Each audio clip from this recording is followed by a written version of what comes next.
Qu'on ouvre les portes.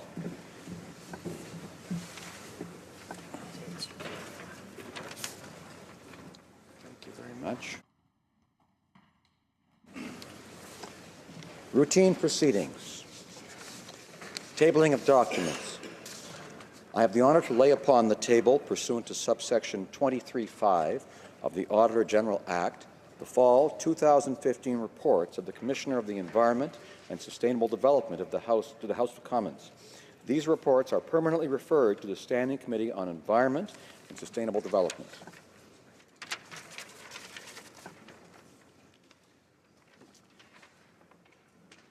Tabling of documents. Introduction of government bills. Statements by ministers. Reports from interparliamentary delegations. Présentation de rapport. Presenting reports from committees. Dépôt de projet de loi. Introduction of private members' bills. Première lecture. First reading of Senate public bills. Motion. Motions. Presenting petitions. All member for Saanich Gulf Islands. Thank you, Mr. Speaker. It's an honor to rise today to present two petitions. The first is from residents throughout British Columbia, primarily in Armstrong and Vernon, BC, who are calling on this House to take action for electoral reform. Petitioners point out that the current first-past-the-post voting system is one that is anti-democratic, and they call for electoral reform, a call that has resonated in the speech from the throne. My second petition, Mr. Speaker, comes from residents throughout the area of my riding, primarily Salt Spring, although I do see some petitioners here from as far away as Vancouver and White Rock, calling on the House to adopt a carbon policy that will allow greenhouse gas levels to be held to those levels that will avoid disastrous and catastrophic levels of climate crisis. Thank you, Mr. Speaker. Présentation de pétitions. Presenting petitions. Questions inscrites au feuilleton. Questions on the order paper. The Honourable Parliamentary Secretary for the Government House Leader. Thank you, Mr. Speaker. I ask that all questions be allowed to stand. Is it agreed? It's agreed and so ordered. Orders of the day. Orders of the day.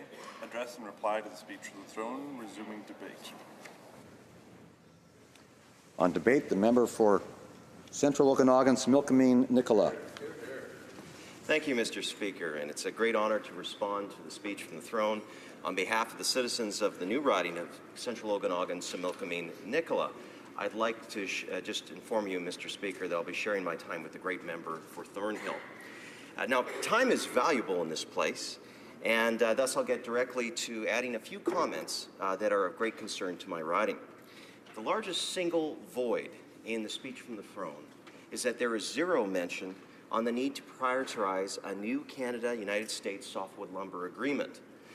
Now, let me provide pause for a moment here, Mr. Speaker.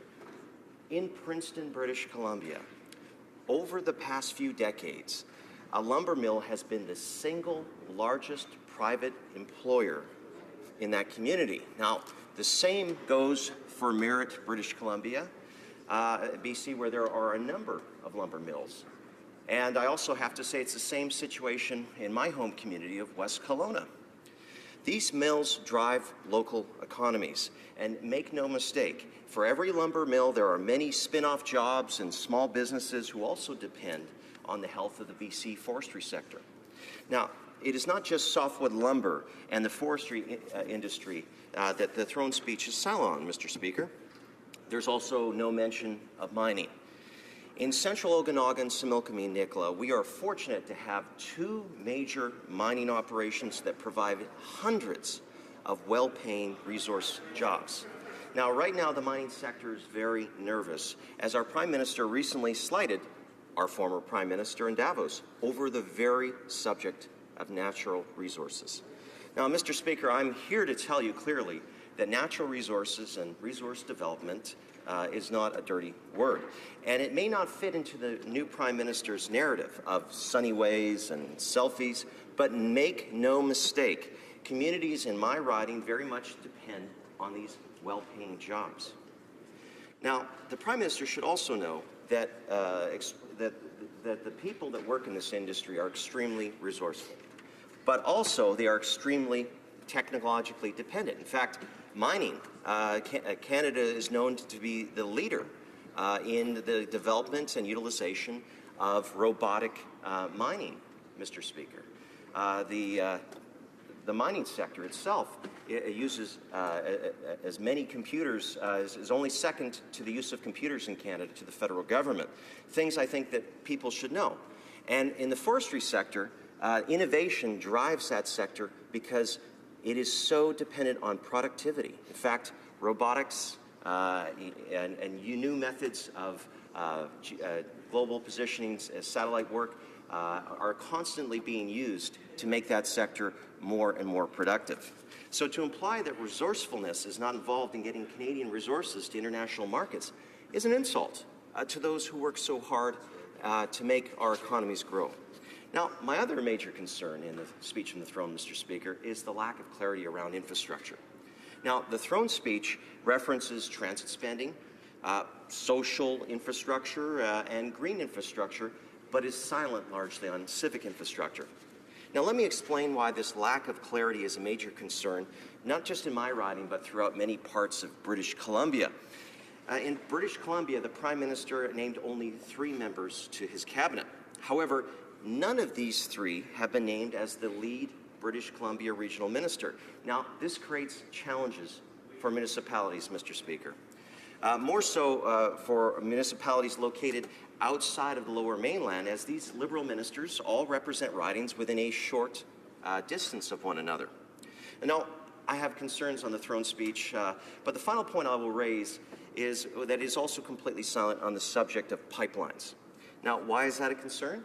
Well, as an example, the Trans Mountain Pipeline will generate $13 million annually in tax revenue for the regional district of the Thompson-Nicola. Merritt alone, who currently collects $150,000 from the existing Trans Mountain Pipeline, would see that increase to $250,000 a year as a result of the expansion. Now, they are huge sums of revenue for small local governments. Not to mention an estimated $419 million in pipeline-related construction just around Merritt and area and other communities. Now, let's be clear. The Trans Mountain Pipeline was first built in 1953. It does need to be replaced, and twinning is a cost-effective solution that will help communities in my riding. But the Trans Mountain project is not the only one missing from the throne speech. There's another kind of pipeline proposed for BC, and that involves British Columbia liquid natural gas, or LNG. BC LNG proposes billions, and I'll say that again, billions of dollars of new investment for British Columbia. Now, and we should not overlook the good work of the BC government in signing roughly 61 agreements with 28 different First Nation communities along the proposed LNG pipeline route. Now, does the Liberal government support this critically important project? We have no idea. The throne speech is completely silent on these private sector projects. Now, billions of dollars of investment for these projects at a time when jobs and investment are needed, and there's no mention of them in the throne speech. Now, does everyone agree on these projects? Well, no. But has there ever been a major project in any province at any time that does not draw naysayers? Absolutely not. And that is the final point on the throne speech I will leave for this place. For those who have been in government before, maybe you've served as a local councillor, as a mayor. Maybe you've served as a cabinet minister in a provincial government. Eventually, you all know that difficult decisions need to be made. Timelines are required. Processes need to have transparency as well as certainty. And this is what attracts investment, creates jobs, and completes projects. Naysayers and social license did not create this country. Those things did not build Canada. Hard work, investment, vision, leadership, from those who were not afraid, Mr. Speaker, to make those difficult decisions to build a bigger, stronger country. Now, this is the vision my constituents were looking for in this throne speech. I might also add that these are not just concerns, there's not only these concerns that are missing from this document, they are also not mentioned in, many of the things I've mentioned today, Mr. Speaker, are also not mentioned in mandate letters, which is, to me, troubling and somewhat alarming. In fact, as an example, we'll take the important subject of interprovincial trade. Our Prime Minister has given himself the role of Minister of Intergovernmental Affairs. But where is his mandate letter for the Minister of Intergovernmental Affairs? Missing. Now, what kind of message does that send? Mr. Speaker, there are many other concerns that I would like to raise. However, I've summarized my comments today to illustrate some key concerns as they relate to my riding, my province, and things I'd like to see as a proud Canadian. Now, I would like to thank all members of this place for taking the time to hear my concerns today. And I look forward to working with all of you together to build that Canada that I know many of our constituents would agree we need to work together on. Thank you, Mr. Speaker. Thank you. Questions and comments? The honourable member for Northumberland, Peterborough South. Thank you, Mr. Speaker. As I listen to the member opposite, it's hard to know where to begin to start to correct some of the misinformation. But I will start with the mandate letters. Clearly, the Minister of Natural Resources has been very clear, particularly yesterday in this House, where he took a lot of questions and responded to them around some of the things that the Ministry of Natural Resources is going forward on. The modernization of the NEB. The Minister is going coast to coast to coast to talk to stakeholders. And one of the terms I heard was that naysayers that social license isn't something this country was built on. Collaboration is something this country was built on. And I would suggest that our position, our intent, and in fact what we're demonstrating is that we are not going to discount naysayers. We in fact are going to invite them to the table. We in fact are going to try and bring them to understand the perspectives of lots of other people. And that is the only way we will move these projects forward.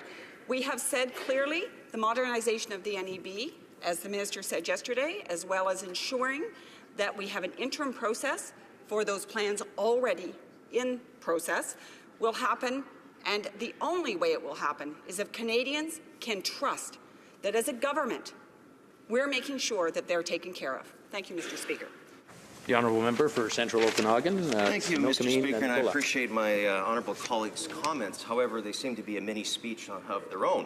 What I would simply say is, first of all the items I raised were not in the speech from the throne, and that's the perspective I was doing it. Second of all, if it takes the official opposition to be asking questions of a minister as to what direction his government plans on taking on important private sector natural resource development, something that this country is known for, that's a reactive position. That's the wrong position. And I think that member should acknowledge that. Thirdly, I'm raising concerns that are important to people. Those high-paying jobs, I've told you, those are what puts food on the table for those many families in my area, Mr. Speaker.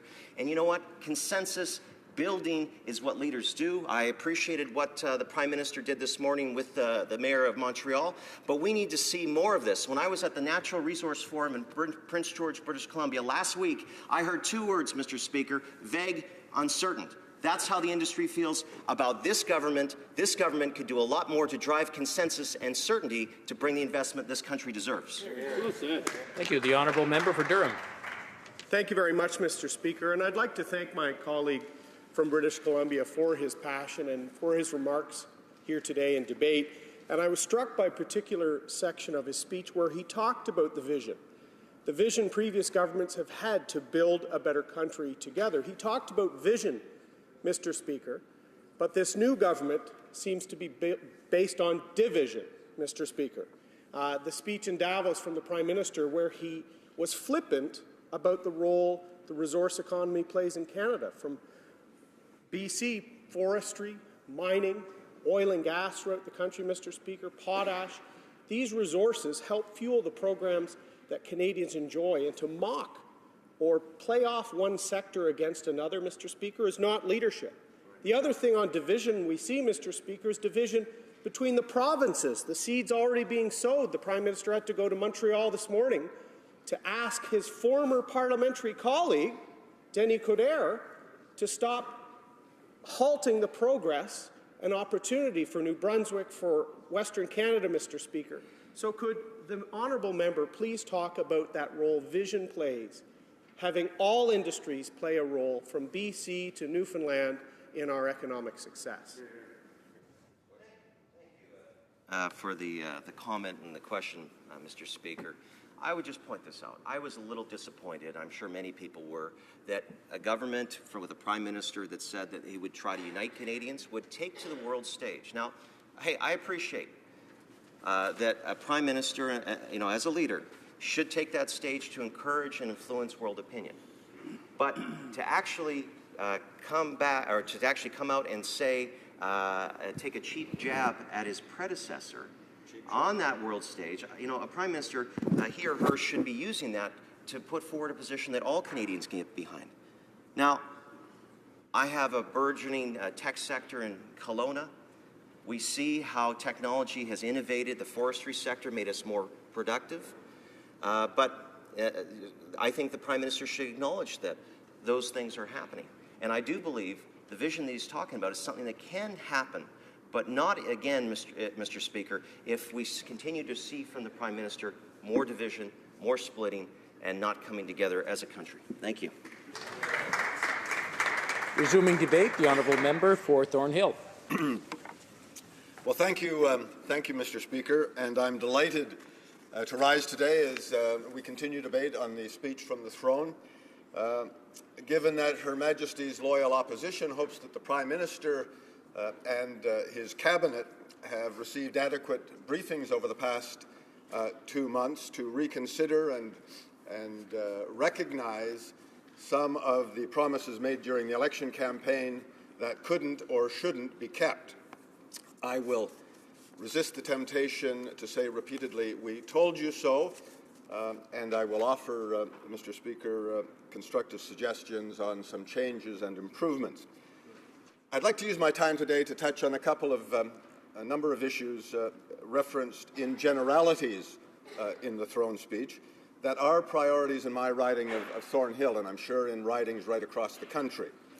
It's been my pleasure over the years, Mr. Speaker, to participate in a variety of welcoming events for refugees from Iraq and from Syria, particularly those from oppressed minorities in those two broken states. I've been impressed, I've been inspired by these newest members of Canadian society as they've embraced humble initial accommodation and welcomed equally humble employment opportunities as they begin the sometimes marathon process of learning new languages or waiting to have professional qualifications certified.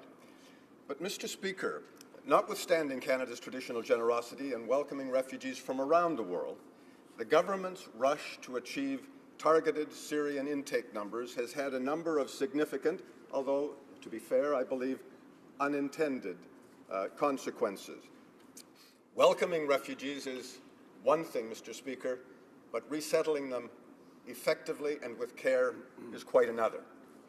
The original Liberal campaign promise during the bidding war in the campaign of 25,000 by year's end was clearly unrealistic.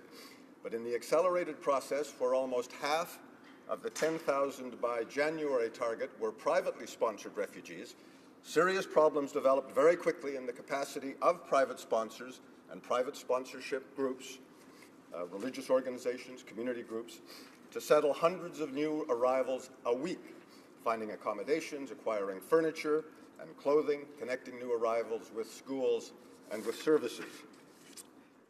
Privately sponsored refugees are allowed one night in hotels, then they become the responsibility of the sponsor or sponsors. On the other hand, government-sponsored refugees have unlimited hotel stays, weeks and even months, and that's not necessarily better. I'm sure members have seen the media reports where the frustration of some government-sponsored refugees held in hotels for weeks now have expressed frustration to the point that they've suggested they would rather go home. I'm sure that that is only the frustration speaking, but it is something to recognize. The government, to be fair, has recognized the unexpected burden on private sponsors and implemented a pause last week, but of only 5 days. I've been advised by one of the more experienced private sponsors that they could actually use a pause of at least a month. Now, this is a nonpartisan issue, Mr. Speaker. There's no blame to be cast. There are no recriminations. Canadians can make this humanitarian effort work, but adjustments must be made to manage the flow to some urban centres. In my riding of Thornhill, for example, available rental accommodation is extremely limited. In York Region, we have a waiting list of affordable housing of more than 12,000.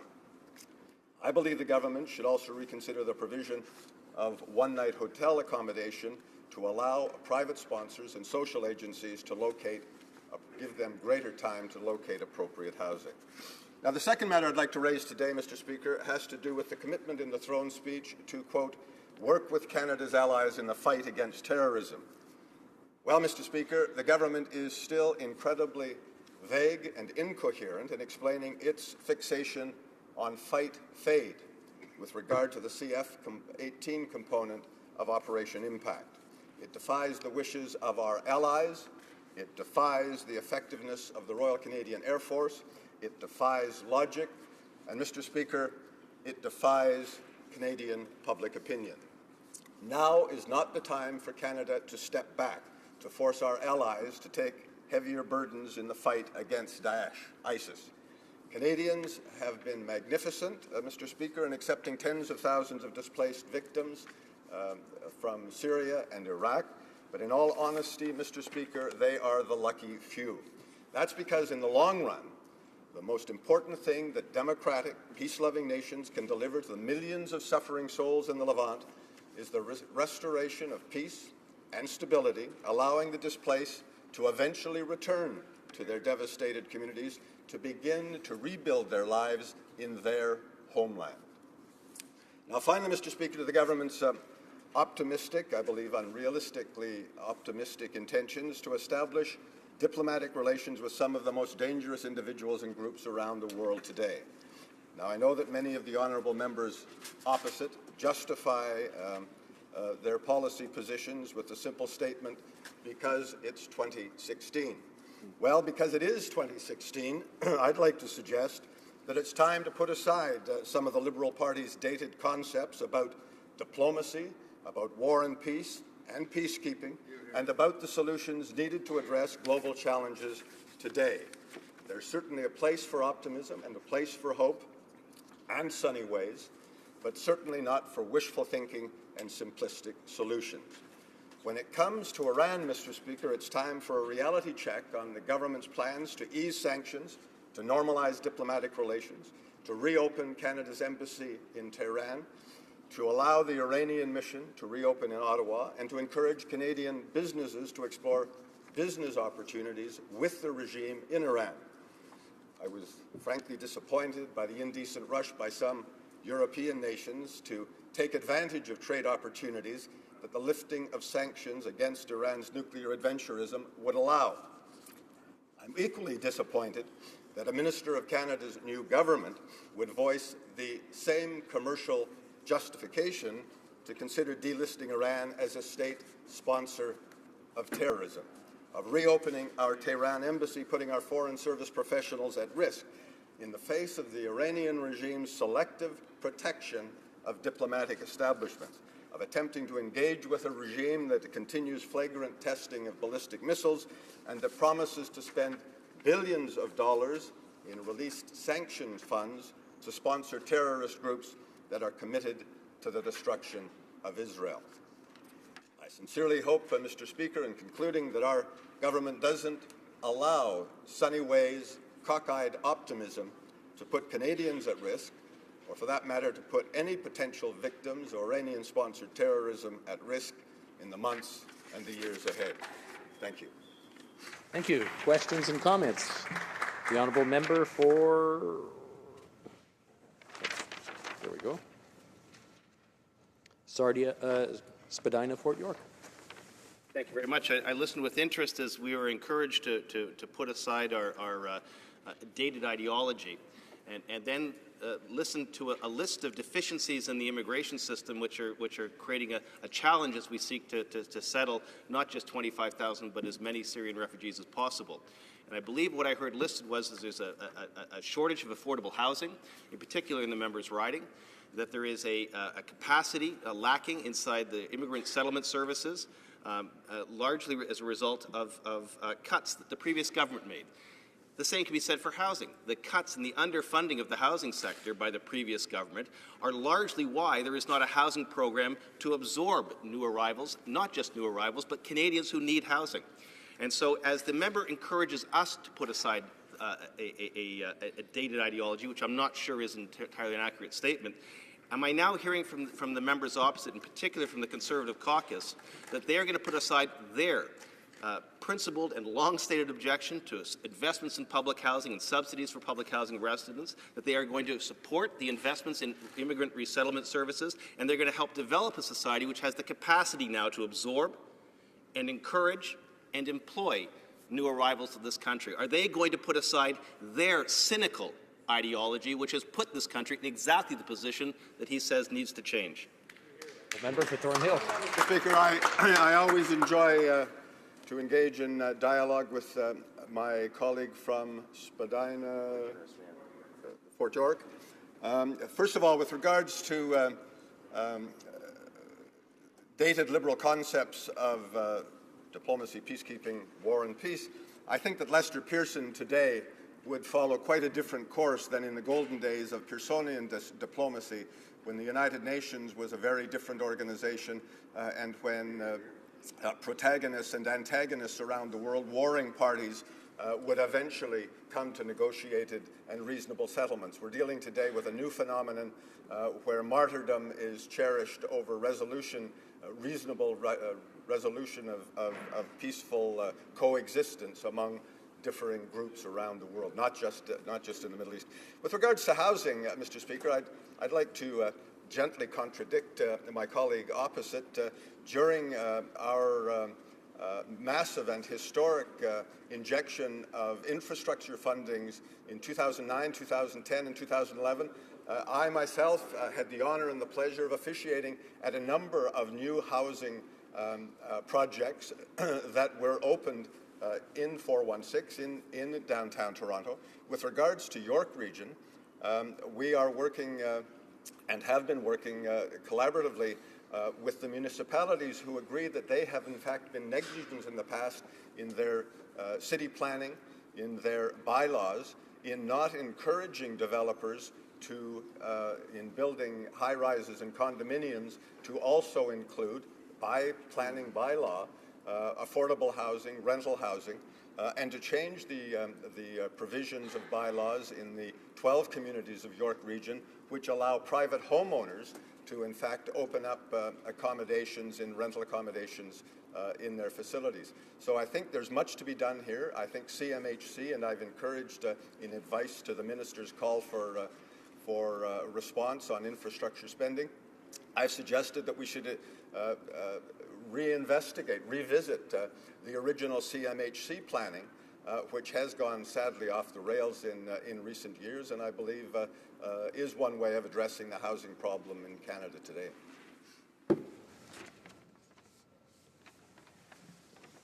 The honourable member for Oshawa.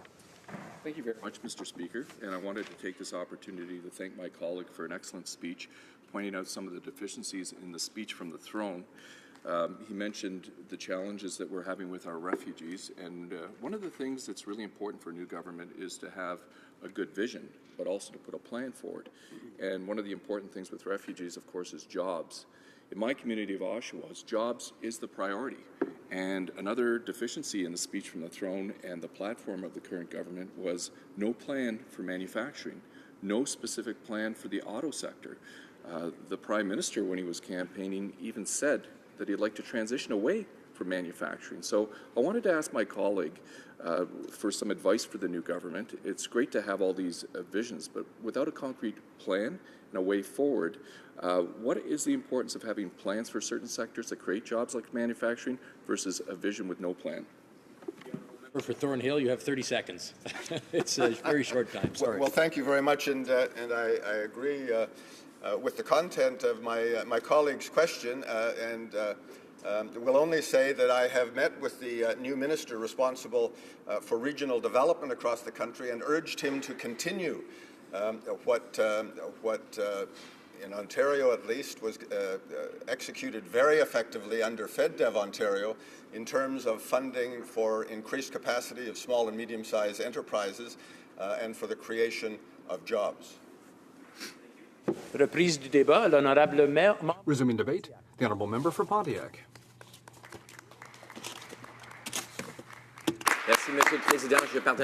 Thank you, Mr. Speaker. I'll be sharing my time with the honourable member for Mont-Royal. And what an honour to give my first speech in this House in front of my parents, my family. It's really a true honour. I would like to thank the people of Pontiac who gave me this strong mandate and the privilege of representing the Pontiac region. I will share them with determination, with energy, with integrity, so that they can be proud of their federal representative.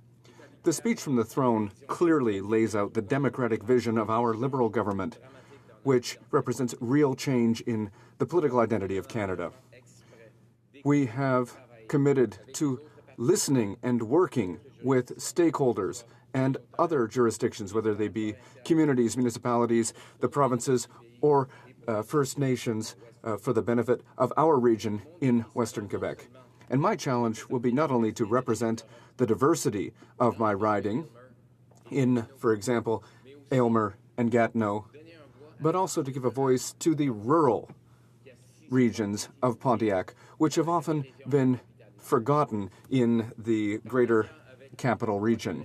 In partnership with my 3 Liberal colleagues in the Outaouais region, I will develop a regional approach based on improving social and environmental infrastructure in our riding. Pontiac, which has so often been forgotten by the National Capital Region. And we're going to develop a brand that's based on our wilderness, our farms, our forests, our arts, and our Indigenous communities. Our people are our most precious resource, and I will listen to them. I will listen to the diversity of Canadian voices who seek to define and redefine our electoral system, who strive for equality, and who seek to defend our right to a healthy environment. But you know, over the past few months, as I crisscrossed this rural riding, I've had the opportunity to listen to concerns far and wide, and the simple fact is that our Canadian economy is not delivering for Pontiac.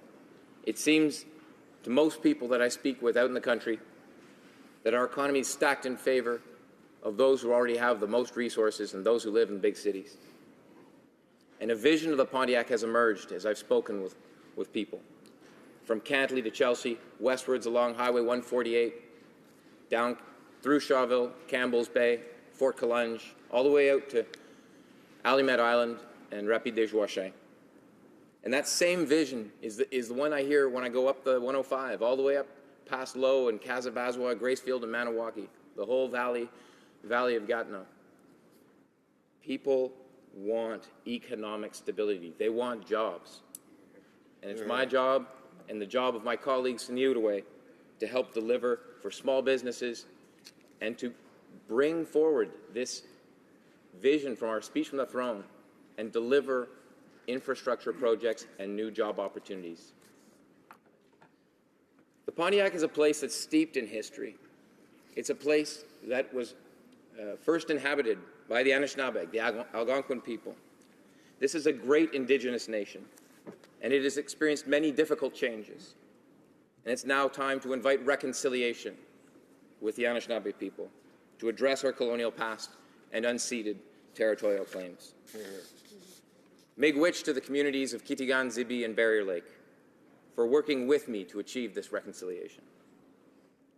But since the 1600s, the Pontiac has been home to agricultural settlers, traders, foresters of European descent, the Irish, English, French, communities living side by side, in harmony.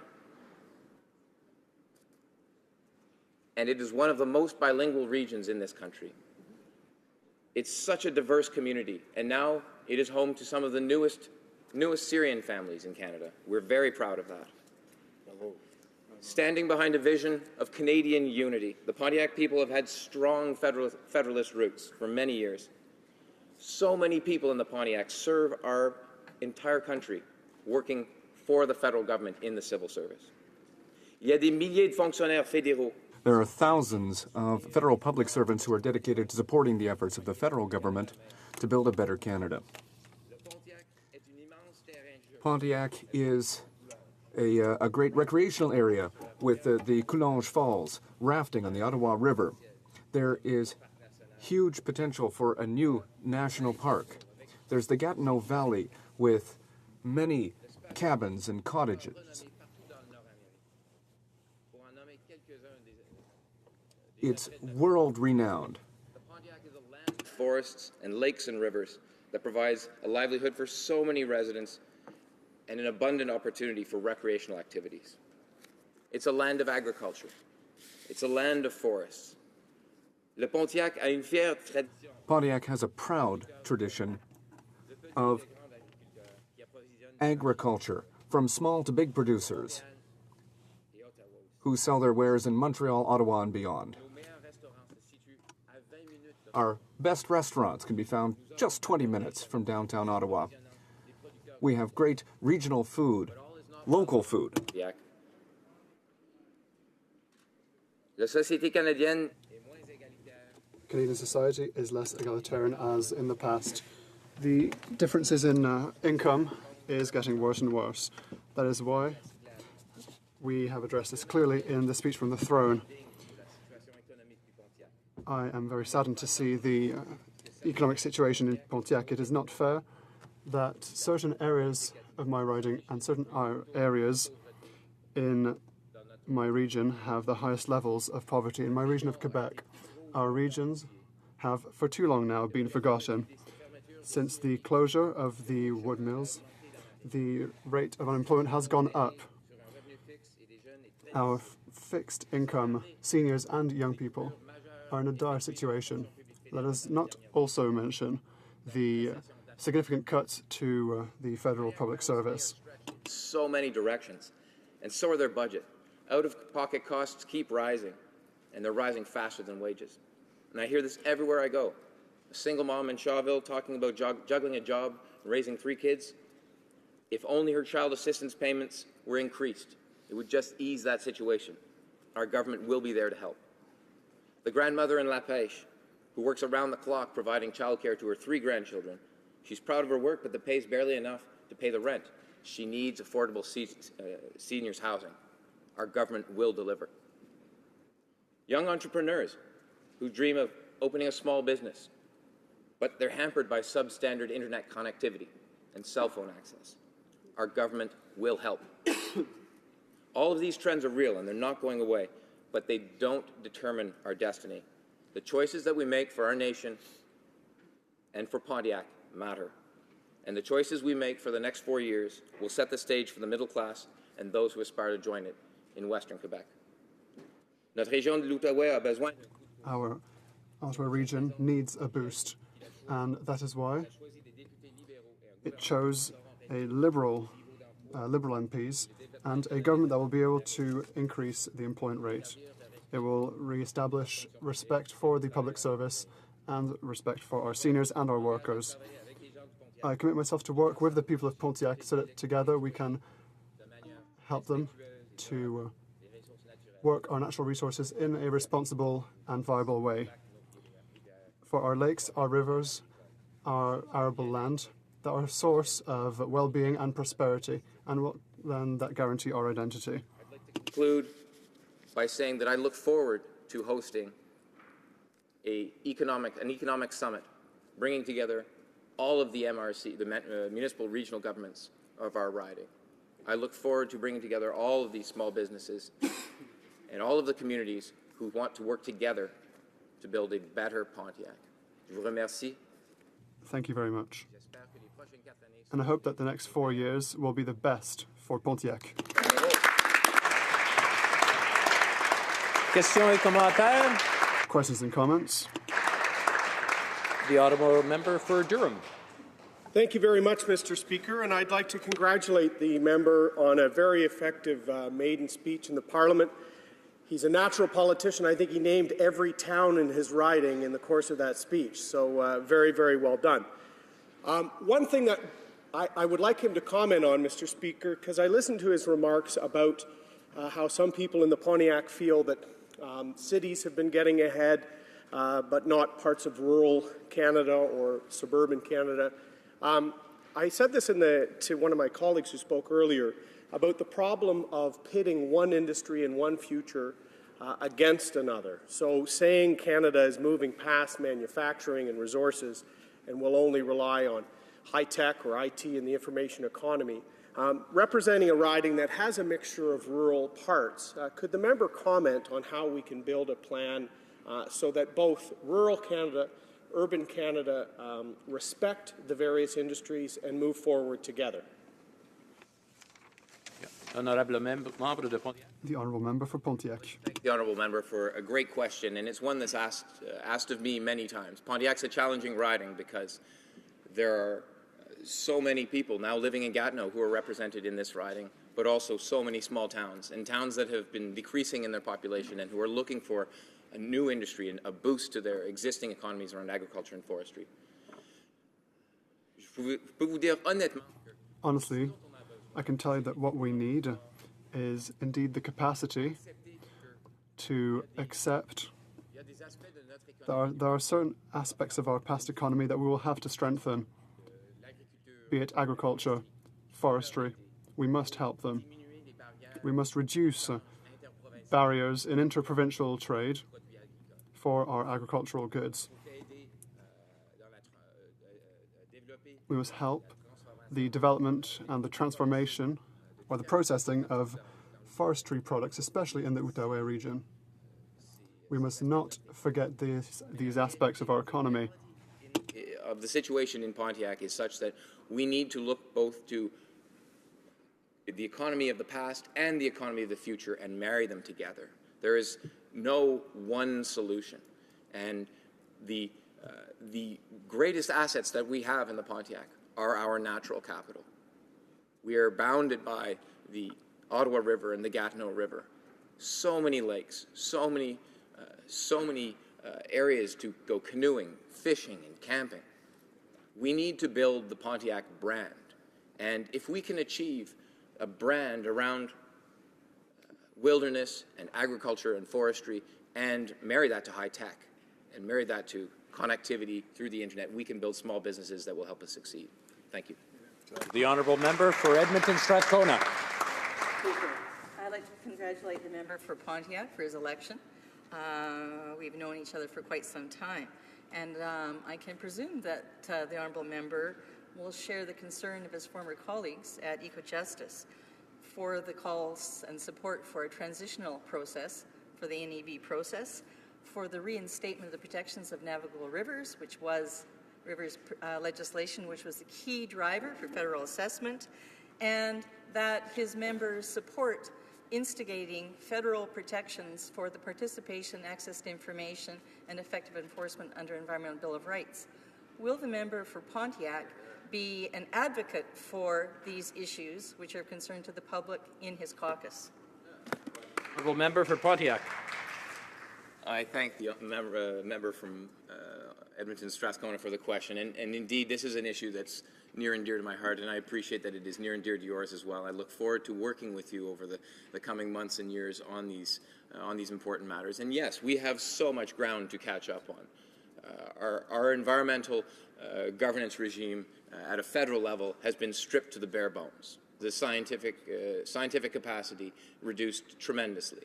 We need to restore and improve upon our regulatory regime so that it is efficient, so that it works for our businesses, but at the same time provides for that level of protection of the environment that ultimately achieves the right to a healthy environment that all Canadians maintain. And we need our whole system to be rebuilt, whether that's environmental assessment, whether that's toxics management, whether we're talking about species at risk and habitat protection, whether we're talking about national parks, including, I hope, a national park one day in the riding of Pontiac. We need to get to a better place in terms of sustainability, and I believe we can achieve that working across the aisle with our partners in other parties. Resuming debate, the honourable member for Mount Royal.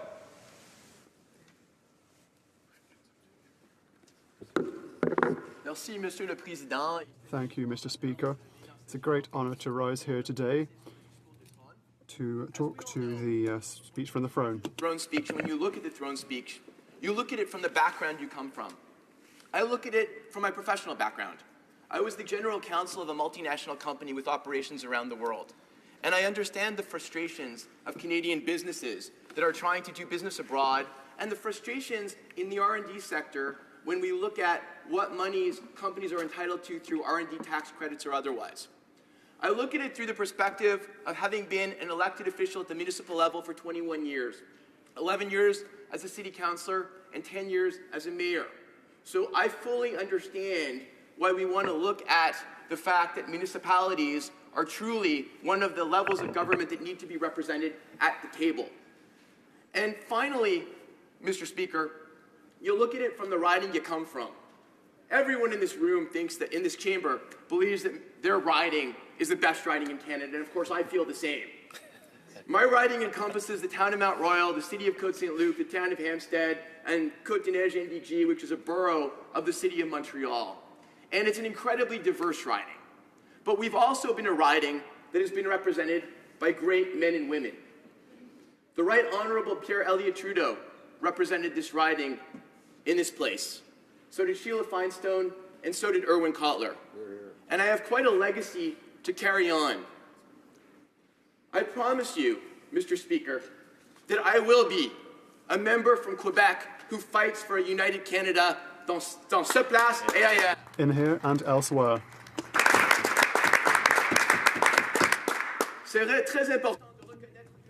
We must recognise that Canada is more than a community of communities. Canada is a country from coast to coast to coast. I will also be an MP who will fight for bilingualism throughout Canada. So you can be francophone from BC, from Newfoundland. A speaking person, and at home in Pontiac, in Montreal, and in Quebec City.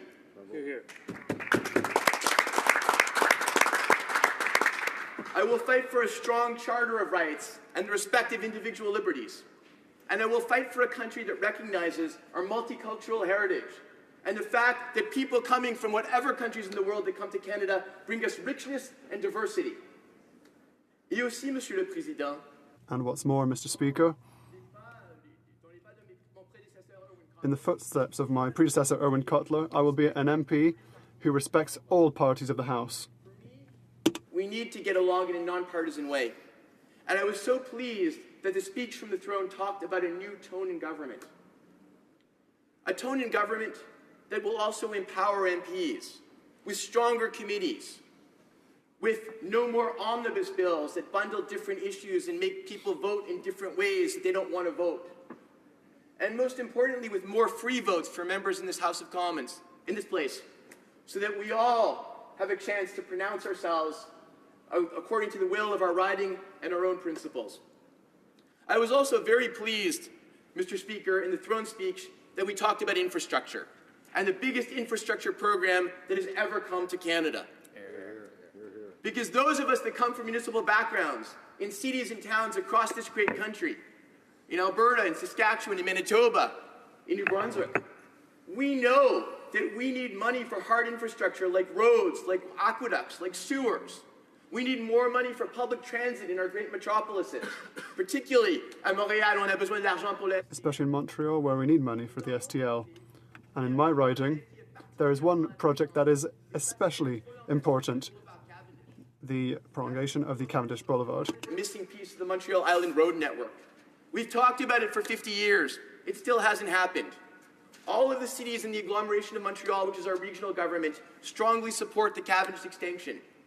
Over the last 10 years, we put $5 million into developing the engineering plans to make this project happen. On a mis à côté 44... We set aside $44 million for the agglomeration of Montreal to pay a third of the costs. However, what we need is federal and provincial outlay. if I could encourage all the members of this House, I understand that this is a very significant project for me. Had a consensus as well. Also, in the campaign, like many of us, did a lot of door-to-door. Wore lots of pairs of shoes out. Fortunately, I wore a lot of sneakers. And in the campaign, I met a lot of people that need our help. People who need social housing. People who are living in social housing where the agreements between the federal government and their place of residence expired and were not renewed, and their rents dramatically escalated. Seniors living on their own that had to choose between buying medication and paying for food. And I am so pleased that we have in this budget money for infrastructure for social housing, money to give seniors with the increase of 10% to the guaranteed income supplement for seniors living on their own, and money for our families with the child care benefit that will allow people that make less to get more so they can take their children out of poverty. Je suis aussi très I'm also very pleased that we have talked about the improvement of our relations with our best friends and partners, the United States of America. in a company with 80% of our business being with the United States.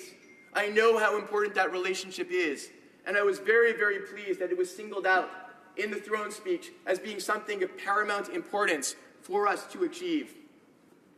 And finally, Mr. Speaker, I want to talk a little bit about diversity. Like many of you in the urban environment, I represent a very diverse riding. Je viens d'un comté. I come from a riding where there are the richest and the poorest.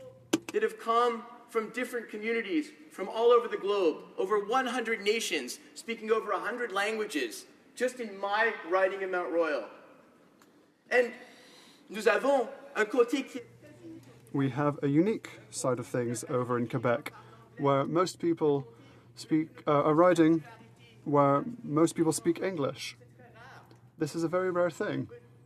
Of course, very proudly, the heart of Montreal's Filipino community is in my riding.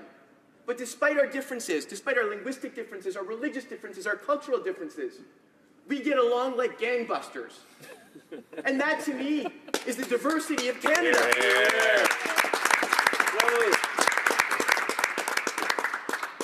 And so if I can leave one message in this chamber, it's that let's appreciate the diversity of this amazing country, from the territories to Newfoundland to British Columbia. Let's appreciate the different peoples that have come here, our Aboriginal founders, the English, the French, and all of those communities that have come here to join us. And let's recognize that in working together, as we have as Canadians, we've developed the greatest country on earth. So I know, now that we've all had this incredible honor of being elected to this place, we are the ones, in all parties, that have the opportunities to convince Canadians that politicians should not be ranked next to used car salesmen at the end of the list of people you trust, but way up there on the top. Because we will, I know, as a parliament that works together across party lines, achieve great things for Canada. Hear, hear. Thank you, Mr. Speaker. Hear, hear.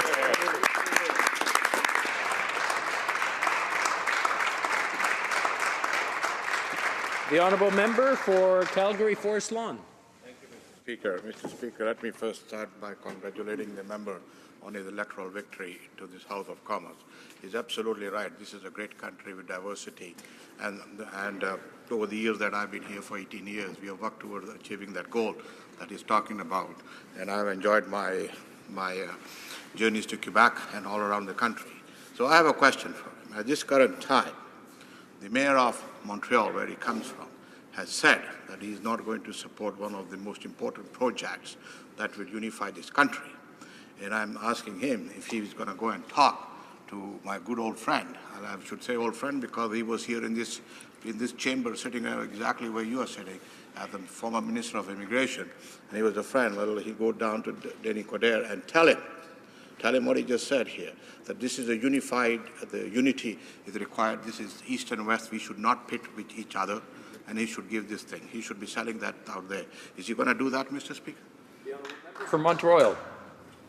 Thank you very much, Mr. Speaker, and through you, I want to thank my honourable colleague for his question. Unfortunately, I don't think I'm actually sitting in the place that the former member for Barassa actually sat it in the chamber, since I'm a little bit further back. But that being said, as someone who served as a mayor on the island of Montreal in the regional government, I speak to the mayor of Montreal all the time. I will certainly share the member's observations with him. And I think our government has clearly said we're looking at all sides of this situation, and we have to look at it in the interest of the entire country. The honourable member for Churchill, Kiiwetinoong-Aski. Mr. Speaker, and congratulations to my colleague across on his entry in this House. I do want to draw attention today to a historic decision, that of the Human Rights Tribunal, on the underfunding, in fact, the discrimination waged by the federal government against First Nations children. And despite many pronouncements we've heard in this House in terms of a commitment to reconciliation, I think the question that many are asking is will there be immediate action from this new federal government? And I want to underscore that, unfortunately, the history of previous Liberal governments is one that has contributed to the inequality that First Nations young people have faced, whether it's the imposition of the 2% cap, whether it's cuts to key programming around housing, health, education and training, and so on and so forth. So will this new government turn a new page, respond immediately to this historic decision, and act to end the discrimination that First Nations youth face in our country? Honourable member for Mount Royal. Thank you very much, and through you, Mr. Speaker, I'd like to thank my honourable colleague for her question. I think this government has underscored, and the minister herself has underscored, our commitment to righting the wrongs that have happened in this country with respect to our Aboriginal populations. And I can only say that you can be sure of the commitment, not only of the minister, but of all of the members on this side of the House, to working to making sure that our Aboriginal Canadians are treated as full and entire citizens in this country and have all of the rights and benefits that they should, including clean water, good education, and fair play throughout.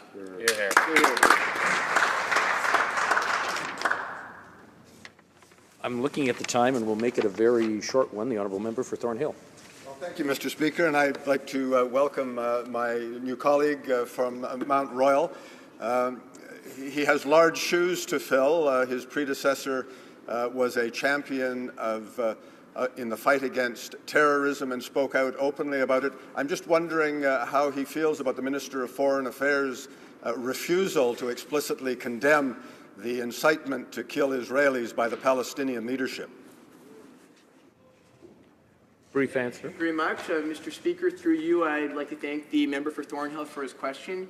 I can only say, and I will underscore, that stabbings of innocent civilians in Israel is unacceptable. It is something that is absolutely opposed by me at all levels. Reprise du débat. L'honorable membre.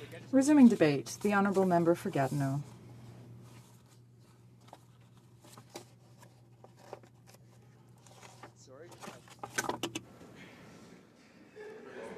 What's that?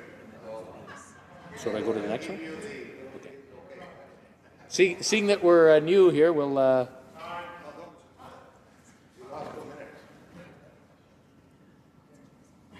Merci de votre indulgence.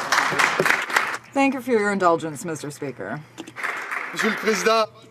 Mr. Speaker, before I start, I would like to indicate that I will be sharing my speaking time with my colleague, the honourable member for Rivière-des-Mille-Îles. This is my first speech in this place, and so I would like to take a bit of time to thank the people of Gatineau for having put their trust in me and having elected me on October 19th. This is a great honor for me. After having served for many years in the public service and dedicated myself to the advancement of progressive values, I am now dedicating myself entirely to the betterment of my region and our country. I'd like to thank my campaign team, who worked day and night, not only during the official 80 days of the official campaign, but in some cases since June 2009. We knocked on a lot of doors, and we participated in a lot of activities together. It was a fun and exciting experience for everyone, and their hard work and their team spirit really inspired me. I'd like to thank my wife, Janelle, who is a stellar businesswoman and mother, and I'd like to thank my 3 children, Liam, Cassandra, and Alex, who supported me during the election campaign.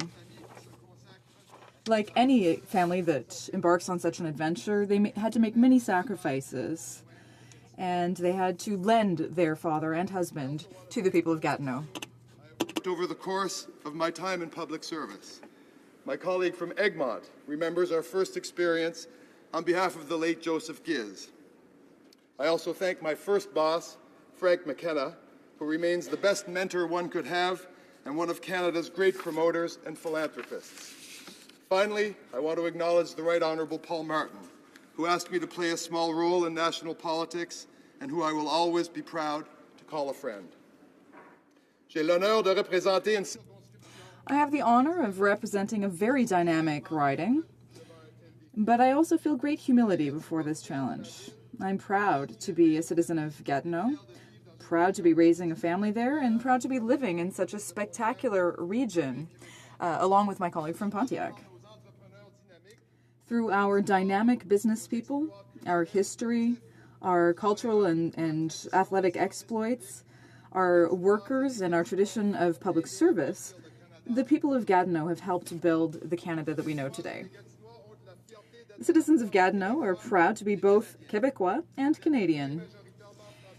They are mainly francophone, but they're open to the entire world and to all cultures. They're part of the fourth largest city in Quebec, the fourth largest urban area in Canada, and they're part of one of the most dynamic cities in the country. Between 2005 and 2011, Gatineau's population increased by 10%, and that growth continues today. Such growth can only happen in cities that provide their citizens with a good quality of life and real economic opportunities. I would also like to congratulate everyone who was elected in the region. At the municipal and provincial levels, we've already established a good working relationship with them. Personally, I will continue to support everyone who has a great vision for Gatineau, everyone who works on projects that help move our city forward. However, our growth comes with related challenges. Our city has an estimated infrastructure deficit of $1.3 billion. This deficit does limit our growth and our quality of life. Whether we're talking about basic infrastructure, public transport, or roads, Gatineau needs support. Since the Grébert report, which was tabled in 1950, the need for a new interprovincial bridge between Ottawa and Gatineau has been identified. That would help reduce traffic and create economic opportunities on both sides of the river. It would also improve the daily lives of the population.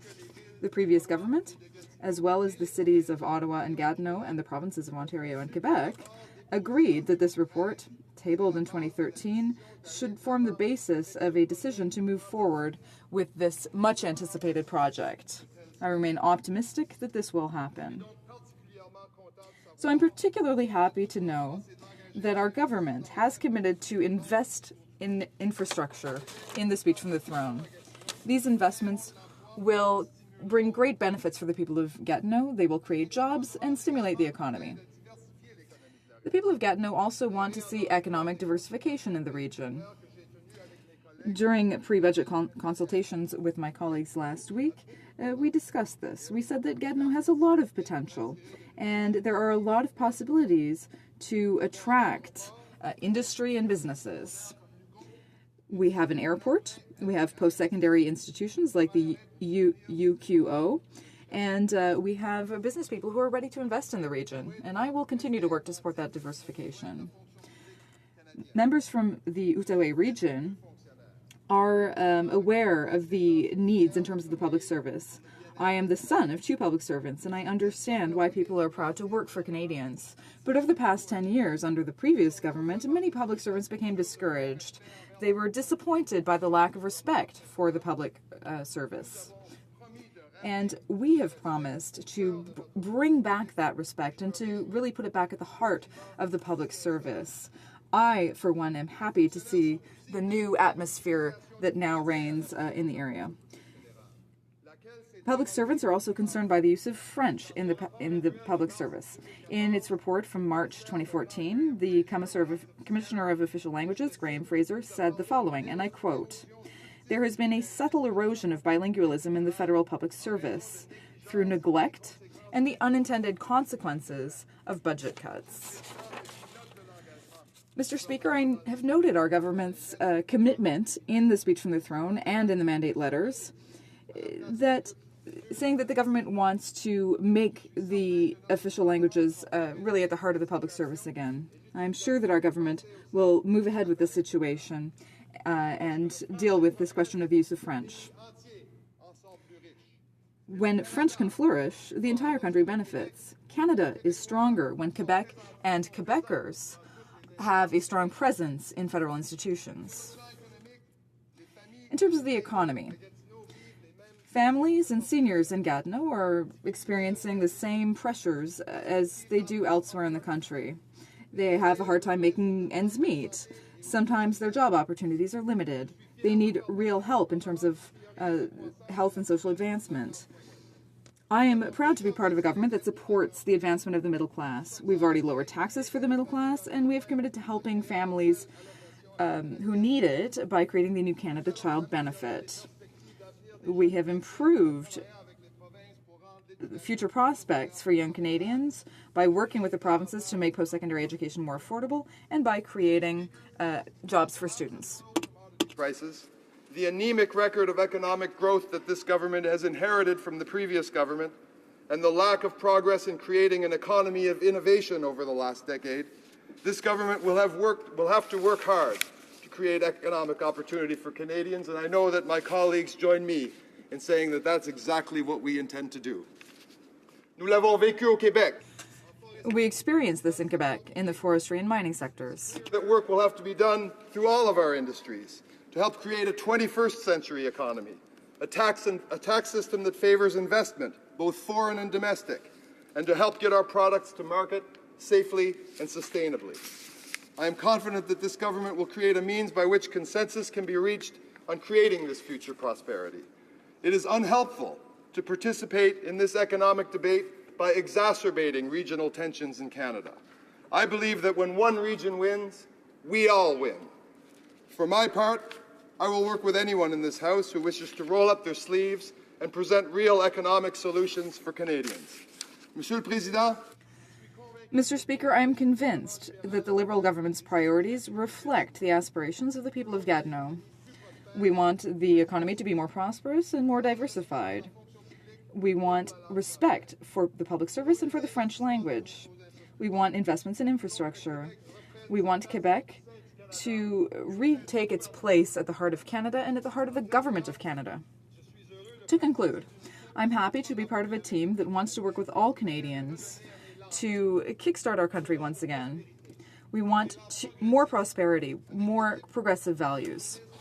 With the Prime Minister's team and with the government, we will be able to meet those challenges. Gatineau will be there to meet those challenges as well. Thank you, Mr. Speaker. Questions and comments. The Honourable Member for Sherwood Park, Fort Saskatchewan.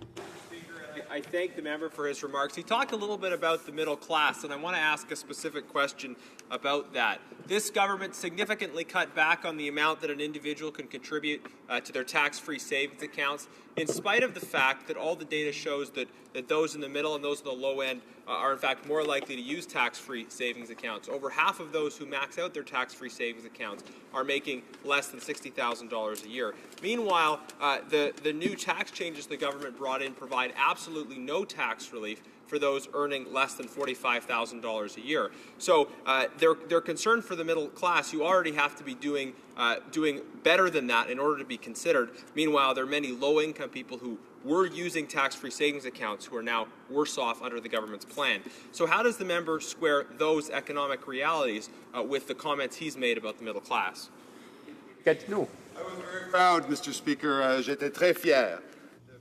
I was very proud to be part of a team, to be part of the Liberal Party, which promised Canadians that they would provide fairness, a fair tax system for Canadians, and a system that will give hope back to the middle class and to tell them that anyone who can be part of the middle class.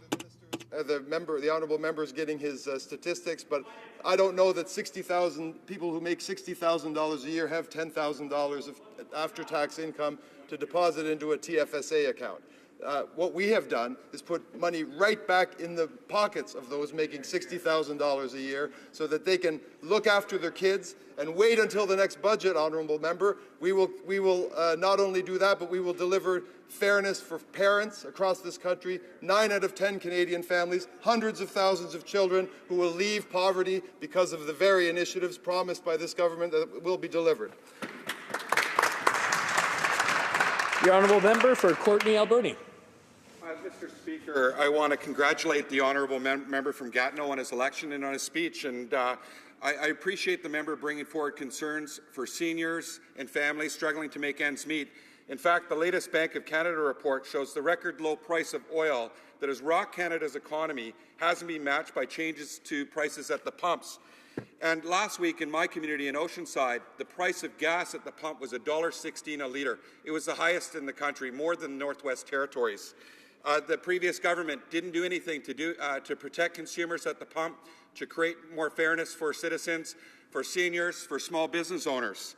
I want to know what this government's going to do to protect consumers, to make sure that we have fairness at the pump and take gouging at the pump seriously. And I hope the member can do something for us and this government can honour Canadians and show respect to Canadians and consumers. The honourable member for Gatineau. I thank the honourable member for his question. As the member well knows, one of the great legacies among the many legacies of Liberal governments in this place is a strong competition framework in Canada.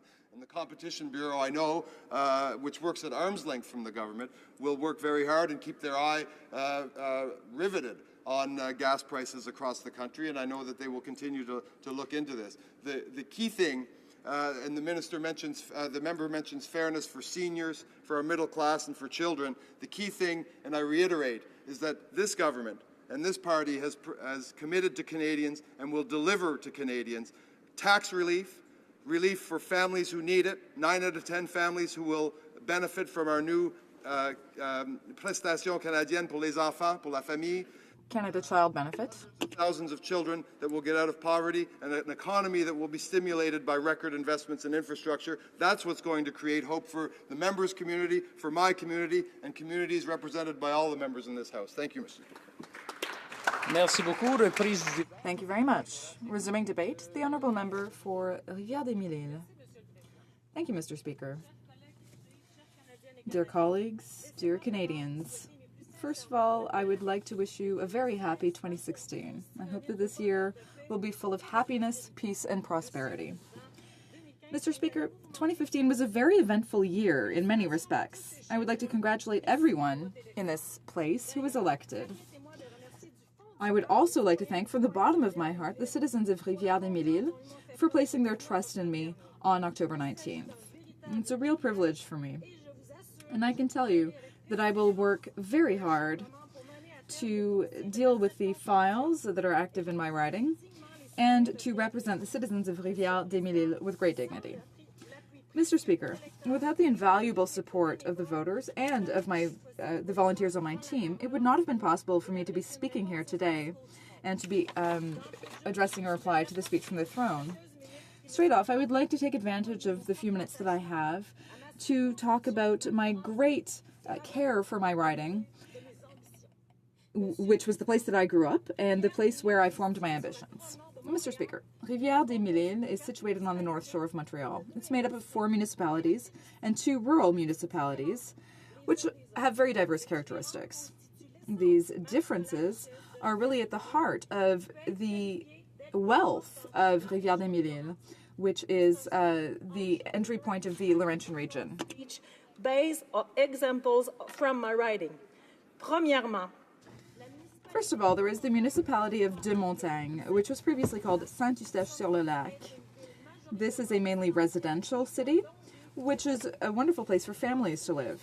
Why? Because this municipality has quality community and sports facilities and a lot of updates in terms of infrastructure and public transport. Then there's De Montagne. This is a city that proves the impact that infrastructure can have on the development of our municipalities and communities. As mentioned in the speech from the throne, our government will be implementing an ambitious infrastructure program which will address the concerns of Canadians. Our government cares about Canadian families, and this is why we will be investing in things that improve their daily lives. This infrastructure plan will allow me to work with my counterparts from the Quebec National Assembly on the improvement of Highways 13 and 19 and the widening of Highway 15, as well as public transport projects in Blainville, Montmorency, and Laval. Then there's the city of Saint-Eustache, previously known for a famous Battle of the Patriots in 1837. Today it is a vibrant city. In fact, Mr. Speaker, Saint-Eustache has a very diversified economy. It has active agriculture, a maple syrup industry, and a manufacturing industry. Then there's Nova Bus, a hybrid bus manufacturing company. I was able to visit their facility last December and to see what a strong impact they're having on Canadian public transport. Soon, they will start building a fully electric model, which could be used everywhere in Canada by public transport companies. In terms of agro-food, I really have to mention Saint-Eustache and its Constantin Sugar Shack, which is now in its 4th iteration, and is a great source of pride for us. The least we can say, Mr. Speaker, is that innovation makes Canada a rich place, and Rivière-des-Mille-Îles is a great example of that. Mr. Speaker, Saint-Eustache is not only very diverse economically, but also in terms of its demographics. Saint-Eustache, which is the biggest city in Rivière-des-Mille-Îles, is, like most municipalities in Canada, home to an aging community. And, Mr. Speaker, it's essential that our government continue to support and ensure a proper retirement for our seniors. We can never forget all the efforts that they have undertaken to leave us a prosperous future forward-looking country. Our government will take direct measures with the provinces and territories to offer all Canadians a more certain and healthy retirement. In Rivière-des-Mille-Îles, Saint-Eustache is lucky to have a hospital centre which serves most of the Lower Laurentian region. And, Mr. Speaker, the goals set out in the speech from the throne will be met working together with different levels of government, and that's why our government will be listening to the provinces to ensure that our seniors can live healthy and comfortable lives. Mr. Speaker, this speech from the throne brings real change. This real change, Mr. Speaker, will be seen in the government's support for Canadians who work hard and who keep our economy moving. I'm talking about Canadians in the middle class. In this government, a government that understands the real issues, a government that will invest in the middle class. À ceux qui ont la peine. To those who are having a hard time making ends meet, those who have the courage to start their own business, to new immigrants, we say, we have confidence in you and your dreams. This middle class, Mr. Speaker, well, I met them during the most recent election campaign, and particularly in residential areas like the city of Rosemère. Mr. Speaker, Rosemère is a charming rural municipality where I lived for 9 years, and that's where I raised my children when they were very young.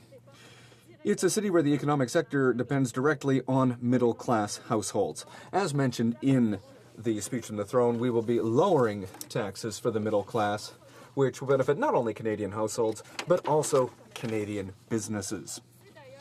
And it's in the retail sector that my father worked when he opened our family grocery store in 1969 in Boisbriand, which at the time was known as Sainte-Thérèse West. Like many Canadian cities at the time, one economic sector was at the base of prosperity in the municipality. General Motors at the time employed most of the residents of Boisbriand. Today, Boisbriand is an important economic, agricultural, industrial, and commercial hub. Think about Faubourg Boisbriand or the many restaurants and retail stores in our area.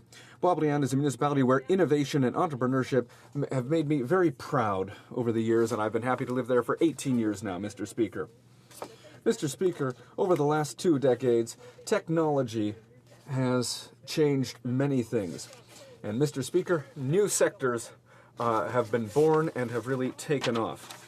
In Boisbriand, we've seen these changes in the diversification that we've seen in the 8 industrial zones where a number of world-famous industries have taken wing. For example, Ilopac, Osalimio Foods, and a number of aerospace sector companies like DCM. Mr. Speaker, the speech from the throne will support these industries it sets out strategic investment in innovation and in the clean tech sector. And Mr. Speaker, this Canadian leadership when it comes to the environment is part of real change. One thing is sure, Mr. Speaker, Canadians deserve a prosperous economy, but they also want to ensure that the environment is respected. Mr. Speaker, today in 2016, we all know that the status quo when it comes to the environment is not enough. It's irresponsible to muzzle scientists who are fighting for political intervention when it comes to lowering greenhouse gas emissions. And our speech from the throne commits to listening to the civil and scientific community in the years to come. In Rivière-des-Mille-Îles, this has been an important factor in the development of our industrial zones, which respect very strict environmental rules. Mr. Speaker, the social environment is also an important sector mentioned in the speech from the throne. Massive investment in social infrastructure, particularly social housing, will ensure an equitable sharing of riches between all Canadians. And Mr. Speaker, this will have a positive impact on all of Canada and in my riding of Rivière-des-Mille-Îles, and particularly in the municipality of Saint-Eustache. Mr. Speaker, I'm very proud to be part of this government. I'm proud to be part of an experienced, devoted team that is listening to the real concerns of all Canadians. And I'm proud to be part of the first federal government with a cabinet that is gender balanced. And I am proud to see Canada is back on the international scene. And Mr. Speaker, I'm proud to represent the people of Rivière-des-Mille-Îles and to be their MP. For a long time, I've been involved in my community. In my previous political career at the provincial level, as an employer, as somebody who created jobs, and as somebody who's been involved in the community. I'm proud to continue my commitment to public service, and I am very proud to fill the mandate given to me by my fellow citizens. Mr. Speaker, I have a lot of hope and a lot of trust in the people of my region. And finally, Mr. Speaker, Canadians can dream of better things. Mr. Speaker, I believe in a Canada that's more inclusive, open, and focused on the future. Thank you, Mr. Speaker. Questions and comments? The honourable member for Oshawa. Thank you very much, Mr. Speaker, and I want to congratulate the member on her election and her speech. I listened quite intently what she was talking about, and she did talk about the importance of infrastructure and the public sector jobs that creates. However, in her speech and also in the speech from the throne, there's very little vision for the private sector, and she must realize with her background that the private sector drives job creation.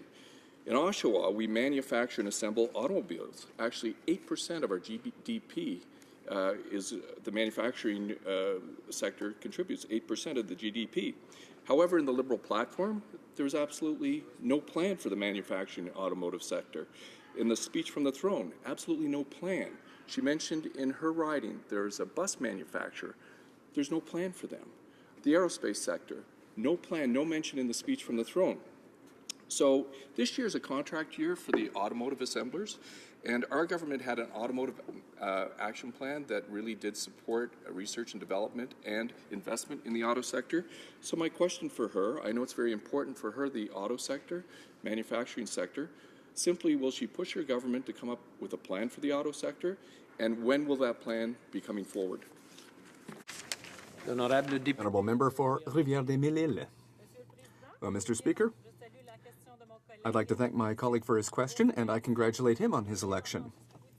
I listened closely to what he's saying, and we will work very closely to help the middle class and reduce taxes on the middle class, and that will help get our economy going and help businesses. That's what I believe very firmly coming from that sector. The honourable member for Northumberland, you were just getting up, I apologize. Questions et commentaires. The honourable member for Edmonton Centre. Well, thank you, Mr. Speaker.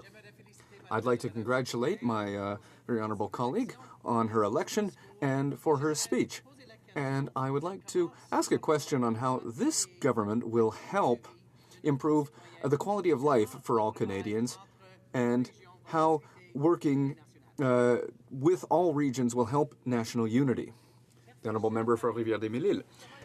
Thank you. I'd like to thank my honourable colleague for the question. Well, I sincerely believe that by investing in infrastructure, both social infrastructure and other infrastructure, housing, for example, we will definitely improve things for all Canadians. Thank you. Questions and comments? For Oshawa. Thank you very much, Mr. Speaker. And just a follow-up question for my member, my member across the aisle.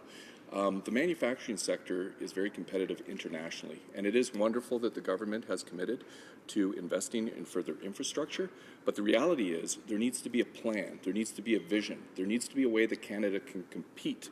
And what the Liberal government has put forward, policies that will increase the cost of energy, a price on carbon, changes to the pension plan. These are things that make Canada less competitive. So without a plan, the opportunities for us to attract new investment here and be competitive internationally does not exist.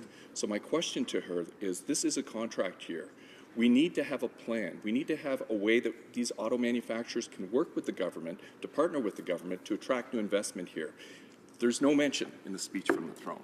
There was no mention in her speech. There was no mention in the Liberal platform. We need to have a plan to attract these investments, to keep these good quality middle-class jobs in my community, but also her community. So my question to her is very simple. Will she please work with the Minister of Innovation and come up with an automotive sector plan, and will she present it promptly to this House? And when will she do that? The honourable member for Rivière-des-Mille-Îles. Well, thank you, Mr. Speaker. And I'd like to thank my colleague for the question. I'll answer by saying that we will invest in industry and research to help with the turn to clean energy. We need to unmuzzle our scientists, and we need to be world leaders with new businesses that will help us get out in a leadership position. We will invest in environmental industries. Thank you, Mr. Speaker. Resuming debate, the honourable member for Red Deer Lacombe. Well, thank you very much, Mr. Speaker, and certainly glad to be able to rise in this House today and address the speech from the throne. But before I do, this is my first time speaking officially with a 10-minute speech in the House since the last election, so I'd appreciate it if my colleagues would give their thoughts and considerations to the people that volunteer, as we all do on our campaigns, as everybody here has a number of people to thank and be gracious for. And I'm going to start with my campaign manager, David Parker, and all of the team. I had Shelley, and she did an absolute great job keeping me where I needed to be and on track, and that's not an easy thing to do on a marathon campaign. Of course, Jonathan, for all the great work he did on Facebook, everybody who did all the door knocking, all the canvassing, and going door to door. I have a brand new riding, at least half of the riding is new to me. I've been the Member of Parliament for Wetaskiwin for the last 10 years, and now the riding it consists of the north half of the city of Red Deer, the third largest city in Alberta. And what an eye-opening experience for me to go door to door in a large urban area. And as a country bumpkin that grew up on a farm north of Lacombe, even though I've always considered Red Deer the closest major city that we would do business, buy our groceries in, from time to time do all of our shopping, it certainly has changed since I frequented Red Deer a lot when I was a much younger man with my family. And talking about family, Mr. Speaker, I would also like to take this opportunity to thank my family, my wife Barbara, my kids Eric, Cassandra, and Christian. I still remember their names. After 10 years of being a Member of Parliament, being from Western Canada, you spend about 14 hours a week just in transit to get here and get back, not to mention all of the events that you've done, or a person has to do on the weekends and so on. And I couldn't do what I do on behalf of the people that I represent without their love and their patience and understanding. And I certainly test all of those things in my duties as a Member of Parliament, and I certainly appreciate all that they do. But Mr. Speaker, my riding has changed, but the issues that affect folks in Central Alberta haven't changed. Whether you live in Lacombe, Sylvan Lake, or Ponoka, or whether you live in the north end of Red Deer, all of these issues are all the same. We all like to work hard, we all like to play hard, and of course we love the places that we call home, wherever that happens to be right in Central Alberta. And I want to talk first and foremost about the absence of those issues that are most important to the folks in Central Alberta of what could have been or should have been in the speech from the throne. I'll start most notably, Mr. Speaker, by talking about agriculture. Not one mention of the word agriculture. I grew up on a farm. I was very lucky. Grew up in the same farmyard that my grandparents did, so I had basically two sets of parents. I had grandpa and grandma who handed the farm off to my mom and dad, and of course they're still on the farm right now. My sister's living there with her kids, and that family farm and those generations continue to evolve, and agriculture is very, very important.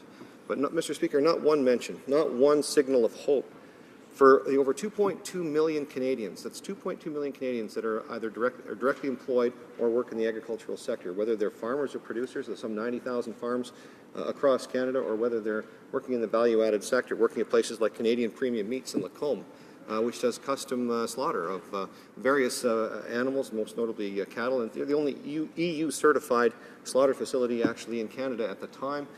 They're able to export whatever the customer demands to any place in the United States or the European Union, doing an absolutely fantastic job, only held back by the fact that we don't have a more robust trade, and that we haven't been able to ratify things like the Canada-Europe Trade Agreement. These things are inhibitors to the bison ranchers that sell their bison products, not only domestically in the Central Alberta area, and you can go anywhere in Central Alberta and buy some of the best bison products you'd ever want to eat, but these products should be on store shelves not only around Canada, but around North America, and of course all through Europe. Not a mention of the value that actually adds, whether it's regular products like beef, whether it's pork, whatever the case might be. These are all things that we grow in great abundance. I have the largest number of dairy farmers in Alberta in my riding, over 100 dairy farms in my constituency, the chair and vice chair of Alberta Milk.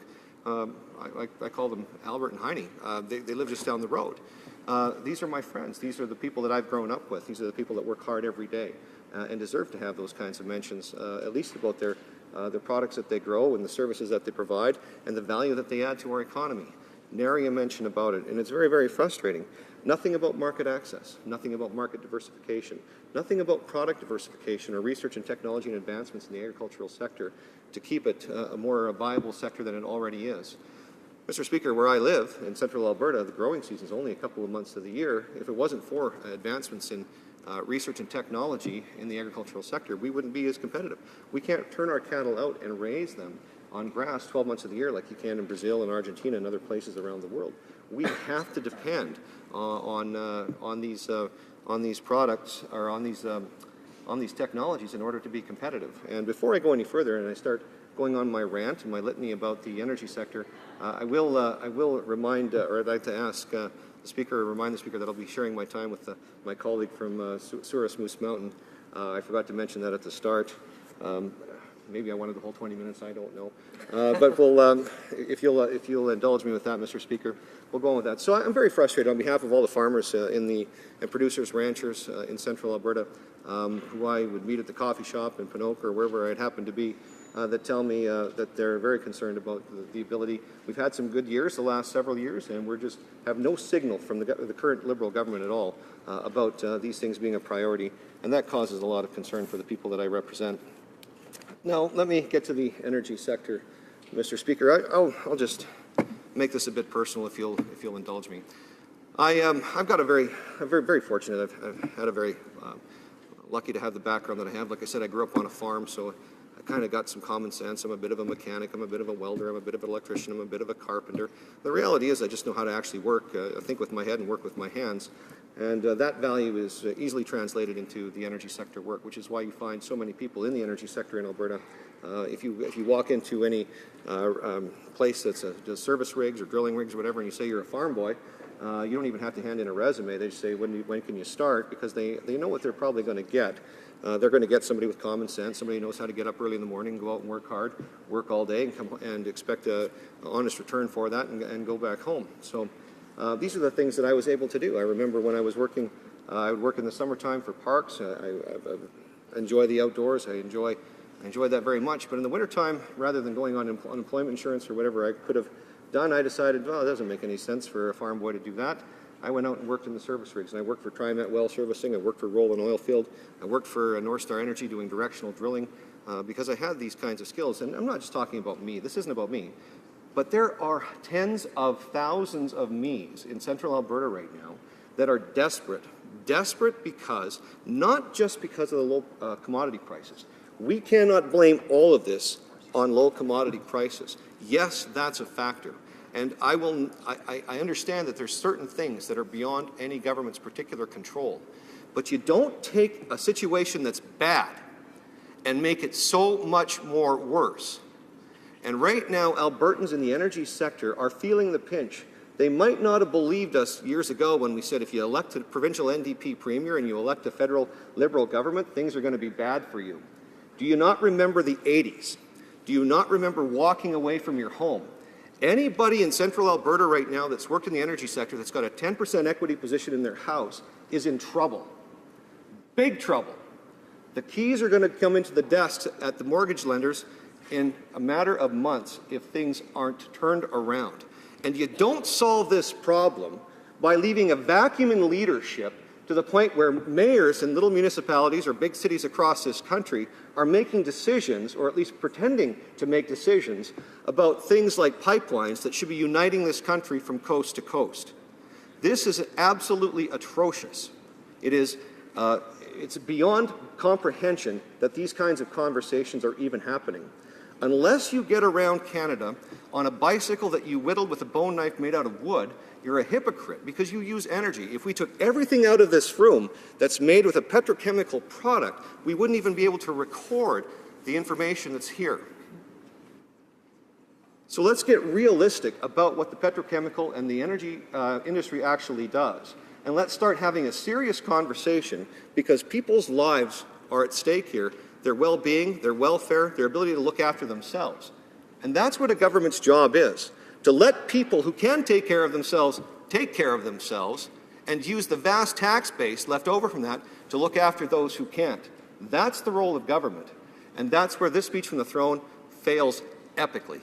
Thank you, Mr. Speaker. Thank you. Questions and comments? The honourable member for Edmonton Centre. Speaker. I'd like to congratulate the member opposite for his election and for his speech in the House today. As a young boy, Mr. Speaker, I did the milk run with my dad, collecting milk from various farms in northern Alberta, sowed potatoes on the family homestead, and I too have family members who are suffering in this economic downturn, family members who work in the oil patch and related industries.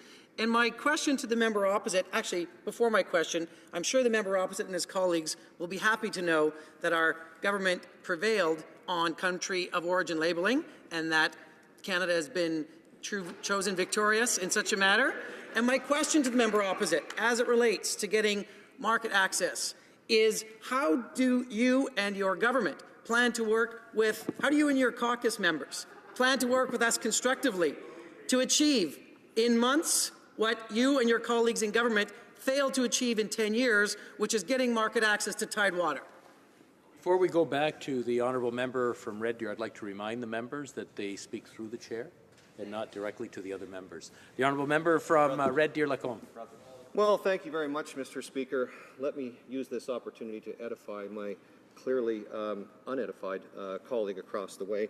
Before I do, I would like to welcome him, as a fellow Albertan to the House. He's going to have a lot of things to explain to the 4.5 million Albertans by the end of his tenure here, because I don't think it's going to go well for him. But I'll just remind him that before the last Conservative government, there was only 5 countries that Canada had trade agreements with. As it stands right now, this member and his new government have inherited over 40-some countries that are either trading partners with Canada right now or pending to be trading partners with Canada right now. All they have to do is sign the ratification of the Canada-Europe Trade Agreement and the Trans-Pacific Partnership to make those things a reality. We haven't heard a very clear signal about what they're going to do on that front. But if he's going to talk about things like pipelines, one of the things that you don't do is you don't send a signal to the market that you're going to ban tanker traffic off the West Coast to appease a special interest group that will shut down a Northern Gateway pipeline that would put billions of dollars of Alberta crude into the marketplace, eliminating the price differential that Alberta's captive market currently is in the North American marketplace. And if you'll indulge me, Mr. Speaker, in the last 10 years. Northern Alberta Clipper applied for on May 30th, 2007, fully in service in April 2010, 450,000 barrels of oil a day. TransCanada Keystone, not Keystone XL, applied for on December 12th, 2006, fully implemented June 2010, 435,000 barrels per day. Kinder Morgan Anchor Loop increased the capacity by 40,000 barrels per day, and it was done in October 2006. Enbridge Line 9 reversal applied for in 2014, and that has reversed and caused the flow of 300,000 barrels of oil per day. That's over 1.2 billion barrels of oil flowing in projects that were started and implemented in the last 10 years. Doesn't even include the projects that were applied for and approved and are pending construction right now, pending construction, waiting for a market signal from this government. Thank you. The honourable member from Edmonton Strathcona. Mr. Speaker. I'd like to congratulate the member for Red Deer Lacombe for his re-election. I too had the opportunity of meeting with Alberta farm producers last week, attended the meeting of the Alberta Federation of Agriculture with our NDP Ag Critic, and had a terrific day with them, and followed up with a meeting with Albert DeBoer, who has been involved with the Canadian dairy farmers. I wonder if the member could speak to some of the issues that have been raised to me and my colleague by the farmers and producers. Alberta producers are still not happy with the previous government's record on getting their crops to market. And I'm wondering if the member could speak to whether or not they're going to support greater regulation and action by the federal government to start regulating the rail industry. Secondly, I'm informed that the dairy industry continues to be opposed to the TPP and are disappointed the previous government didn't support action on milk proteins. Member for Red Deer Lacombe in 30 seconds or less. Yeah, thank you, Mr. Speaker. I'd like to, welcome my colleague back from Edmonton Strathcona. It's always great to see her in the House. And the issue that you brought up, or that my colleague brought up, dealing with rail, clearly our government had the rail review process. We've led legislated action to make sure and ensure that the grains and oilseeds got to the port in Vancouver or any of the ports in time to make sure that the ships that were waiting there weren't charging demurrage on our farmers. We put that through. We've worked with the rail companies on that. The reality is, if the NDP and all of their supporters weren't so happy to be blocking pipelines, we could free up a lot more rail service to get agricultural products to ports. Resuming debate, the honourable member for Souris Moose Mountain. Thank you, Mr. Speaker. It is my great pleasure to rise for my first speech in the House of Commons. I would like to thank all of my constituents, the great people of Souris Moose Mountain, for putting their faith and trust in me as a representative in this honoured institution.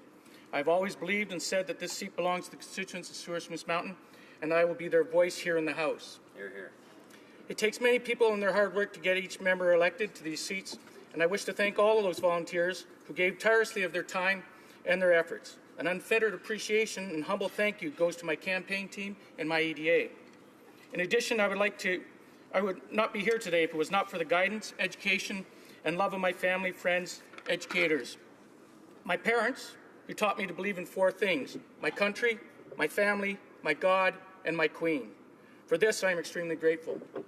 My father, the late Major General Gordon Kitchen, who served Canada with distinction and afforded me the opportunity to see many parts of the world, to learn about societies and governments. I know that my father, along with my mother, the late Joan Kitchen, look down on me today with great pride. My wife, we all know that spouses are our strength. When I am asked who inspires me, my first response is my wife, Donna.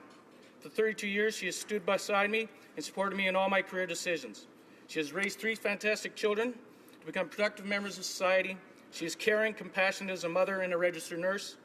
Whether it's been caring for infants at Sick Kids Hospital, teaching nursing skills to aspiring nursing students, or assessing seniors in long-term care, she is dedicated to each and every job and still works diligently with her clients today. I cannot forget to mention the positive encouragement and support I received from my children, Andrew, Catherine, and Stephen. I would be remiss if I did not thank my daughter, Catherine, for all the work and extra effort she put in during the campaign. I am grateful to the support of my brother-in-law, my in-laws, my brothers, and my sister, who is with us here today in the gallery. For those of you who do not know, let me introduce you to the wonderful riding of Souris Moose Mountain. Our riding is a rural riding of an area of 43,000 kilometers. We are bordered by Manitoba on the east and the United States on the south. two major centres, Weyburn and Estevan. From the northeast to southwest corners, Rocanville to Cornac, it is a 5-hour drive. From the southeast to the northwest corners, Cardiff to Cronau, it is a 4-hour drive. Mr. Speaker, I mentioned the geography because of the past 26 years I've traveled these roads and seen steady growth in the economy, traffic, activity, residents. Now with the collapse of the oil industry, this has made for dire times. When I drove to Regina on Saturday, the silence brought by the inactivity was deafening. Where I used to see drilling rigs, service rigs, water haulers, tankers, workers out and about, there are none. There have been thousands of layoffs, store closures, restaurant closures, empty hotels, houses for sale. Where there used to be a beehive of activity, there is now just a trickle. There's a 33% increase in employment insurance. And it's not just the rig hands. It's office staff downsizing, consultants looking for work. Mr. Speaker, our economy is struggling, Canadians are struggling, Canada's oil producers are struggling. Our vast, prosperous energy sector is being hit hard by global oil prices. This has drastically affected our national economy and brought hardship to many Canadian families. We cannot ignore the many Canadians who are losing their jobs and shutting their company doors as a result of the global oil price. While the Canadian government is not responsible for the global oil price, we will be responsible for the ongoing hardships if we do not intervene with meaningful steps to assist Canadians while they go through this struggle. I have heard from many constituents that the West, and in particular the oil industry, has been fearful of the way it was treated in the past previous Liberal governments. The Throne speech does nothing to allay those fears. Endorsement of the Energy East pipeline, which runs through the northern portion of my constituency, will assist to dispel this statement. Furthermore, it will bring great benefit to all Canadians. It is the safest way to move oil product. It will enhance the movement of oil from Saskatchewan, Alberta, and get it to Tide. Processing it and getting the product to Tidewater and markets around the world will be a value-added boost to the industry. The economic benefit to Canada with the jobs created in building the pipeline will help to strengthen the middle class and with good-paying jobs, a mandate the Liberal government claims to be a priority. The speech from the throne provided little comfort for my constituents. There was no mention of the agriculture industry, the energy sector was left to swing in the wind, and promised infrastructure spending appears to be a lifetime away. As a professional, I'm a chiropractor. An analogy I use, the backbone of my riding is the agriculture industry and the appendages are the energy sector. In my research and prior to the throne speech, I came across a response to the Liberal government's 2004 throne speech. And my predecessor, Mr. Ed Komarnicki, former MP for Souris Moose Mountain, at that time stated the government showed no support of agriculture as well. And now we see that's a reincarnation. To continue to survive, our farmers and ranchers need markets to sell their products. Saskatchewan is a major exporter of its resources, and opening new markets is a tremendous benefit to our producers. The Trans-Pacific Partnership is just such an opportunity. Not only would it open new markets for our producers, it will reduce excessive tariffs on both our canola and cattle producers. This government needs to step forward, bring the trade deal to the House, and not just sign and endorse it, but ratify it. Within the past couple of weeks, I've been receiving many inquiries and requests for information on infrastructure spending. In fact, last week, the city manager of Estevan contacted my office about $1 billion infrastructure funding that he heard rumors about. There's been a significant need for infrastructure funding in my region. With the age of structures and the prior rapid growth, communities are lagging behind in basic infrastructure, and in particular, water treatment facilities. The speech from the throne talked about infrastructure investment, and if the talk about this $1 billion is true, we need to know the rules and procedures for communities to access this. More specifically, what the parameters are, who can apply, when will it be available, and how oil-depressed areas will be defined. Mr. Speaker, the speech from the throne talked about investing in clean technology and support for companies seeking to export these technologies. It appears the main economic focus is to grow a clean environment and a strong economy in tandem. While we all agree with that sentiment, that environmental protection and economic strength are not incompatible, this government must realize that we cannot wait for the passing and implementation of environmental policy to begin stabilizing and growing Canada's economy. We need to utilize the technologies we have today, such as carbon capture, to better our economy today. Souris Moose Mountain is home to Canada's state-of-the-art post-combustion coal-fired carbon capture and storage project at Boundary Dam, utilizing low-emission power generation. Financed with $240 million from the previous Conservative government. Esfin's Boundary Dam can take 1 million tons of greenhouse gas emissions a year out of the environment, the equivalent of 250,000 cars off the road. Coal is used to provide power around the world. It is cheaper to use. However, we do not need to reduce greenhouse gases. If we do not reduce greenhouse gases, the technology reduces our impact on the environment. This is a ready-made project. It needs to be implemented. Mr. Speaker, my constituents' concerns are exacerbated by comments with respect to Canada's resourcefulness. The extraction of our vast natural resources is a job that requires what lies between the years. For the poor people of Souris Mountain, the extraction of coal and oil is a complex process that requires the brainpower of engineers, geologists, economists, accountants. They require schooling, safety training, and above all else, common sense. Same goes for our farmers. It would be grossly inaccurate assumption that farmers rely solely on what lies under their feet. Ranchers and farmers in Souris Mountain are business owners who plan, seed, harvest, sell their crop, maintain equipment, and manage their staff. As I'm sure all farmers and resource workers would agree, you can be the smartest in these respective fields, as resourceful as you can be in cutting costs, finding buyers, but if the resources don't exist and the markets to sell them aren't open, then what lies between their ears becomes moot. Finally, I'd like to end my remarks with sincere thanks to the party leader, my party leader, for making me official opposition critic. I look forward to working with the Minister of Sport and Persons with Disabilities to enhance health for Canadians in sport and recreation. I encourage all members to regularly stretch and be active wherever possible, whether by taking the stairs instead of the elevator or by walking to your destination. In closing, this government talks about Canadians want their government to do different things and to do things differently. I truly hope there is more to come, because as I've indicated, it appears that to be more a reincarnation of the same old. Thank you, Mr. Speaker. Questions, comments? The honourable member for Spadina, Fort York. I'd like to welcome the new member to the House and in particular pay my respect to the service of his father that he referenced, and we recognize that it's the service of our veterans that allow us to stand here and debate these issues freely, and for that our respect and gratitude is extended. The member spoke about the infrastructure situation in his home province, and in particular of the situation facing Estevan, but also having had conversations with the mayors of Saskatoon and Regina recently, understand that those cities also are facing enormous pressures to get infrastructure spending out this year. And one of the situations they're facing is an election that's on the horizon that may tie up the speedy delivery of infrastructure dollars and agreements to those municipalities if the province is not engaged quickly and a budget is not passed quickly. In large part because a lot of the infrastructure money announced by the previous government was never delivered to the province that the member comes from, and that's one of the reasons why so many infrastructure programs across this country have not had worked on them in the last year. So will the member opposite work with this government to make sure the infrastructure announcements that are forthcoming in the budget and the attempts to get last year's money out the door this year, because it didn't happen last year, will that member cooperate to make sure that the municipalities of Saskatchewan in particular get dollars delivered quickly and we don't miss another construction season in his own province? Well, member for Souris Moose Mountain. I thank the member for your question and your comments about infrastructure. In Estevan, in my riding, there are thousands of areas and communities that have put out applications that are out there waiting. They've been waiting. They were told they were being put on hold because of the election. The election was in October.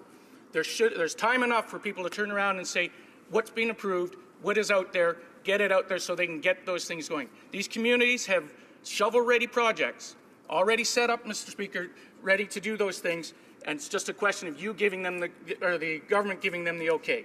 Hear, hear. The honourable member for Nanaimo, Ladysmith. Mr. Speaker, in response to the member from Souris Moose Mountain, it's a little rich, I must say, after 10 years of Conservative control in this House and 41 years of Conservative control in the Alberta legislature, to not take some responsibility for what you are seeing around job losses in the region. And I would suggest that if any party had any hope of building a pipeline, unrefined fuel export scheme and hoping to get social license and community support for projects like that, that they might consider having that fuel add to Canada's energy security, adding to jobs by refining wherever we can locally, by actually having some Canadian ownership and Canadian control, by not having gutted environmental assessment hearings so that a public hearing actually involves no hearing. Witnesses cannot speak, cannot be cross-examined, and to have had the Conservative government fight for 10 years and spend at least $100 million of taxpayers' money fighting the truth of Indigenous control and the requirement for consent around using land, I think your government might not have left residents of Alberta in the situation we are now. You cannot blame the New Democrat government in Alberta for what has happened in the last 5-6 months. And I will close by saying, in the words of your former MP, your former Premier Jim Prentice, right before he lost the election to the NDP, look in the mirror. I will certainly look in the mirror when I get to a washroom or to a mirror. I'd like to call on the member for Souris Moose Mountain. Thank you, Mr. Speaker. And I thank you to the member from Nanaimo, Lady Smith. I'm not certain I really know what the question that she was putting towards me. What I can say is that there's been a national energy program that has looked at and assessed all the issues of pipelines. In particular, they've gone through the proper steps, they've done the assessments, and they've come up with the assessment to say these are the steps that need to be met. It's up to the proponents to come up and finish those comments. A lot of these processes would be furthered along if members from the Democratic Party would stand up and actually support the process. Hear, hear. Resuming debate, the honourable member for Lac Saint Louis. Thank you, Mr. Speaker. I'll be sharing my speaking time with the member for Don Valley West. Thanking you, Mr. Speaker, on your appointment and your place in this chair. It is also wonderful to have you back in the House after a brief hiatus. I rise for the first time in this 42nd Parliament, and of course, I would like to begin by thanking the good people of the riding of Lac Saint Louis in Montreal's West Island for investing their faith in me once again. It is a weighty responsibility and one that, of course, I take very seriously. And I look forward to working hard again in this Parliament to represent my constituents well here in the federal Parliament. Mr. Speaker, the throne speech which we're debating today is a fitting reflection of the themes of the election campaign. It speaks to a desire for real change in this country. It's an eloquent statement of the government's intention to bring about the real change Canadians have clearly said they want. Change Canadians know is needed in order to move this country forward. I'm not trying to be partisan, Mr. Speaker. Blind and gratuitous partisanship is not constructive.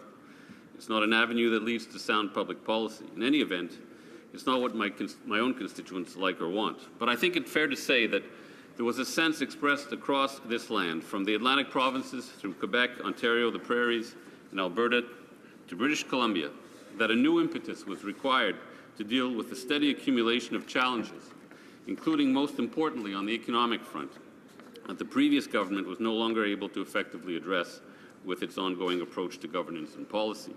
That it was time to move past a certain policy inertia in so many areas, from the economy to Aboriginal and foreign policy issues to the environment itself today so essential to economic policy.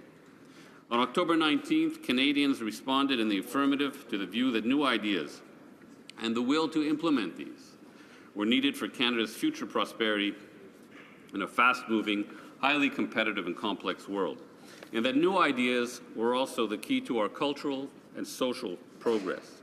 That is what the throne speech is all about, Mr. Speaker. New ideas to address lingering issues and meet new, rapidly emerging challenges, again with a special focus on making meaningful progress on stubborn economic problems that are undermining Canada's middle class. The core of our government's economic message is that we need to invest in the future in order to bring tangible benefits to Canadians and their families, today and tomorrow. We responded in our election platform by, among other things, committing to doubling infrastructure spending over the next 10 years by a total of $60 billion in extra spending. I cannot say at this time what the profile of that spending will be over time. The Minister of Finance and the Minister of Infrastructure are working diligently on that question as we speak. Mr. Speaker, Monsieur le Président, Mr. Speaker, excuse me, I actually made a mistake. I'm going to be sharing my speaking time with the member for Don Valley East. I said Don Valley West, so I apologize for that mistake. As I mentioned, we have an ambitious plan. An ambitious plan that was really at the heart of the throne speech. And I'd like to say that, from my point of view, I think that this speech from the throne seems to have been tailor-made for my riding. But that's not really the case. It was tailor-made for all of the ridings in Canada. And there was a commitment made to increase our investments in infrastructure. As you know, Mr. Speaker, we have committed to investing in infrastructure in 3 areas in particular: green infrastructure, public transport, and social infrastructure, social housing, for example. Now, Mr. Speaker, my riding of Lex and Louis is a riding that is really a middle-class riding. But that said, there are still needs in my riding, and these needs will be met through the Liberal plan, particularly as far as infrastructure investments are concerned. Mr. Speaker, my riding is it's a good middle-class riding. It has a vibrant economy. It has a growing population. It has a wonderful natural environment. It is surrounded on three sides, if you will, by water, including the mighty St. Lawrence. But there are needs in our riding. There are pockets of serious and urgent need. And our plan, our infrastructure plan, all 3 parts of it will respond to those needs. And I would like to go through all 3 aspects of our infrastructure plan and just relate how they will, how those aspects will help the people in Lac St. Louis in my riding. For example, there is a group called the West Island Association for the Intellectually Handicapped, and they have prepared a project, the shovel-ready project, Mr. Speaker. It's ready to go as soon as the funds can be unlocked. It's a project to create a community center that will provide much-needed space for the organization to expand its existing activities for families with special needs children. But it will be more than that. It will open itself to the community, to a broader set of needs in the community. For example, it will provide a place for parents to meet others and talk to each other how their children are learning, behaving, and playing, and how they can encourage positive development through parenting, even in a low-resource family. And that meeting place will also be used for, no doubt, to bring people together to create maybe some social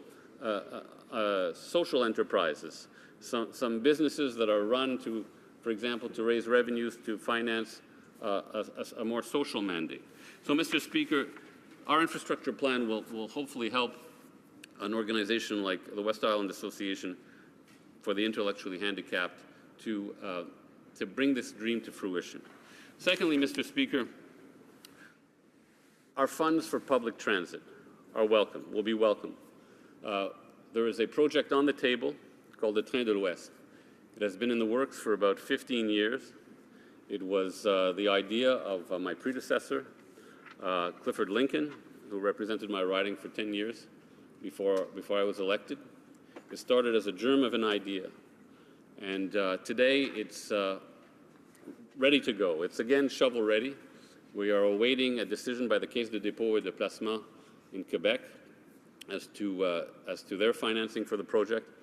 But our new infrastructure program and the additional funds in that program means that the federal government will be able to be a partner in that project and hopefully influence the shape of that project. So I'm looking forward to working with our government and with the mayors of my riding and the MNAs, the provincial representatives, to make this project finally come true. We need public transit on the West Island of Montreal. We have a train, but it's sharing tracks with freight trains, and the service is not what it should be. Finally, Mr. Speaker, I met with the mayor of the village of Senneville in my riding last week or a couple of weeks ago, and they talked to me about the need to replace their sewage system.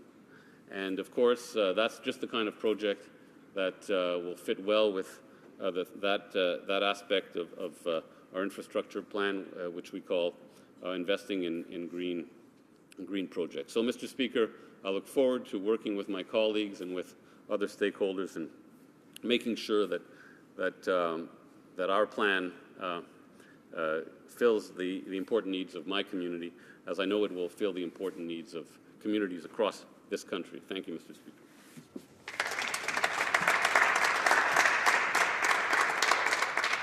Questions and comments? Question and commentaire. The honourable member for South Surrey White Rock. Thank you, Mr. Speaker. And I appreciate the comments from the honourable member. And I'm just wondering when the plan for the green infrastructure, the social infrastructure, and the infrastructure plan will be rolled out. And given that there's $20 million above for each of those elements over a 10-year period, which comes out to about $2 billion per year. I'm just wondering how many additional jobs that's going to create, and as well, Mr. Speaker, how is that going to spur on the economy?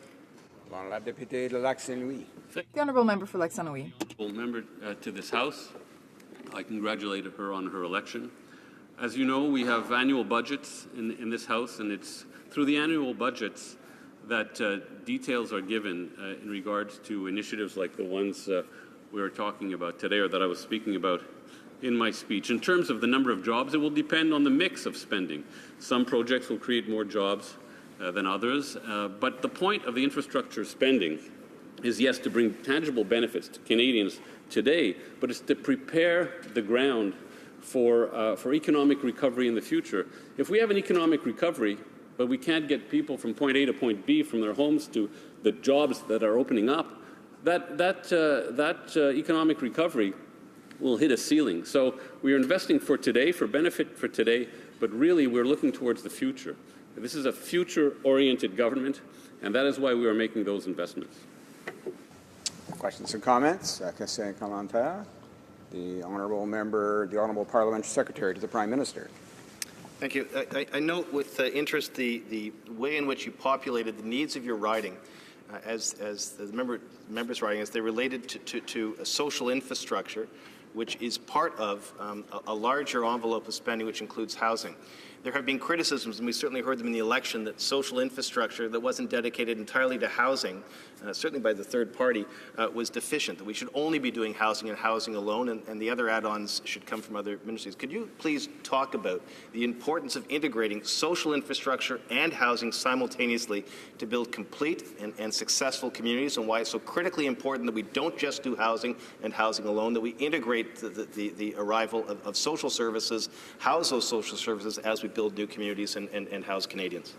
The honourable member for Lac-Saint-Louis. That's an excellent question, because I think over time we've learned to see the world a little differently than we used to. We used to see it as a group of silos. Now we see the world as an ecosystem. We see communities as ecosystems. And I've often said to my constituents that what is so special about my community, and I know this is probably the case, I'm sure this is the case of all the communities represented here, but what's so special is that we have a network of community groups that fulfill just about every need that an individual or a family could have. And I often say to my constituents, yes, we have nice homes in our riding, but they're homes. They're buildings on a lot with a car, but that's not a community. A community is when the people in those homes gather in places like the Kismet Center, which hopefully will be built, to share ideas and to make connections to help each other. And that's why housing is important. Of course it's important. But we have to bring the people who live in those homes, whether they be social housing or single unit homes, we need to bring them together to cooperate and to share their lives together. Thank you, Mr. Speaker. Questions and comments? Questions et commentaires? Alors, la députée de Berthier-Masquinongé. Merci, Monsieur le Président. Thank you, Mr. Speaker. I'd like to congratulate my colleague for his re-election and also for his speech in the House today. During the election campaign, I had the chance to speak to several dairy producers in my riding of Berthier-Masquinongé. They raised a number of significant concerns about trade agreements, notably the Canada-Europe trade agreement and the Trans-Pacific Partnership. One of the Liberal Party's election promises was to deal with this issue of dairy producers. We're approaching our 100th day, and I know that the government has a lot of work to do, and it may be difficult for them to keep their promises, but I'd like to know if the member has any comments regarding when the government will take concrete steps to deal with the issue of dairy products coming in from the U.S., because this is an issue that affects many dairy producers in Canada. Thank you. The Honourable Member for Lac-Saint-Louis. Thank you, Mr. Speaker. I would also like to take the opportunity to thank the member opposite on her for her re-election, to congratulate her on that. Now, in my riding, there are some suburban areas and also some rural areas. I was fortunate to have the agricultural section of McGill University in my area as well, so I do have some knowledge of rural areas. Now, concerning the question that you raised, yes, the date was discussed. Our colleagues have discussed it. It was something we talked about when we were in opposition as well, and we got a lot of feedback from dairy producers. Concerning the specific date, unfortunately, I'm not the agriculture minister and I don't have the answer. I apologize. Resuming debate, the Honourable Member for Don Valley East. Mr. Speaker, it is my honor to rise today to speak about the speech from the throne. As the member of the great riding of Don Valley East, there are significant steps noted in the speech from the throne that will have good long-term benefits for my constituents and for all Canadians. Let me begin with the recognition in the throne speech that diversity is our strength. In Don Valley East, close to 60% of the population are first-generation Canadians. People have come to Canada from different parts of the world, but with one common purpose: to provide a better future for themselves and their families. And many people in my riding, having established themselves, are giving back to newcomers. And a wonderful example I have is the agency called the Clothing Drive, which provides clothing, boots, shoes, school bags, etc. for hundreds of newly arrived Syrian refugees. And I was proud to have done the official opening of their office in my riding. Do you know how this organization started? It was a Facebook post which says, "I need help."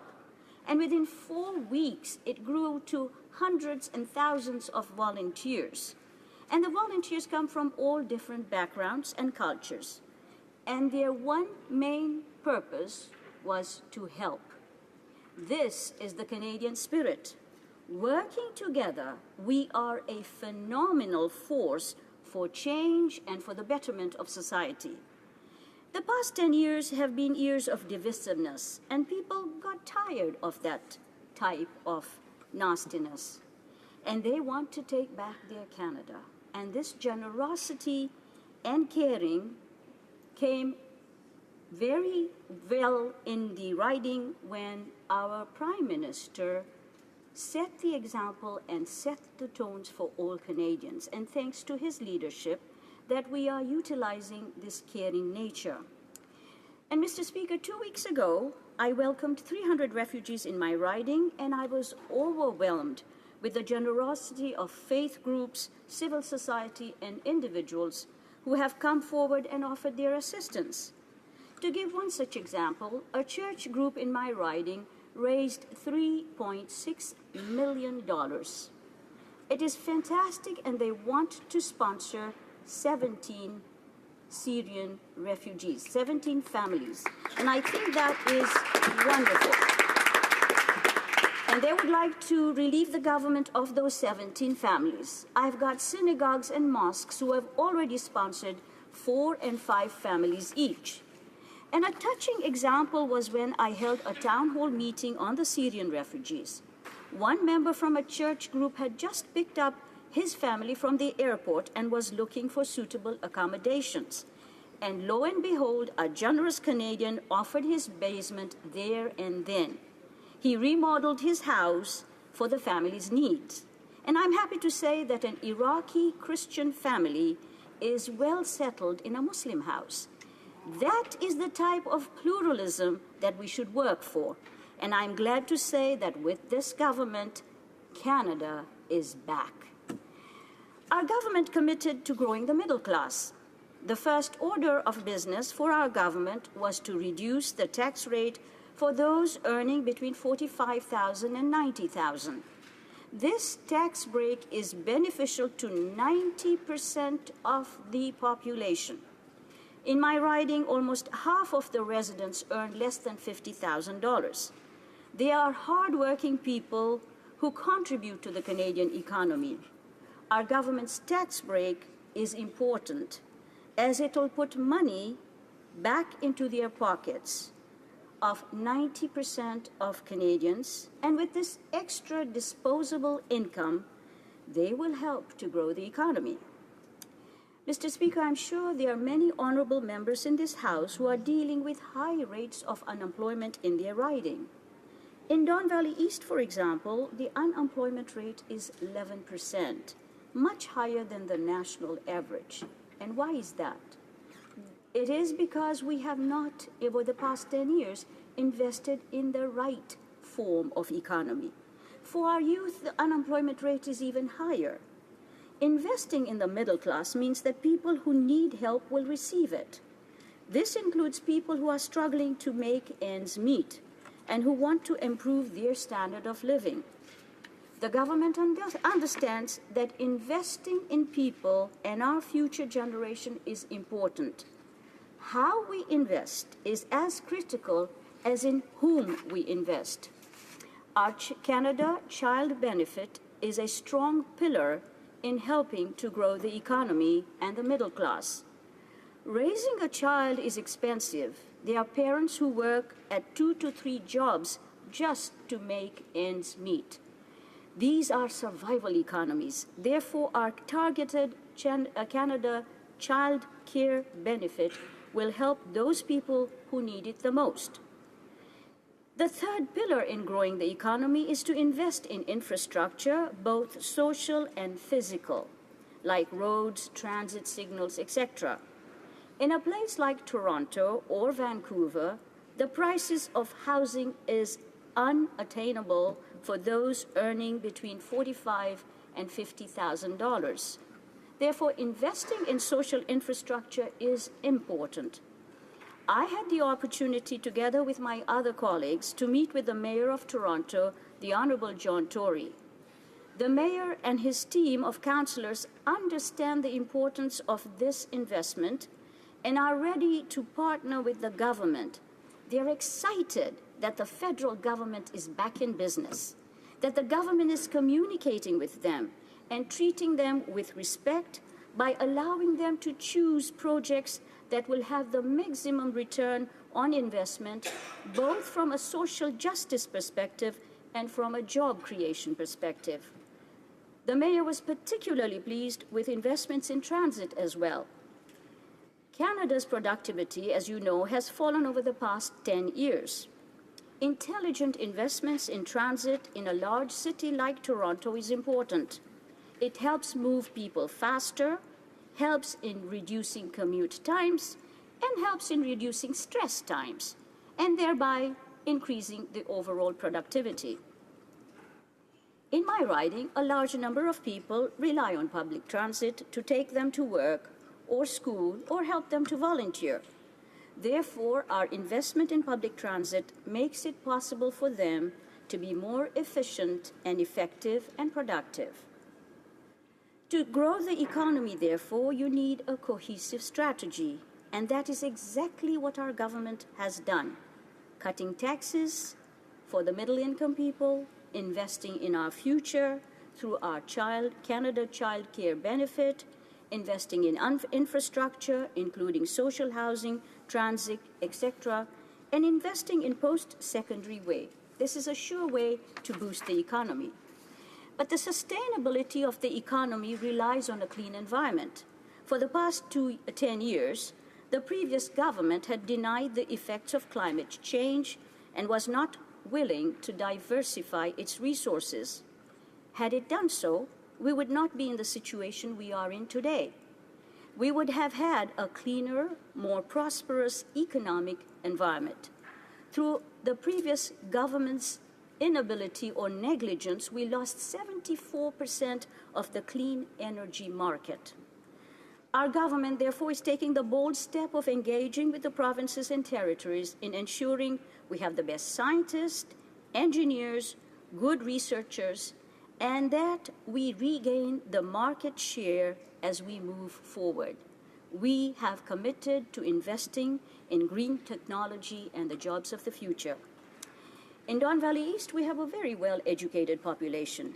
In my riding, 40% of the residents have either a university or college education, which is above the national average. These well-educated people will benefit from our investment in the jobs that are created through our partnership with the environment. Mr. Speaker, our government is committed to making real change. We were elected on our commitment for a better, prosperous Canada, an all-inclusive Canada, a Canada that respects its diversity, a Canada that is strong because of its diversity. The speech from the throne delivers that message very clearly. Thank you, Mr. Speaker.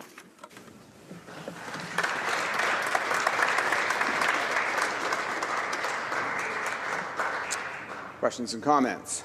Question and commentaire. The honourable member for Port Moody, Coquitlam. Thank you, Mr. Speaker. Appreciate my colleague's intervention, and wanted to just mention that she spoke about Canadians who are working hard just to make ends meet, and that they're working from paycheck to paycheck. She spoke about investing in the right kind of people. Mr. Speaker, Oxfam just recently released a study that highlighted the gap between the rich and the poor is growing around the world, and this government had an opportunity to address this problem in Canada. However, the Liberals' so-called middle-class tax cut ends up benefiting 30% of the high middle class, and in fact, the richest 10% are benefiting from this tax shift. So my question is, how are we not addressing the issue for all those in the middle class and those that are actually working paycheck to paycheck? How is that, this is unfortunately not being addressed? I wonder if my honourable colleague could respond to that. Honourable member for Don Valley East. I thank the honourable member for his question. As a chartered professional accountant, I do a lot of tax returns, and I think our government's investment in the middle class by cutting taxes for 9 out of 10 people is a very good step. You talk about the gap between the rich and the poor. That gap had been growing in the past 10 years, and therefore we have chosen to remedy that situation, and we have done it through wise tax cuts, investment in the Canada Child Benefit Program, investment in infrastructure, so that together this cohesive strategy helps the economy grow.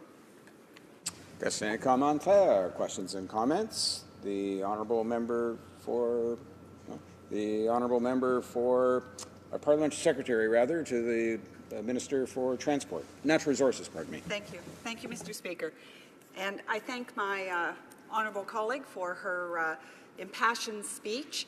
one of the things that she talked about were families and families in your community and how families are getting by and trying to move their lives forward. And I wonder if she could expand a little bit on the Canada Child Benefit and how that is lifting 316,000 children in Canada out of poverty and how that's going to impact families in her riding. Member for Don Valley East. I thank the honourable member for her excellent question. With people earning $45,000 to $50,000 in my riding, they cannot really afford childcare. And this additional money that they will get, which is geared to the income, will benefit them. As she mentioned, it will alleviate 316,000 children out of poverty. A lot of people use the food banks. A lot of people have just to work at 2 to 3 jobs to make ends meet.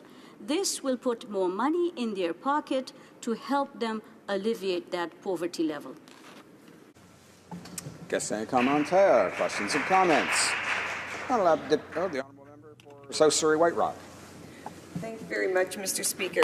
And I was pleased to hear my colleague talk about, again, infrastructure, green infrastructure, social infrastructure. And I'm very proud that this government did set up the Green Infrastructure Fund that actually funded and promoted biofuel, organic waste treatment, production of biogas, geothermal, and reduction in greenhouse gases. So I'm looking forward to the additional $20 billion that will go into that fund.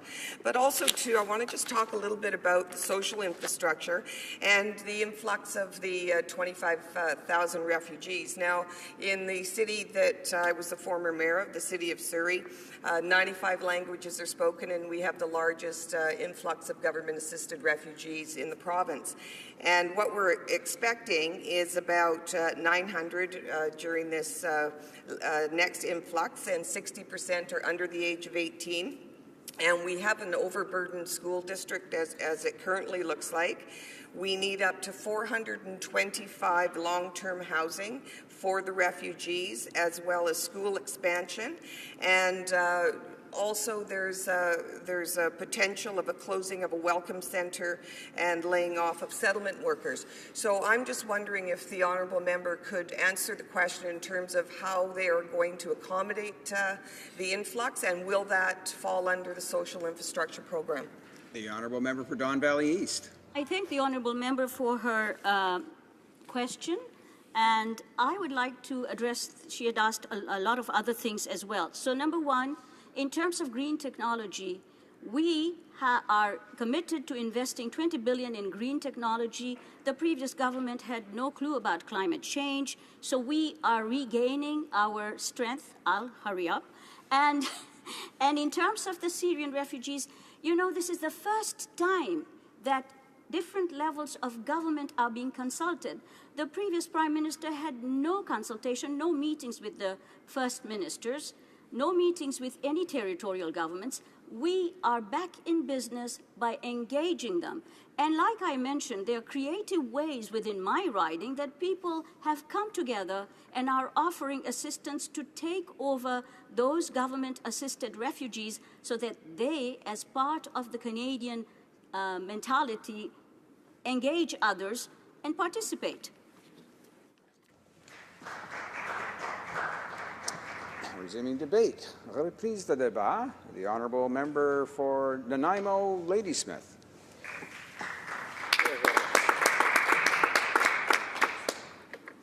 Mr. Speaker, I am splitting my time with my colleague, the Member of Parliament representing Berthier-Maskinonge. Because this is my first full speech in the House, I want to thank the voters and volunteers of Nanaimo Ladysmith, my family and friends, for the honor of their support and the great privilege of being in this House. I also salute my local government colleagues and constituents who taught me a great deal over 4 years serving in office, 4 terms serving in office. I also want to state the privilege of living on the unceded territory of 3 First Nations in my riding, Sanemo, Saminas, and Snanaas or Nanus First Nation. as well as many Métis and Indigenous leaders in the community and many residents. They are teaching me every day about the importance of reconciliation around working on right relationship, work that Canada needs to do vitally.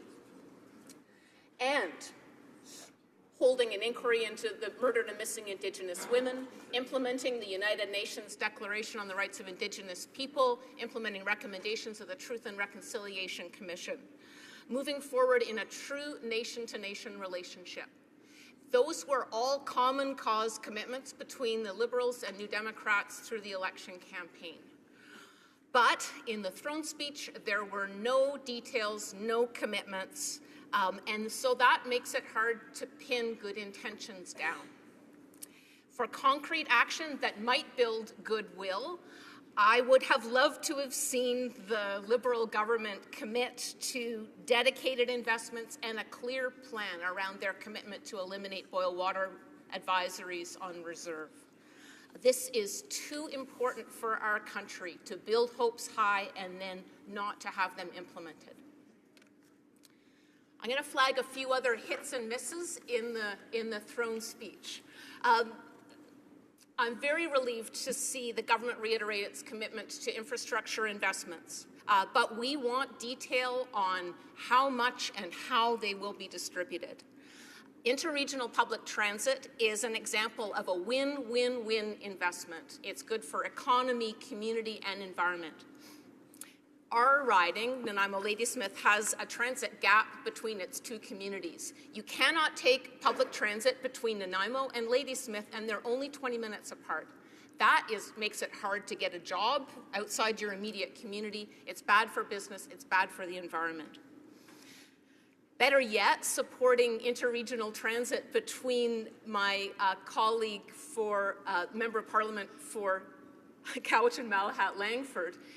Duncan and Nanaimo both have campuses, burgeoning campuses for Vancouver Island University. Interregional transit connecting those two communities would be very good for student affordability, let alone economy and environment. In my own home community, Gabriola Island, residents got tired of waiting on long lists for public transit funding, so they established their own regional service. For a community of just 4,000 people, they have funded themselves, with some support from the Regional District of Nanaimo, 3 biofuels buses. They've run the whole system on volunteers, and on Saturday, they celebrated their 33,333rd passenger. It's fantastic work by a very small community organization. I'm very proud of what they've done, but running public transit should not fall only to community volunteers. We badly need strong federal and provincial government partners to make public transit work. Last year, New Democrat members of Parliament representing ferry-reliant communities asked the federal government to make it permissible for BC Ferries to apply for infrastructure funding. Ferry users in our communities have been hit very hard by skyrocketing fares originating from a semi-privatization philosophy of the provincial Liberal government in British Columbia. It's very hard on community, very hard on affordability, and this is our marine highway. BC Ferries represents our marine highway. As the progressive opposition, New Democrats will keep pushing the Liberal government for strong, reliable, long-term investments on public transit infrastructure. The throne speech promised legislation that will provide greater support for survivors of domestic violence and sexual assault. I cannot overstate how badly Nanaimo-Ladysmith needs such support. We need to prevent violence against women. So much has fallen to frontline organizations who pick up the pieces every day. One such organization is Nanaimo's Haven Society. It fields 8 distress calls every day. Every year, it serves close to 4,000 people in the region, all victims of sexual abuse, physical, emotional abuse, and violence. Because of inadequate finances, Haven Society has to turn away 75 women every year who are ready to leave abusive relationships, but there is no shelter for them. Imagine the heartbreak of that. They just simply don't have enough shelter. Across the country, there's a powerful network of domestic violence shelters picking up the pieces. One night alone, 8,000 women and children were in such shelters in our country. Another night that same year, shelters turned away more than 500 women and children for lack of space. Now, I acknowledge the personal commitment of the Status of Women Minister across the aisle, and I deeply hope that her finance minister and her cabinet shares her, that they agree that finding solutions is vital. I salute the work of shelters and anti-violence workers across the country, and I hope that we have a government that supports them and keeps the vulnerable safe.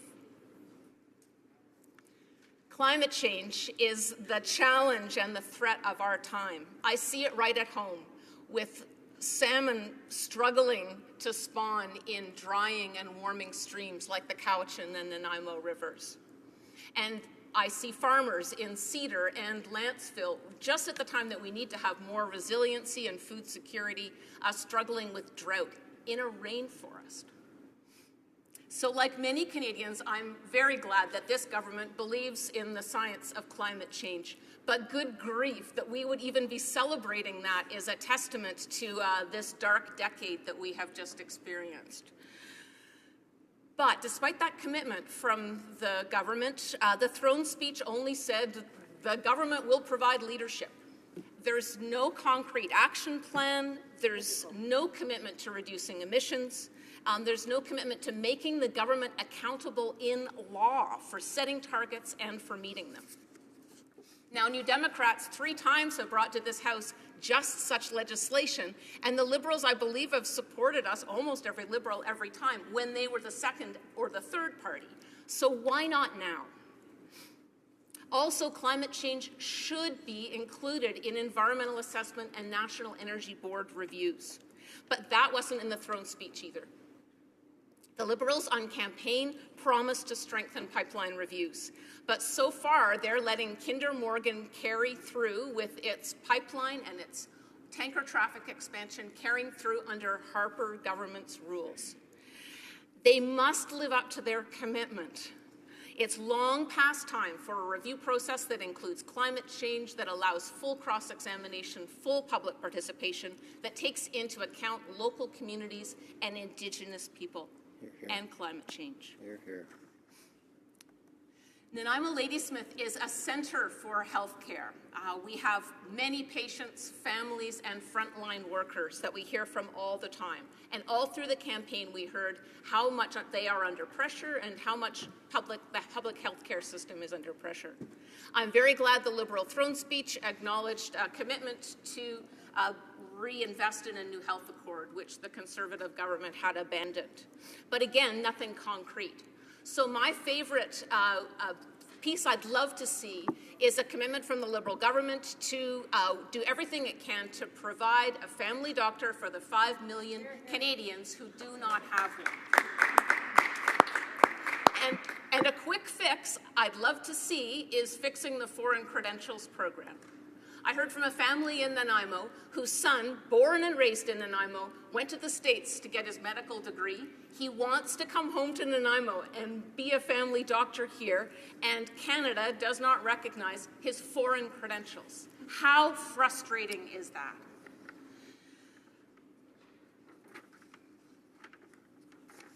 There is much work to do, much hope and much opportunity. And when the economy is in trouble, it is the most vulnerable and those with the least that suffer the most. The government can and must play a direct role in reducing that inequality. And we will push the Liberal government to take concrete actions to do so.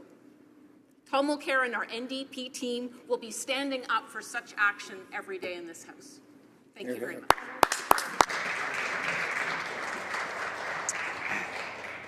Just a reminder to honourable members to remember to refer to other honourable members. I heard the honourable member for Outremont and the honourable member for Calgary Heritage remains a member of this House, and we refer to them by their riding names, not their given names or family names. So just something that it's a practice that we need to get into, and it does take a bit of time to get completely ingratiated with that habit. Questions and comments? Questions et commentaires. The Honourable Parliamentary Secretary to the Minister of Canadian Heritage.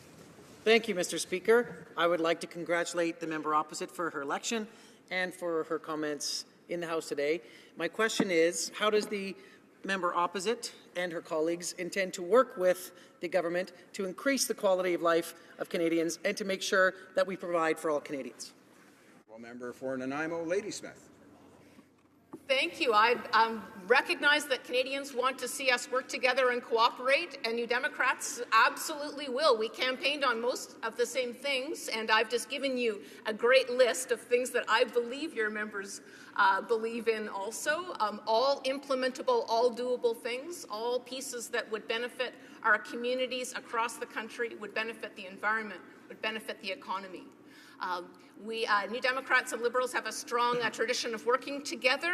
We have given you some of Canada's best ideas: old age security, Canada Pension Plan, public health care, and even with the Conservatives, the residential school apology was NDP-initiated piece. So we will be constructive and cooperative and reinforcing wherever we can, and where we see that you are not taking action in a way that lives up to the commitments of your election promise and your throne speech, then we will absolutely be standing together and holding the government to account. Reminding you. Questions and comments. The Honourable Member for Central Okanagan, Similkameen Nicola. Thank you, Mr. Speaker. I just want to congratulate the member for her speech and election. It's always a pleasure to hear someone who has ideas about how we can make this country better. I just want to ask the member if she was aware that the credentialing issue she raised around doctors, it's not the Canadian government, it's not actually within the jurisdiction of the federal government to do credentialing. It's up to each individual province, as they have jurisdiction over credentialing. And in fact, that would mean it would be the BC College of Physicians that she should be taking issue with. This is one of the challenges of a federation, a federal structure, but I look forward to working with this member on these kinds of issues. Thank you.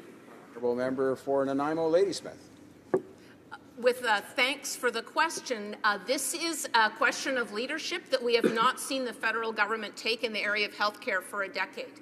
And I recognize in every case, I mean, I come from local government, so I know how much we need to work together in partnership.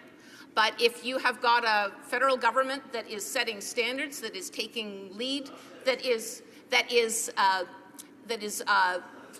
passing on transfer funding with some strings attached, and encourages the provincial governments to do the right thing, let alone the doctors' associations in each province, I think that does have the opportunity to change the tone. Hear, hear. Thank you. Questions and comments. Questions et commentaires. The Honourable Member for Etobicoke Lakeshore. Thank you, Mr. Speaker. First, I want to congratulate the member opposite for her speech, and I want to thank her for all of the kind words about the throne speech. But I'm not clear, having listened to her, whether she will be or will not be supporting the throne speech. Well, Member for Nanaimo, Ladysmith. There's lots in the throne speech to support. There's no question. But as we hear leaders every day say, including just today, the leader of the Assembly of First Nations, words are easy, actions are hard. And that is what we've got a decade of lost leadership to make up, and actions are what we are focused on this side of the aisle. Here. Questions and comments. The Honourable Member for Laurier Sainte Marie. Thank you very much, Mr. Speaker. Merci beaucoup, Monsieur le Président. Thank you, Mr. Speaker. I'd like to thank my colleague for a very interesting speech. One can tell that my colleague is very much preoccupied by the reality of what is going on in her riding. She mentioned certain problems with regards to droughts for lands in certain humid zones. Could she give us more information about the effects of climate change in her riding and on the fact that some people are very concerned by these questions. Thank you very much, Mr. Speaker. For Nanaimo, Ladysmith. Thank you, Mr. Speaker. So we are already living in a community in Nanaimo Ladysmith with very wet winters, very dry summers. It's a Mediterranean climate. And it has extremely sensitive ecology that has resulted from that long-term weather system. So whether we are seeing a change in invasive species or in the viability of what kind of vegetables grow well, we are also particularly seeing real pressure on our salmon stocks, on all of the commercial fisheries, which have traditionally been such a part of our region.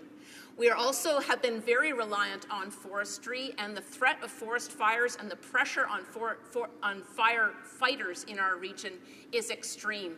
And I was very pleased to stand with New Democrat colleagues throughout the campaign with firefighters standing up for climate change and natural disaster response framework that would make sure that when we do have extreme waves of forest fire, extreme drought, that we are prepared as communities for such eventualities. Resuming debate, the Honourable Member for Berthier-Mesquinongé. Thank you very much, Mr. Speaker. First and foremost, I'd like to take a few moments to thank the voters of my riding for having invested their trust in me for a second term. I would also like to thank my family that supported me for the longest campaign in our history, all the volunteers who brought true contribution. I would also like to thank all candidates who presented themselves during the last elections campaign. It was a very honourable action from their part. I would like to talk to you about my riding, Berthier-Mesquinongé. It has rather changed since the previous parliament. I represent 3 MRGs, Mesquinongé, Berthier, and 3 municipalities of Matawimi, Saint-Damien, just to name a few. So, Mr. Speaker, I represent 37 municipalities. It is one of the most beautiful ridings in Canada. I'm very proud of it. And so today I will give you a speech about the speech from the throne. Yes, there are certain positive points therein. I would like to talk to you about the positive points I've managed to note for my constituents in Berthier-Mesquinongé. For example, when the government stated that they wanted a better nation-to-nation dialogue. This is an important thing. We must adopt all the recommendations put forward by the Truth and Reconciliation Commission. There will finally be a national inquiry on murdered and missing Aboriginal women. This must be mentioned because a report was published from the Human Rights Tribunal that said that for many years now, the government has not truly helped First Nations. There was a lack of funding on that front. This is important that it has been mentioned during the speech from the throne. What we would like, however, is more information and a clear deadline or calendar.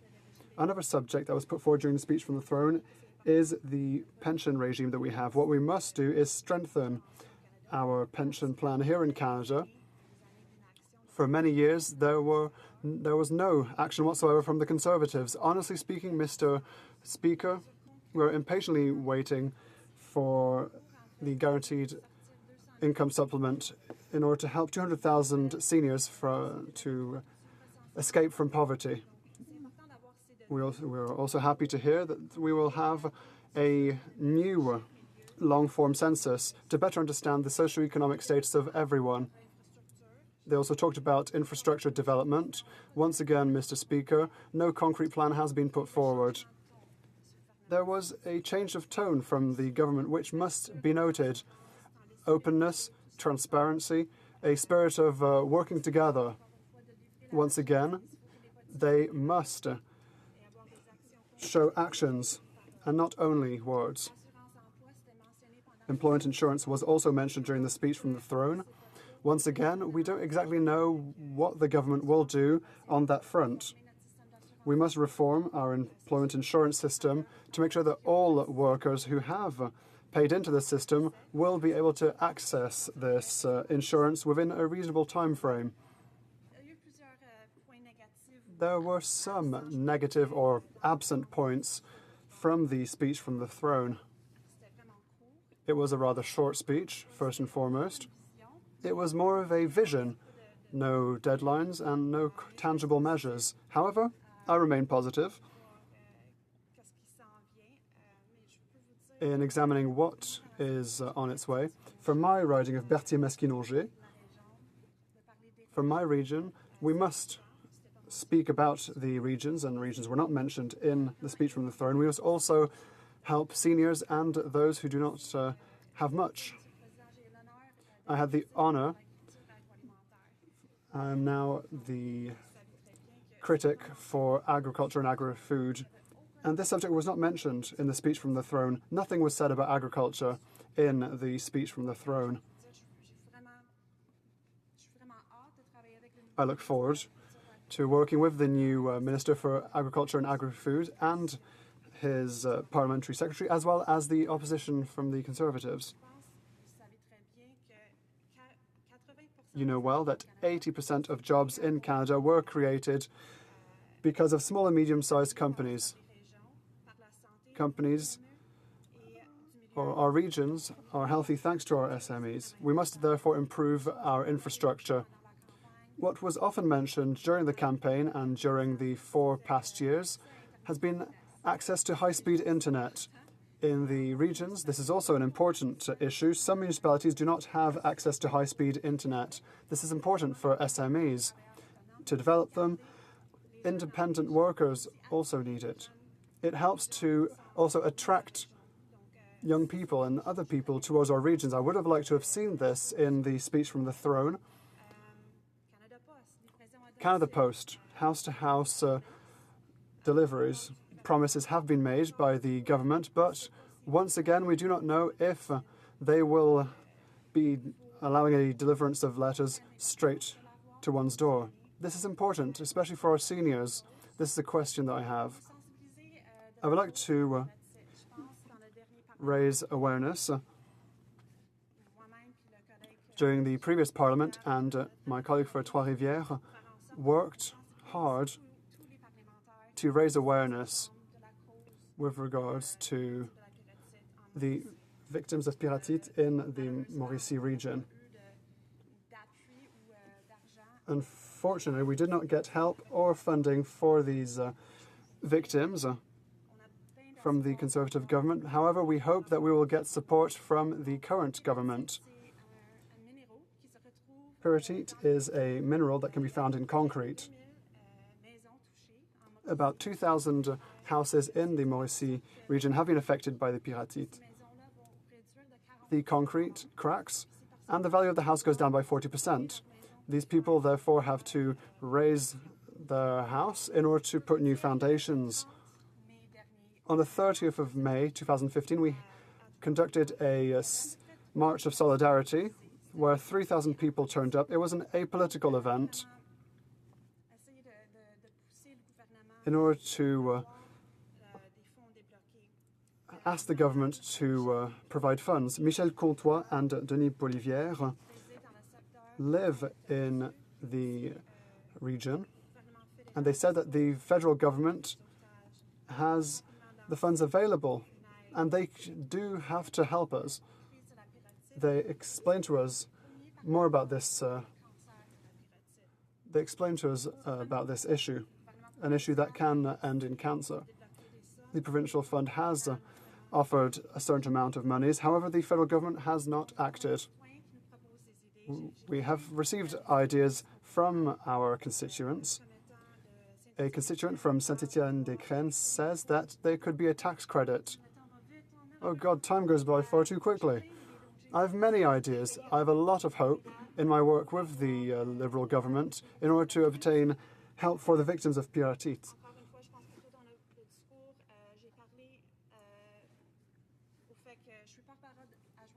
I am the deputy critic for agri-food and agriculture. We lost 250 farms in Quebec last year. The trade agreement between Canada and Europe is of a concern to our producers. We need more clarity with regards to compensation. Compensations were announced by the Conservative government, but we do not know what the Liberal government is going to do on the matter. This is also an important issue that could be rectified. I hope that this will be rectified. There's also a problem for dairy producers. We have medium-sized dairy producers who are losing $50,000 per year. If the government can show us a sign of life, we would like to know when they will act, what their plan is. I think that this could help many producers throughout Quebec and also throughout Canada. Those were important points that I wanted to raise. Another important point is what we all see in the newspaper, the price of food. Of course, we cannot control the cost of money. What we need is a plan that would allow the poor of Canadians to have access to food. What I would like to see from the Liberal government is a dialogue on a strategy of what they will do. What they will do to make sure that people have access to fresh food. I have a number of articles that describe how the price of food is going up. It could be going up by a further 4%. Once again, I have hope in working with the Liberal government and also my colleagues from the Conservative Party so that we can help our constituents. Thank you very much, Mr. Speaker. Questions and comments. Question commentaire. The Honourable Member for St. John's East. Thank you, Mr. Speaker. I'd like to thank and congratulate her. I'd like to congratulate my colleague for her election and for her speech. She mentioned things that were not present in the speech from the throne. However, does she support what is actually found in the speech from the throne? Will she give her approval to it? The Honourable Member for Berthier-Masquinongé. I'd like to thank my colleague for his question. I'd also like to congratulate him for having been elected. Of course, the speech from the throne lasted 10 to 15 minutes. There are many positive points therein. However, once again, there must be more bite. We don't exactly know what direction the government will take, what the calendar deadlines are. What we need are more tangible measures put forward by the current government. As it stands, what is found inside the speech from the throne is positive. I approve of most of the points in the speech, but we know that the New Democrats will work for the government because they will go even further. It's important to do so. We must also make sure that they will act and that their promises will become true results. What we need are concrete actions. I look forward to seeing what they have to offer. Thank you, Mr. Speaker. I wanted to congratulate my colleague there on her re-election to the House and also congratulate her on her appointment as Deputy Critic of Agriculture. I too come from a riding that is very rich in agriculture, with having many farmers that are in the supply management industry, but also grain farmers and hog farmers alike. And this Liberal throne speech made absolutely no mention of farmers. One almost got the sense they were thrown under the bus, as though maybe they were the sacrificial lamb in this throne speech. I surely hope that's not the case, but my question for the member would be, what kinds of things should the throne speech have included to support our hardworking farmers? Very good question. Député de Berthier-Masquinongé. The Honourable Member for Berthier-Masquinongé. And also congratulate him for his re-election. I could honestly say that I was very surprised not to see agriculture included in the speech from the throne when we know that 1 in 8 jobs is created because of agriculture. It happens all across our beautiful country. I think what we saw is in the letters to the ministers is the responsibility for the Minister of Agriculture to create a food strategy. And I could tell you, Mr. Speaker, that the New Democratic Party has worked very hard, and we have consulted Canadians and farmers from across the country, and we have a wonderful food strategy ready to go. And we were the only party to have a food strategy, a long-term vision, which is really, really important for agriculture. So I'm really hoping to work with the Minister of Agriculture and members on this side to move forward and have a long-term vision for agriculture in the next coming weeks and months. Questions and comments? The Honourable Member for Churchill, Kiwatanik-Aski. Thank you very much, Mr. Speaker, and I'd like to thank my colleague for her excellent speech. She pointed to the concerns that we have when it comes to the new government's trade agenda. Obviously, we've been very outspoken on our side in terms of our opposition to the Trans-Pacific Partnership and what that would mean in terms of job losses for Canadians. In fact, we heard just a few days ago that it's estimated that 58,000 jobs, good-paying Canadian jobs, would be lost as a result of the TPP. And yet, we don't see any concern from the government regarding that kind of information. I'd like to hear from her how important it is for her constituents and for Canadians to see that we have a federal government that stands up for Canadian jobs. The Honourable Member for Berthier-Masquinongé. Thank my colleague from Churchill for her question, and also congratulate her for her re-election, and thank her for all the amazing work that she's done in the last few years in the House of Commons. So the trade deal that we have with Canada and Europe, there was losses for our farmers. And now we have the Trans-Pacific Partnership that was actually, Mr. Speaker, negotiated during the campaign, right? We didn't even get to see the text, the full text, before we actually, or Canadians went to go vote on the 19th.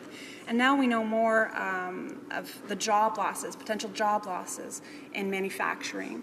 And for a lot of farmers, especially dairy and farmers that are under our supply management system, there's going to be huge losses for them, right? And a report came out about a few weeks ago talking about how many farms we lost in Quebec. We lost 250 farms last year in Quebec. So I think it's really important that the government make sure that we have the best deal for Canadians, the best deal for farmers, and we're really hopeful and optimistic that they would have tried to kind of move and renegotiate, but I think it's really important when the economy is so fragile that, you know, the trade deals are the best. So we're really hoping the government will act, because we can't afford to lose any more jobs or any more farms. Resuming debate, the Honourable Member for Niagara Centre. Well, thank you, Mr. Speaker. Mr. Speaker, I would like to split my time with the Honourable Member from Yukon. Mr. Speaker, it is truly humbling to be here today in this magnificent and historic chamber. As I stand before you today, I reflect on the words of a former Prime Minister. The past is to be respected and acknowledged, but not to be worshipped. It is our future in which we will find together greatness. Mr. Speaker, just by being here in Parliament today with all of you, we are connected to thousands of men and women who have come before us to lead this great country. They, in fact, had a vision.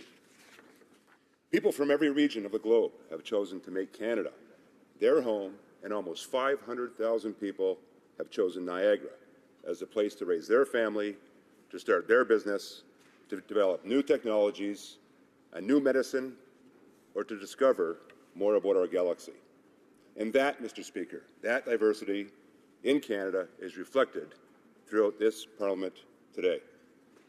As we debate the speech from the throne today, I think of the men and women who have stood in the House of Commons before us and debated how to care for and honour our veterans after the Great War, Canada's role during the Second World War, the vision to construct the Welland Canal as an integral component of the overall St. Lawrence Seaway system, connecting Thunder Bay on through Niagara Centre to Toronto, to destinations in the wonderful province of Quebec, on to Europe, Africa and China, or historic debates to create UN peacekeepers, design our national flag, development of the Auto Pact, or the creation of Medicare. More recently, we can look at the debates about the patriation of our Constitution and the Charter of Rights that has allowed Canadians to fully control our destiny. I also reflect on the Acid Rain Agreement and NAFTA that showed how well Canada can, in fact, work with our neighbours to improve our environment and create new jobs and opportunities for this, our generation. These are just some of the thousands of issues and debates that have been held here in these hallowed halls.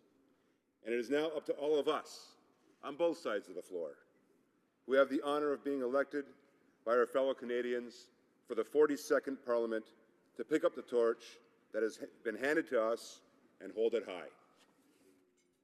It is with this that I commit to the great people, citizens and businesses of Niagara Centre, and to everyone in Niagara, along the Great Lakes, and of course across our great country, Canada, that I will do my best to live up to the expectations and humbly accept this challenge to be your voice here in Ottawa.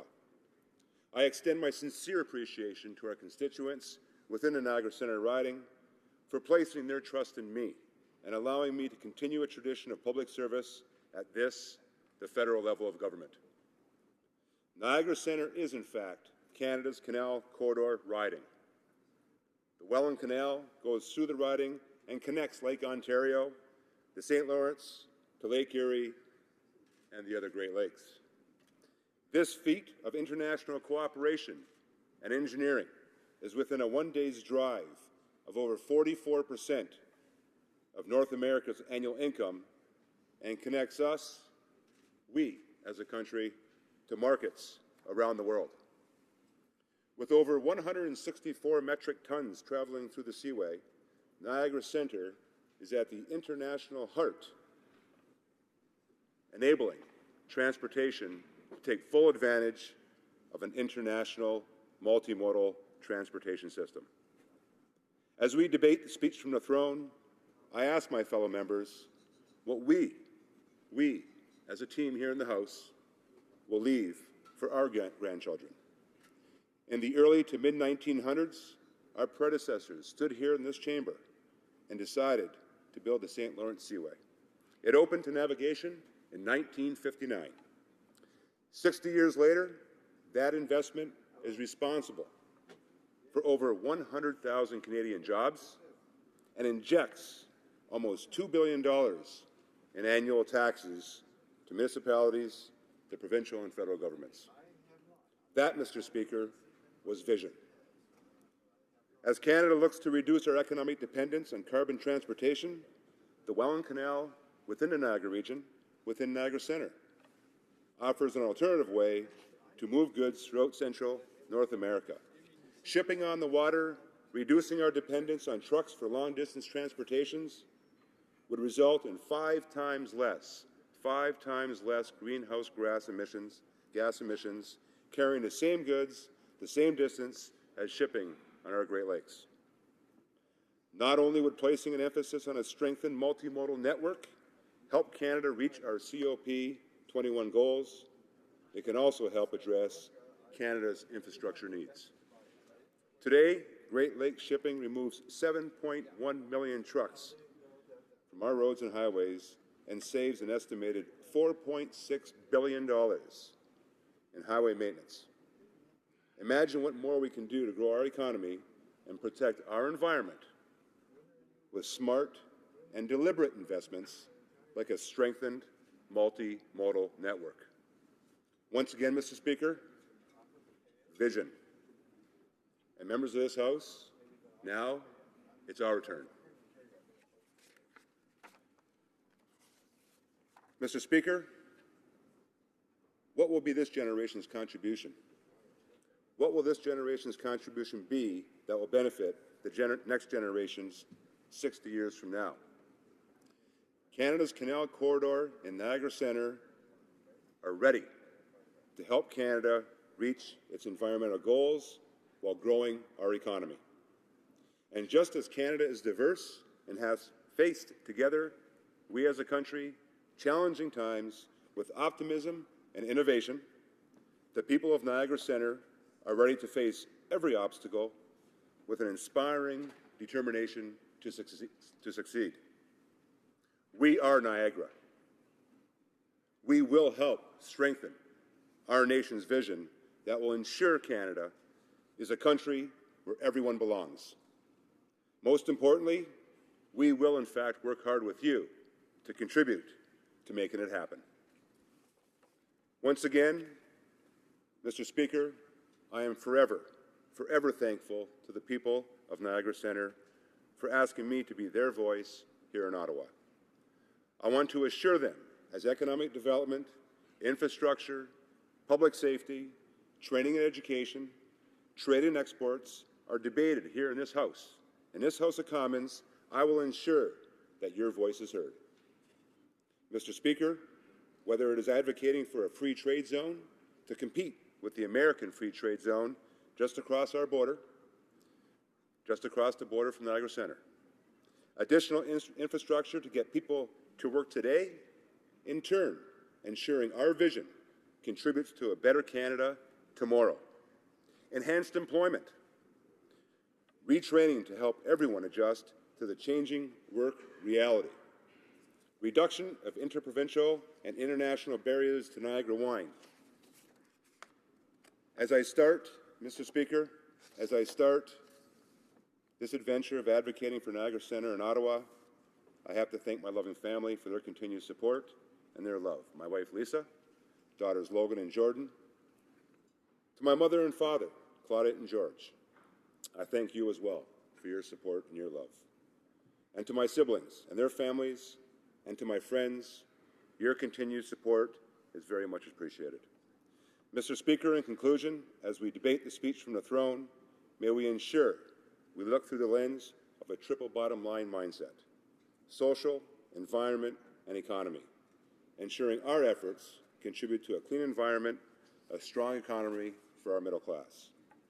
And although we may be on opposite sides of the House, I strongly believe that this vision will put forward the interests of who we are here for, future generations. Our number one priority is to satisfy those that we represent, not the party we belong to satisfy those we represent today while not compromising the generations of tomorrow. As we, Mr. Speaker, work closer together in the House to ensure our nation succeeds today, we will work together in the House to ensure our nation will walk together forever. Thank you, Mr. Speaker.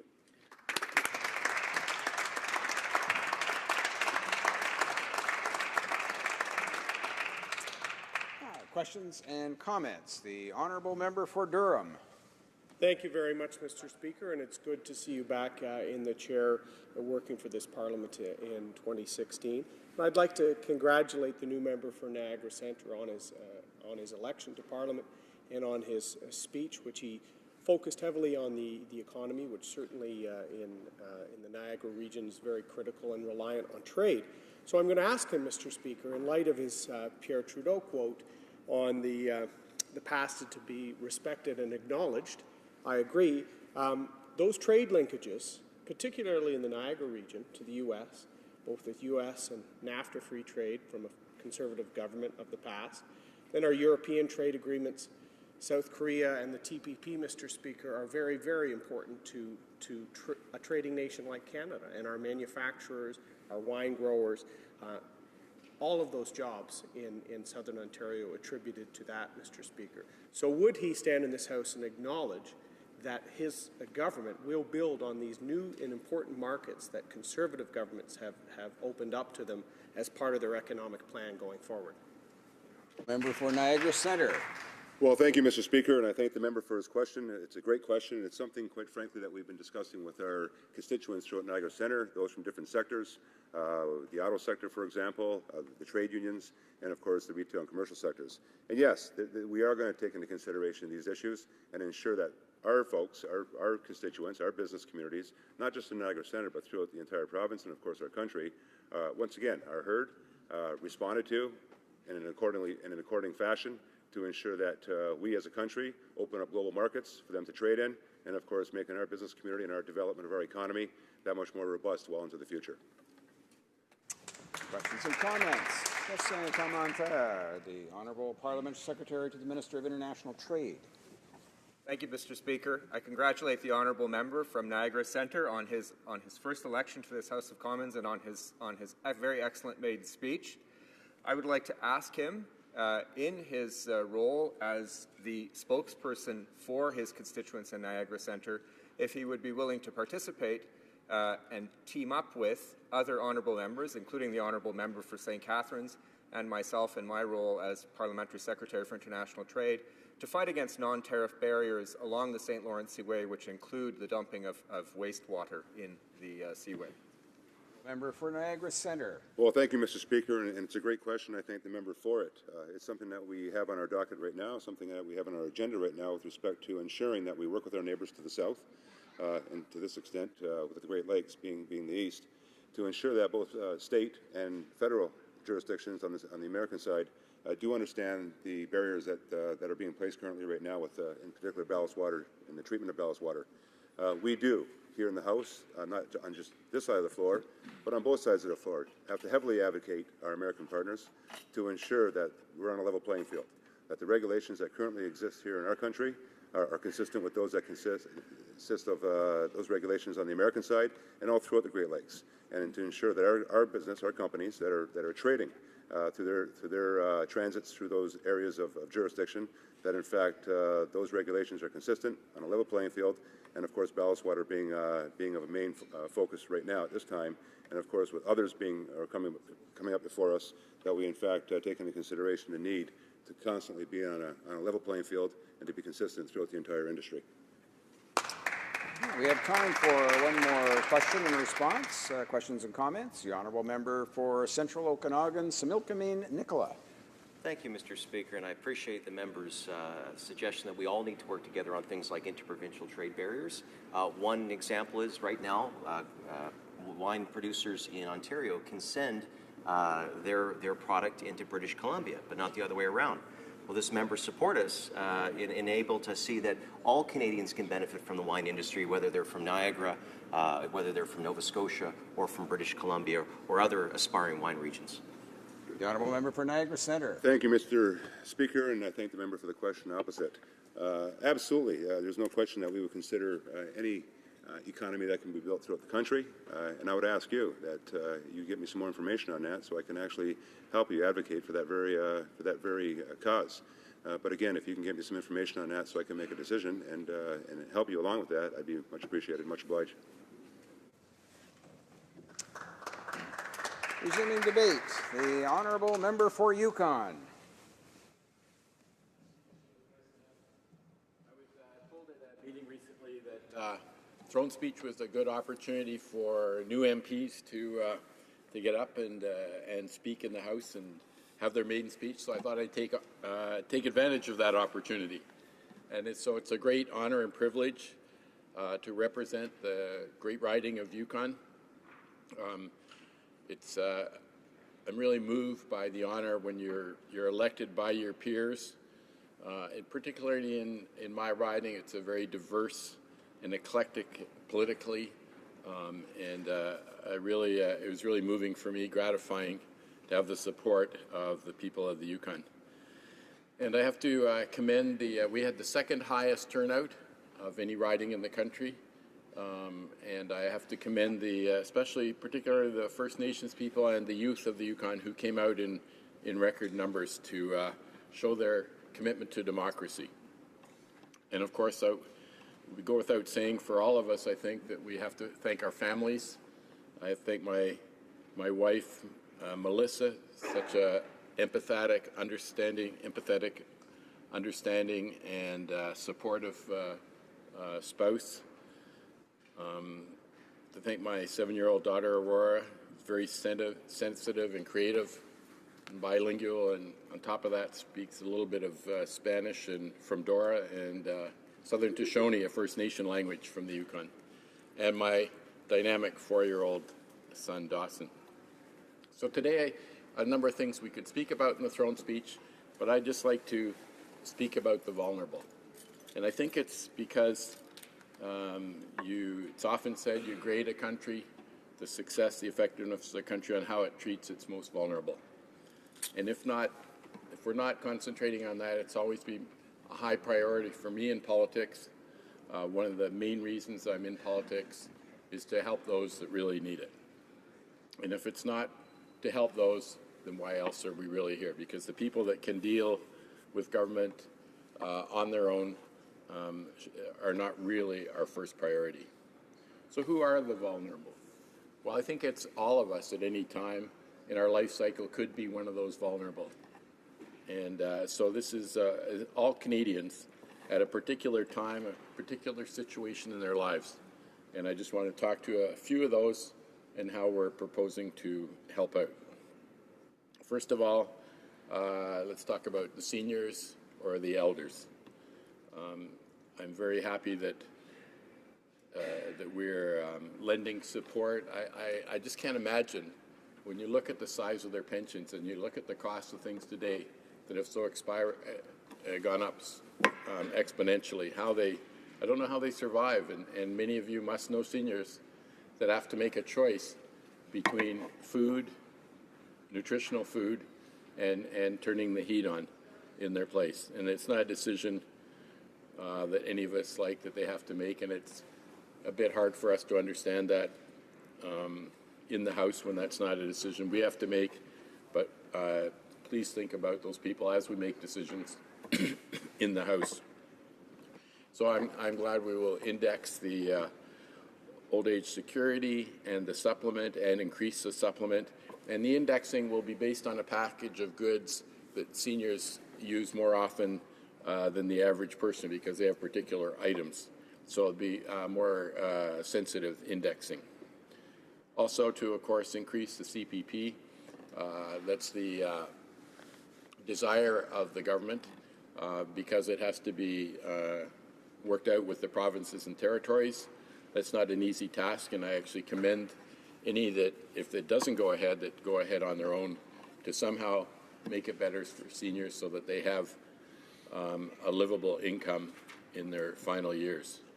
And I'm also glad that we've offered a large increase to home care so that those seniors can more happily stay in their home, and also open the discussions on drugs when they become very expensive for particular seniors.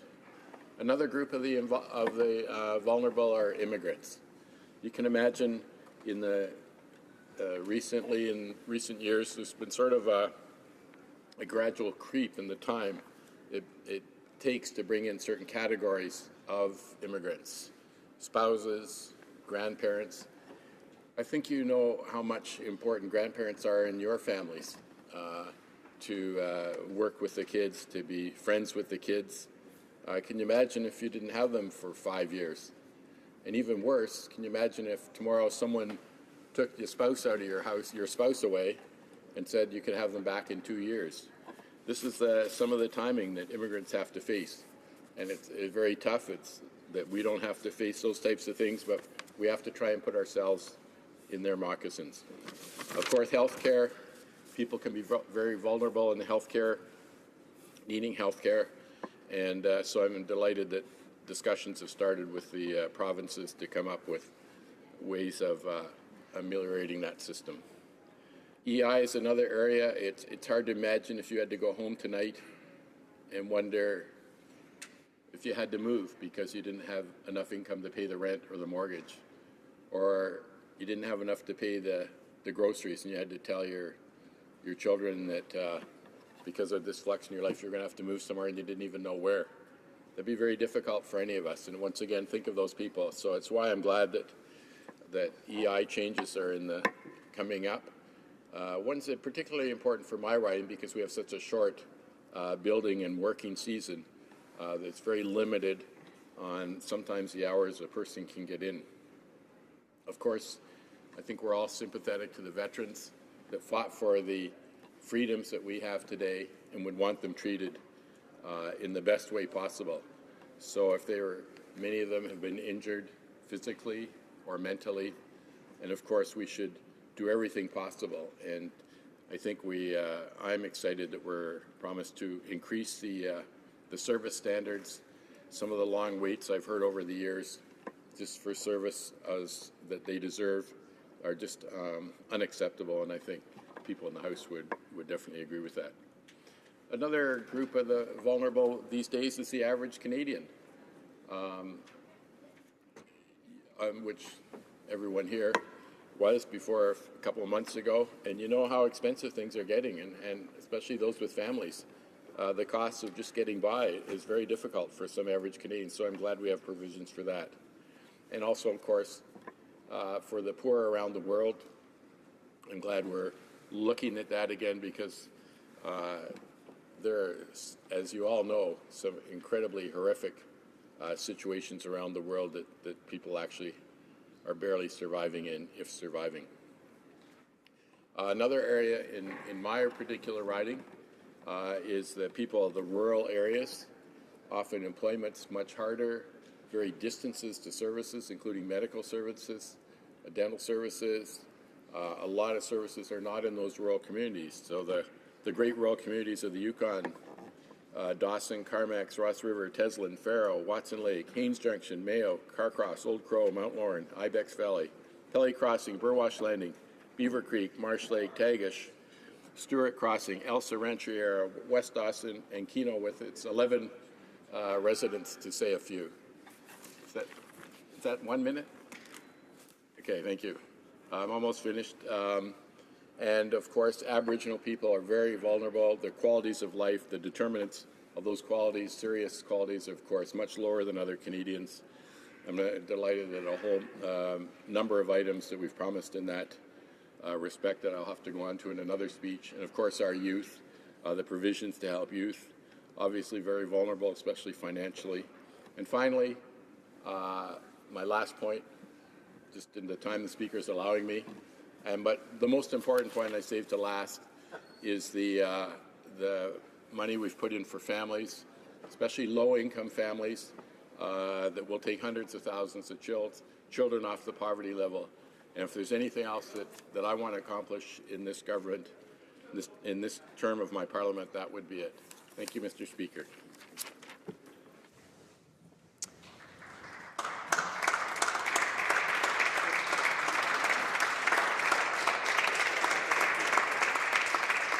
Questions and comments. The honourable member for Bow River. Thank you, Mr. Speaker. I'd like to congratulate the member from the Yukon, our northern neighbour, on his speech today.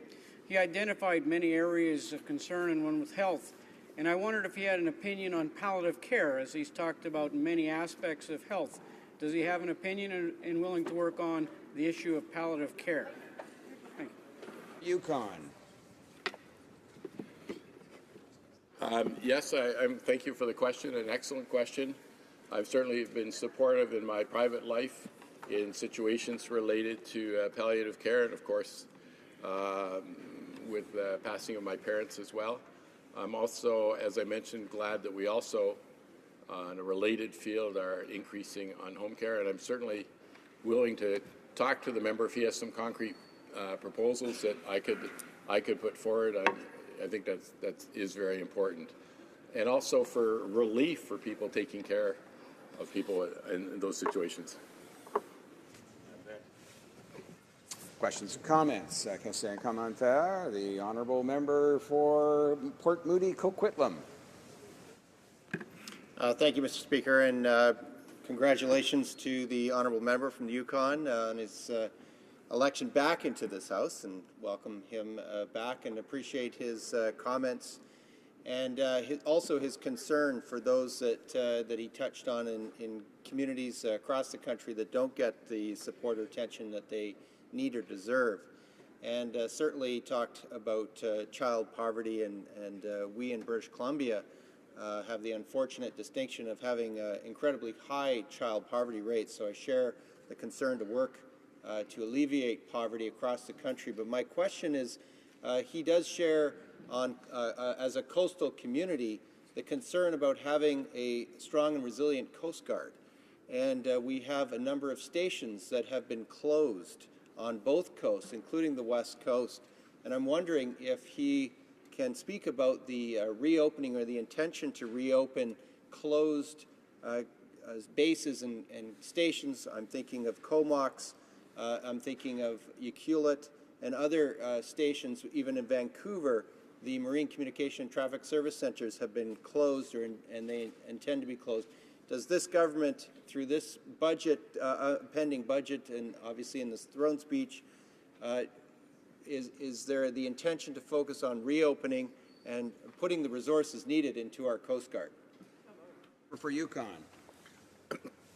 Thank you. I thank the member for an excellent question, but I apologize I can't answer it because those areas are not in my riding, and so I'm not that familiar. I'm a big supporter of the Coast Guard. I'm happy that we have talked about refurbishing the boats, but I'm glad he raised Comox because I wanted to, it's related to another issue I hope he would support me on, and that's that there are no search and rescue planes in the northern half of Canada. And you're more vulnerable, you're more remote, you're more likely to die in half an hour of hypothermia in the far north.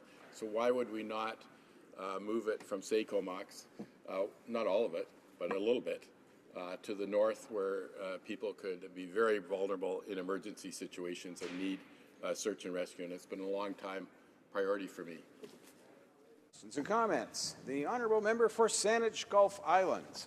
Thank you, Mr. Speaker, and I'm also pleased to rise for the first time to welcome back my colleague from the Yukon, who, and I did become friends with the member who represented the Yukon in the 41st Parliament, but I want to pay public tribute to this member because I first worked with him when I wasn't in politics at all. I was Executive Director of the Sierra Club, and as the member for the Yukon, he used to pay his own travel costs to go to Washington, D.C. to help environmental groups and the Gwich'in First Nation worked to stop the U.S. government from opening up what we then called the 1002 lands, the Arctic National Wildlife Refuge, to oil and gas. It's a terribly important commitment, and he took it personally. He paid for it personally. Glad to see him back in this place. I asked if he would agree with me that we should make sure that the Sable Island National Park Act is amended to take out oil and gas activities within Sable Island National Park. Honourable Member for Yukon. Yeah. Once again, I'm not familiar totally with the details of that, but I'm a big supporter of parks and the things, and I will certainly look into that and get back to her. And also, hopefully, President Obama is watching because he has a last chance to protect the 1002 lands, to make it a park which no other president has, which would protect the porcupine caribou herd, an international caribou herd, and could save an entire peoples from a cultural genocide who can't survive without that caribou herd. And hopefully President Obama in his last few months could make that decision that could save the Gwich'in people of Alaska, Yukon, and Northwest Territories.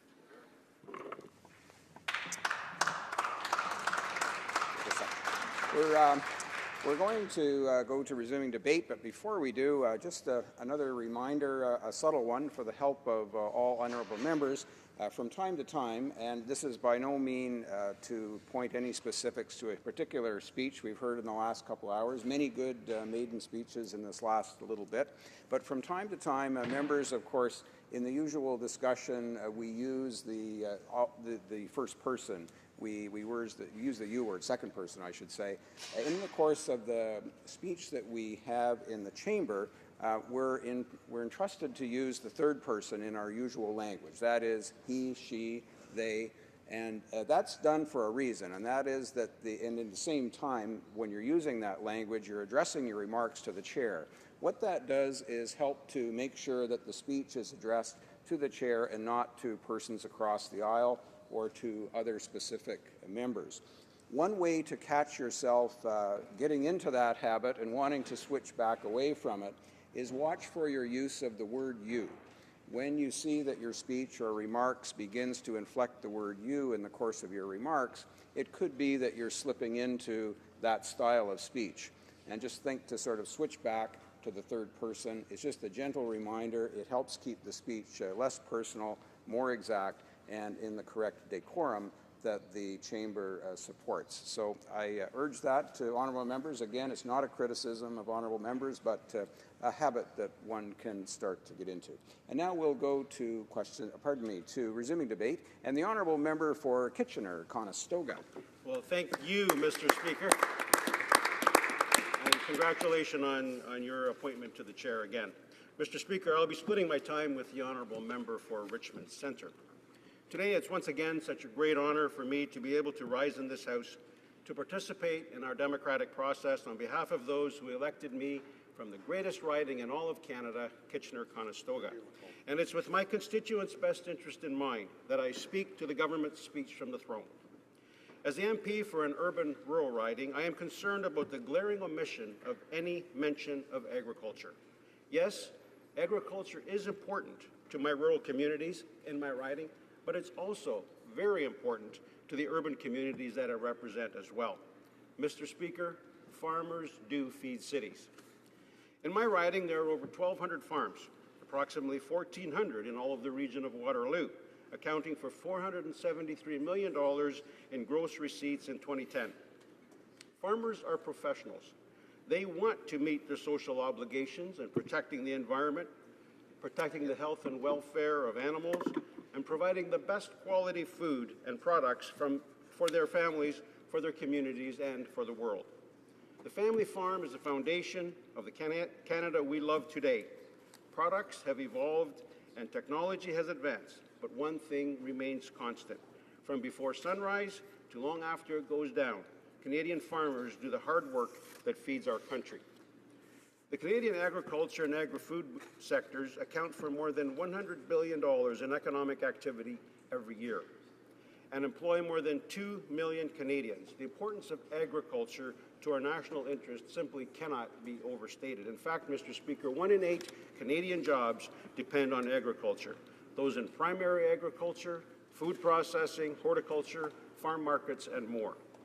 By the way, Mr. Speaker, I hope that you and all of my colleagues have taken the opportunity to visit the world-famous St. Jacob's Farmers Market, which is in my riding of Kitchener-Conestoga. Mr. Speaker, over 100 years ago, in 1900, one Canadian farmer produced enough food for 10 people. Today, one farmer feeds more than 120 people. Mr. Speaker, these are not people the government should be ignoring when setting out its agenda for this coming session. The Liberal government should be aggressively pursuing new markets for our producers while protecting supply management, should be investing in cutting-edge agriculture and agri-food technology, leveling the playing field for our producers so they can better compete with trading partners, making science-based regulatory decisions, ensuring an effective and efficient transportation system, and all the while keeping taxes low for these producers and processors. Our party has always placed high value on our agricultural sector, and we will continue to do so while in opposition. Unfortunately, in 3 months since the election, we have already seen enough inaction on this and a number of other files to make Canadians uneasy about the future. In terms of the economy and taxes and deficits, Mr. Speaker, our leader said it best in her reply to the throne speech when she said, quote, "We trust Canadians, and the money they work so hard for is better left in their own pockets than in the hands of politicians here," end quote. I know the constituents in my riding would prefer to invest and spend their own hard-earned money rather than have government determine how they can or cannot spend it. 3 topics I would like to focus on in this section are trade, the government's commitment to lowering the TFSA limit, and their promise to run a large deficit to increase infrastructure funding. First on trade, I am very happy to hear the Liberal government has signed the Trans-Pacific Partnership deal. However, the government needs to ratify the TPP at the earliest opportunity, as it is in the best interest of all Canadians. The TPP provides access to new markets with which we don't currently have free trade agreements, such as Japan, the world's 3rd largest economy. Ratifying the TPP will preserve Canada's privileged access to our largest trading partner, the United States, and strengthens our partnership under NAFTA. Ratifying this deal is especially important to our agriculture sector, and of course, again, I'm thinking of Waterloo Region farmers. The TPP will allow these hardworking farmers preferential market access for their products, from great Canadian beef and pork to sweet Canadian maple syrup. By the way, Mr. Speaker, Kitchener-Conestoga is home to the Elmira Maple Syrup Festival, which is the world's largest one-day maple syrup festival and will be held on April 2 this year. By generating opportunities for Canadian agriculture and agri-food exports, TPP will protect and create jobs and enhance economic opportunities and financial security for Canadian business, workers, and their families in all regions of Canada. As it relates to the tax-free savings accounts, the Conservative Party is proud of our introduction of TFSA that encourage Canadians to be responsible in saving for their own future needs. Mr. Speaker, a few days following the speech from the throne, my office received a phone call from a senior who begged and pleaded that I, along with my office, do everything that we can in order to ensure the Liberal government does not reduce the limit that she can contribute to her primary source of savings. This woman, by the way, was not someone who had a large income, contrary to what the Liberal government would like Canadians to believe. Many Canadians have come to rely on these savings accounts when planning for their future. These negative changes proposed will make life less affordable for Canadians who are trying to save for their vulnerable years. In terms of infrastructure, in December, I wrote a letter to the Prime Minister and key members of his cabinet regarding commitments he had made to infrastructure funding, specifically in my riding.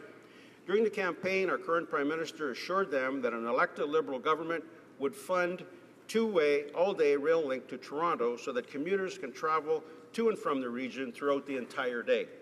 I would urge this Liberal government not to renege on their promise as their Ontario counterparts continue to drag their heels. As we all know full well, these projects do come at a great cost. And the government made it clear in their platform that they will be taking the surplus that the previous government left them and entering into a deficit. The problem is that was once a promise to keep the deficit to $10 billion has now ballooned to $20 or possibly even $30 billion.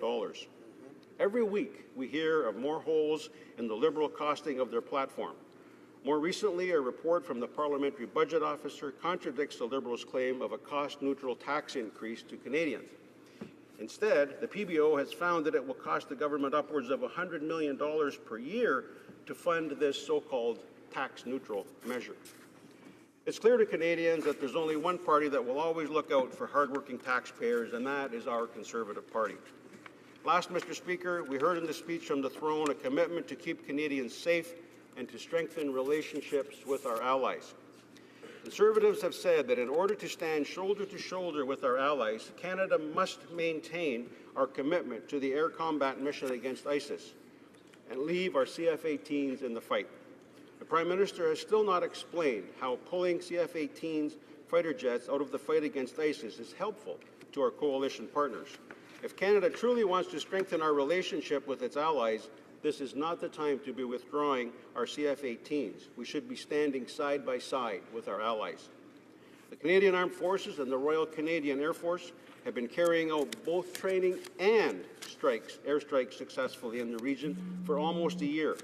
The suggestion that Canada does not have the resources to do both is simply not consistent with the contributions we've already made, and is a disservice to Canada's strong record. The brave men and women of Canada's armed forces are always willing and able to do the heavy lifting, which includes degrading and defeating ISIS, a terrorist group that is committing mass murder and unspeakable atrocities. It's clear that remaining in the coalition fight against ISIS in a combat role is therefore in the best interest of Canadians both here and abroad. And it's also, Mr. Speaker, for the refugees that we have welcomed in our community with open arms and hearts that we must remain in this fight.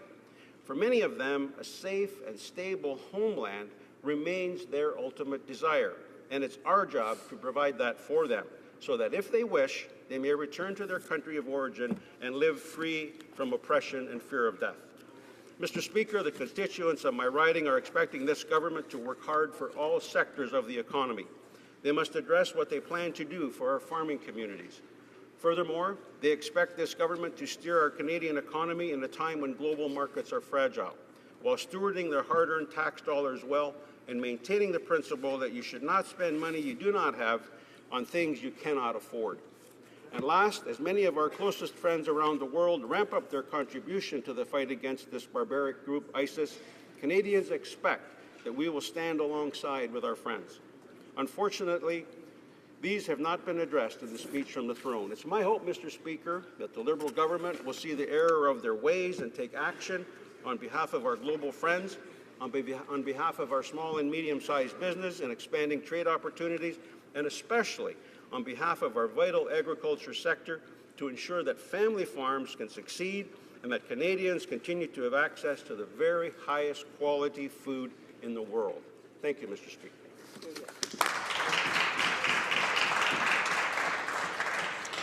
Questions and comments. The honourable member for Northumberland, Peterborough South. Mr. Speaker, and I congratulate the member opposite on his speech. And I have been to St. Jacobs a number of times. I have family in your riding, and it truly is a wonderful place to visit. I wanted to talk a little bit. I do come from a rural riding, and I want to talk a little bit about the member's comments and ask a question in terms of the agriculture community. I've watched over the past 10 years as the supports like the Agri-Stability Fund have been cut, and needed supports for our farmers and agriculture communities have been reduced and in some cases disappeared. And I'd like to ask the member opposite, what if he will work with our government to make sure that our agriculture community and our farmers receive the supports they need to continue to feed our communities and indeed our country. Thank you. For Kitchener-Conestoga. Thank you, Mr. Speaker, and I want to thank my colleague for her question and especially welcome her back again to the great village of St. Jacobs. I think the biggest difference, Mr. Speaker, between the Conservative Party and the Liberal Party as it relates to agriculture is that in the Conservative Party, we believe that farmers want to farm the land, not the mailbox. And for so many years, farmers were dependent on subsidies and top-ups and all of those kinds of programs. What we have done, Mr. Speaker, we've invested in scientific research so that farmers can produce high-quality food using less pesticides, increasing their yields, and providing traceability programs so that if and when an unfortunate incident occurs, we can quickly address those problems. And the farmers that I speak to in my area, they're thrilled with the investments that we have made in helping farmers do their job better. They have no interest in continuing to rely on government subsidy. But I am willing, and more than willing, to work with the party opposite in improving the lives and the viability of our family farms. Questions and comments. London Fanshawe. Thank you, Mr. Speaker, and I would like to remind you that the funds, the money that is given to government in taxes is intended for national programs, not politicians, and one of our most precious national programs is health care. And with that in mind, today we have the pleasure of hosting the Canadian Health Coalition, and they have some asks for this new government. Firstly, they would like to see a new 10-year agreement between the federal government and provinces in regard to stable funding for health care. They would like to make sure that we have a national drug policy strategy, a national strategy for the care of seniors, and a 25% amount, a contribution from the federal government for health care. And I wonder if my colleague would support those asks. Member for Kitchener-Conestoga. Well, thank you, Mr. Speaker, and I thank my colleague. For a minute there, I thought she had forgotten that I'm not part of the government right now. But I do want to say that I am proud of the investments and the initiatives that our government has taken on the health file. There's been many statements of misinformation that have been made over the last number of years in terms of so-called health cuts. Our government increased funding to provinces by 6% per year. That certainly is not a cut. We also committed to continuing to invest going forward. So, Mr. Speaker, I'm happy to do anything we can to advance the health care of Canadians. And in fact, Mr. Speaker, if you examine my record, you will see that over the last number of years, I've worked hard on issues such as mental health initiatives, suicide prevention, palliative care, and I'm certainly plan to continue those efforts as we go forward. Thank you, Mr. Speaker. Questions and comments. The honourable member for Provencher. Thank you, Mr. Speaker, and I want to congratulate my colleague from Kitchener-Conestoga on his re-election and being back at the House here on this side of the House with him. Further to the member opposite, talking about agriculture, I too come from a very agriculture-minded riding, and certainly agriculture is a very high priority. for me and the folks that are back home and that have supported me and want me to represent them here. And so I'd like to ask the member, what kind of things would you like to have seen in the throne speech? What kind of things were missing that agriculture should have been mentioned in the throne speech, and just give them an opportunity to expand on that? The honourable member for Kitchener-Conestoga. Well, thank you, Mr. Speaker. In fact, I did touch on this during the speech, urging the Liberal government to be more aggressive in pursuing new markets, for example. Mr. Speaker, I can't tell you the difference it makes having the proposition of the Canada-EU Free Trade Agreement, the Canada-Korea Free Trade Agreement, the TPP.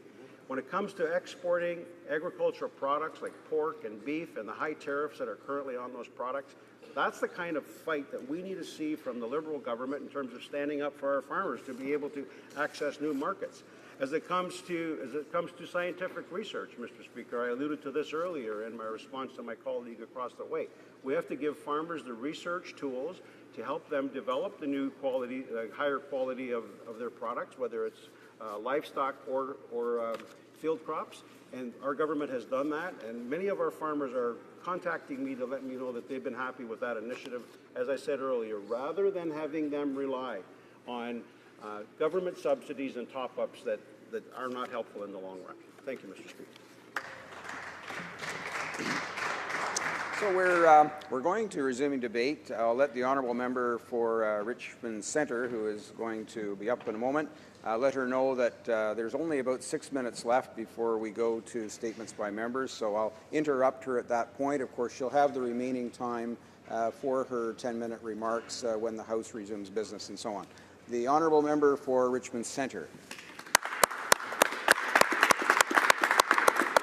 Thank you, Mr. Speaker. First of all, I'd like to thank the voters from Richmond Centre Electoral District who have once again placed their trust to me and in me to be their representative. Hear, hear.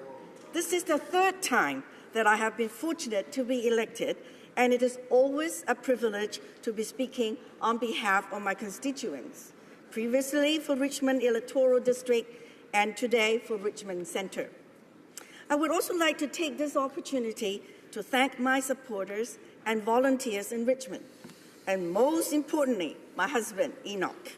His encouragement, support, and sacrifice have made my endeavours here in Ottawa possible. At around 8 p.m. on election day, one of the major television networks declared my defeat and hence my early retirement. It took another couple hours for Elections Canada to count the rest of the ballots, and fortunately, I'm here today to talk about it.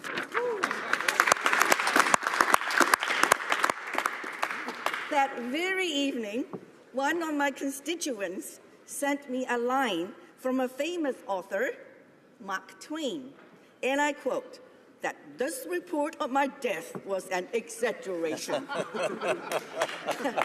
And here I am today, Mr. Speaker, to tell my constituents that I will be holding the Liberal government to account as part of Her Majesty's loyal opposition. Great. And now, Mr. Speaker, I would like to comment on the throne speech and discuss some of the issues I have heard in my conversations with many of my constituents from Richmond Centre. I've been assigned a role as a critic for small business. In Richmond Centre Electoral District, small businesses are a huge engine of job creation. Whether it is in our top-in-the-world restaurants, tourism, or import and export businesses, my riding is full of people that are either owners or employees of such businesses. International trade, especially with the Pacific Rim countries, is of major economic concern to my constituents because we are right in the Pacific gateway of the nation. This is why, Mr. Speaker, that proceeding with the Trans-Pacific Partnership, the TPP, and continuing to implement free trade agreements is economically beneficial. Of note was the free trade agreement that a Conservative government signed with South Korea, which will stimulate economic activity for both countries and will create jobs in the Vancouver area and across Canada. Equally important is maintaining a low tax burden for our small businesses. The Conservative government, through Bill C-59 in the last Parliament, reduced the small business tax rate from 11% to 9% to be phased in over the next 4 years. Mr. Speaker, I call on the neoliberal government to maintain this prudent measure, which will strengthen the job-creating small business sector. Let us now look at the throne speech again to see if it talked about business. How many times did we see the word business in the throne speech? None. 0. How many times did we see the word employment in the throne speech?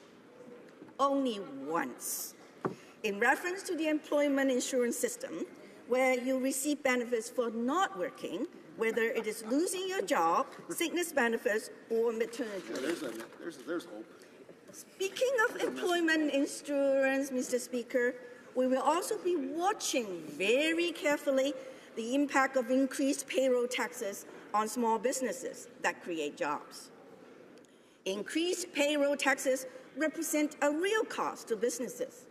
Lower costs will create an environment for more jobs. The throne speech does not mention any and how our private sector will be supported with lower taxes, reduction in red tape, training, or other measures that will encourage job creation and economic activity.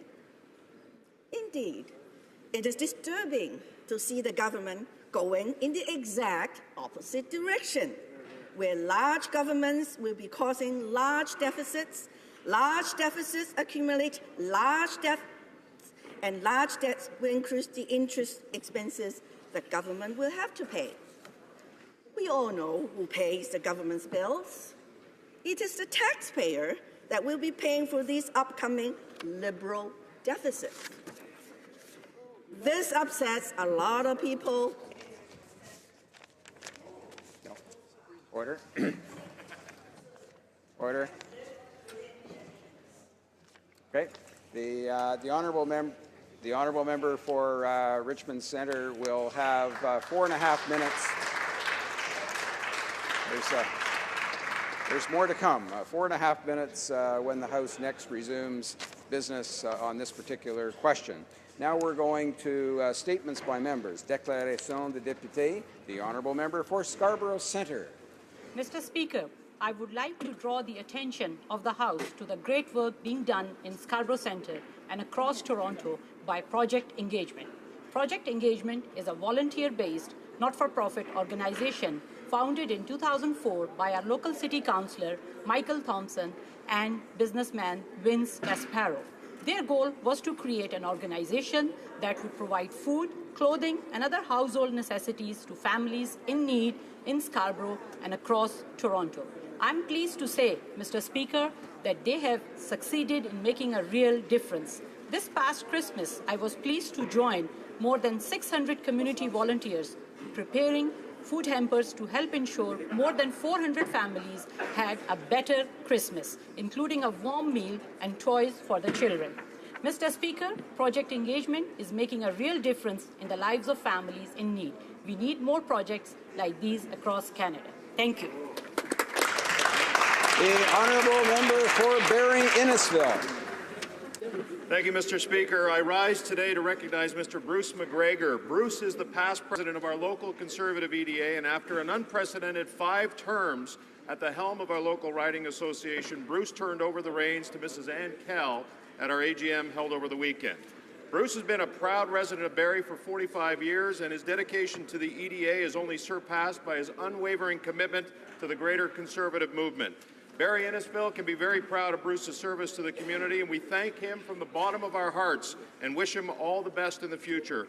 Mr. Speaker, I know I speak for all members of this House when I say how important our volunteers are to our success. It's their passion, energy, and sacrifice that allow us all to serve. We couldn't do it without them. Thank you, Bruce McGregor, and thank you to his wife, Pat, as well. Thank you, Mr. Speaker. I would like to thank my colleague for his reelection. After an unprecedented 5 terms at the helm of our local Conservative EDA, and after an unprecedented 5 terms at the helm of our local Conservative EDA, we thank him from the bottom of our hearts and wish him all the best in the future. Mr. Speaker, I know I speak for all members of this House when I say how important our volunteers are to our success. It's their passion, energy, and sacrifice that allow us all to serve. We couldn't do it without them. Thank you, Bruce McGregor, and thank you to his wife, Pat, as well. The honourable member for Sydney Victoria. Thank you. Mr. Speaker, I rise today as we mourn the loss of Charlie Kagan. Mr. Kagan served as a councillor for the town of North Sydney and the Cape Breton Regional Municipality. He was also a school board representative. Besides being an elected official and working for Marine Atlantic for 35 years, he devoted much of his time to helping many volunteer groups throughout the community. One of his crowning achievements was the work he done on revitalizing Indian Beach. Last Saturday, my wife Pam and I attended a very touching funeral at St. Joseph's Church. Reverend Patrick O'Neill gave a wonderful service and over 300 people attended. Former Premier Russell McClellan, along with representatives from the 3 levels of government, were also in attendance. The Knights of Columbus and the Royal Canadian Legion, who Charlie was both a member of, acted as an honour guard at his funeral. So I ask all members to join me in showing our appreciation for Charlie's many contributions to our community.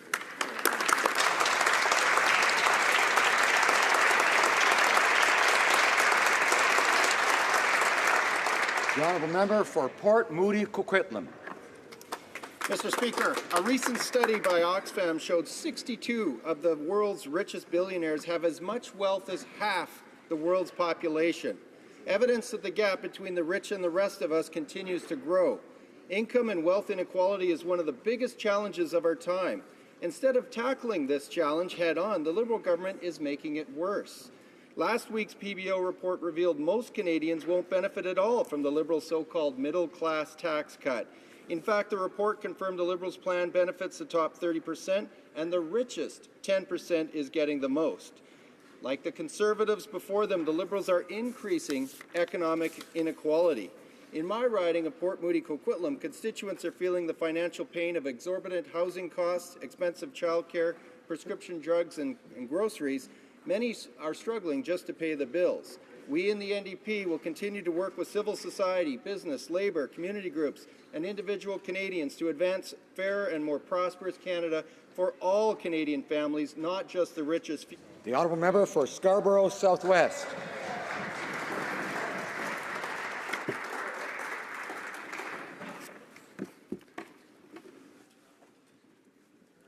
Mr. Speaker, I'm very pleased to rise in the House today to recognize the month of January as Crime Stoppers Month.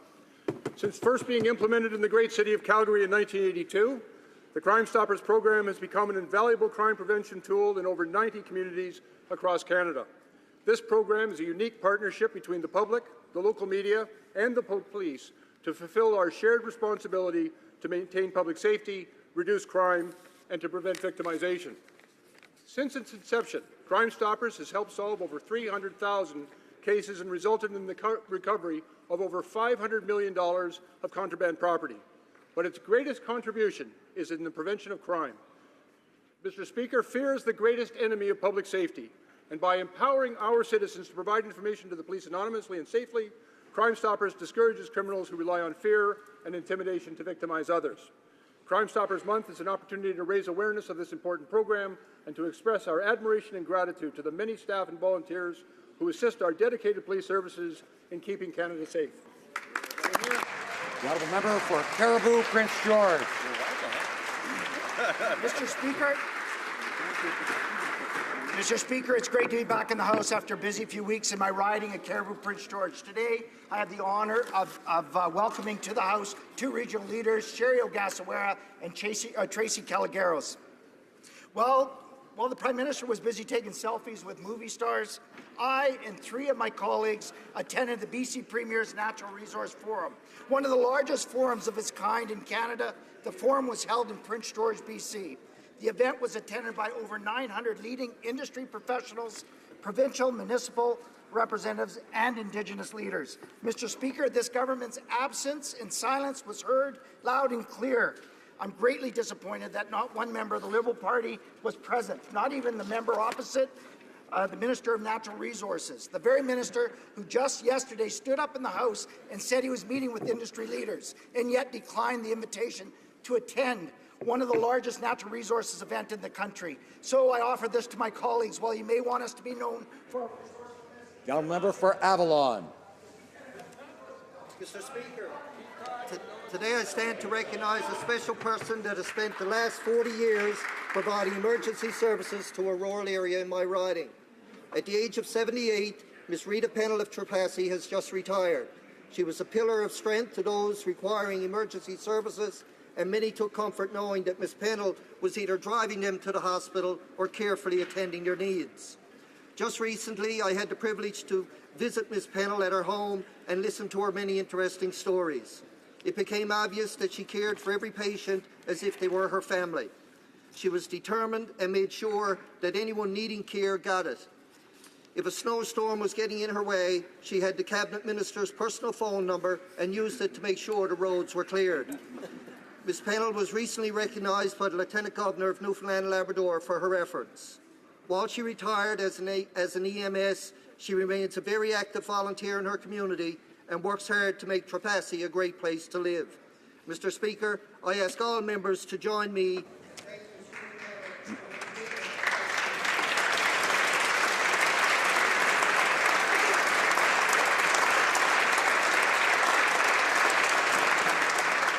The honourable member for Oakville.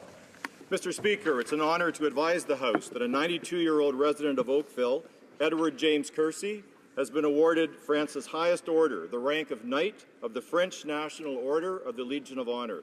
Reverend Kersey joined the Canadian Army on January 24, 1943.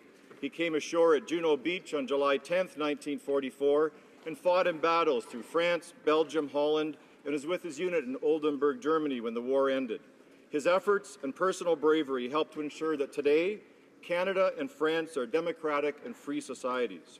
This award attests to his courage and his devotion to the ideals of liberty and peace, and for this we all owe Reverend Kersey a great debt of gratitude. As a Knight of the Legion of Honour, he joins an international order that has been instrumental in creating a stronger, fairer, and more just world. Thank you and congratulations, Reverend Kersey.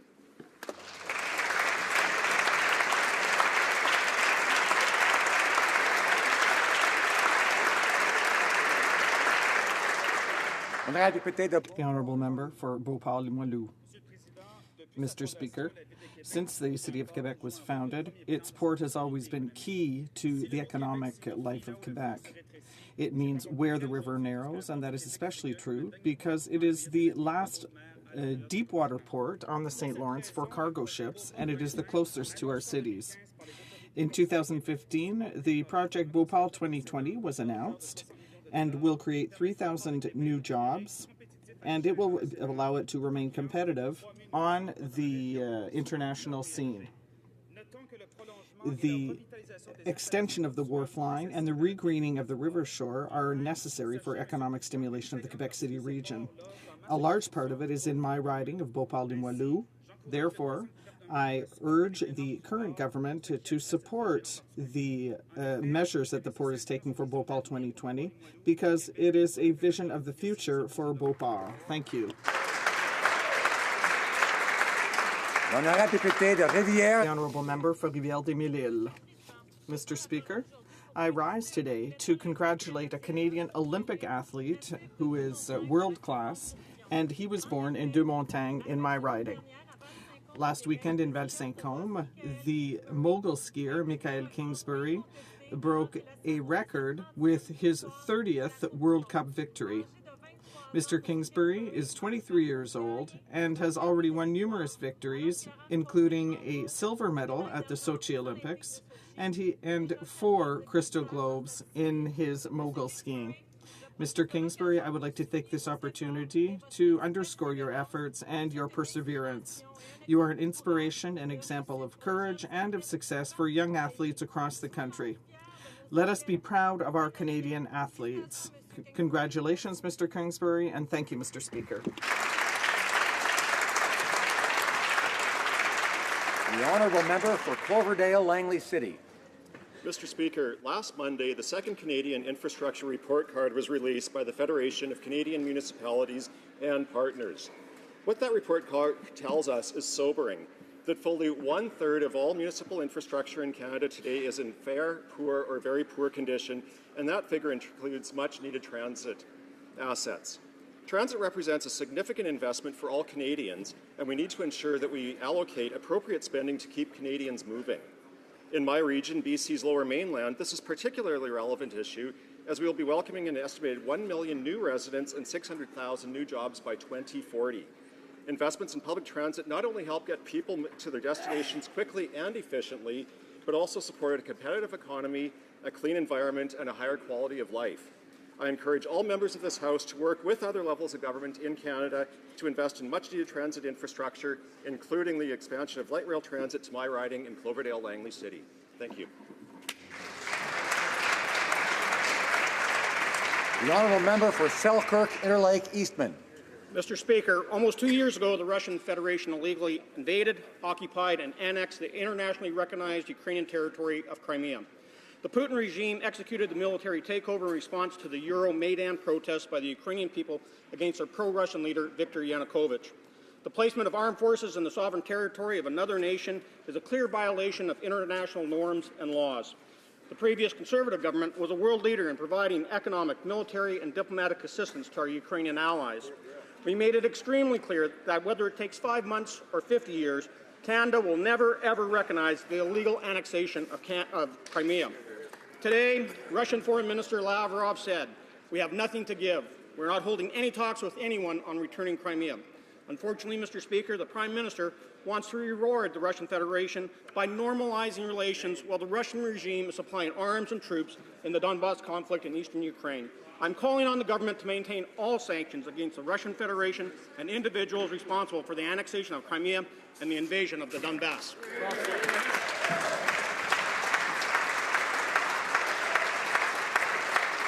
The honourable member for La Salle-et-Mont-Verdun. Mr. Speaker, in 2013, Mylène Paquette, who resides in the riding of La Salle-et-Mont-Verdun, became the first person to complete a solo row across the North Atlantic Ocean from Canada to France. Thanks to her remarkable courage and her perseverance throughout this difficult journey, she prompted other people to overcome their fears and various obstacles and to devote themselves to physical fitness. She became a source of pride and inspiration for many people, both in Canada and abroad. She was recognized in December, Mr. Speaker, by the Governor-General of Canada. As Member of Parliament, I would like to congratulate Ms. Paquette, and I invite the House of Commons to recognize Ms. Paquette's feat, who is a great lady from Verdun and from Canada.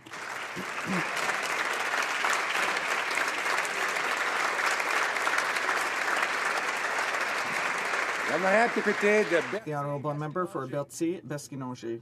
Thank you, Mr. Speaker. I would like to take this opportunity to remind the Liberal government of how important protecting our supply management is. We have to solve the problem of the milk proteins that are crossing our border. We want to work with dairy producers to solve this problem within the first 100 days. The Liberals also promised to act.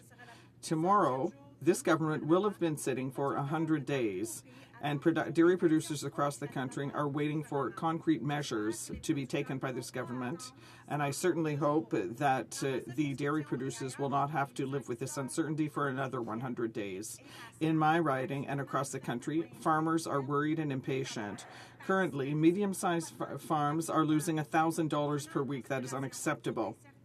Taking into account that our producers are living in uncertainty with regard to the TPP, I would ask the government to act now concerning milk proteins in order to save our farms. Lake Centre, Lanigan. Mr. Speaker, I would like to extend my personal condolences to the people of La Loche. The recent tragedy has broken the hearts of Canadians from coast to coast to coast. As parents and family members, we can all easily identify with the horror and the grief of this tragedy. I think it also breaks our hearts, Mr. Speaker, because we all know that life in isolated northern communities can be challenging, but that unfortunately generations of politicians have ignored the depth of those challenges. Mr. Speaker, I would like the people of La Loche, all of those touched by this tragedy, to know that all of us in this House are keeping them in our hearts and our prayers. Indeed, Mr. Speaker, an entire nation is doing so. May God bless the people of La Loche.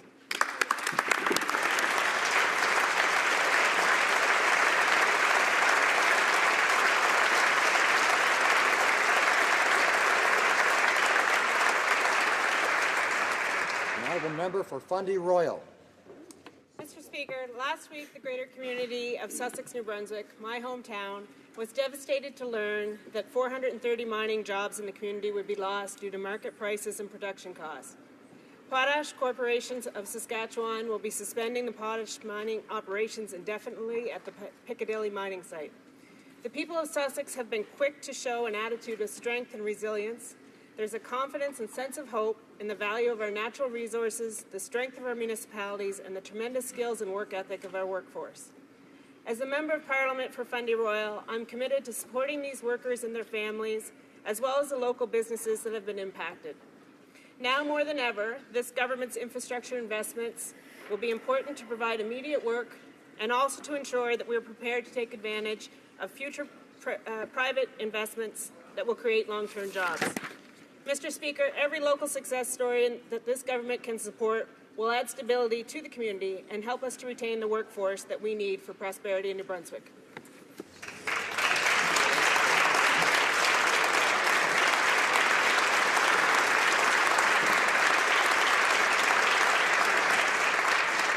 Questions orales, oral questions. The Honourable Leader of the Opposition.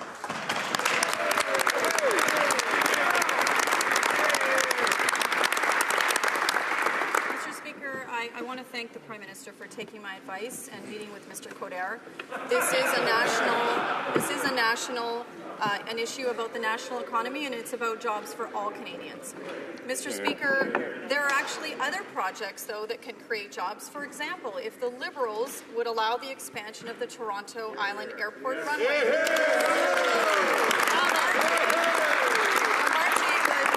Bombardier would have a big new customer for their made-in-Canada C-Series jets, and it wouldn't cost a cent. Why is the Prime Minister standing in the way of aerospace jobs? The Honourable Minister of Transport. Thank you, Mr. Speaker, and I thank the Leader of the Opposition for the question. It allows me to repeat that we took an undertaking during the last election to the people of Toronto who care about the development of their waterfront that we would not reopen the tripartite agreement. And we have kept that promise, and we're very proud of it. The Honourable Leader of the Opposition. Mr. Speaker, the Defence Minister said in November that Canadians needn't fear ISIS. But since his comments, we've had ISIS-inspired jihadist attacks in Paris, in Istanbul, in Beirut, in Jakarta, where 1 Canadian was killed, and in Burkina Faso, where 6 Canadians were murdered by terrorists. Does the Prime Minister agree with his Defence Minister that ISIS is not a threat to Canadians? The Honourable Minister of National Defence. Mr. Speaker, as I stated, the threat of ISIL is real. But however, as leaders of the nation, we need to give confidence to our Canadians that our institution, our security services will protect them, and that's exactly what we're going to be doing. Thank you. The Honourable Leader of the Opposition. Well, Mr. Speaker, when it comes to ISIS, the Prime Minister does not back his own words on diversity with action. One of the greatest threats on the planet to cultural and religious freedom, to the rights of women, to the rights of gays and lesbians is the Islamic State. So it's one thing to give speeches on diversity from a Swiss ski resort. It's another to fight for the people whose lives are threatened by terrorists and murderers in Iraq and Syria because of their diversity. How can the Prime Minister say that he cares about diversity but then leave the fight for others? The Honourable Minister of Foreign Affairs. In fact, Mr. Speaker, with the plan we are preparing, Canada will be stronger to support our coalition to fight this terrorist group, the so-called Islamic State. We will do it with pride and courage, as Canada must do everywhere in the world when it's the time to fight terrorism.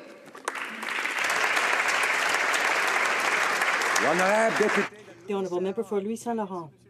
Thank you, Mr. Speaker. Mr. Speaker, we're happy to see that the Prime Minister followed up on our recommendation we made yesterday, and that this morning he met with his good old Liberal friend. And we hope, Mr. Speaker, that the Prime Minister talked about the economy and about pipelines that will create some 3,000 jobs and will have $1 billion in spin-offs. Mr. Speaker, the Prime Minister is a member for Papineau in Montreal. In the government, there are Quebecers. Does that government commit to defending the economy of Quebec by proposing and promoting this pipeline project, which is good for the Quebec and Canadian economy? The Honourable Minister. Mr. Speaker, we will defend the economic interests of all Canadians, whether they live in Alberta, Saskatchewan, New Brunswick, Quebec, or Newfoundland. Mr. Speaker, the building of major infrastructure projects is very important to the Canadian economy as we look at ways of moving our natural resources sustainably to tidewater, Mr. Speaker. This is the message that we have been giving to Canadians, regardless of what region in which they live. The Honourable Member for Louis Saint Laurent. Mr. Speaker, is the government aware that that project will make it possible to feed the 2 refineries that are located in Quebec? Does the government know or realize that that approach will help the oil industry in Quebec? It's some 70,000 significant jobs in Quebec. Will the government speak on behalf of and defend the Quebec economy? Natural resources. Yes, Mr. Speaker, we are aware of how important the natural resource sector is in Canada to creating jobs. We also know that at the moment, there are particular regions in the country that are hurting because of job losses, because of commodity prices, in particular in Alberta and Saskatchewan, and as my colleague has just said, also in New Brunswick. And we're also aware that major projects are good for the country, but they must carry the confidence of Canadians. The Honourable Member for Outremont. Mr. Speaker, today the Canadian Human Rights Tribunal issued a scathing decision confirming the systemic discrimination against First Nations children and families that continues to this day. Will the Prime Minister act immediately to right this wrong by instructing the government lawyers not to appeal today's decision, and will he commit to the necessary funding in the budget so that we can begin to reverse this history of discrimination, colonialism, and racism in Canadian institutions? The Honourable Minister of Justice. Thank you, Mr. Speaker. First of all, we want to acknowledge the decision of the tribunal today, acknowledge the leadership and advocacy of Cindy Blackstock and the Assembly of First Nations and Indigenous Peoples. It's a 180-page document. Certainly we will take careful reading of it, but understand and recognize that there will likely not be any reason why we would seek judicial review of this decision. We can and must do better, and we will renovate the child welfare system in this country. The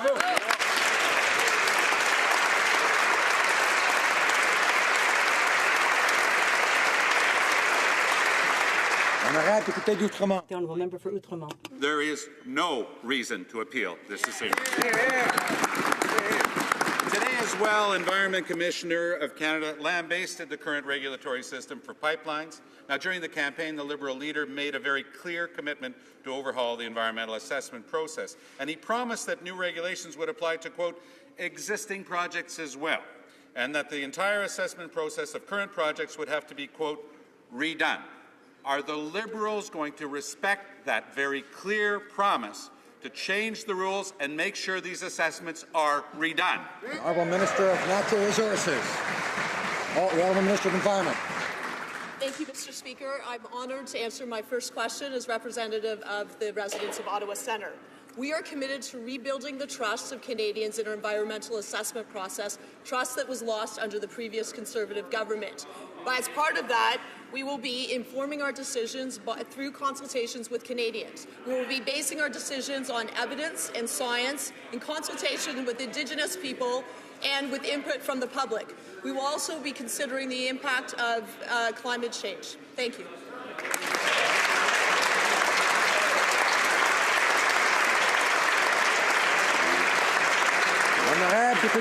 The Honourable Member for Outremont. Answer the question. Rebuilding the trust begins with keeping your promises.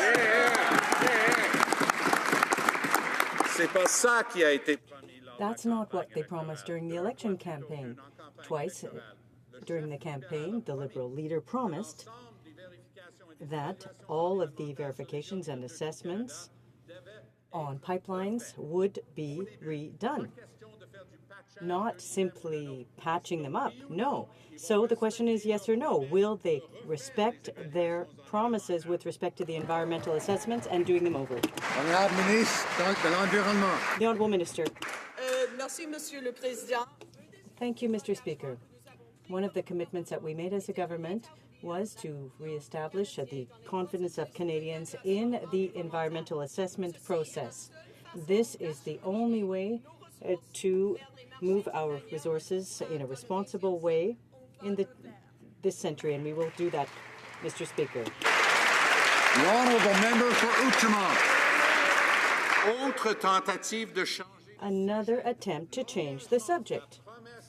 The promise made during the election campaign was to redo the environmental assessments for Kinder Morgan, Energy East, and the government is now backing down on that as well, Mr. Speaker. What's more, another commitment was to help people in need. Now, do you realize that only 1/3 of all Canadians are eligible for employment insurance when they lose their jobs? The Conservatives refused to bring the eligibility threshold to 360 hours. Will the Liberals face... Honorable Ministre de Développement Social. The Honourable Minister. Thank you, Mr. Speaker. It's my honour to be able to respond, to indicate to the House and all Canadians that we're in an active review of employment insurance standards and will maintain and honour our commitments during the election. The honourable member for Selkirk, Interlake, Eastman. Mr. Speaker, the UN recently put out a report that found that ISIS is holding close to 3,500 people in captivity as slaves, mainly from the minority Yazidis community. ISIS is responsible for nearly 18,000 deaths and the displacement of over 3 million Iraqis alone. Previous governments have acted on the United Nations' responsibility to protect. Yet we see no plan at all from this government to stop the genocide in Syria and Iraq. Why is the Prime Minister outsourcing Canada's obligation to protect the innocent? Honourable Minister of Foreign Affairs. I want to reassure my colleague it's the opposite that we will do. We'll fight very strongly against the so-called Islamic State with determination for the reasons he just mentioned. And we'll do it in a more effective way than it was in the past. It's what we will do. We'll work with the coalition to be sure that Canada will add to the coalition and will not duplicate. We'll be strong and we will be resolute in supporting our allies.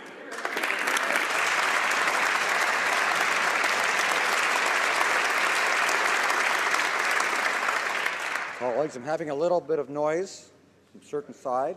So we could have less of that, that'd be good. Honourable member for Selkirk, Interlake, Eastman. Mr. Speaker, the Minister of National Defence said in a radio interview of our allies, of course they want us to keep our CF-18s there. So, Mr. Speaker, our allies want us to leave our CF-18s in the fight against ISIS. Canadians want us to leave our fighters jets in the fight. Why are the only people who want us to stop bombing ISIS the Prime Minister and ISIS? The Honourable Minister of National Defence. Mr. Speaker, one of the most important things when dealing with a conflict like this is to get a good situation of what's happening on the ground. We can actually see, because they didn't have a good assessment of the situation, why we're actually in this mess. And so that's why I'm taking the time to do a thorough assessment of making sure that we get this right and we have the appropriate capability that's going to actually make it more effective. I've done this in the past and we'll do this again. Thank you.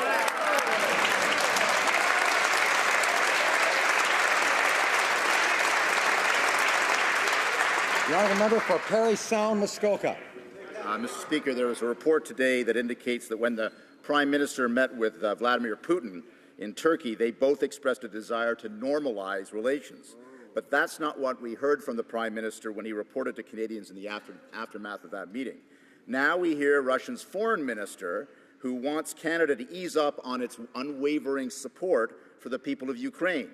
Why is the government of Canada turning its back on the people of Ukraine? Why is the Prime Minister playing footsie with Putin?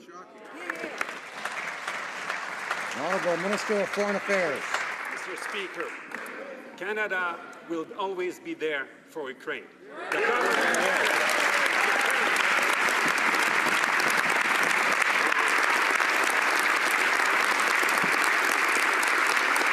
We do not accept the interference and invasion of Russia in Ukraine, and we'll find the most effective way to say that to the government of Russia. Bravo! The honourable member for Parry Sound, Muskoka. Monsieur le Président, il était...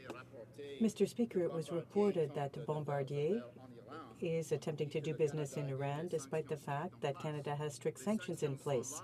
These sanctions are there for legitimate reasons, for the threat to Israel and because of support for terrorism.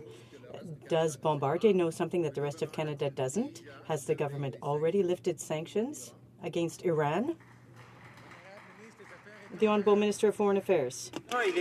Mr. Speaker, it's true that the UN has asked for the sanctions to be lifted that are in place so that Iran doesn't use nuclear technology for military purposes. Canada will ensure that the regime does not return to nuclear technology. It is with our eyes open, therefore, that we are going to respond to this report from the United Nations. Member for Thornhill. Thank you, Mr. Speaker. Well, Mr. Speaker, Iran has a long history as a bad actor in the Middle East. Iran provides military assistance to the Assad regime in Syria. Iran's supreme leader routinely threatens the destruction of Israel. And, Mr. Speaker, reopening our Canadian mission in Tehran would put Canadian foreign service workers at risk. So, Mr. Speaker, will the government abandon plans to normalize relations with Iran and keep sanctions in place? The Honourable Minister of Foreign Affairs. Mr. Speaker, with the misleading approach of the former government, Canada is not there in Iran, and it's not good for the people of Iran. It's not good for the promotion of human rights. It's not good for our strategic interests in the region. It's not good for Israel. It's good for nobody. Will change this policy. That's it. The honourable member for Thornhill. Well, and we've seen that Iran is very selective in the way it protects foreign diplomatic missions.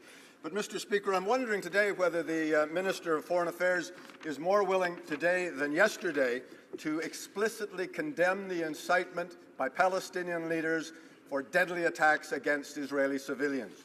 I wonder whether the Minister's reluctance has anything to do with his stated intention that Canada return to be an honest broker in the Middle East, a return, Mr. Speaker, to the discredited liberal philosophy of moral equivalence of Palestinian terrorists and Israeli victims. Will the Minister stand today and condemn the Honourable Minister of Foreign Affairs. Canada has been, is, and will always be a friend of Israel, Mr. Speaker.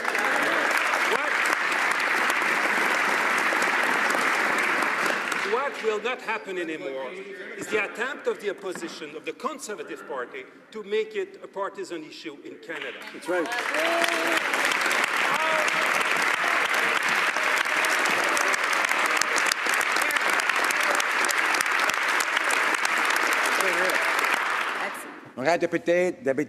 The Honourable Member for Abitibi James Nunavik. Thank you, Mr. Speaker. The Canadian Human Rights Tribunal confirmed today what Aboriginal communities have long known too long. Children of First Nations families living on reserve need more assistance. The Department of Justice has used multiple tactics in order to derail the process and to deny the reality affecting so many children. Mr. Speaker, will the Minister of Justice confirm today that the historic decision will not be appealed? Yes or no? The Honourable Minister of Justice. Thank you, Mr. Speaker, and I thank the Honourable Member for the question. As I said, the judgment is 180 pages, and we are undertaking to do our due diligence and review that decision. But I cannot anticipate anything within that decision that will make cause for me to file for judicial review. This is about equality. Our government is committed to equality and committed to taking and assisting and working with First Nations to ensure that every child has the opportunity to succeed.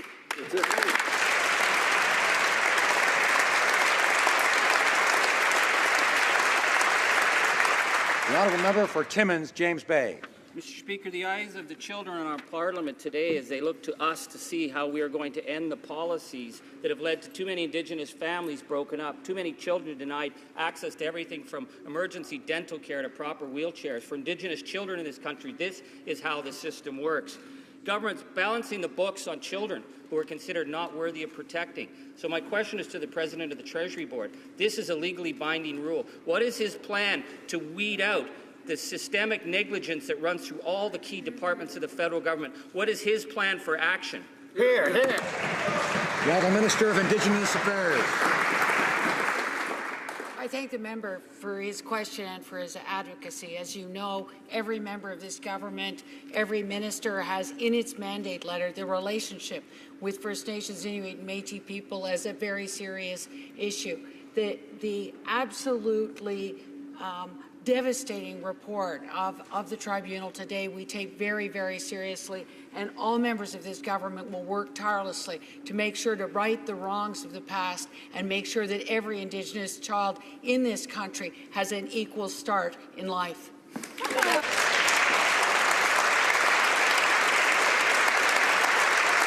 The honourable member for Milton. Mr. Speaker, the Parliamentary Budget Officer is reporting that Canadian households actually carry the highest debt load in the G7.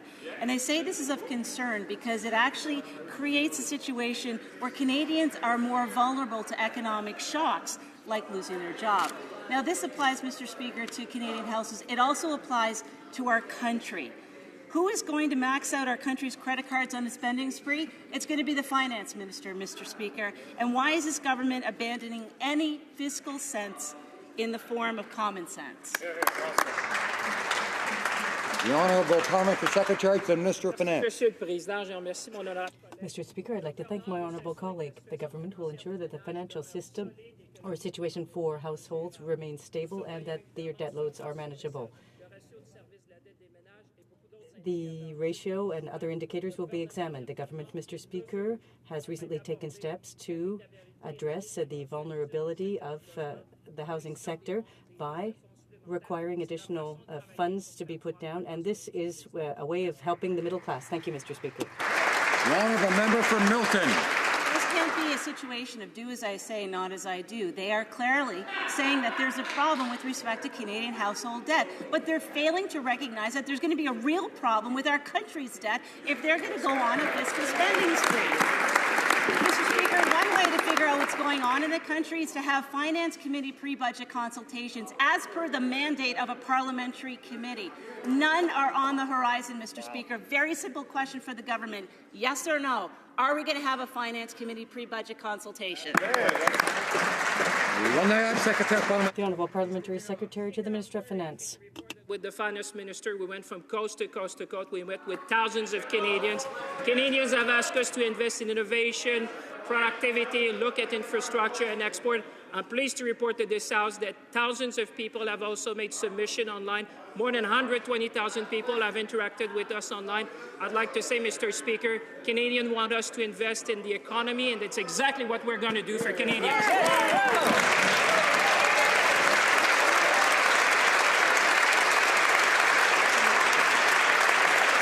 The honourable member for Brantford Brant. Mr. Speaker, Canadians are losing their jobs. They're holding back investments and are on the edge about their financial futures. Yet all we hear are Liberal plans for massive spending, saying their deficits could go as high as $30 billion. Can the Finance Minister confirm that the Liberals still plan to target small business, including engineers, doctors, veterinarians, and other professionals, to finance his spending spree? The Honourable Parliamentary Secretary to the Minister of Finance. Mr. Speaker, I'd like to remind my colleague, the honourable member opposite, that we inherited a huge deficit, Mr. Speaker, from the Conservative government. We have a plan in order to grow the economy, and we've already begun with it, Mr. Speaker. With our mandate, we are going to respect three principles, Mr. Speaker. We will maintain the GDP to debt ratio on a decline. We will manage our expenditures with caution, and we will reestablish the budget. And that is a responsible way of acting, Mr. Speaker. Thank you. The honourable member for Brantford-Brant. Mr. Speaker, we left a surplus in October 2015. Those are the words of the parliamentary budget officer. It's clear. The Liberal plan is spend, spend, spend. This government has already gone after families and taken away income splitting, and they cut tax-free savings account and have signaled that they will take away tax credits from students, apprentices, first-time homebuyers, and families with children in sports and arts programs. How is the finance minister going to pay for his massive spending? Who is next on his hit list?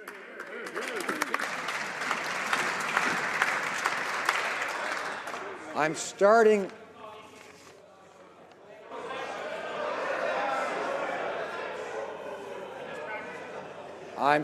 to hear noise today from more than one side. That's not a good sign, but I know we'd rather have noise from no sides. If we could all cooperate, that would help.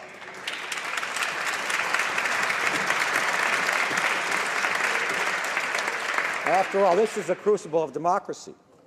It's a place for vigorous debate. It's a place where ideas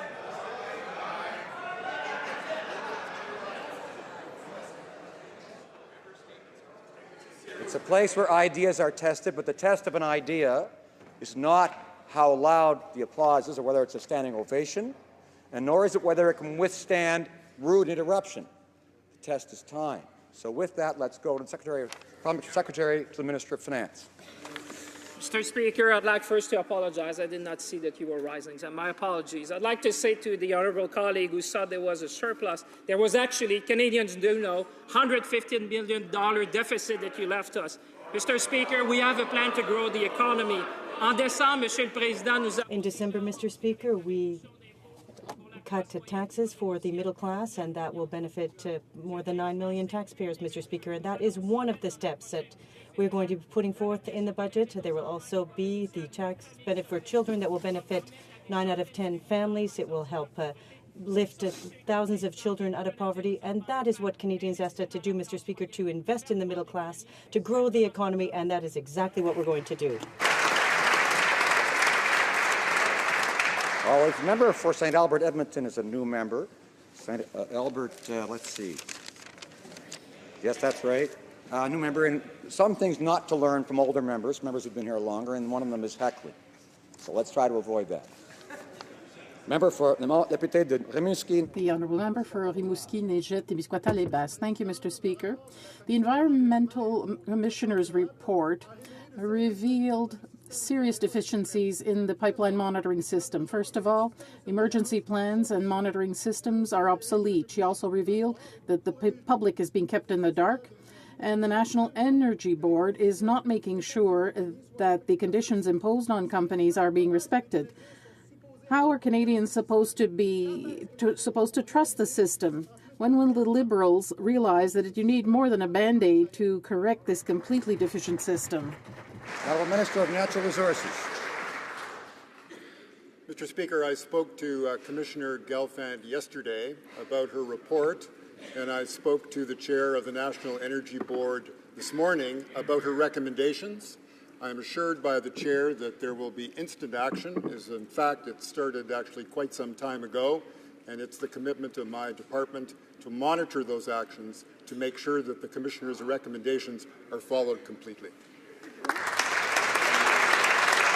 The honourable member for Skeena-Bulkley Valley. Thank you, Mr. Speaker. Well, the minister might be a bit confused because the Environment Commissioner's report pointed out in black and white how flawed and, in fact, dangerous the current NEB process is. In more than half of the cases studied, the regulator doesn't even keep track of the conditions that they impose upon pipeline companies. This Prime Minister and his MPs made explicit promises to British Columbians, so let's now see if they'll actually keep them. Will this government demand that the National Energy Board review Kinder Morgan and Energy East under new and credible processes that Canadians can finally trust?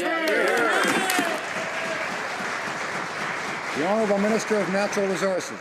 Mr. Speaker, we have said that there will be a new process of transition for those projects that are currently under review by the National Energy Board. Mr. Speaker, we have been saying that those principles and the transition period will be announced in a number of weeks. I can now say it will be in a number of days. The honourable member for Brossard-Saint-Lambert. Mr. Speaker, our government made a commitment to improving the operations of Parliament in a significant manner.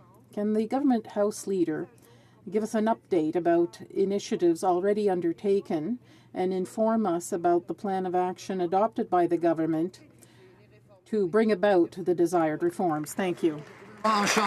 Government House Leader. Thank you, Mr. Speaker. I wish to thank my colleague from Brossard-Saint-Lambert for her question. I regularly meet with opposition House leaders. There's even a collegial, friendly atmosphere there. I wrote to the chair of the Procedure Committee so that we could have an opportunity to come and share our ideas with the committee. He informed me that I could go this Thursday.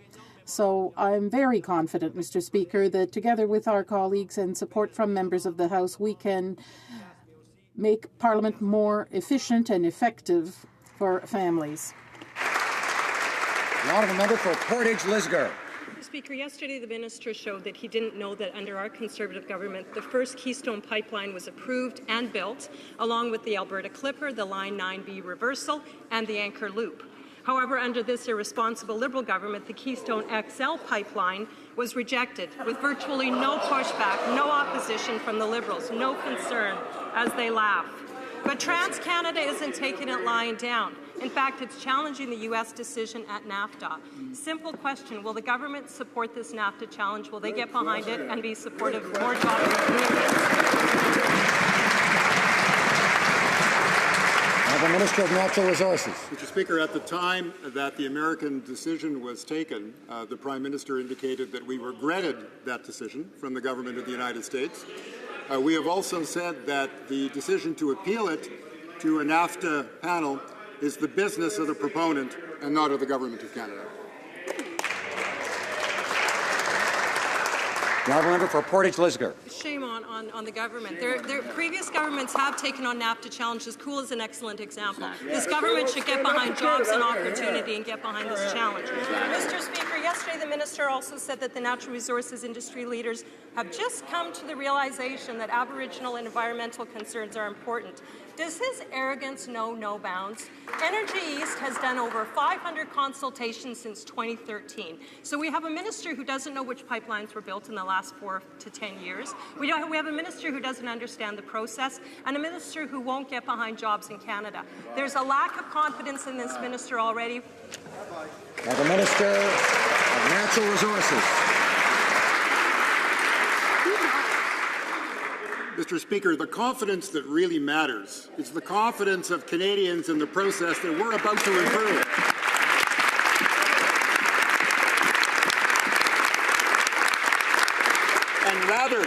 And rather than playing politics with pipelines, rather than trying to pit one region of the country against another, Mr. Speaker, we are going to unite Canadians who will understand that the process that we are now in transition will be a much better process than was followed by this government. The honourable member for Lakeland. Mr. Speaker, yesterday the Prime Minister was wrong when he said his government is working hard to create jobs. There's one important nation-building project that will create thousands of much-needed, well-paying jobs across Canada. It's Energy East. While the government ponders vague regulatory changes, hundreds of thousands of Canadians ponder how they will pay their bills this month. Mr. Speaker, does the Minister of Natural Resources realize that his wavering doesn't instill confidence and creates an unstable environment for the whole economy? Good question. The Honourable Minister of Natural Resources.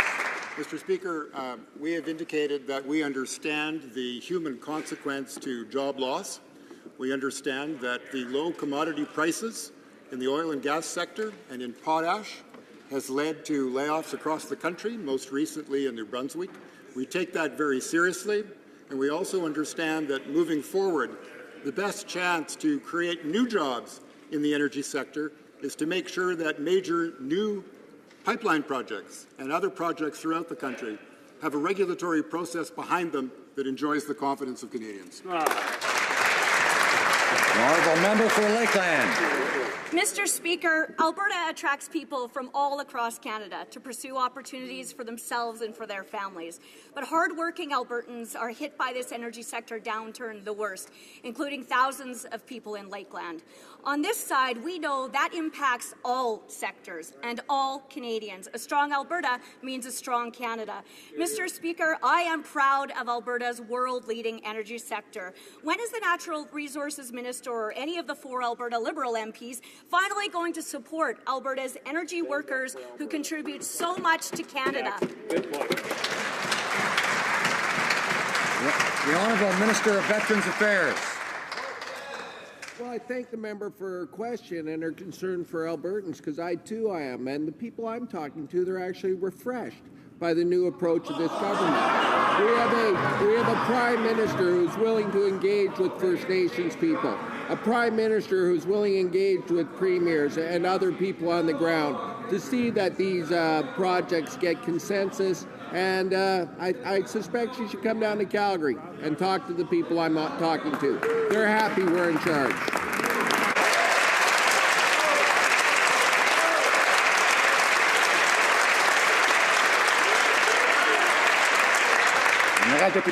The Honourable Member for Jonquière. Thank you, Mr. Speaker. The end of home mail delivery continues to anger many citizens.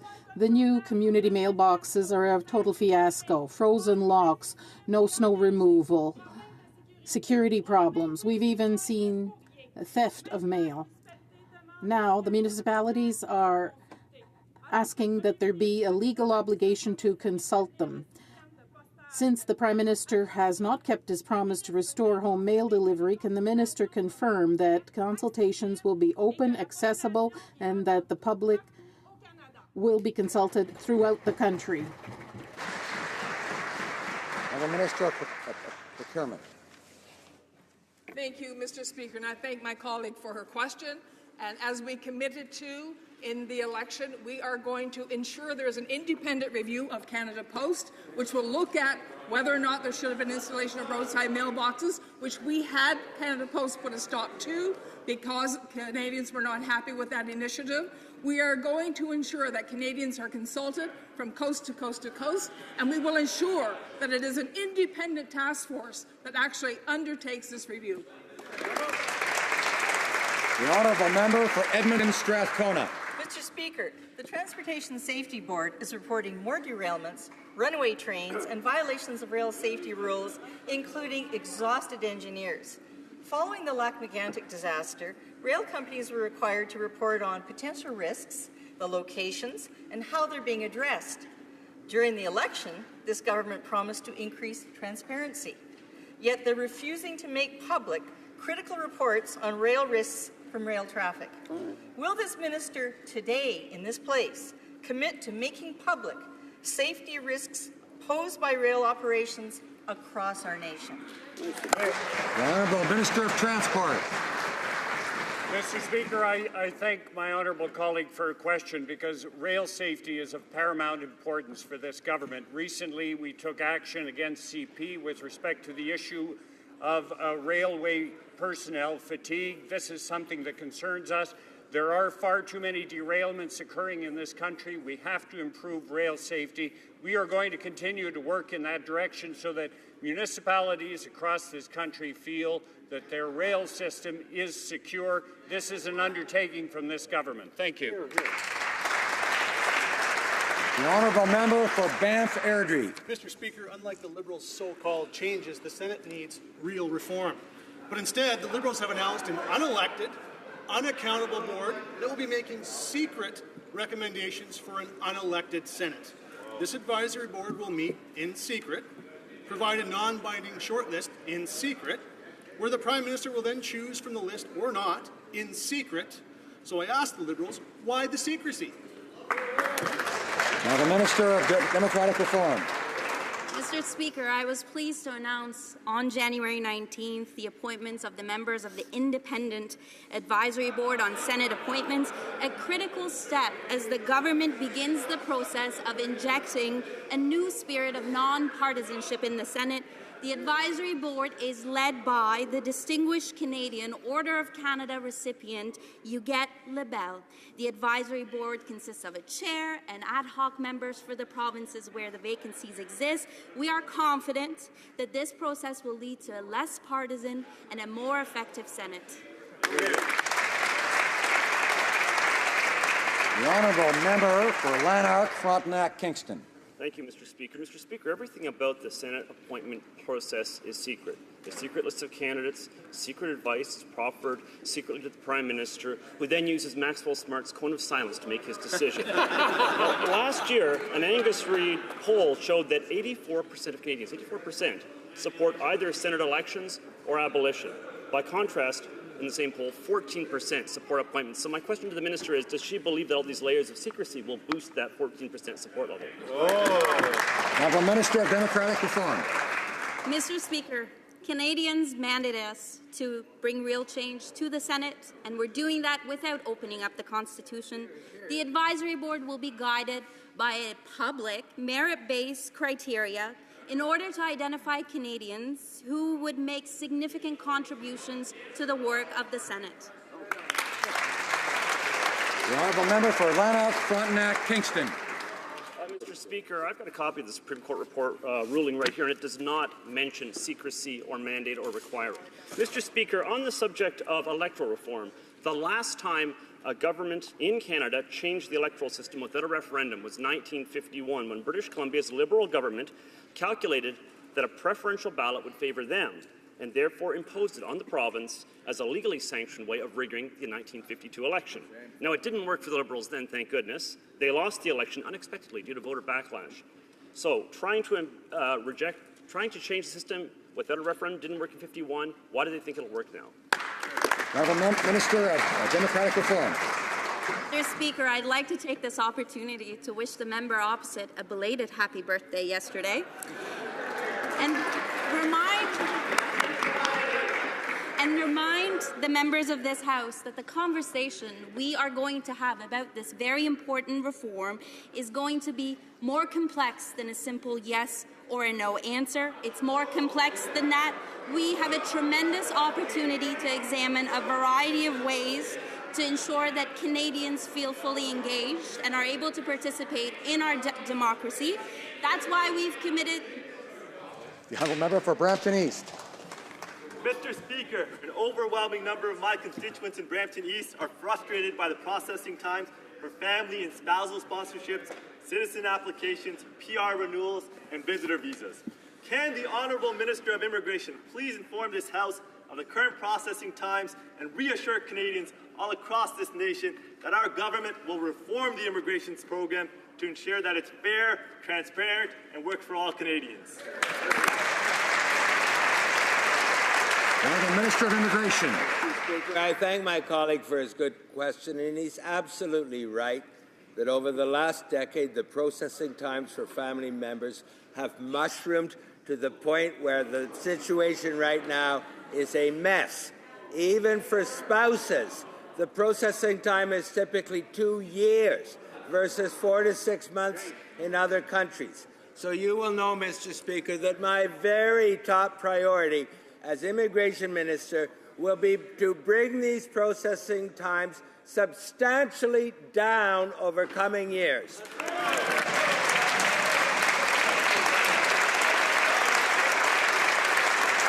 Honourable member for Grande Prairie Mackenzie.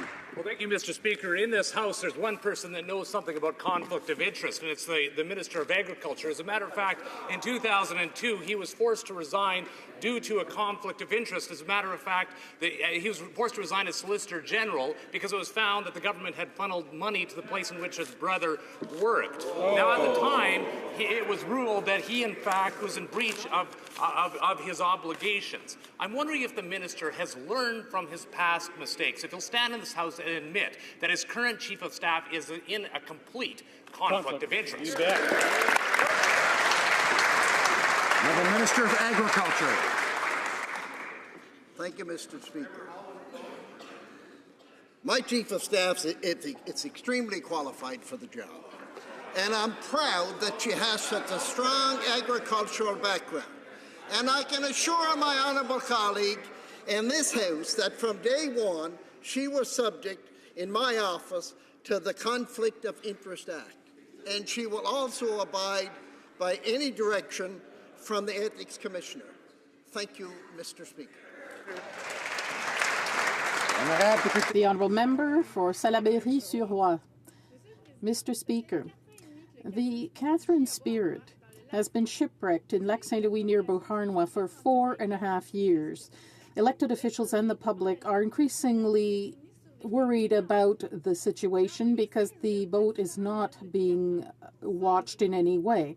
I've written 14 letters to various ministers for 4 years. I've proposed solutions. I've contacted recycling companies. Instead of doing like the Conservatives did and deny there's a problem, will the government now take action and move that boat? Minister of Fisheries and Oceans. Thank you, Mr. Speaker. Another birthday. I'm proud to rise today on the 54th birthday of the Canadian Coast Guard. Yeah. I'd like to take this opportunity to say happy birthday to all the dedicated women and men of the Canadian Coast Guard. I want to reassure the member, again as I did yesterday, and the public, that at the moment the Catherine Spirit is not discharging any pollutants. I will be working, I have been working with my colleague and seatmate, the Minister of Transportation, to assess the situation and will develop plans as we move forward. Thank you. Yeah. Now the member for Toronto Danforth. Mr. Speaker, yesterday I rose in the House to talk about local food issues in my riding of Toronto Danforth. Canadians are concerned about the negative effects of consuming high levels of sodium and trans fats in their prepared foods. Can the Honourable Minister of Health please share with this House the government's plan to eliminate trans fats and reduce sodium in processed foods? Honourable Minister of Health. Mr. Speaker, as my colleague, the honourable member, knows, I've been a family doctor and have had many patients who have suffered the devastating consequences of heart disease and stroke. And so it is now my duty as Minister of Health to work with all Canadians to reduce the prevalence of these conditions. We will do so in part by reducing trans fats and reducing sodium intake. My department, Health Canada, has already introduced mandatory nutritional labelling guidelines in order to reduce trans fats, and will continue to work with the food industry and all Canadians to improve the health conditions of all Canadians. The honourable member for Oshawa. Mr. Speaker, this Liberal government is hurting the manufacturing sector with their job-killing carbon tax, increased payroll taxes, and support for increased energy costs. They ignored the sector in their speech from the throne, and the Prime Minister has even been quoted saying that Ontario needs to transition away from manufacturing. Well, Mr. Speaker, that's unacceptable. When will this government do the right thing, quit interfering, and support the auto manufacturing industry so that it can create well-paying middle-class jobs in communities like Oshawa? The Honourable Parliamentary Secretary. Thank you, Mr. Speaker. I'd like to thank the honourable member for his question. As we know, this government recognizes that the automotive sector is a very important sector in Canada, employing almost 500,000 people. We will as we develop the government's innovation agenda, Mr. Speaker, we will continue to work with our partners to build a stronger automotive and manufacturing sector in this country. Thank you very much, Mr. Speaker. The Honourable Member for Repentigny. Mr. Speaker, in her report, the Environment Commissioner is categorical, and I quote, the National Energy Board did not appropriately provide oversight on the conditions for approval of pipelines, nor provide effective follow-up on any lack of respect for these conditions. The Energy East pipeline has been categorically rejected by over half the population of Quebec.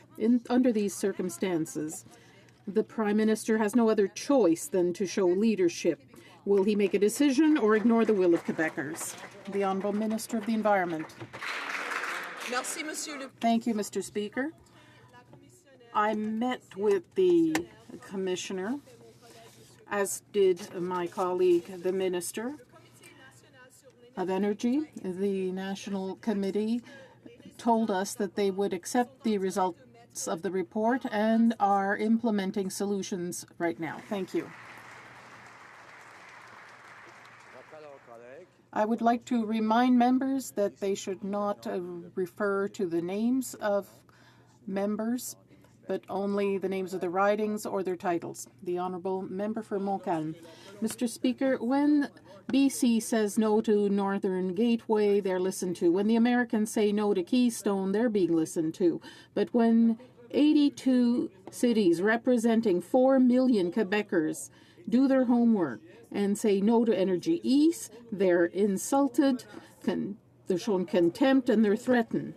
When will the Prime Minister take off his referee jersey in order to save time and understand that Trans-Canada pipeline projects in Quebec meet with a resounding no? Speaker, it would be interesting to compare the positions from the three parties opposite to what we are advocating, which is to consult Canadians about a process that will lead to these major projects that are important for the future of the Canadian economy, to carry the confidence of Canadians without trying to divide Canadians by sector, by region, or by politics.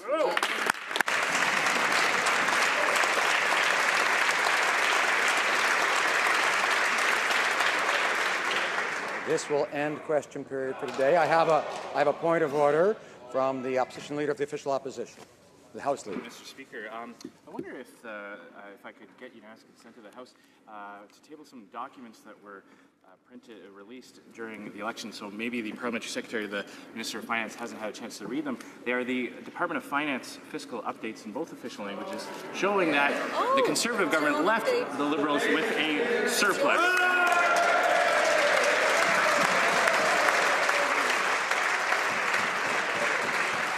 It would appear that there's no unanimous consent. I have a point of order. I have a point of order, colleagues. Order, colleagues. I have a point of order.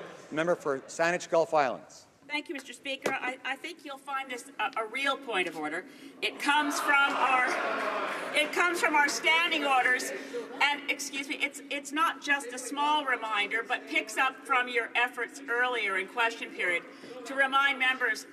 And I heard of it while I was at COP21. I heard great news from Parliament that there was a new spirit in this place, that there was a real consensus around no heckling, that we could expect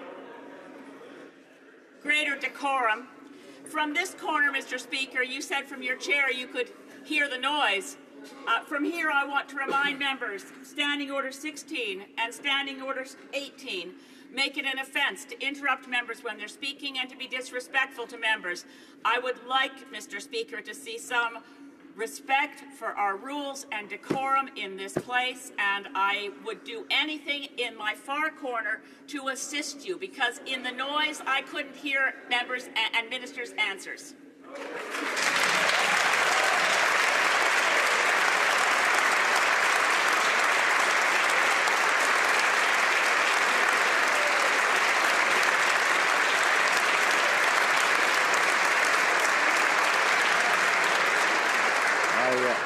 I thank the honourable member for intervention.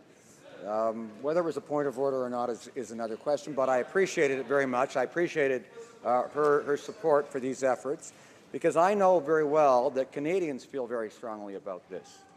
They know that students come here regularly and see what happens in Parliament, and they want this to be a place of vigorous debate, but where we also show respect for one another. And I think we all have the capacity that most members here have shown to restrain ourselves when there are things we don't hear.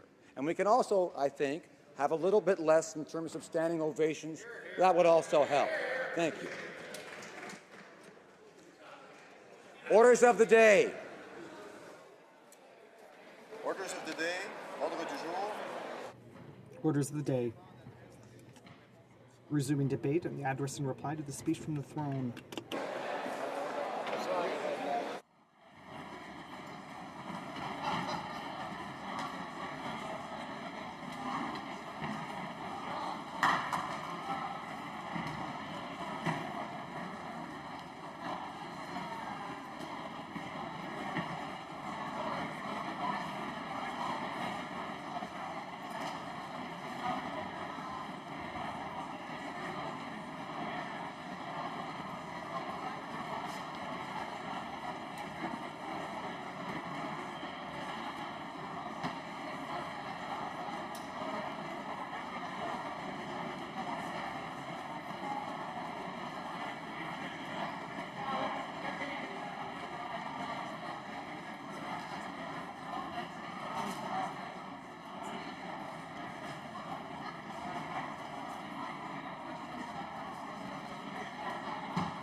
Resuming debate, the member for Richmond Centre has 4 minutes. Thank you, Mr. Speaker. I will continue. Before the interruption for statements and question period, I had talked about the impact of increasing Liberal deficits and government debt. This upsets a lot of people in Richmond Centre, who, for the most part, are fiscally conservative and live within their means.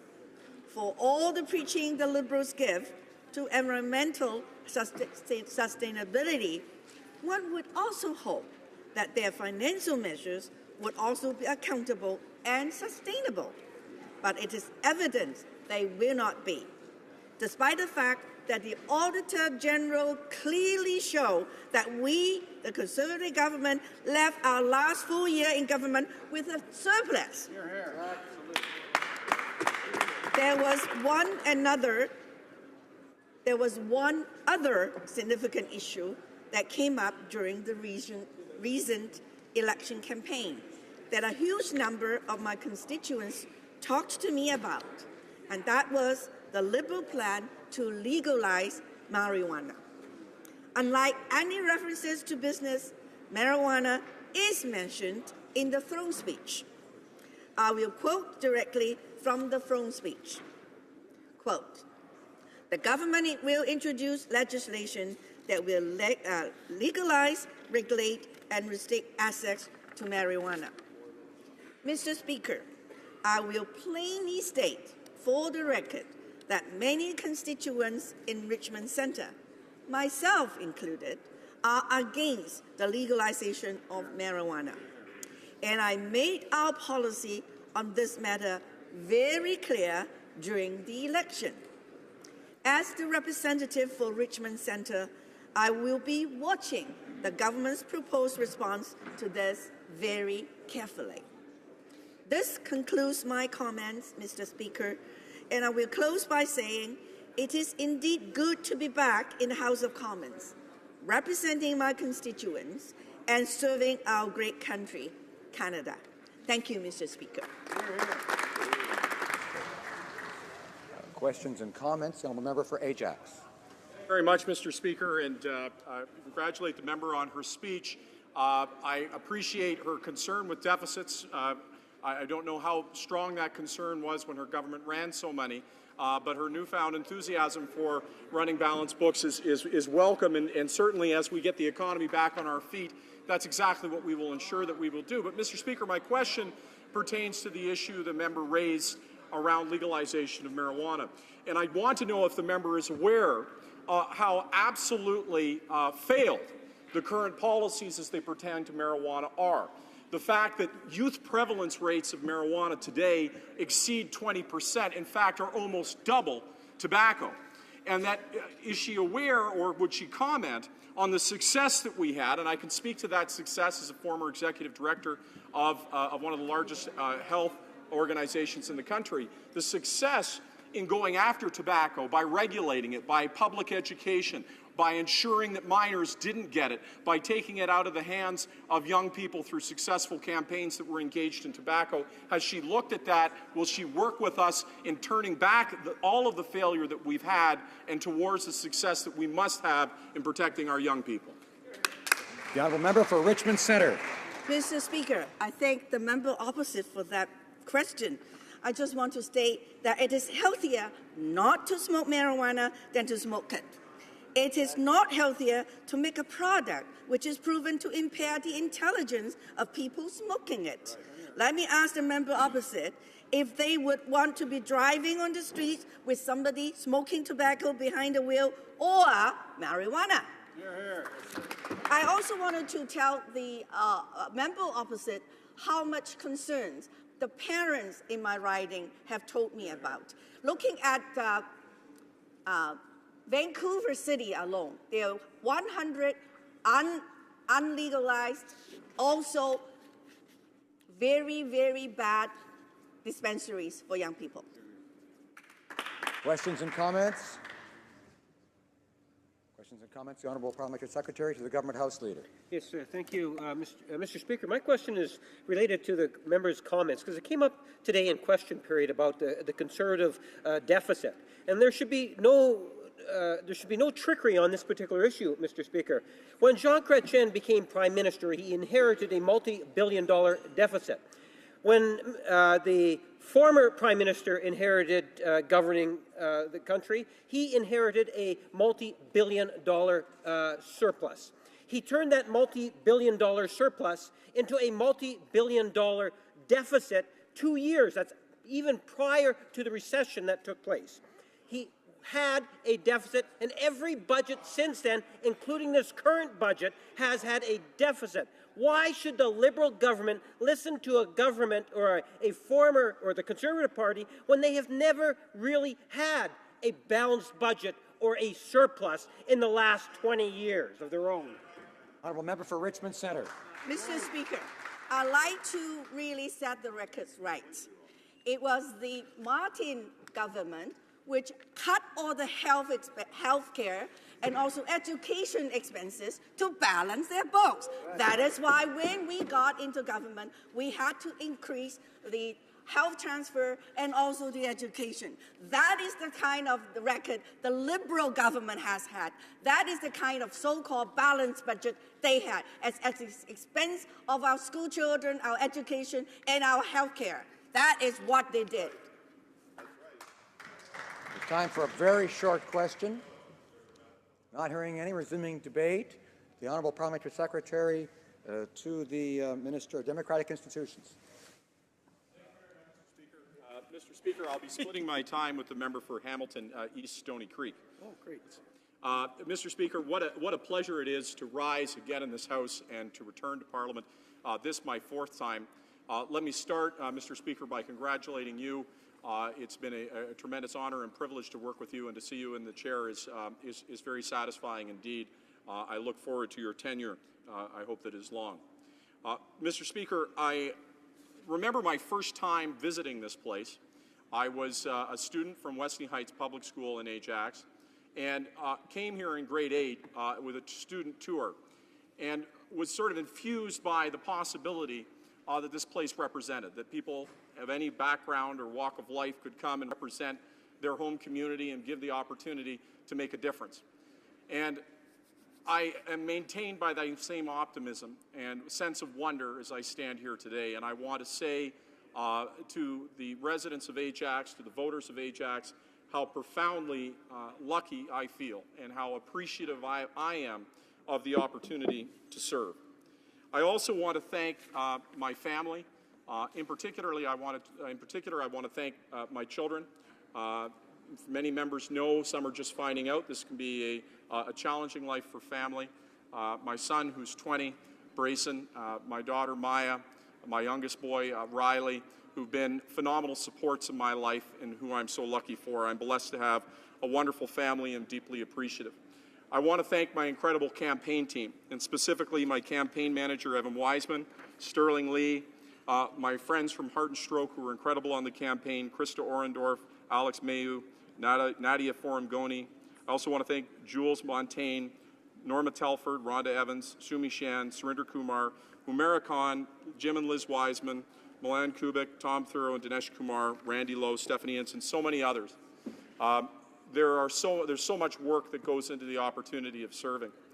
And Mr. Speaker, when I look at the problems that are facing the folks who live in Ajax, when I got the opportunity over a period of 100 days, like so many members, to knock on doors and share in conversations about what was worrying them and keeping them up at night, certainly it became evident that for so many of them, making the basic ends of life, making those ends meet was a major challenge. Getting the opportunity to send their kids away for school or pay for the obligations of a mortgage. That they weren't earning more money, that they had been stuck over the last decade in their financial circumstance. And I think it's one of the reasons we got the honor of being able to serve in this place, because we spoke directly to that need, the need of those in the middle class and those struggling to join it, to be able to get ahead, to be able to get a little bit more. And that's why the throne speech talks directly about the middle class tax cuts we intend to bring, to help alleviate that challenge. And certainly in Ajax, one of the things that was deeply concerning for residents was their ability just to get to work. Talking to people who had commuting times of over an hour, who were frustrated with a transit system was antiquated and poorly invested in, who just wanted the opportunity to get home quickly to see their families, get the opportunity to get in work and to work hard, but then be able to have the life they want to have at home without spending so much of their time in gridlock. And they understood that our plan to invest in infrastructure would mean a better life for them, would mean more time with their families. They also understood with a struggling economy that investment in infrastructure gave us an opportunity to improve our economic circumstance and get the economy rolling again. That infrastructure was the best way that we could invest. And they saw that chronic underinvestment that had been taking place in Durham specifically and the GTA more generally as needing a change. And our plan, as articulated again in the throne speech, I think speaks directly to that ambition.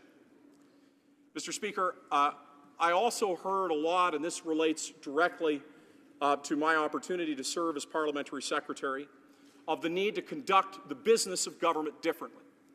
I think this was materially different in the last election than the four elections that I had run in previously, where people spoke about the tone and tenor of the debate in Ottawa, the high degree of partisanship and the visceral nature of it, the personal attacks rather than focus on matters of substance, and the need for each and every one of us to do better and to do more. And for the first time, I heard real concerns about the strength of our democracy. Watching our parliamentary institutions, parliamentary officers whose responsibility it is to hold vigil over the institutions that keep our democracy strong, grow weak. You know, I was reminded in this place of my work with the parliamentary budget officer when I was the critic of public safety and national security, in trying to get cost estimates for bills before we voted on them, asking for something as simple as information on how much something was going to cost before we voted on it. And colleagues, we couldn't get that. We couldn't get straight answers whether or not it was on corrections or jets or any other matter. And they saw that problem disintegrate and get worse and get deeper. Our democracy is held strong not because we are a better country, because we know more than others, or because we're just better people. It's held strong because of the institutions that guard it. It's made strong because of the parliamentary officers who vigorously provide oversight, who ask uncomfortable questions and shine lights in dark corners. Our democracy is held strong because of those institutions. It may seem that it serves us in the short term, for a short period of time, to allow those to weaken so that we can hold power or that we can gain advantage. But the erosion that it causes is fundamental. Mr. Speaker, as the former executive director of the Heart and Stroke Foundation, I'm also deeply encouraged by the words in the throne speech to take action on preventative health. The reality is we have, for the first time, a generation of young people who are really facing enormous malhealth. We've had a tripling of childhood obesity in just a generation.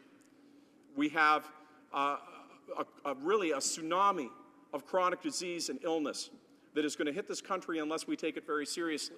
And yet I could speak for the diseases that I represented, heart disease and stroke, and say that around 70% of them are preventable. Believe it or not, for cancer, it's around the same. We know what we have to do. So initiatives like stopping marketing to kids. You know, there's over $2 billion a year spent trying to convince our kids to eat poorly. We have the opportunity to change that, to level the playing field so that healthy food options are given fair hearing for children. You know, advertisers have something called the nag factor, and any of us who are parents remember this. When our children are so crazy for a food product, you know, SpongeBob candies or something, that they nag you and nag you and nag you till you finally give in. We need to change that. We need to level that playing field. I'm also excited for the action that we're going to take in the area of smoking. Canada led the world. We were one of the jurisdictions that could be counted on when it came preventative health to lead the way. And for the last decade in tobacco control, we've been off the field. And our action to take on plain packaging, going after to ensure that marketers aren't able to take advantage of that, I think is hugely important. I think the example that we set in tobacco, and Mr. Speaker, I was referencing this in my comments earlier, are instructive in the debate that we will have on marijuana. You know, some people want to pose this debate as if there isn't a problem today, as if let's just give marijuana because we want people to have it, which is an absurdity. The reality is we have a massive failure in policy as it revolves around marijuana, that our young people are at a rate of about 2 times smoking marijuana to cigarettes. I mean, think about that. If we just set as an objective reducing the prevalence of marijuana to the level of cigarettes, it would be a massive achievement. And that is something, taking something that's illegal and bringing it down to something that's legal. And I would say from that health perspective that we have a phenomenal opportunity to take the lessons of tobacco and apply them to marijuana, to reduce prevalence, to protect children, and at the same time to decrease illegality. Mr. Speaker, it is an honor to return to this place. I look forward to the debates to come. As Parliamentary Secretary, I look forward to working with my colleagues on all sides of the aisle to making the institutions that make our democracy strong stronger, and the debate that will come in the days ahead. Thank you. Questions, comments? The honourable member for Durham. Thank you very much, Mr. Speaker, and I'd like to congratulate the member on returning. We both are passionate about the Durham region, and I appreciated his first speech. I do have to say, Mr. Speaker, I was rather startled that he would use the approach of saying, let's learn from the lessons of tobacco as we make marijuana more accessible to more Canadians. Our lessons from tobacco have been dealing with the health impacts, the serious health impacts that we've come to know as a society over the last 50 years, and therefore we've made it harder. We've restricted access and enforced more programs to stop young people from smoking.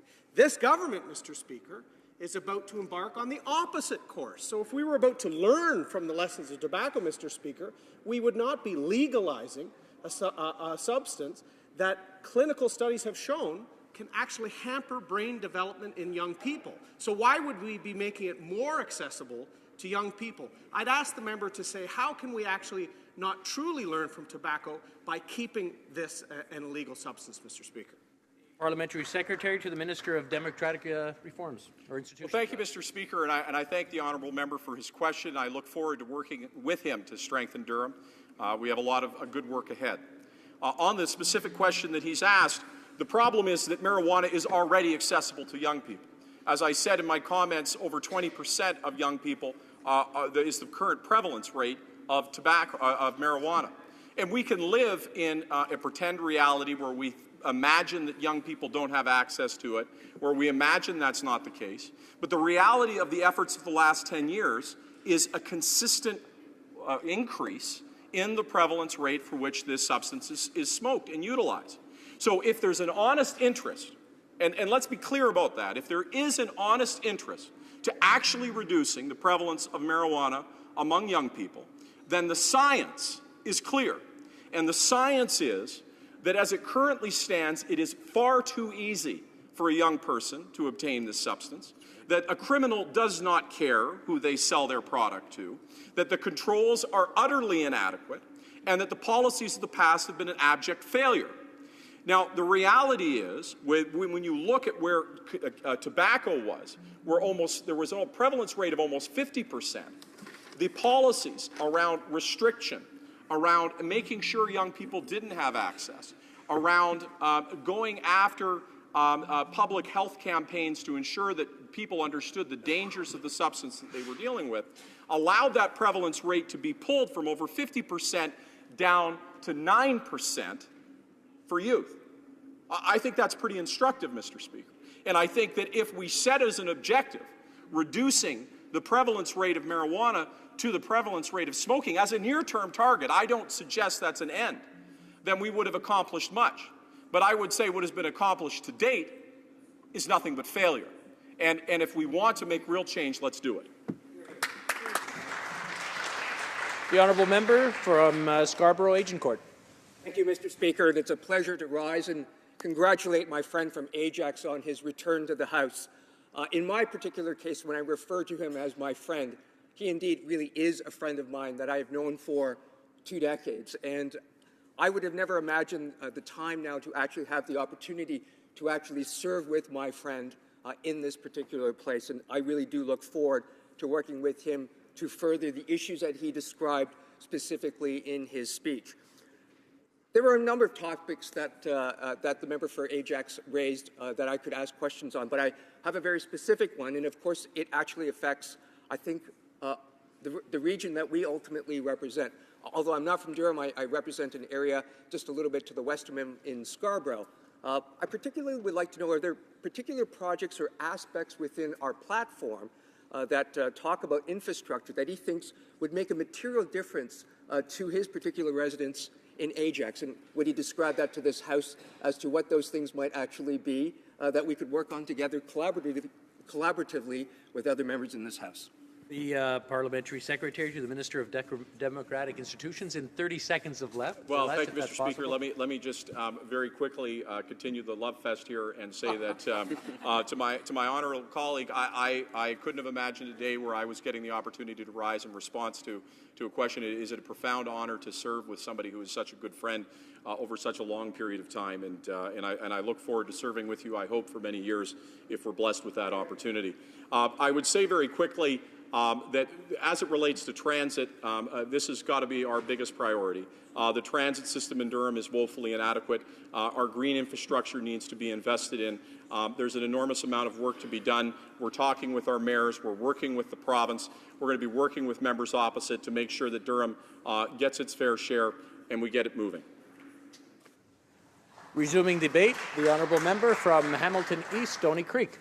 Thank you, Mr. Speaker, and thank you to my colleague from Ajax for allowing me part of the time to have the honour and privilege of speaking to Parliament today, the 42nd Parliament, as the elected representative of Hamilton East, Stony Creek. I owe my presence here today to a small but dedicated group of volunteers who brought our message to the voters of my riding during the campaign, and I am forever indebted to them and to my wife of 50 years this year for providing the kind of support that all of us in this chamber need to be successful. Mr. Speaker, every day that I spend in Ottawa, I pass by the National War Memorial and pay silent tribute to Corporal Nathan Cirillo. who was a proud member of Hamilton's Argyll and Sutherland Highland Regiment. On the morning of October 22nd, 2014, the sun was shining and everything seemed normal as I arrived at Hamilton City Hall for the day's work. Within a couple of hours, our world was turned upside down. At first, news of the shooting, then the realization that one of our own was down, and then the tragic news of Corporal Cirillo's death. Later that day, I attended the family home with Police Chief DeCare and then began the planning for a funeral that would need to respond to the terrible sorrow that Canadians felt across the country. Chief DeCare arranged the motorcade from Ottawa, while the regiment coordinated with my office and the family on the details of visitation and ceremony.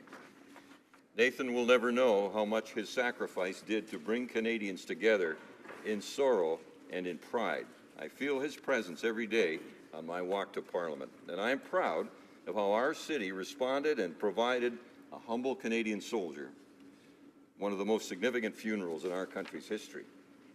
Mr. Speaker, Hamilton East Stony Creek will, I am sure, benefit from the faith that it placed in this federal government. From my colleague from Hamilton West, Ancaster Dundas, and myself will provide positive and useful input here based on our experience in moving our city forward. And I believe many in this chamber will be surprised when I tell them what we have achieved over the past few years during my term as mayor. And this connects, Mr. Speaker, with the throne speech and in particular the infrastructure investment portion. Our unemployment rate trended below the Canadian and Ontario averages, and when I left office, it was at 5.2%. In each of the 4 years term, the value of new development in our city of 500,000 people was over $1 billion. That's $1 billion each year for 4 consecutive years. Real estate values in Hamilton grew at times the highest average percentage rate of all Canadian cities. And at the same time, we actually reduced the number of Ontario Works or welfare cases by significant numbers. The median household income of Hamiltonians has risen to over $80,000, and that's well above federal and provincial averages. In the much beleaguered manufacturing sector, we still have more than 23,000 workers. There's hardly any industrial land left, and we have a waiting list for potential customers. We still make things in Hamilton, and making things, and by that I mean manufacturing, is the real key to a sustainable economy. One of my favorite success stories is National Steel Car. Typically, they had a workforce of 1,000 employees, and that company, during my term, had 2 advertised hiring bees, and now they employ 2,500 men and women making tank cars, grain cars, and potash cars for clients all over North America. The Port of Hamilton is one of Canada's largest industrial complexes. We're still a big steel producer, but in the last few years, we've grown our agribusiness with grain handling facilities, soy processing, and a brand new flour mill now being built. And Canada's largest bakery, which just opened about a year ago on Hamilton Mountain, will be one of its customers. If you haven't been to downtown Hamilton recently, you might be shocked at what you see. Right across from City Hall is a brand new $80 million McMaster Health Campus, which trains family doctors, offers clinical care for 16,000 people who might not otherwise have a family doctor. And within the project is Hamilton's Public Health Department, which creates a brand new health delivery service model for Canadian cities. And alongside that health center are 2 new hotels and several new residential high-rise buildings. Once they're all built out, they'll generate well over $1 million in new taxes for our city on about an acre of land. Mr. Speaker, I had the pleasure and privilege over 20 seasons to do the radio play-by-play broadcast for the Hamilton Tiger Cats and the Toronto Argonauts, depending on which city I was working in, which allowed me to travel to every Canadian city with a CFL team, as well as a few in the United States, every year for 20 years. I watched these cities evolve. That enabled me to see Vancouver's Expo 86 in the Dome Stadium, Winnipeg's Forks development, Edmonton's makeover of its railway lands, Calgary's transit system, and so many other growth-related projects. Sadly, on my return home after those road trips, I saw a city, our city, that had hardly changed at all during that time, and that's what prompted me to enter into politics. because I knew, as the Prime Minister often says, that better is always possible. And so with a few key investments, we turned Hamilton around. And this took place with an average tax increase over the 4 years of 1.3%, among the lowest in Ontario. I based my spending policy on the principles my immigrant father and thousands of others used to become successful in a new land. Live within your means. Do as much as you can for yourself and make the most of what you have. My folks arrived in Canada just in time for the Depression, but somehow they managed and even chipped in to build, without any government grants, a cultural building, the Croatian Hall, which opened in 1930. Think of that year. And every ethnocultural group in Hamilton could tell the same story. The Serbians, the Italians, the Ukrainians, Poles, Hungarians, Scots, and so many others. Often, at that time, the down payments for newlyweds' houses came from a collection at the wedding party. But occasionally, and for good reasons, they might have had to borrow a little, perhaps for home repairs, perhaps for school clothes or even university tuition, because every immigrant wanted their child to have a good education. Mr. Speaker, this brings me to the throne speech and especially to the infrastructure program rolled out during the campaign by our Prime Minister. There are many former mayors among us, and none would disagree that our cities need help. Help to renew aging infrastructure, help to provide affordable housing, help to provide sorely needed social amenities, help to clean up the environment and enable the private sector to make investments in their communities to provide the jobs and economic growth that will pay back our public investments. An example, the U.S. Steel operation is in bankruptcy, and that's imperiling the pensions and benefits of thousands of our residents. Hundreds of acres of land may become available that could see commercial and industrial development with the accompanying wages and tax revenues that could provide relief for our pensioners and jobs for our young people. The entire country would ultimately benefit as well, but the residential taxpayer of Hamilton cannot purchase those lands and do the remediation required on their own. These projects that I mentioned that enhance the Canadian football cities all had federal and provincial investment in infrastructure. We got a new GO train station in downtown Hamilton that has had immediate payback in terms of revenue-producing new development and growth in land values. And you know, the deal that we made was a simple one, and it reflected the confidence that we had lost in Hamilton. We lost our way. And I believe that we here in this House have an opportunity now to change our country and the way we work together. We want to approach solving Hamilton's infrastructure and social problems by bringing together all of our elected officials from all three levels of government. We call it Team Hamilton. And it worked during my term as mayor. We couldn't have built our new stadium without help of our senior levels of government, including many who sit across the way. And further expansion of our GO train service will accelerate by several years and expand into the Niagara Peninsula with help from a federal infrastructure funding program.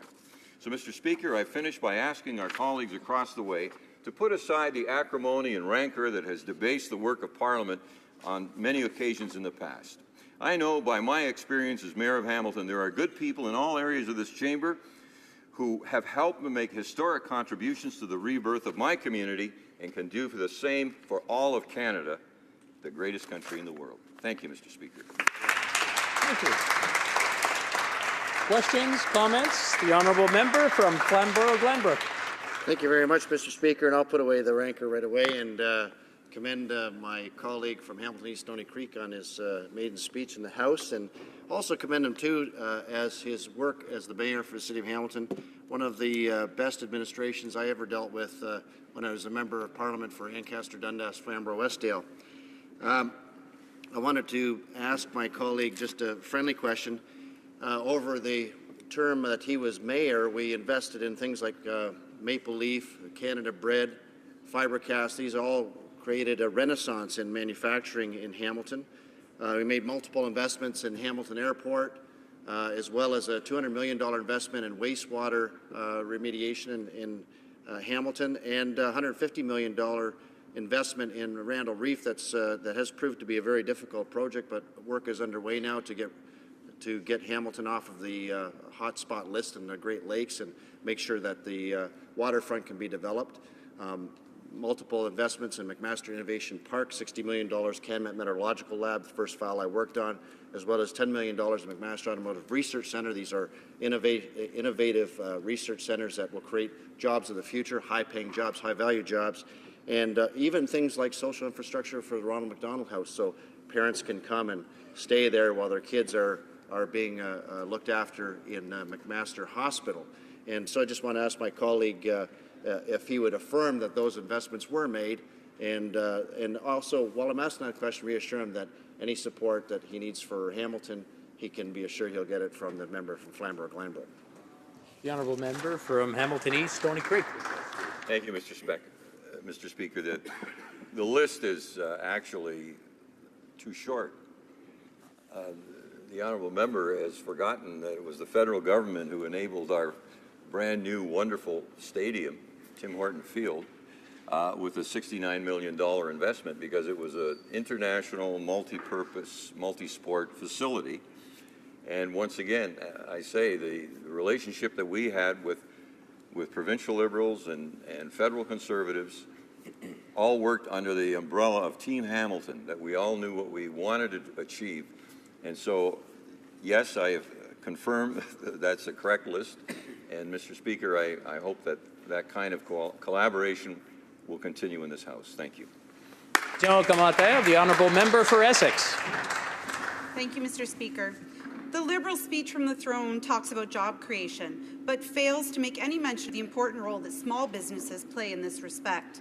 Small businesses are the real job creators in our country, creating over 77% of all new private sector jobs.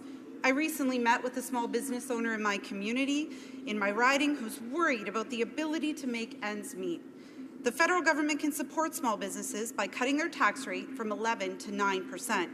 It's also time for stricter regulations that limit the exorbitant fees that credit card companies charge to retailers and small business owners. Does my colleague opposite not agree that it's time the federal government act on these priorities and take immediate steps to support small businesses? Right. The honourable member for Hamilton East, Stony Creek. Mr. Speaker, I thank the honourable member for her question, and I know that all of us on this side of the House are concerned about the welfare of all working people and all employers. And our experience in Hamilton has been with large companies like ArcelorMittal, Dofasco. The supply chain that extends from that actually creates the ability for small businesses to thrive. And when I worked in Dofasco 50 years ago, we had somewhere about 13 or 14,000 employees. And I used to get my sandwich every morning at Muffy's and coffee and then go into work. Well, through modern technology and downsizing and the loss of manufacturing jobs, Muffy's and scores of other small businesses like that disappeared. So without commenting directly on what we may do directly for small businesses, I would say that in a city like Hamilton, with the large industrial complex, that we have to ensure that those large companies, and in the automotive sector and so on, remain viable to enable the spill-down effect through the supply chain to enable those small businesses to be successful. Thanks, Mr. Speaker. Reprise du débat, the honourable member for Pickering-Uxbridge. Thank you, Mr. Speaker, for the opportunity to rise in this House today for the first time as a member for Pickering-Uxbridge. I'd like to inform the Speaker that I'll be sharing my time today with the member for Louis-Hubert. Mr. Speaker, I had prepared my remarks for today in response to the throne speech. However, I'd be remiss if I did not first acknowledge the tragic loss of one of my community members, Mr. Adam Wood, a teacher from Uxbridge who was killed in the tragic event in La Loche. In speaking with Mr. Wood's family, they asked for privacy while they mourn this tragic loss. A tragedy like this brings the community together as they support each other in this time of grief. Just this morning I read that the community has begun raising funds for the family to help with funeral costs. It gives me such pride to know I represent such a warm and caring community. But I'd first like to thank the Durham Regional Police Services, the Honourable Minister of Public Safety and his staff, and the Honourable Minister of Health for their calls of concern and support. and my colleague, the member who represents the community of La Loche, who I'm sure is struck with grief for her own community, but called to see how the Wood family was doing and showed her support for our community in this difficult time, a gesture I very much appreciated, so thank you. I'm extremely proud to serve my community of Pickering-Uxbridge in this House. I could not have gotten to serve this community without the help of friends, family, and supporters, especially to my parents, who were not too sure about me getting into politics in the first place, but who have been my biggest supporters since, especially my mom, Doreen, who always complains about campaigning, but is the best campaigner and the strength in everything that I do. Mr. Speaker, I was the youngest woman ever elected to Pickering City Council, and over the years, I've worked to become regional councillor and deputy mayor. I was also appointed to the region's finance committee, where I've learned so much that will guide me here in my new role. Mr. Speaker, after spending nearly 10 years in municipal government, I was so pleased with the speech from the throne, and it is a welcome support and acknowledgement to municipalities across this country. During the campaign, we promised Canadians that through hope and hard work, we would strengthen our economy, grow our middle class, and combat the effects of climate change. I was proud to hear our government outline these priorities and commitments in the speech from the throne. Canadians provided us with a strong mandate. Mr. Speaker, the speech from the throne leaves no Canadian behind, whether it's committing to ensure secure retirement for our seniors, support for our veterans, more money for our middle class, and lifting nearly 300,000 children from poverty, among other priorities that I know this government is working hard on. Because of my aforementioned experience in the municipal government, Mr. Speaker, I'm especially proud of our party's plan to strengthen the middle class and grow our economy by investing in infrastructure. In particular, the investments made in green, social, transit are critical to grow our economy. It's important our government provides stable, predictable, long-term funding for municipalities so they can plan informed and strategic investments. Investments that relieve transit gridlock, assist the most vulnerable in our society, and employ our citizens. Under the previous government, municipalities were constantly left in limbo and left wondering whether they would receive much needed funding. While municipalities are asked to provide 60% of all public services while only receiving approximately 9 cents of every tax dollar. Our government understands the burden placed on municipalities and is committed to partnering with them to provide the resources they need to help ensure our ambitious infrastructure commitments are successfully met. Mr. Speaker, creating long-term stable funding is not only the right thing to do because municipalities are asking for it, it is the more financially prudent thing to do.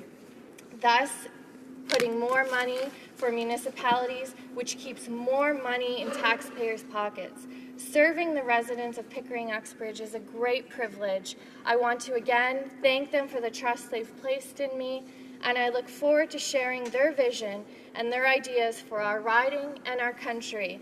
Mr. Speaker, in our shared House of Commons. Thank you.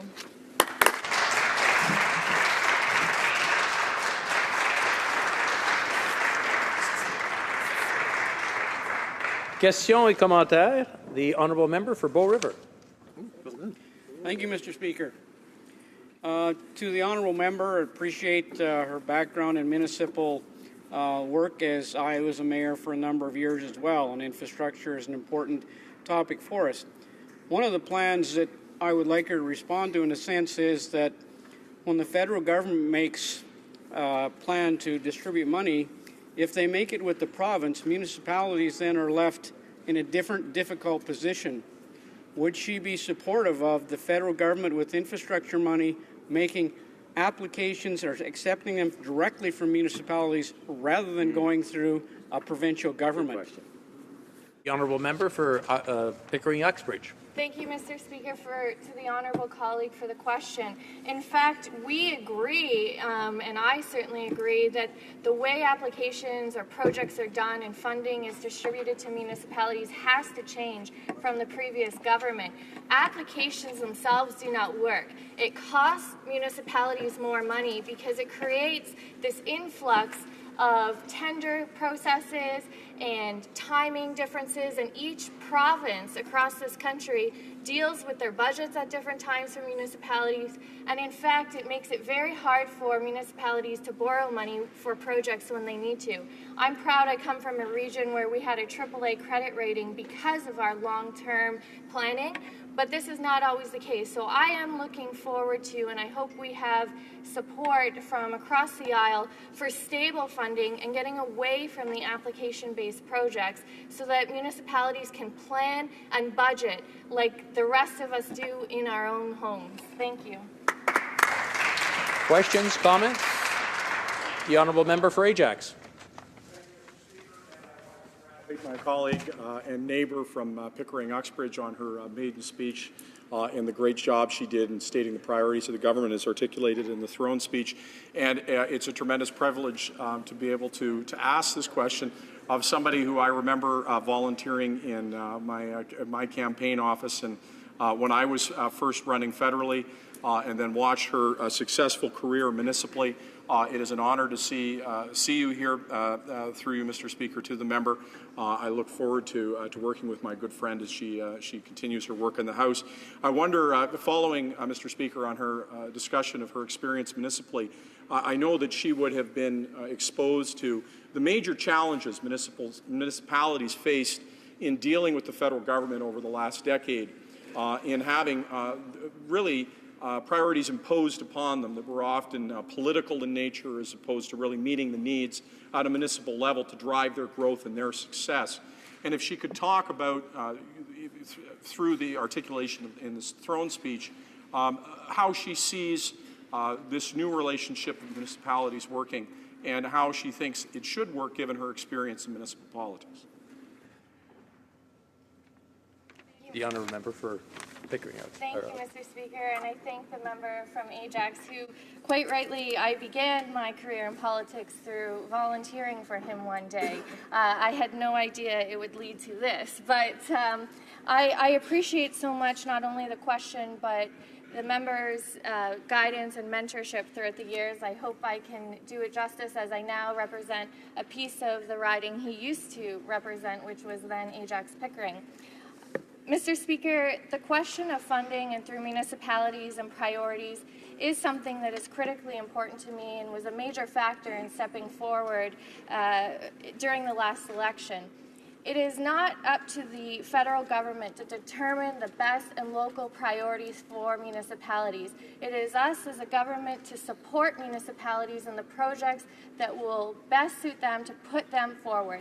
I know in the region of Durham, transit, for example, is a major priority. And how can the federal government honestly start creating transit lines from the national level? They should be supporting local priorities, and that is the best way to do it. And the most cost-effective way to do it is to provide stable funding so that we can ensure that municipalities have the money they need for when the projects are ready. It's something similar to the federal gas tax funding, how that flows has been a successful program, something that I heard through budget consultations with my municipalities that they welcome and support.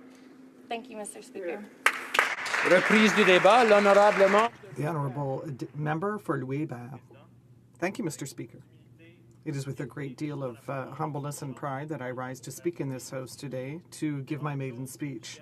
But first and foremost, I would like to thank the people of Louis-Hébert who put their trust in me on October 19th. There will never be a greater honour for me than to represent my citizens here in Ottawa. It is a great privilege for me and a source of pride. And Mr. Speaker, I will do everything to be worthy of their trust, and I want them to be proud of their Member of Parliament. During the campaign, I said that we needed to present a young alternative, someone who works hard and positive. Now, I'm not that young anymore, but I do intend to be a hardworking member, someone who is positive and accessible to my citizens. I'd also like to thank my team and the volunteers who worked with me. Although my political adventure is just beginning, there is one thing, among other things, that I have been taught very quickly, is that going it alone in politics would basically be suicidal, and I really need to work with my team. Now, I won't name everyone, but they know who they are, but there are two people I will name. My mother, Lucie, who has been at my side forever, who has fought all fights with me, even when I was elected class president in grade 1. Thank you, Lucie. And I also want to thank my president, Mr. Bélanger, whose father sat in this house and where the son is now sitting. Thank you, Jean-Marie. You know, Mr. Speaker, we have heard many people talk about the richness and the wealth of their community, and I can't believe, and I know that Canada is a great country, but Louis-Hébert is also a lovely riding. Obviously, we have Old Cap Rouge with St. Félix Church right on the Cap Rouge River. We also have the Jacques-Cartier Beach with its walkway and the beautiful views of the river. We also have heritage sites in Sillery, for example, the House of the Jesuits and the Cataraqui Domaine. There is also great economic vitality in my riding, which includes Laval University, which is the first Francophone university in North America. And today, it is an institution that is world-renowned and is the first university to have a carbon-neutral campus in Quebec. Now, but what to my right distinguishes my riding is the people who are proud, intelligent, people with heart. And that is why my mother decided to move to Sainte Foy with my brother and I was 6 months old, because she knew that to raise 2 children alone, she would need an entire community around her. Now, she knew that it took a village to raise a child, and so she knew that she could count on the people in my riding. So the people of Louis-Hébert made me the man I am today, and I never thought I would never get it, and I thought I would never get into politics without them. Now, my riding is doing well, but there are many challenges within my riding and within my region. I intend to work in my region on obtaining investments in photonics, which is expertise and a source of pride in my region. I also want to support the Jean Lesage Airport, and I want to support responsible development in the Port of Quebec. Those are the challenges that I intend to work on, and I hope to work on them with my colleagues across the way, especially my colleagues from the same region. For example, Beauport-Limoilou, obviously the member for Louis Saint Laurent, and the member for Quebec, among others. But other challenges remain. There are families who have trouble making ends meet. For example, lone parent families. There are investments to be made in infrastructure, major investment, for example, in public transit. We must also give priority to research and development to ensure that the economy of my region is a knowledge-based one. I got into politics, Mr. Speaker, because, like my team, I deeply believe that it is time to have a government that will take care of its people, its First Nations, its veterans, its young, its old, its economy, and its environment. Because the economy and the environment go hand in hand. I got into politics because I deeply believed that it was time to turn the page and to write a new chapter in the history of Canada. A history that this government has already begun to write by reestablishing the long-form census, by setting up a commission of inquiry on missing and murdered Indigenous women, by lowering middle-class taxes, by showing leadership on the environment, as we saw at COP21, by unmuzzling our scientists, and by regaining our strong influence on the international stage. And also, we put in place the Canada Family Allowance that will lift 350,000 children out of poverty. Finally, Mr. Speaker, I know that there remains much work to be done, but the throne speech given in December shows the path forward so that we can have a country that is more fair and more responsible. Thank you, Mr. Speaker.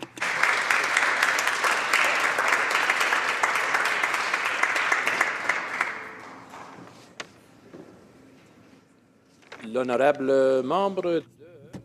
The honourable member for Salaberry-sur-Loire. Thank you, Mr. Speaker. I'd like to thank my colleague for his speech. He closed by talking about a government that is more responsible. Now, when we talk about a more responsible government, we're talking about ensuring that all pipeline projects obtain the support of the public. We're talking about social license. And we can see, for example, in my riding, the RCM of Vaudreuil-Soulanges is against it. They're against Energy East, and they want to be assured that emergency measures will be put in place that are effective. And today we heard from the Environment Commissioner that there are serious shortcomings with regard to emergency measures for these pipelines.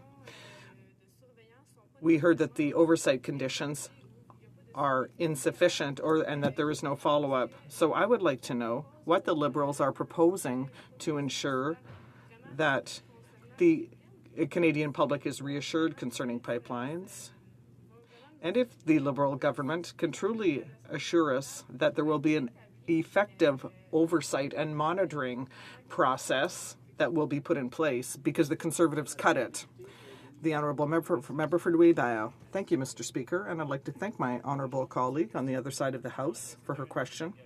I think that, or obviously this is one of the pledges made during our election campaign, is to give back to the environmental assessment and review agencies their power to provide oversight. Now, luckily, we unmuzzled our scientists in Canada so that they could express themselves, but obviously, a project such as Energy Est must follow a very rigorous and vigorous environmental assessment process. And that is perhaps a failure of the former government, is that they did not set up a proper environmental entity. So I'd like to thank my colleague for her question. Questions and comments? The honourable member, I apologize, just a moment, please. For Louis Saint Laurent. Thank you, Mr. Speaker. I'd like to salute my colleague from Louis-Hébert. I'd like to thank him for his very interesting maiden speech, especially the tribute that he paid to his mother, which was richly deserved. Mr. Speaker, he was referring to a project which is very important for our region. That's the future of the Jean Lesage Airport. This government and the former government, the former government did a lot of work on that. I would like to know what the member for Louis-Hébert, what his plans are to make sure that the Jean Lesage Quebec City Airport can finally have the centre that it needs. The honourable member for Louis-Hébert. Thank you, Mr. Speaker. First, I would like to thank my colleague from Louis-Hébert. I know that this is a file that we're going to agree upon.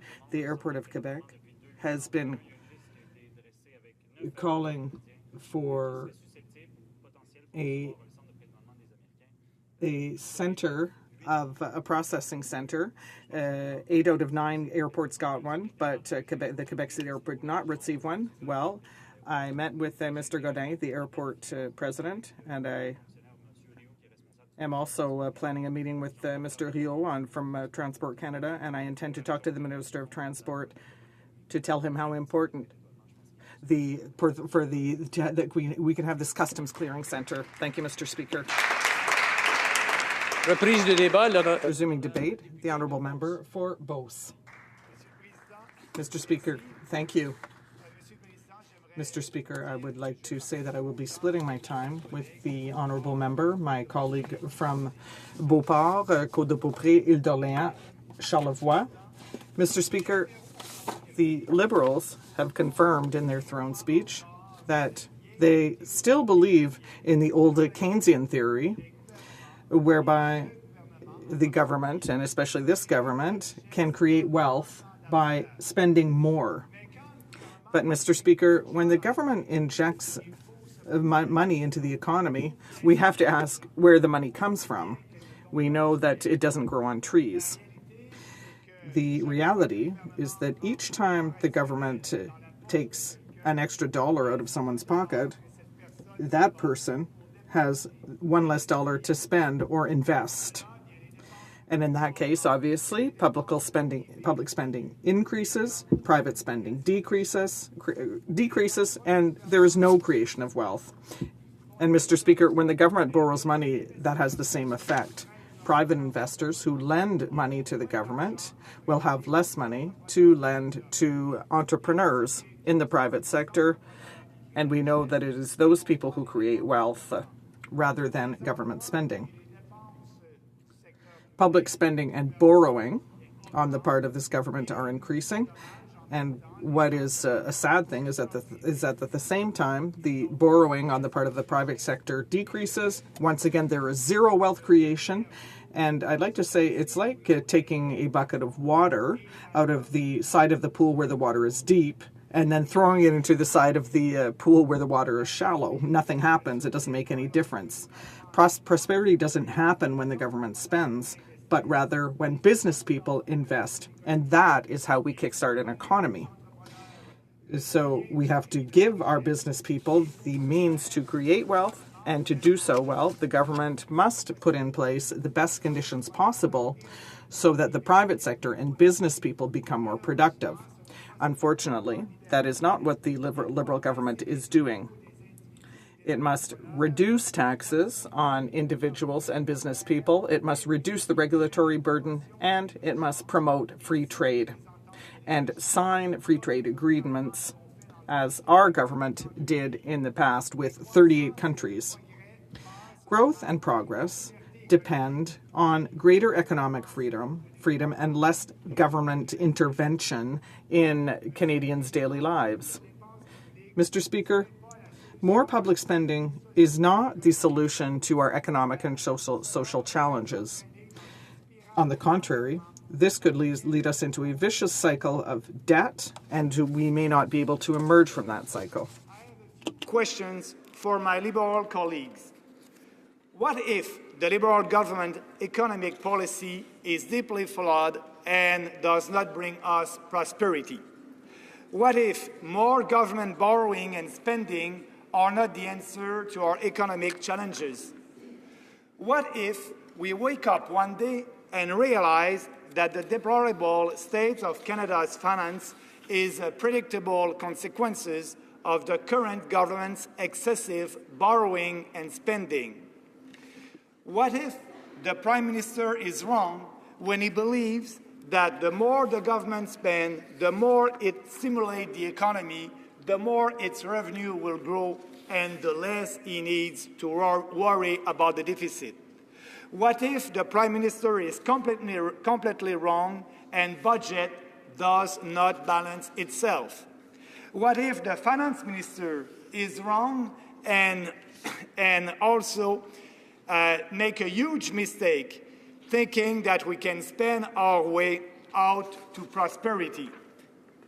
What if Canadians are right when they believe that you don't get richer when you spend money that you don't have?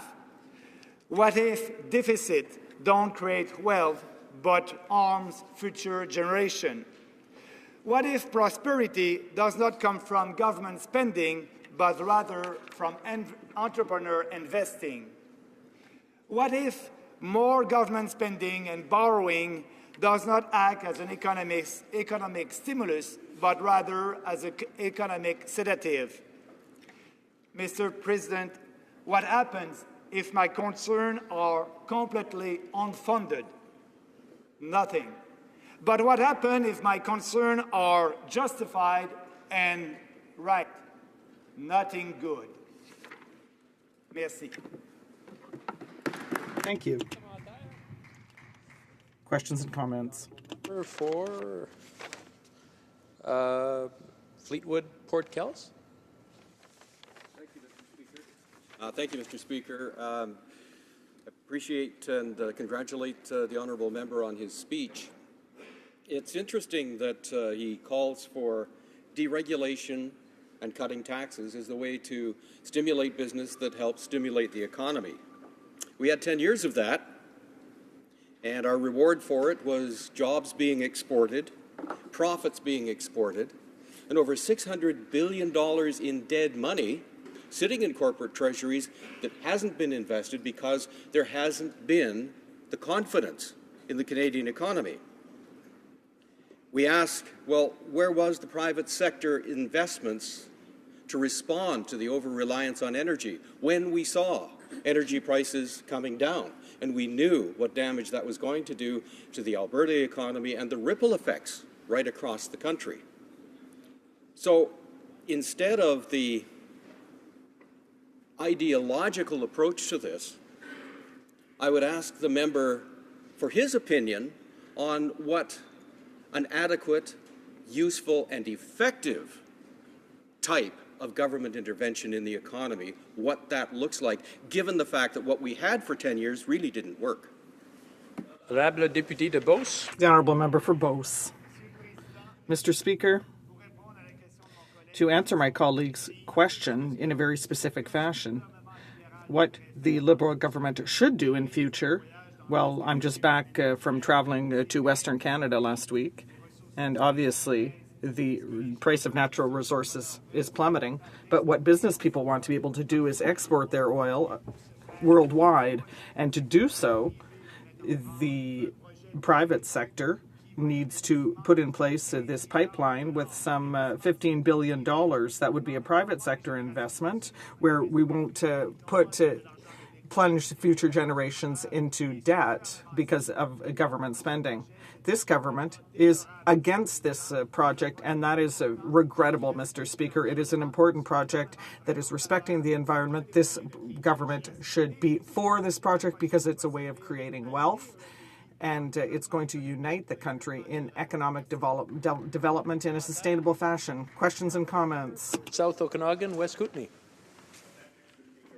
I wanted to thank you for the speech from the member from Beauce, and I just wanted to also recognize that the speaker the member opposite took some of the words out of my mouth with his comments. But the member from Beauce mentioned zero wealth creation. I think something that the previous government knew a lot about, and I think it comes down to the fact that there are two sides to government finances, things that will get the government in and out of trouble. And one is revenue and one is spending. And the member from Beauce talked a lot about the spending side, but I think I would like to know his attitude on the revenue side. Both the Liberals and the Conservatives over the past 2 decades have reduced the corporate income tax to the point where we were more than competitive in the world, and yet no money is being invested by businesses in Canada to create the wealth we want. And we really need to increase that corporate income tax so that Canadians can benefit. Thank you. The honourable member for Beauce.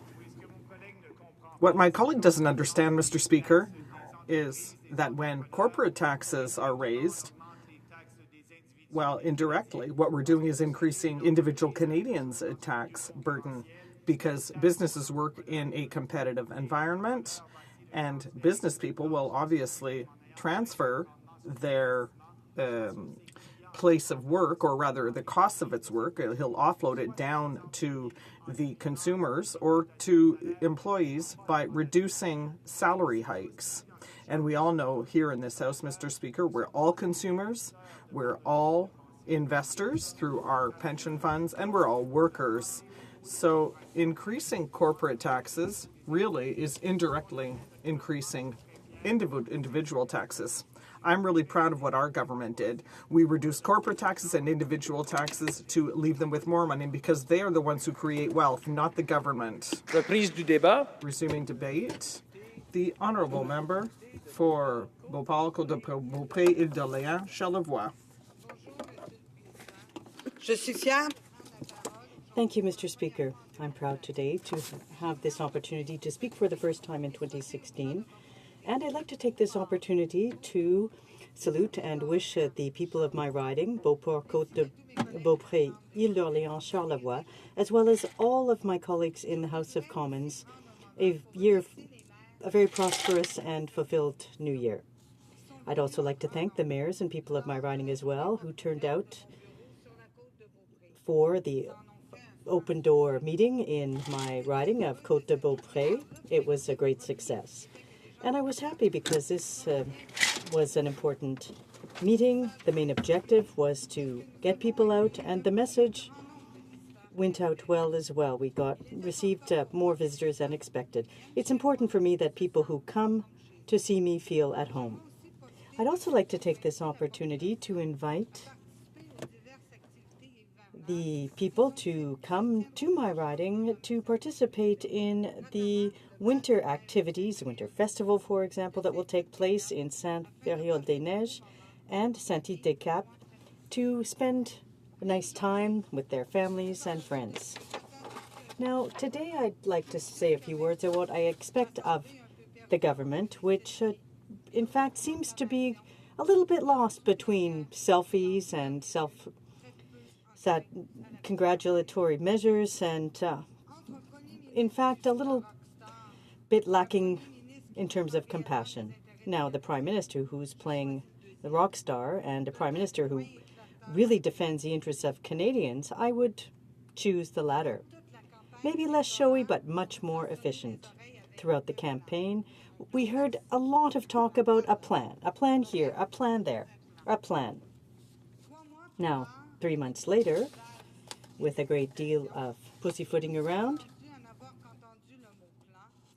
we have realized that the word plan is devoid of any content, direction, or specific projects. So it's hardly surprising that in the throne speech of December 4th, the Prime Minister stunned us with a speech lacking in details for Canadians. It really left the people of this country in the dark. And in fact, all the government did was break promises. They sold people a dream, and now Canadians are disappointed and disillusioned. The Liberals are launching into a spending spree, and the Minister of Finance has refused to respect the promise made by the Liberal Party to not exceed a deficit of $10 billion. How high will the deficits rise to fund these extravagant expenses the Liberals are planning? 15 billion? 20 billion? We all know that this will be conducted at the expense of taxpayers. And it confirms what many Canadians already know. The Conservative Party is the party of reducing taxes, sound economic management, and a low tax burden. We will be the watchdogs. We will watch over the Canadian economy. We will keep the government in our sights. An increasingly large number of broken promises than promises that have been accomplished, including ones that have jeopardized our national safety. The first message that the Liberals put out to the President of the United States was that we would be withdrawing our CF-18s at a time when our allies across the world are intensifying and stepping up their fight against ISIL. Canada is doing the opposite. Just 6 months ago, Canada held an international meeting in Quebec City to discuss the military and political aspects of the mission against ISIL. Today, we're not even welcome to the discussion table. Proof? A high-level meeting to discuss airstrikes took place in Paris, along with the United States, Germany, France, Italy, and Australia. Who was absent? Canada. Now, after that, don't tell me that you've not abandoned Canada's partners in fighting terrorism. In addition, as a critic for the official opposition for the Francophonie, imagine how stunned I was to see no mention of Canada's Francophone partners in the throne speech, knowing that the last meeting of the International Organization of the Francophonie in Dakar, our partners adopted a resolution to fight terrorism. I believe that the throne speech would have been an excellent opportunity to continue our commitment along those lines. The Liberals claim that Canada is back on the international stage, but in reality, we are forced to remain on the sidelines at a time when our allies are fighting to defend our common values. We must be alongside our allies and confront the very real threat we are facing, especially in light of what have happened in Paris, Beirut, and elsewhere in the world. This reality hit the government quickly last week when the attacks in Burkina Faso and Indonesia took place and took Canadians' lives. The Conservative Party will continue to urge the Liberals to reverse their decision and to keep the CF-18s involved. Nothing in the throne speech dealt with this fight against ISIL. The name wasn't even mentioned. The silence of the Prime Minister of Canada on this difficult situation is difficult to understand. In addition, the throne speech didn't mention farmers or agriculture a single time, Mr. Speaker. Family farms are the foundation of Canada, what we hold dear. And products evolve like technology, but one thing remains the same. Before sunrise until long after sunset, Canadian farmers do the grueling work required to feed our country. How will you support Canadians in rural regions when you don't even acknowledge them in the throne speech?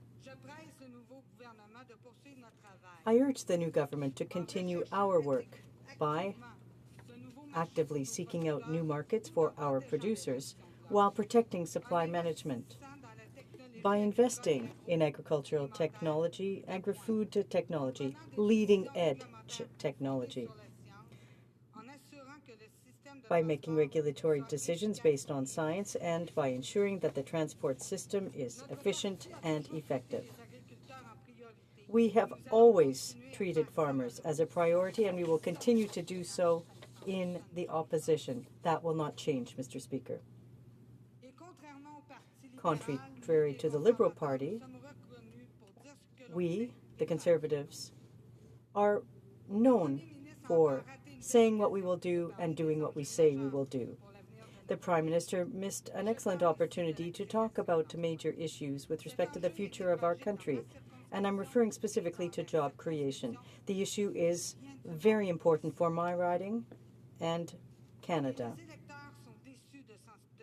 Voters are disappointed in feeling so abandoned by their government. There is no plan for job creation in the private sector, no reference made to the energy or manufacturing sectors in the throne speech. The Liberals are in such a hurry to promise these outrageous deficits, but have no vision for sectors of the economy that generate billions of dollars each year. The Liberals are leaders in terms of the double standard. During the last election campaign, they boasted about appointments and they said they weren't partisan, but surprise, surprise, they are making many partisan appointments. Recently, we learned that the Prime Minister appointed some key friends in the Liberal Party to key diplomatic positions in the United States, for example, and to the United Nations. The Liberals are masters of partisanship. Thank you. The honourable member for St. John, Rothsay. Thank you, Mr. Speaker. Mr. Speaker, I want to congratulate my colleague across the House for her straight-up, hard-hitting, and passionate speech about the Liberal Party and where we're going in the future. And Mr. Speaker, she comments on that the Conservative Party is going to be a watchdog of the Liberal Party. Well, Mr. Speaker, I respectfully ask, who was watching the economy over the last 10 years? This was an economy, Mr. Speaker, that had 2 recessions, 8 straight deficits. This was a party that was handed a surplus and left us with a deficit, Mr. Speaker. And, Mr. Speaker, I don't understand the Remind the members that there is a process, and if anyone wants to speak, they can stand to be recognized. Back to the honourable member from St. John's Rothsay. Thank you, Mr. Speaker. Mr. Speaker, I want to remind the member that the Liberal Party ran on, certain planks and certain platforms, and one was to give money back to the middle class, Mr. Speaker, through a tax break to the middle class, and most importantly, to give money back, Mr. Speaker, to families that needed it, the Canada Child Benefit that was going to put money back in the pockets of Canadian families, that was going to be better for 9 out of 10 Canadian families. And Mr. Speaker, she says, or the honourable member says that she was disappointed, or the Canadians are disappointed in the Liberal Party, and I would ask her respectfully what news or what channel she is watching, because, Mr. Speaker, I think Canadians are thrilled with the new government, thrilled with the change of government, and most importantly, Mr. Speaker, thrilled with the change in culture of government. Thank you, Mr. Speaker. L'honorable député de Beauport, Côte de Beaupré. The honourable member for Beauport, Côte de Beaupré, Île d'Orléans, Charlevoix. Mr. Speaker,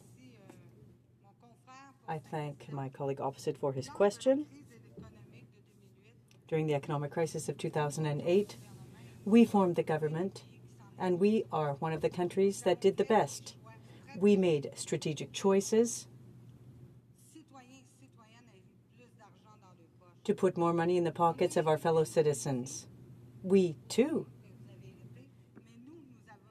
allegedly you did, but we, when we came into power in 2006, inherited some of your dreams. Liberals are known everywhere for selling dreams, but with whose money? Taxpayers' money. And where are you going to get that money? And if you have some kind of a seed that you can plant to grow money, well, give it to us, please. What you're doing now is you are mortgaging the future of my grandchildren, and I will never allow you to do that. Questions et commentaires avant de continuer. Questions and comments, but before we continue, I'd like to remind all members that they need to address their comments through the chair and not directly to a member opposite. The honourable member for Jonquière. Well, thank you, Mr. Speaker, and I'd like to thank my colleague for her remarks. In my riding, many workers are in a lockout. They were put out on the street by their employers. Fortunately, it's been resolved, and soon, in fact, the garages have been opened up again, and the employees will be getting back to work. However, because this is a job in the service sector, many of them won't be able to work right away. And because of the fact that the Employment Insurance Act is as it is, they will not receive unemployment insurance benefits.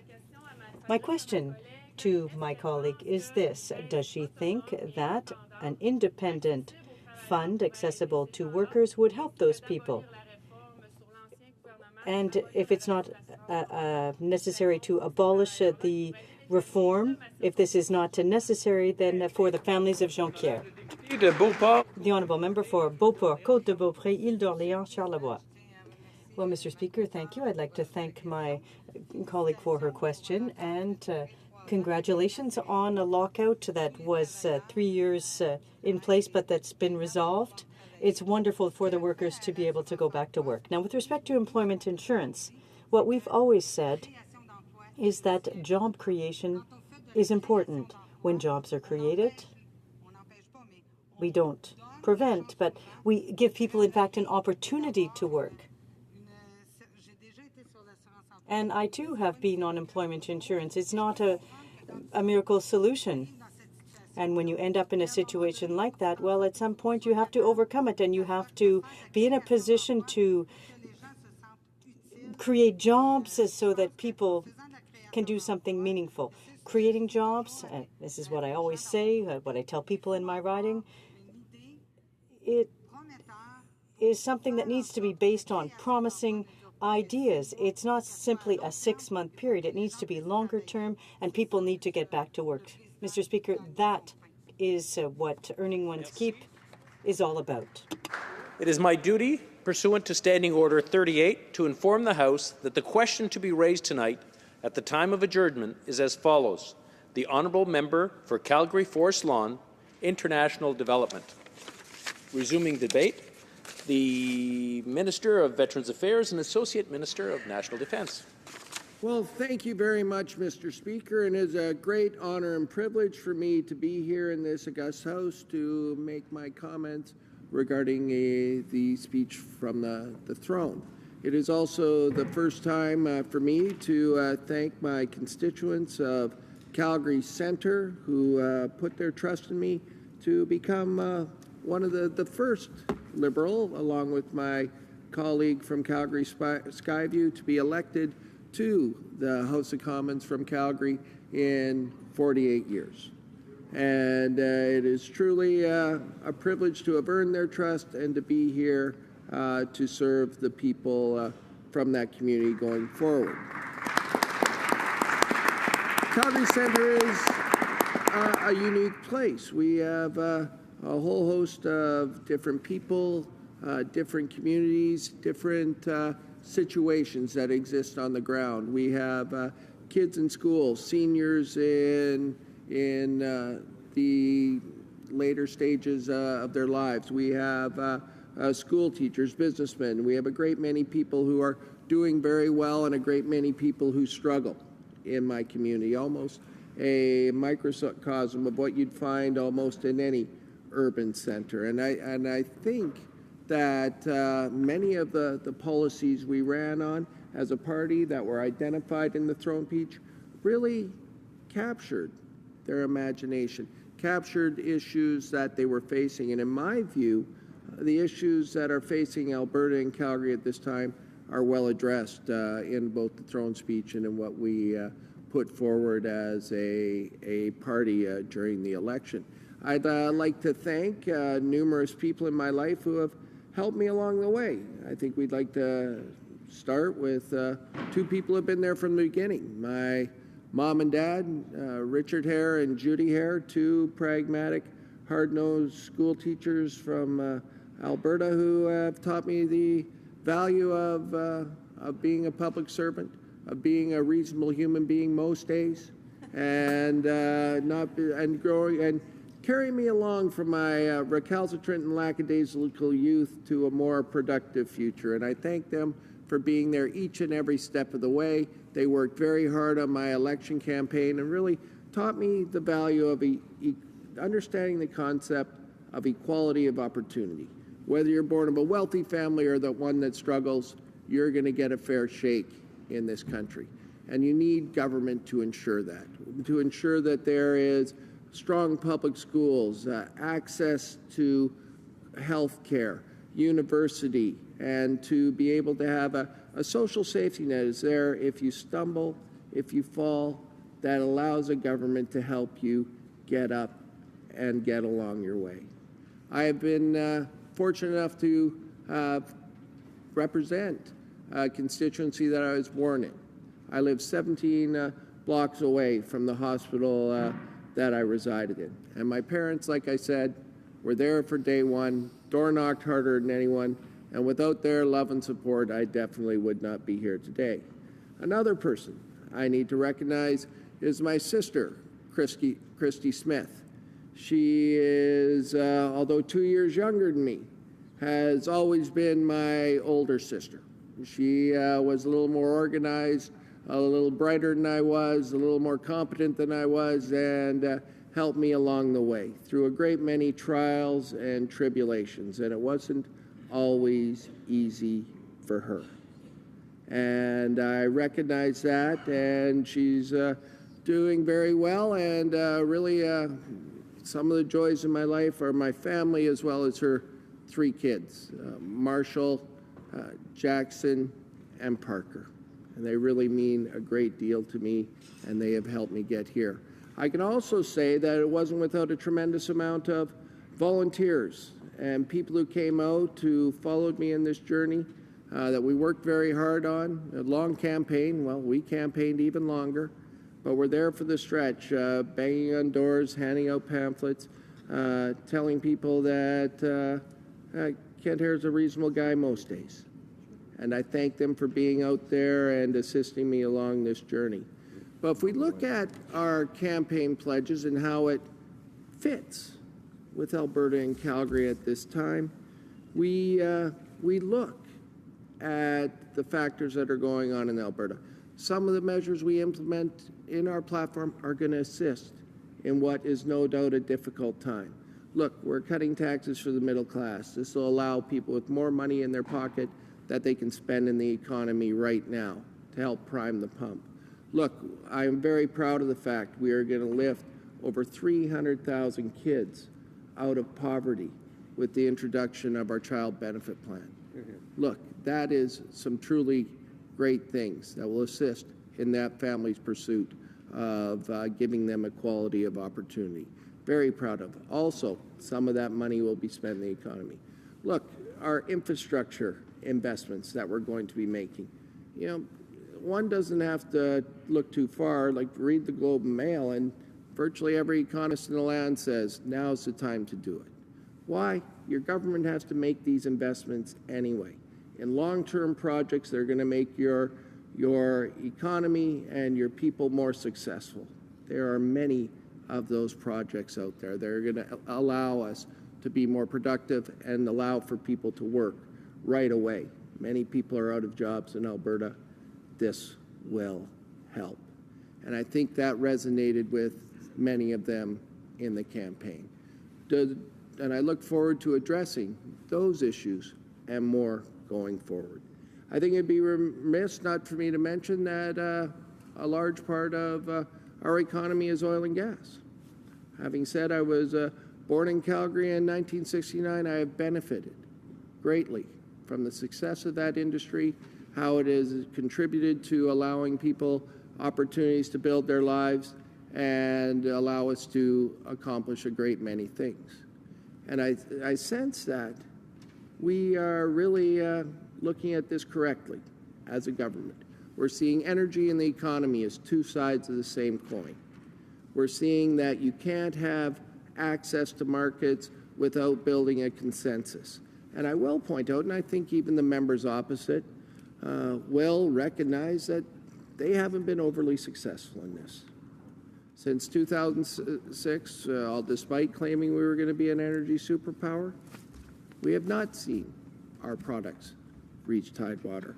We have not, seen our energy products go south in the way we saw the former government thought was going to occur.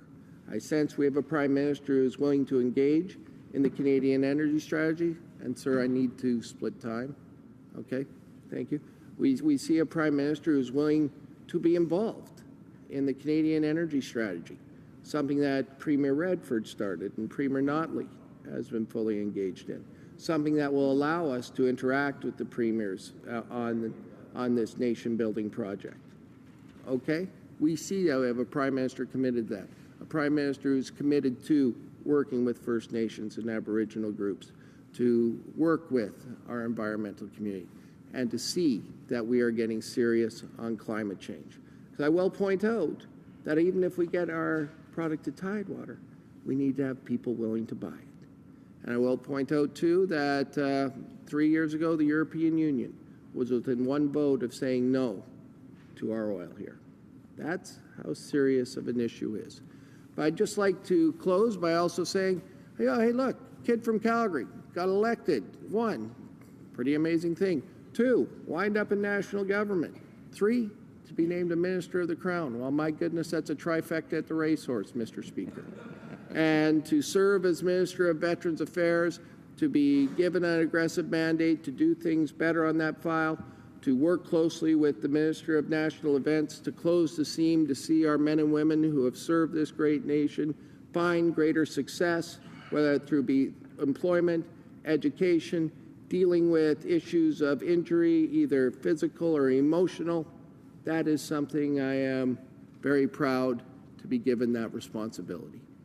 And the last thing I will close with saying is I'd like to thank the citizens of Calgary Centre for giving me this opportunity not only to hopefully work for good public policy for the long run, but to share my life with each and every one of them. It's a true joy. Hear, hear. Questions or comments? The honourable member for Yorkton Melville. Mr. Speaker, I thank the Minister for his comments today and congratulate him on becoming the Minister for Veterans Affairs. As Deputy Critic on this side of the House, I'd like to preface what I'm saying by making mention of the fact that the previous Minister, Aaron O'Toole, was able to bring together the DND and Veterans Affairs to work together to start to make it much easier for our soldiers who face injury to transition out of the service and into civilian life. And as he says, that seamlessness is so important, and I look forward to working together to make sure that that happens. On that point, during the election, the Liberal Party made 15 promises to our veterans, significant promises that are going to cost significant dollars. And of course, on this side of the House, I want to see those veterans get what they deserve as we grow and improve the Veterans Charter. But at the same time, my vets, and I mentioned this in my own speech, are very concerned, and here's what they said to me. Kathy, I see all these promises, and we've seen in the past how the Liberals behave towards our national defense with cutting their budgets. Are they going to, if they get into government, make these promises come to be on the backs of our current soldiers, our men and women who are serving in the armed forces now? Their concerns were for them. So I'd like to just know what kind of costing has taken place, and is there something that you've put forward so that we can know how these 15 promises are going to come to be? Thank you. Before we go on to the Minister of Veterans Affairs, I want to remind the members that when we refer to another member in the House, we refer to their riding, not their names. Thank you. The Minister of Veterans Affairs. Well, I'll thank the member for her question, and I will also say that the former minister responsible was moving the chains of justice forward on this file. Part of the trouble is the previous 9.5 years hadn't gone so smoothly for this government. Maybe you should have made a minister a lot quicker. Anyways, but that's all grist for the mill, and as you're aware, and as you rightly point out, I am now the minister responsible for what is happening in our Veterans Affairs Department. You're right. Our party made 15 specific promises to veterans. Okay? It's outlined clearly in our mandate letters, which I'm very proud of our Prime Minister for posting that. Now you can track specifically our mandate and whether I am following through on this. I think this is a great move by our government that's going to allow you to do your job better, as well as me.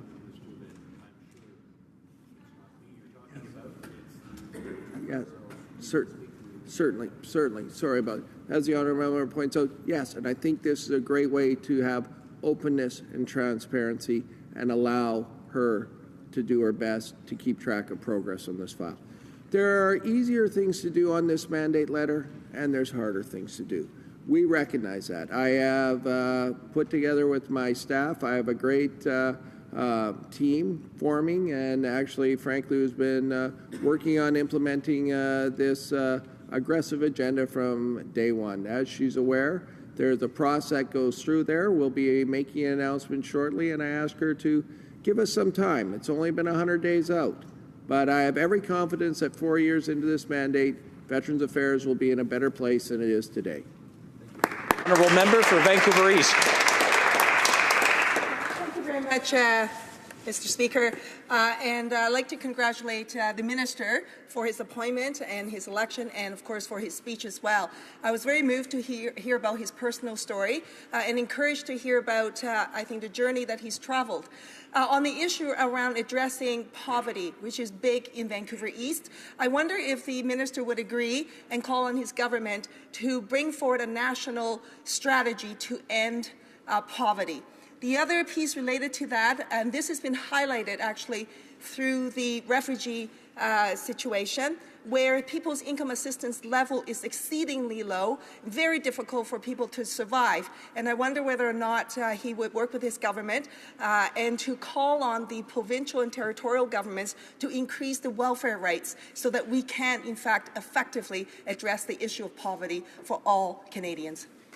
Minister of Veterans Affairs in 30 seconds or less. Well, I thank the honourable member for her question, and she rightly points out that one of the issues facing the Canadian people, governments, and many around the world is inequality. We have a great many people who are struggling and fewer doing very, very well. I think the concerns you outline are a concern for this government. How we get people who are struggling further along, how we see that provincial welfare rates are ensuring that people are getting adequately money to be able to allow them to keep their hopes and dreams alive. And I'm not certain that's happening today, but my sense is our government is going to work on a lot of these issues. My door is always open to hear your ideas because I believe it is an issue that we need to get working on. The honourable member, resuming debate, the honourable member for West Nova.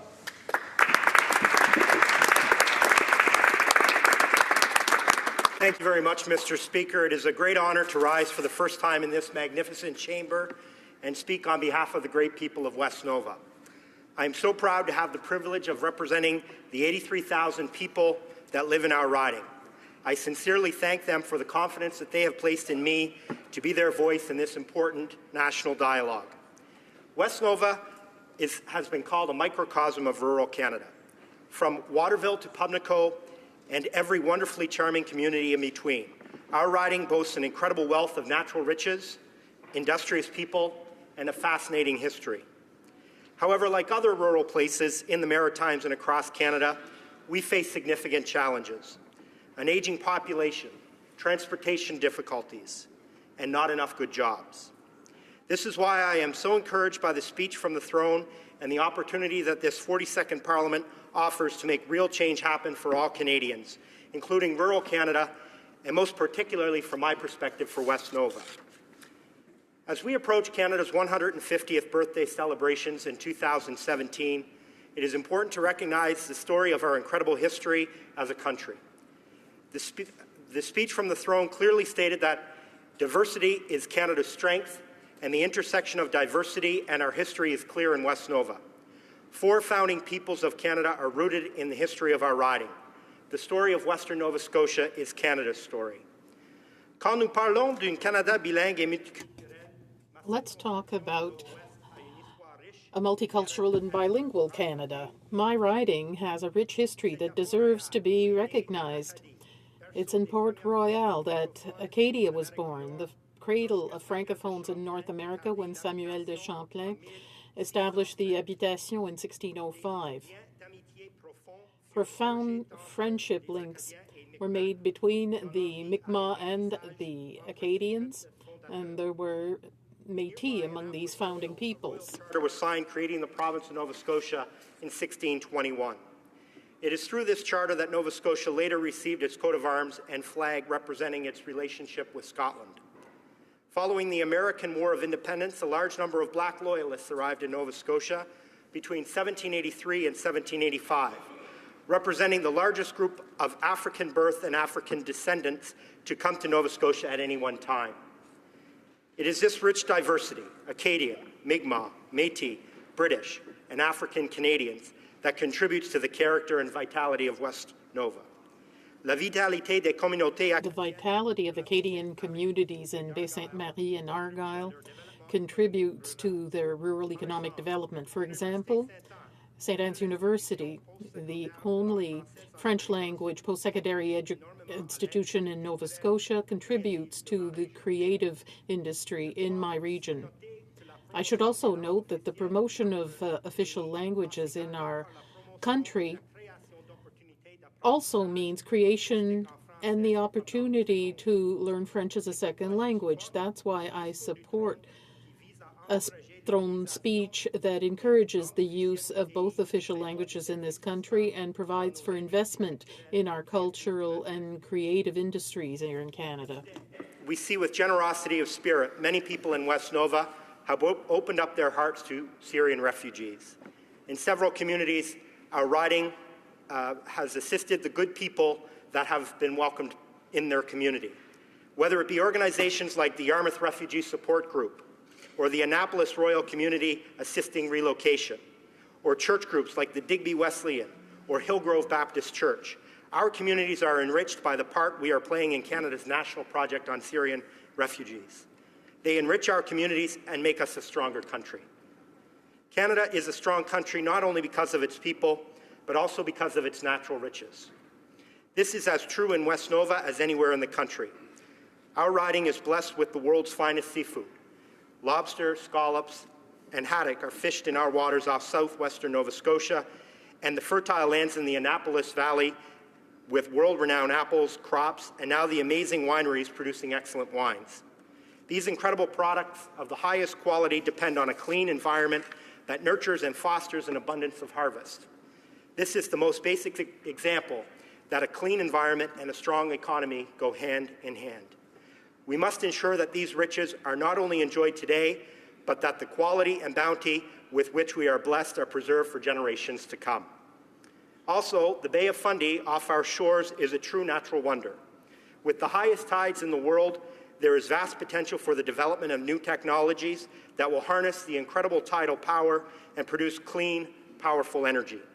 Such development will spur economic activity and reduce carbon pollution in the move towards renewable and sustainable energy. Also, there is tremendous opportunity for wind power generation with the steady and consistent source on and off our coast. Investments in such clean technologies to seize the emerging opportunities will not only help our country meet its obligations to combat climate change, it will produce lots of good jobs and further potential to export such technological innovation. With our natural riches and friendly people, West Nova has unrealized potential to attract new businesses and tourists. We have many quaint towns and villages dotting our riding, and I invite all Canadians to experience the hospitality and charm of one of our beautiful bed and breakfasts or visit Kejimkujik National Park to see the vast and pristine wilderness and many lakes of the interior of Nova Scotia. Commitments to provide additional resources for our national parks is very welcomed in West Nova, especially as we look to celebrate our great outdoors as part of our national celebration in 2017. Ensuring we have transportation links available to get our people and goods in and out of our area will be key to future economic development as well. Going forward, investments in these types of infrastructure, as enunciated in the speech from the throne, will certainly benefit the important transportation issues and others that we have in West Nova. The Canadian Forces Base at 14 Wing Greenwood is an exceptionally key part of West Nova, not only because of the economic benefits that it provides for our area, but because we are proud of the brave men and women of the Canadian Forces and their families that live, work, and retire there. As a result, I have the good fortune of representing many veterans, not only in the Valley, but across West Nova, and also across generations. I am therefore fully supportive of the commitment to not only have a better equipped military, but also a government that takes care of our veterans as a first priority. Reestablishing mental health facilities, restoring the lifetime pension for injured veterans, and ensuring that their families get greater support are the right things to do. Because of our shared history, culture, and our natural riches, the residents of West Nova enjoy a good quality of life. We want people to live, work, and raise their family there in dignity. But as I went throughout the riding during the election campaign, it became clear that far too many seniors in West Nova are finding it difficult to make ends meet and, in fact, are living in poverty. The commitments to seniors are very important to my constituents, and they should be secure in the knowledge that their incomes on old age security and the guaranteed income supplement will keep up with the rising cost of living. After working for many years, Canadians deserve a dignified retirement starting at age 65. And that is why I support a plan to restore the eligibility age from 67 to 65 for the OAS and GIS. Finally, assisting single seniors by increasing their GIS by 10% will make a big difference in improving the quality of life for many of the good people I represent. An aging population also means an increased strain on our local healthcare resources. I fully support the government's commitment to work with the provinces and territories to develop a new health accord. As demographics change, so too do the challenges faced by smaller provinces like Nova Scotia to deliver reasonably comparable healthcare services at reasonably comparable levels of taxation. The quality of life of families in West Nova is paramount to making sure we have thriving communities and healthy kids.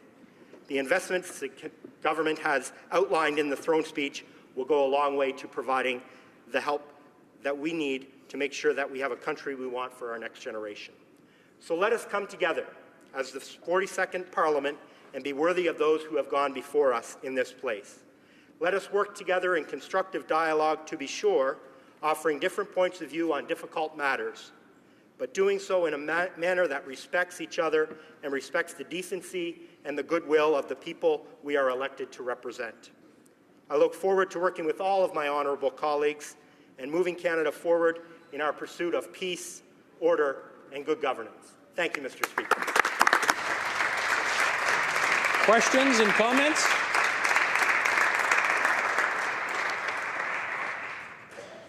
Questions and comments? Oh, okay. The honourable member for, 1 second here. Coast of Bays Central, Notre Dame. Got it. Thank you. Thank you, Mr. Speaker. I apologize for the lateness in getting to my feet. Nevertheless, I want to congratulate my colleague from West Nova. I called him my fellow Search and Rescue MP because, of course, I have Gander as a base. He has Greenwood, and they work together to save lives on the East Coast, which they do valiantly. But the question I want to ask him is, and he is a rural MP like myself, one of the major problems that we have with an elderly population is that in many cases when you have a surviving partner resulting from death, the problem is a lot of these people live in the homes that they have lived in for many years. And although they had two streams of income, old age security, now they've got the one, unfortunately what ends up happening is the bills stay the same, which is why I'm proud to say that one of the things that we're going to do is to increase by 10% to the surviving person on old age security. I was wondering if he could expand on it using illustrations from his own riding, which I know has many seniors, much like my own riding. Thank you. The honourable member for Central Nova. Well, thank you very much, and I thank my colleague for the excellent question. And certainly it is an important component of the way that we're going to improve the life of seniors. And I do have many seniors in my community, and during the campaign it was apparent to me going and talking to them and also going into their homes that they are having financial difficulties. I think the commitments that have been made in our campaign platform and also enunciated in the speech from the throne clearly identify that assisting single seniors in particular, and as mentioned, adding 10% to the GIS for those single seniors will go a long way in helping these folks be able to pay their bills. There are other measures, of course, that are being introduced to help seniors in the future, certainly working with the provinces on expanding the Canada Pension Plan and also to make sure that the healthcare system is adequately meeting the needs of those, especially in rural areas where sometimes they cannot get the access to medical help that they need. Thank you very much for the question. Questions and comments? The honourable member for Essex. Thank you, Mr. Speaker. I compliment my member Cross on his speech today. And throughout today, I've heard many members in this House speak about families and people struggling in their riding. People in my riding of Essex are struggling as well. And unfortunately, the speech failed to outline plans to fight poverty and reduce inequality in Canada. Nothing to address the fact that the absence of a federal minimum wage leaves far too many Canadians working full-time but still living below the poverty line. A way to provide direct help to tens of thousands of families is by giving them a raise by reinstating the $15 an hour federal minimum wage. Does the member opposite agree that the government needs to take a leadership role for all Canadians and provide direct help to them by giving them a raise through reinstating the federal minimum wage and raising it to $15 an hour, and also to support workers and ensure that minimum wage workers in Canada do not fall below the poverty line? The honourable member for West Nova. Well, I thank the member opposite for her question. I do respectfully disagree, however, and I think I outlined in my speech quite clearly some of the things that are being done to help families that are struggling, including the Canada Child Benefit. When we look at the ability that is going to provide to families that are certainly in my riding having difficulty making ends meet, means tested, making sure that it's tax-free, putting the money back in the pockets of those who need it the most is an important investment that our government is committed to doing.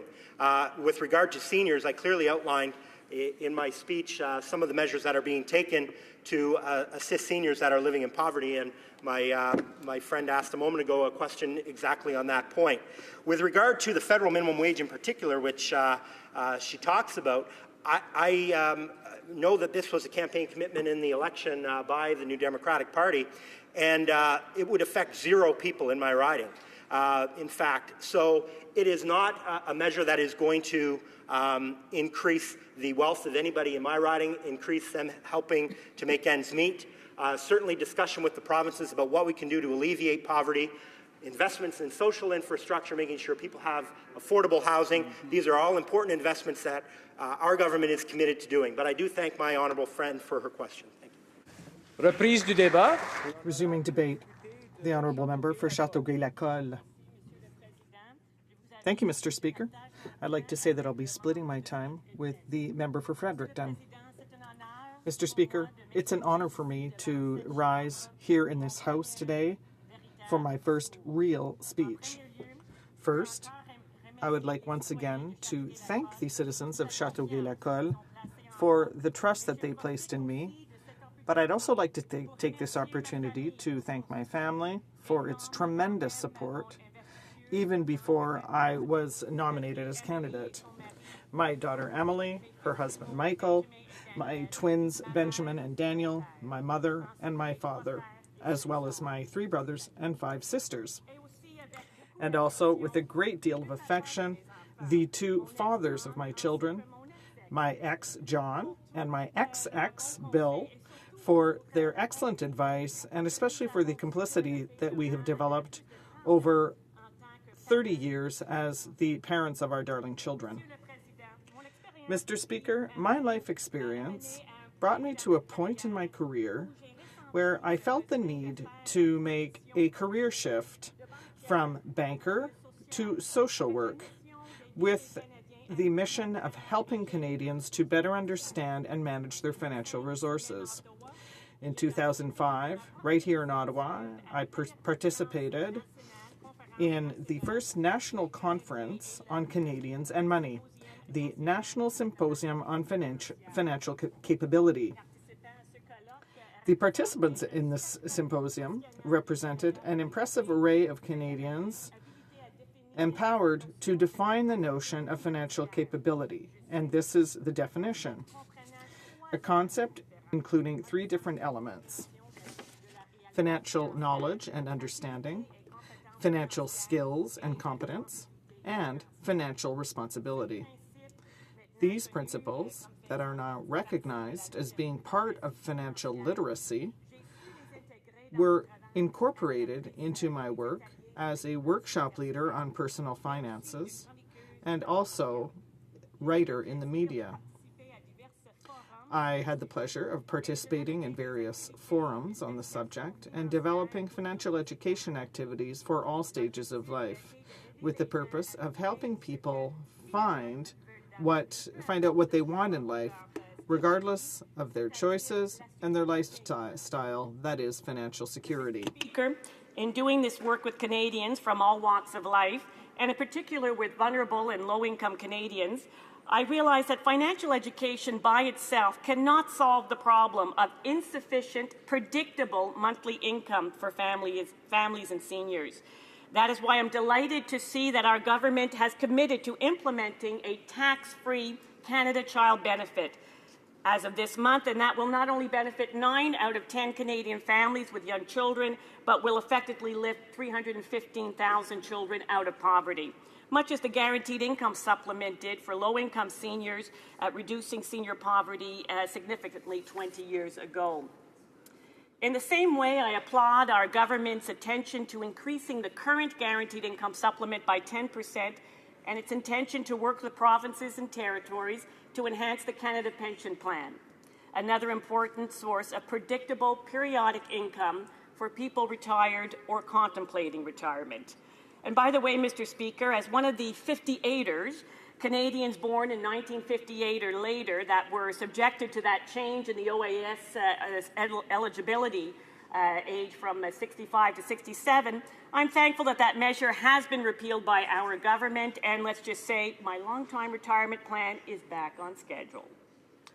Dans un autre ordre, in another vein, I would like to remind listeners of our government's pledge to make sure that a strong economy goes hand in hand with a healthy environment, an aspiration that is of very great importance for Châteauguay-Lacolle and which prompted a great deal of interest everywhere on the South Shore of Montreal.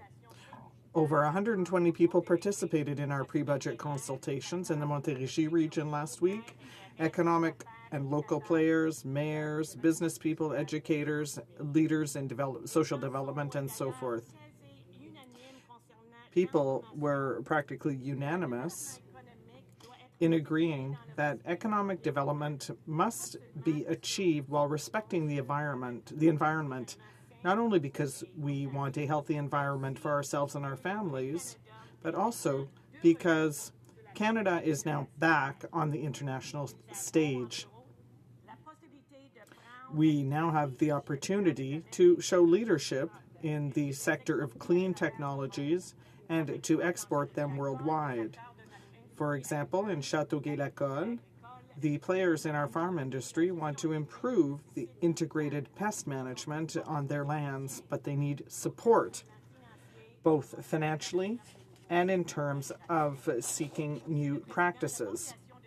Mr. Speaker, the residents of Châteauguay-Lacolle are also very proud of the environmental protection site of St. Bernard Island, acquired and protected by the city of Châteauguay in 2011. It is one of the most beautiful wildlife areas in Quebec, but in addition, it is a robust business model that acts as a tourism, cultural, and educational vector. It has won a number of excellence awards for its heritage vision. This attraction offers an ecological market, discovery cruises on St. Louis Lake, and an archaeological site receives some 180,000 visitors per year and provides 40 high-quality jobs. Our riding, however, also has a serious example of an environmental tragedy, the case of the Mercier and St. Martin lagoons. These lagoons were where industrial waste was dumped between 68 and 72. And therefore, the groundwater is still so contaminated that those who live along the Châteauguay River cannot even drink their own water. Mr. Speaker, that's why I'm very relieved that our government has pledged to put in place a significant infrastructure investment program which includes green infrastructure. This financial contribution will stimulate innovation and provide the funding needed for the development of technology that will allow for the cleanup of an ecological disaster such as the Mercier lagoons. I am aware that this will not be easy, given the complexity of the issue, but we need to be able to do something better. In fact, as President Kennedy did in the United States with the creation of the NASA program, our government is allowing us to dream by carrying out important projects as part of the Green Infrastructure Program with a view to protecting and restoring our environment sustainably for our future generations. In recognition of the many anniversaries we are celebrating this year, such as the 175 years since the elections of Robert Baldwin and Sir Louis Hippolyte Lafontaine, partners in achieving responsible government, and next year our 150th anniversary of Confederation, I would like to close with a quote slightly amended from one of our honorable predecessors here in this House, my personal hero, Irish immigrant and great statesman, Thomas D'Arcy McGee. In 1860, 7 years before Confederation and 8 years before he was tragically murdered by a Fenian on his way home after a late-night debate here in Parliament, Thomas D'Arcy McGee said, "I look to the future of my adopted country with hope. I see in the not remote distance one great nationality bound like the shield of Achilles by the blue rim of ocean. I see within the round of that shield the peaks of the western mountains and the crests of the eastern waves, the winding Assiniboine, the fivefold lakes, the St. Lawrence, the Ottawa, the Saguenay, the St. John, and the basin of Midas. by all these flowing waters, in all the valleys they fertilize, in all the cities they visit in their courses, I see a generation of industrious, contented, moral men and women, free in name and in fact, men and women, capable of maintaining in peace and in war a constitution worthy of such a country. Merci, Monsieur le Président. Thank you, Mr. Speaker. Questions et commentaires? Questions and comments. The honourable member for Sherwood Park, Fort Saskatchewan. Thank you very much, Mr. Speaker, and I congratulate the member on her remarks. We've heard a number of members of the government talk today about the importance of helping the vulnerable and the middle class, and I certainly would very strongly agree with that. But there's a disconnect between the words and the record. This government significantly cut back on tax-free savings accounts, in spite of the fact that more than half of those who max out their tax-free savings accounts are making less than $60,000 a year. Those are the numbers that are available from the Finance Department. And also the government's tax changes have brought in absolutely no tax relief for those making less than $45,000 a year. So there's a disconnect between the rhetoric on helping the middle class and the most vulnerable and the record on this. I wonder if the member would agree with me that helping those who make below $60,000 a year, below $45,000 a year is important and should be a priority. L'honorable député de Châteauguay-Lacolle. The honourable member for Châteauguay-Lacolle. Question, particularly about a subject dear to my heart, the tax-free savings account. It's something that when I was working as a social work educator, I spoke to my social work students about as a way to encourage asset-based savings to help people get out of that kind of welfare, just living, going from month to month routine. So the tax-free savings account was originally intended, and I believe if we go back into the late Honourable Mr. Flaherty's thinking on this, was intended as a savings vehicle for low-income earners, and in that regard, the ceiling of $5,500 per year is more than adequate to meet that requirement. Questions et commentaires. L'honorable. Questions and comments. The honourable member for Drummond. Thank you, Mr. Speaker, and I'd like to thank my honourable colleague for her speech, and also for underscoring how important it is to fight inequality, and how to fight poverty, especially child poverty. That is a topic that comes up over and over, and we cannot leave our young people in poverty. It is by helping them and by fighting poverty and hunger in school that we will see children who will be able to apply themselves to their studies and have a future.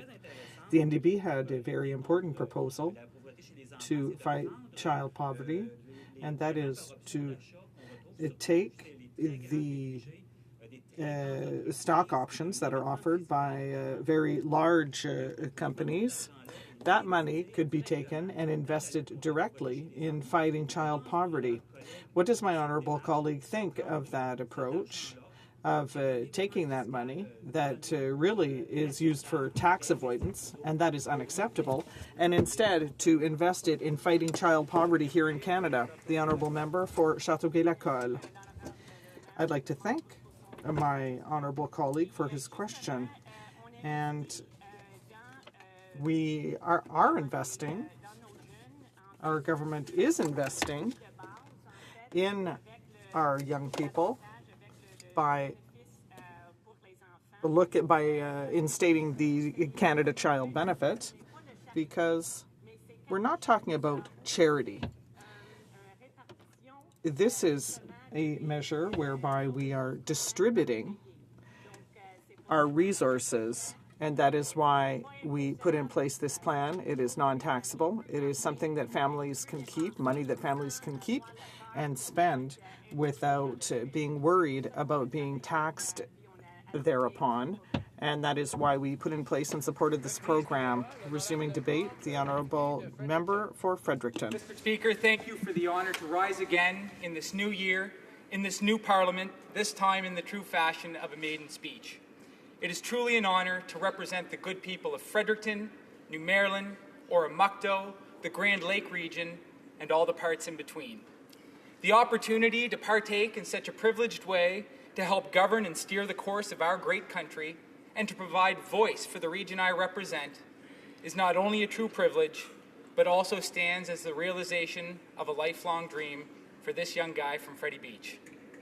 Mr. Speaker, over the past number of Saturdays at Fredericton's Boyce Farmers Market, I have been reminded just why I sought to find myself in this chamber in the first place. It has been encouraging to hear the many words from constituents eager to see the positive tone of inclusive leadership continue to pervade in the way we govern. These encounters, in addition to the 10 community roundtables and town halls our office coordinated last week, have reminded me that we are here to build a Canada worthy of all those who we represent. Like our young Indigenous leaders, including those receiving guidance and education from staff at Chief Harold Sapier Elementary School on the St. Mary's First Nation. Like our entrepreneurial and socially minded graduates of the University of New Brunswick, of my alma mater, St. Thomas University, and of the New Brunswick Community College. A Canada worthy of our aging population who in New Brunswick we look to as an asset for our collective prosperity. And a Canada worthy of all constituents who provide varying points of view and expertise on a wide range of issues with which this Parliament must wrestle. Monsieur le Président, Mr. Speaker, I'd also like to recognize and thank everyone who worked hard on my campaign. Their intelligence and clear-sightedness helped me immensely in being elected. As all members here are aware, it takes determination and incredible passion from a team in order to win a campaign. I want to thank them all sincerely. what was most inspiring to me was the engagement and leadership of young people in the democratic process. Their enthusiasm and wisdom is important to the well-being of our democracy, and their continued engagement will be an important component of the government's commitment to reform and ensure relevancy of our democratic institutions. I, along with them, pledge our support and collaboration to the important work of the Minister of Democratic Institutions. Mr. Speaker, we all share a goal of making our country stronger, and I intend to work hard for people in Fredericton. This community boasts of the title of Atlantic Canada's most entrepreneurial city and among Canada's top 10 best places to live. It has also been recognized as one of the most cost-competitive places to do business in the Americas. As a 2009 cultural capital of Canada, Fredericton boasts of a burgeoning and diverse artistic and cultural scene, a scene sure to be enhanced through the government's reinvestment in social infrastructure and in the arts. As a startup capital and Canada's first wireless city, Fredericton's richness includes its 2 world-class universities, community colleges, its hub of smart, high-tech entrepreneurs and businesses who are eager to see the government move ahead with an ambitious research and innovation agenda. And Mr. Speaker, the riding I represent boasts of Canada's largest military training base, Base Gagetown, which infuses over $500 million annually into New Brunswick's economy, employs over 4,500 permanent military personnel, and 100 civilian staff who keep the lights on as military families come and go. Mr. Speaker, the speech from the throne was clear. Our government is focused. We have a plan that is forward-thinking as it is direct. The speech demonstrated, and this government so far has demonstrated, that we are ambitious when it comes to Canada's potential, and in fact the potential of all Canadians. At the same time, we have put forward a realistic plan that we know will deliver. C'est un plan qui assure que tous les Canadiens. It's a plan that will ensure that all Canadians will have an equal opportunity based on growth and strengthening the middle class. The plan also shows that the government will prove to Canadians and the entire world that a healthy environment and a strong economy go hand in hand. In fact, one is impossible without the other. To promote economic growth, the government will invest in clean technology, provide increased support for companies seeking to export this technology, and will lead by example with respect to the use of this technology. This can be done by the innovative research institutes in Fredericton. Also because it's the right path to take and a way to stimulate economic growth, the government will re-establish a nation-to-nation relationship between Canada and the Aboriginal peoples, a relationship based on, Mr. Speaker, the recognition of rights, respect, cooperation, and partnership. Also, the government has committed to working with provinces and communities to welcome and resettle 25,000 Syrian refugees by the end of February. Not only has this commitment demonstrated the true character of Canada within citizens from coast to coast, it has helped reintroduce the compassionate and caring Canada for which we were once renowned to the rest of the world. Mr. Speaker, no other event has given me so much pride and made me feel so privileged as the opportunity to welcome the first arrival of Syrian refugees at the Fredericton Airport in December. The smile on the faces of the two young boys and the 12-year-old's pronouncement that he would grow up in our community to be a bone doctor, an orthopedic surgeon, is a moment I will not soon forget. The Minister of Immigration, Refugees and Citizenship has stated numerous times about how New Brunswickers have gone above and beyond to open their arms and hearts to refugees. I wish to thank the Greater Fredericton community, our Multicultural Association, and community groups for their leadership in this process. Mr.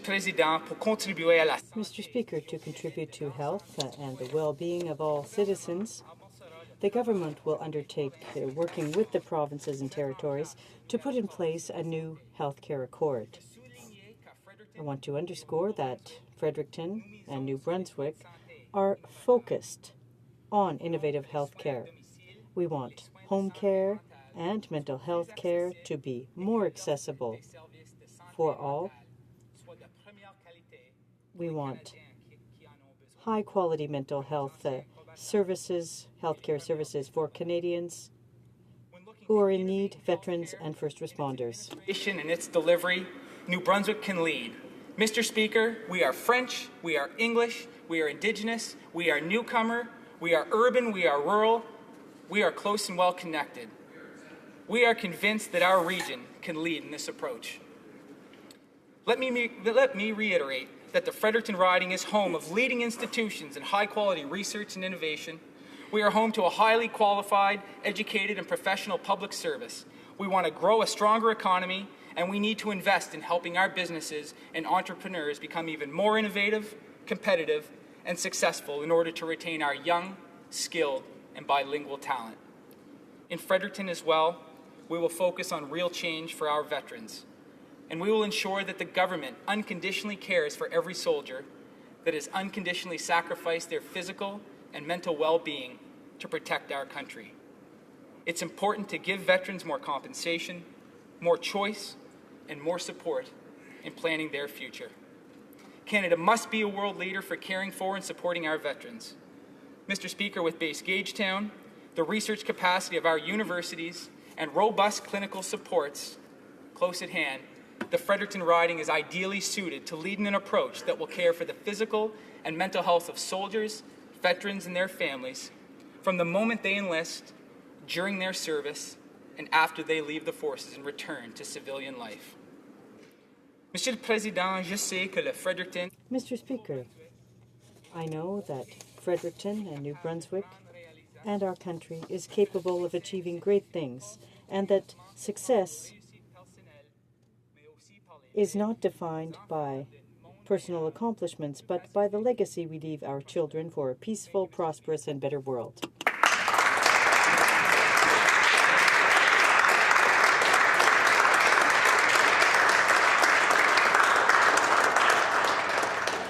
Questions and comments. Questions et commentaires. The Honourable Member for Oshawa. Thank you very much, Mr. Speaker. And I want to congratulate my colleague on his speech and also his election. And I was listening carefully how he was saying how he's very proud of his party's plan for the economy. And I think we all recognize that we are going through some challenging times. The manufacturing sector is worth about 8% of our GDP. It's huge. It's a huge part of our economy. And I know that it's very important that we address different sectors, but in the speech from the throne that we're debating today, there was absolutely no mention of the manufacturing sector in the speech from the throne. We also know that there was no mention of the resource sector, the agricultural sector, but in my community of Oshawa, manufacturing is huge. It's really important. One good assembly job, for example, can have anywhere from 5 to 10 spin-off jobs.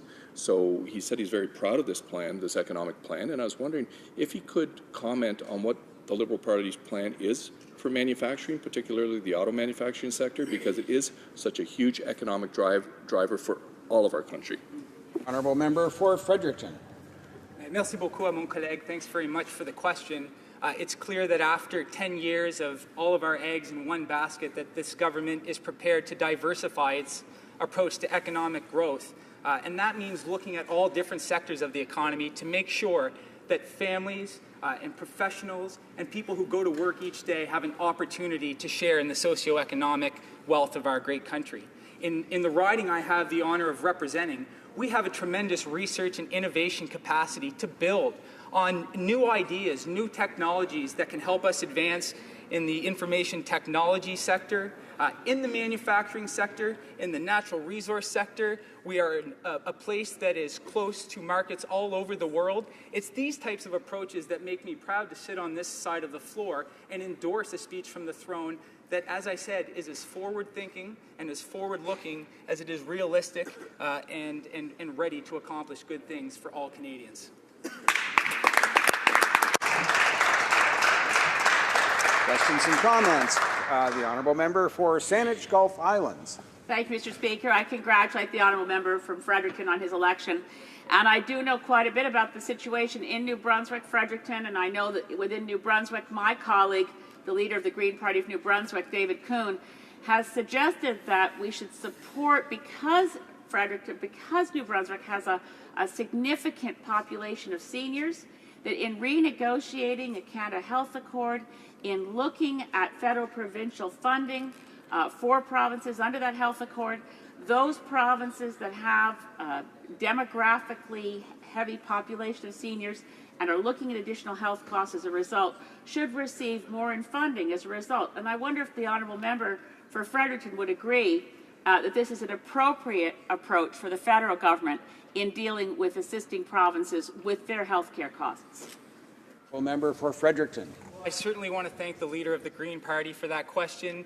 Want to assure her that I have a great working relationship with the leader of the Provincial Green Party, who holds a riding right in the middle of Fredericton, and I look forward to working with him. Also, the candidate for the Green Party in the election, Mary Lou Babineau, who ran a wonderful campaign, and I share the warmth in her collegiality in helping advance the situation in my community and our province.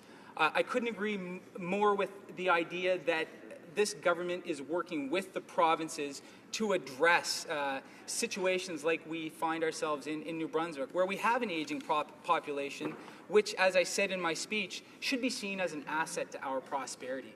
We have tremendous people who are retiring with a wealth of experience and knowledge and expertise to deliver back into our communities.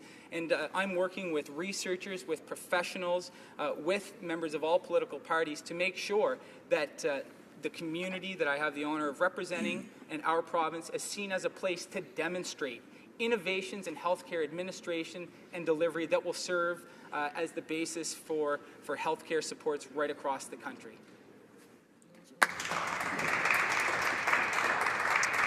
We have time just for one very short question and response. The Honourable Member for St. John Rothsay.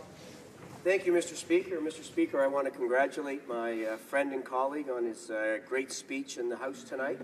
And one of the things, Mr. Speaker, that my colleague talked about was infrastructure spending, and that after 10 years of Conservative rule, we're finally going to get infrastructure spending in our country, Mr. Speaker. I'd ask my colleague what he feels that infrastructure spending will do for his riding. Thank you, Mr. Speaker. Member for Fredericton. Well, thank you to my colleague from St. John, and I would also like to congratulate him on his early success in developing a voice about the need to look to St. John as a place where we can demonstrate a reduction in poverty, especially as it relates to young people, certainly an issue that's close to my heart professionally and in this activity now. there's no doubt that as a government, we need to support opportunities for community growth. And in my community, we know that every dollar invested in infrastructure helps enhance the quality of life, well-being, and health of constituents. And I look forward to working with him to identify opportunities for community development and growth through our infrastructure investments.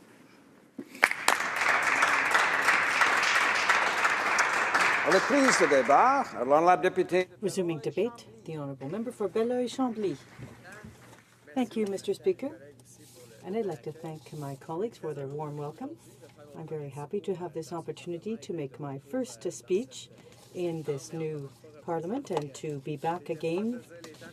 And I was about to say to represent the people from Chambly-Bordua, but it's Belleuil-Chambly because the name of my riding has changed.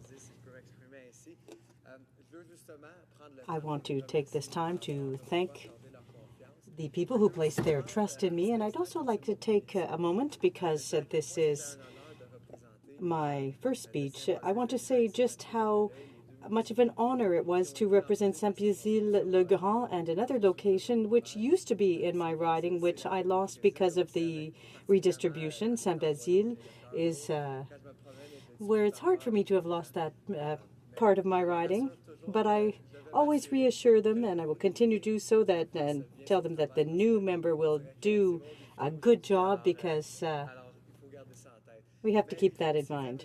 But, Mr. Speaker, I'd also like to say that despite the fact that I no longer have those two municipalities in my riding, the issues remain the same. And I'd like to say a few words about that, but before I do so, I'd like to offer some quick thanks to my team, for example. Oftentimes, it's rare to keep the same team working for us for 4 years, but when we're elected, it's really because we did a job of representing our citizens. But I'd like to thank Francine, Cedric, and Sébastien, who've been with me throughout this adventure and who've done such a good job of representing me in the riding and ensuring that people received the services that they needed and deserved. Now, some of those people still work for me, and I thank them for that.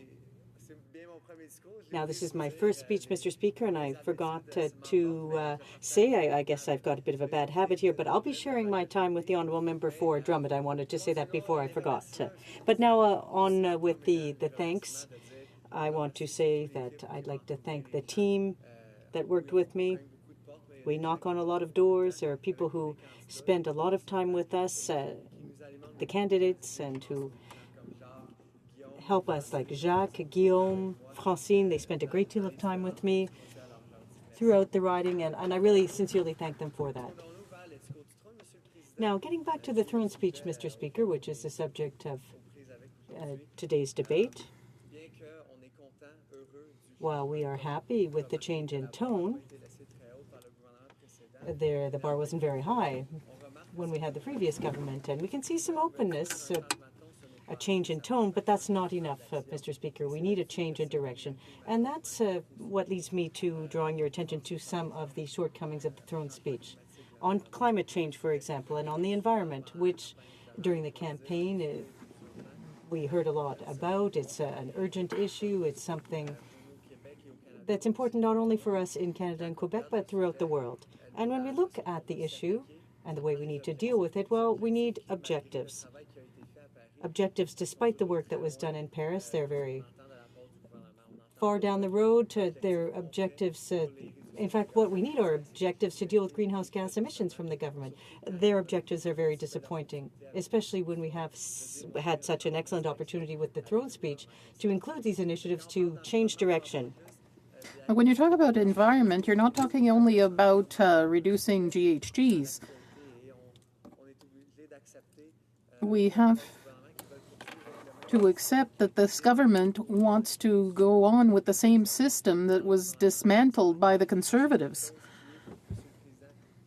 That is something unacceptable. That's a system that doesn't work. It's a system that needs to be reviewed and modernized. It's a system that didn't even take into account the impact of various natural resource extraction project on climate change. If we want a system worthy of the 21st century and that meets the expectations of citizens, that seeks to evaluate and protect our environment, we need a change. Despite the government's pretty words, we don't seem to be very close to that. We're going to push them. That is primordial, Mr. Speaker. It's urgent. We're also looking at other important files that weren't even mentioned in the throne speech. Agriculture, a word that wasn't even uttered a single time in the throne speech, despite the importance of supply management in the last election campaign. We see the government prepared to sign an agreement that was come up with it 1 minute to 12 that is very risky for supply management and the prosperity of our farmers and our rural communities. They drive local economies, and that's very worrisome, especially since after 10 years, there's been an uncertainty among farmers for 10 years. They always said, oh, yes, don't worry, we will protect you, we will protect supply management. But then when you saw negotiations going on, you got the impression that everything was on the table. That is an approach that must stop. This is something that was not in the throne speech. We will continue to push the government to make sure that it changes direction on this. That, once again, is very urgent, especially given the TPP that we have before us now, Trans-Pacific Partnership. Let's also talk about things that were not in the throne speech, other disappointments. C-51, another file on which the Liberals followed the Conservatives in the last legislature. That was the biggest debate in which I participated. It was the biggest issue with which this Parliament was seized before the elections. That was very, very worrisome because the Conservatives clearly wanted to propagate fear among the public and restrict rights and freedoms. We felt this was unacceptable, and despite the words of the Liberal Party, despite the impression we had that they were against this bill, they voted in favor of it, that they made a commitment that they were going to change it, that we're going to solve many of the concerns they had. But despite that promise, not a word about it in the throne speech, and to date, the process that was started has not been very comforting. Very little overture to the participation of opposition parties in the composition of the parliamentary committee that will make sure that Canada's intelligence community, CSIS, as it is called, can really be transparent enough to make sure that rights and freedoms of the public are protected. Talking about disappointments, Mr. Speaker, let me conclude with the opening they wanted to show toward the middle class and the tax cuts. Again, that's a disappointment. We see that people earning less than $45,000 a year will not get a single red penny from the tax cuts proposed by the Liberal Party. But the people who will benefit most are those who need it the least, and that's very worrisome. We made a very simple proposal here at the NDP. That was an amendment that was rejected by the government, unfortunately. But what we proposed was to extend these measures to really help the middle class. We also have to make sure that when you have a tax cut, those who don't pay their fair share must do so. We're talking about major corporations here, who for many, many years, under successive Liberal and Conservative governments, saw their tax rate be lowered. We have one of the lowest corporate tax rates in the world, and yet we don't see any economic benefit from that. No jobs are being created. Some of the corporations have even left Canada, even though they were paying lower tax rates, and the Canadians have had to be subjected to that. I would like to close because I see my time's running out. There's talk of priorities in the throne speech. I wanted to simply reiterate our priorities, my priorities. Those are priorities that the Liberal candidate in my riding shared. So I hope that I'll get the support of the government here. For instance, the conflict between the city of Chambly and the federal government regarding taxes, $500,000 for the city of Chambly. We're talking about settling the question of the safety of our shores on the Richelieu River and railway safety as well. That's something that we heard about at question period today. There was transparency promised, but it's not there yet. There's a lot of work to do. I'll be very pleased to do everything I can, as will my colleagues, to help the government respect its commitments in the interests of citizens. Thank you, Mr. Speaker. Questions and comments? Question commentaire. The honourable member for St. John, Rothsay. Well, Mr. Speaker, thank you very much, and I want to congratulate my honourable colleague across the chamber for his great speech. And Mr. Speaker, my honourable colleague was often mentioned how the NDP is a party that is for the middle class and for the Canadian family. But, Mr. Speaker, the Liberal Party of Canada implemented a tax cut for the middle class, number one, and number two, Mr. Speaker, is going to implement the Canada Child Benefit, which is going to have more money back for families. It's going to benefit 9 out of 10 Canadian families. It's going to pull over 300,000 children out of poverty, Mr. Speaker.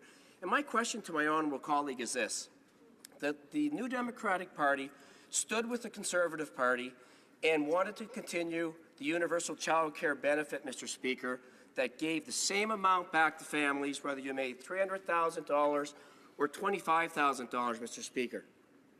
Will my honourable colleague not agree that the Canada Child Benefit is a much better program for Canadian families? Thank you, Mr. Speaker. The honourable member for Chambly. You can give all the money you want to citizens. If the daycare center is too expensive, that's not going to amount to much. That's why we proposed affordable daycare. Now, let's talk about the middle class and helping them. We're not saying that the tax cut won't help those who really need it. It's the parliamentary budget officer who's saying that. People don't just need a tax cut. How often have we heard about needing to reinforce transfers for health care? Transfers that were cut by the Conservatives. These people are very worried about the viability and sustainability of the public health system, and that was absent from the throne speech. As a Quebec member, I heard a Conservative colleague heckling about this. There was a transfer court for Quebec because prices are going up even in Quebec, and that transfer would have been highly appreciated by the middle class. Comments? Question commentaire? The Honourable Parliamentary Secretary to the Government House Leader. Yes, thank you, Mr. Speaker, and I appreciate many of the comments that the member has made. On the record, for me personally, I look at it as priorities, as he makes reference to priorities, and I believe that the Government of Canada has got it right. We talked a lot about it in terms of the election and incorporated it into our platform, and that is in essence to recognize that if Canada has a healthy middle class, that we will have a healthier economy. If we give strength to our middle class, we'll have a stronger economy. By investing in infrastructure, by investing in our middle class, that as a community, no matter what part or region of the country that we live in, that there will in fact be more hope for all regions, Mr. Speaker. And my question to the member is that if we take a look at the broader picture in terms of just trying to deliver hope to Canadians, that we should be talking about investing in our communities through things like infrastructure investment. We should be talking about building value to our middle class by giving the tax breaks, by giving the child benefits. Does he not see in the bigger picture that the Prime Minister and the Government of Canada have gotten it right in this throne speech, that we are delivering a throne speech that will inspire hope for our citizens, and that's part of our job as parliamentarians here in Ottawa? The Honourable Member for Belleuil-Chambly. Well, thank you, Mr. Speaker. Of course, I agree with my colleague when he says that strengthening the middle class is a good way of driving the economy. That's certainly true. A strong middle class will help the economy. There's no doubt about it. But the problem here is he's talking about priorities and files that are urgent. I'm thinking of employment insurance where the government's dragging its feet. That's something that helps people who need it. People who earn less than $45,000 will not get a single cent out of this tax cut implemented by the Liberal government. I'm thinking of people who need email at home and saw the government back down on that promise. Talk about infrastructure. This is a party said nothing for 4 years on that. While the NDP was defending it here in the Commons, they promised to restore the tax credit for the Quebec Workers' Fund. So when you're talking about priorities, I think the government has a lot to learn, and we'll be on their heels. Resuming debate. The Honourable Member for Drummond. Thank you, Mr. Speaker. I'm pleased to rise today to reply to this speech from the throne. A very important speech. We're starting a new year, 2016, and I want to take advantage of this opportunity to thank my entire team during the election campaign all of last year. Almost a full year of election campaigning. We worked very hard. We were in the field. We met a lot of people, and they talked to us about their priorities. Whatever the government might be. Now, the Liberals have formed the government, and citizens have many priorities that they want to see mentioned in the throne speech. And I'm very pleased for people in the riding of Drummond, the rural areas, and the city of Drummondville, that I can represent them and push forth these priorities today. One of those priorities, which is very important for the people of Drummond, is everything that surrounds sustainable development. In the past few years, in Drummond, we had good infrastructure investments in sustainable development. We'll have a library that will get funds from the federal government, an LED library. We're very proud of our approach in Greater Drummond, and I think that that's what we should be doing in the future. But in the throne speech and in the approaches of the Liberal Prime Minister, unfortunately, at COP21, the climate change conference in Paris, he came up with very weak targets from the Conservatives, and that angers the people of Drummond. They're angry to see that the Liberals had brought forth important and interesting approaches during the election campaign, and they don't have ambitious targets to fight climate change. We're eager to see specific action on the part of the Liberal government. We want to see a lot more concrete action in the coming days. I was appointed official languages critic, and I thank the leader of the NDP who's done an excellent job with regard to official languages, so that's my portfolio here. We have some interesting indications for official languages, but it's still quite vague. We don't know whether they will stop the freeze on funding for official languages. For almost 10 years now, that budget has been frozen. That needs to be re-indexed. Need more transparency to see how these funds are allocated to official language programs. In fact, I tabled a bill on official languages regarding bilingualism of Supreme Court judges that seeks to make sure that justices of the Supreme Court understand both official languages, that they be quite fluent, because that is the final appeal for all Canadians to defend their cases. So it's essential that all the judges understand both official languages. That's essential for all minority language groups throughout the country. So I hope we hear that the Liberals are in favor of this, as well as other members. We've been working on this for many years now. My colleague Yvon Godin, an excellent member for Acadie-Bathurst, who worked very hard for many, many years on that file. He made it his personal fight. He put this as a challenge to me, and I hope this will come to fruition within the year. Then there's the whole question of the fight against poverty. In Greater Drummond, people are very generous. Recently, we had a lot of donations for La Guignolet at Christmas time. People do donate. But that hides something else, which is poverty. We all have a lot of youth poverty that is completely unacceptable in a modern society. In quite a rich society, Canada is quite rich. And yet we accept that there are still people, young people, children living in poverty and don't have the same tools, the same opportunities for the future. We must give them those opportunities. They have to be well fed. They have to be able to go to school and study and find a job someday, have opportunities so that they can enrich our society too. That's why it's essential that the Liberals adopt the policies we had in our platform to stop tax evasion and avoidance, which is completely unacceptable in this society. Tax loopholes because of stock options that are given to CEOs of major corporations.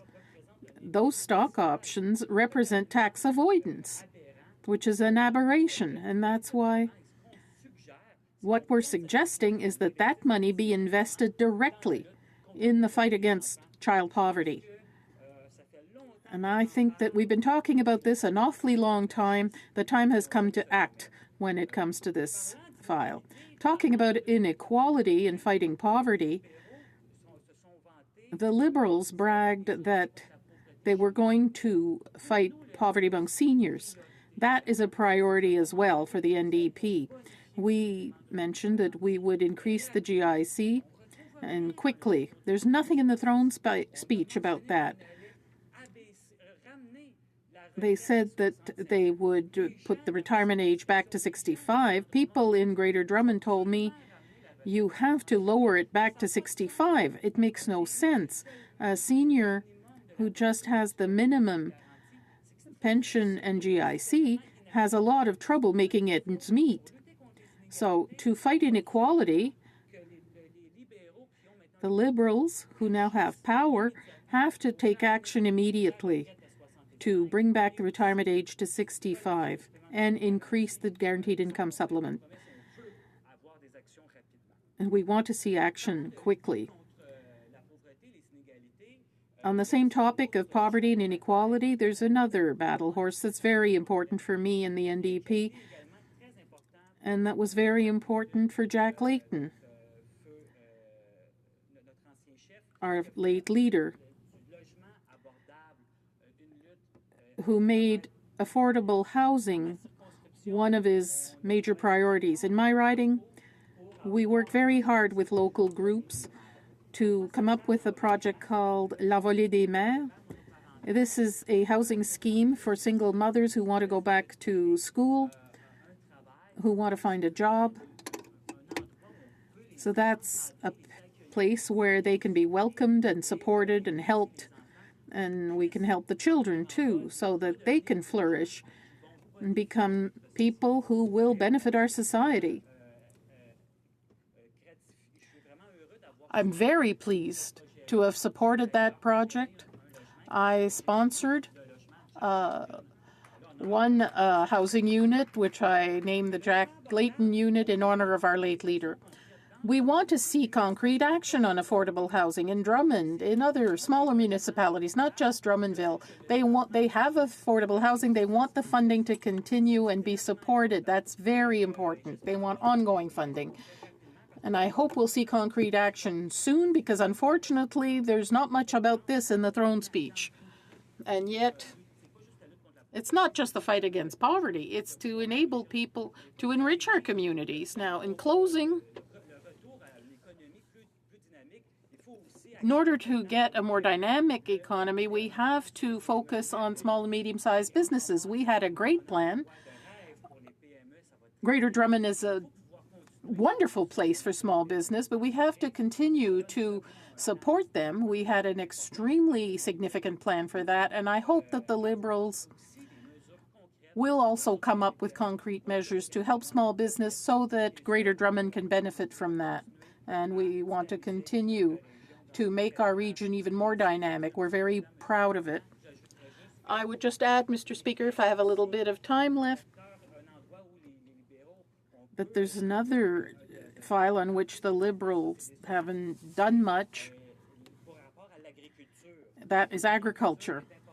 Agriculture is important in my riding. Supply management. We're waiting for some action here to support the farms that depend on supply management. I visited a dairy farm last Friday. It's absolutely essential that our farms that depend on supply management receive support, and this principle of supply management is essential for all the farms in Greater Drummond, and I hope that the Liberal government will go forward on that file. Thank you, Mr. Speaker. Questions and comments? Question commentaire. The honourable member for St. John, Rothsay. Well, Mr. Speaker, thank you very much, and I want to congratulate my colleague across the House for his great speech, and in particular, Mr. Speaker, I want to talk about his comments on poverty. And that is something that is near and dear to my heart, Mr. Speaker, because my riding, St. John, Rothsay, unfortunately does lead the country in child poverty, Mr. Speaker. In Ward 3, in fact, Mr. Speaker, we have poverty rates of up to 50% for our children, which is absolutely unacceptable for us as a city and as a region.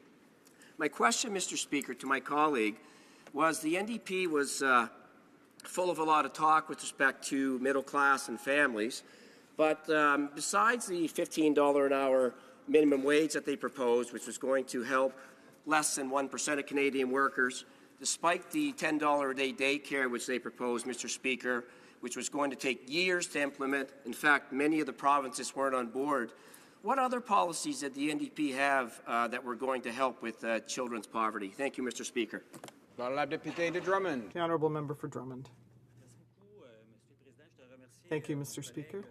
And I'd like to thank my colleague for his comments. And indeed, as he said, we cannot continue to do nothing to fight child poverty. That is why the NDP proposed to eliminate the tax loopholes on the purchase of stock options immediately in the next budget. So Mr. Speaker, I would suggest to my honourable colleague that he mention to his other colleagues and to the Prime Minister that we must absolutely move forward with eliminating that tax loophole, because all it does is help CEOs who are already millionaires, and that is really unfair when we talk about tax equality. Thank you, Mr. Speaker. Questions and comments? The honourable member for Bécanquel, Nicolet Sorel. Thank you, Mr. Speaker. I'd like to thank my colleague for his speech, and I'd like to commend him for his re-election, and I wish him a good term here in Parliament. Now, in the speech, there was no mention of the Trans-Canada Pipeline, and we know that that is something very important for Quebec, and my colleague's party seems to not really have taken a clear position on that file. Since there are 82 mayors who have spoken out against Energy East, that's 82 mayors representing 4 million people, and also the National Assembly of Quebec imposed 7 conditions unanimously, and it was said at the time that those 7 conditions were essential, but they were not respected. So shouldn't the NDP take a clear position on Energy East? Député de Drummond. The honourable member for Drummond. I'd also like to take this opportunity to salute my colleague from Nicolet Bécancourt. He's my neighbour in terms of ridings. He's the dean of this House. Now, the NDP says that the Energy East pipeline in its current form has no social license. It hasn't been assessed according to acceptable environmental assessment norms that should reign in a country like ours, which should have impeccable standards in terms of environmental safety. And that's why we have asked the Liberal government during the question period, in fact, we asked the government over and over, why isn't it going to redo the environmental assessment of Energy East? That's what the government promised during the campaign. So what are they waiting for to put this into practice? Resuming debate, the honourable member from Montcalm. Thank you, Mr. Speaker.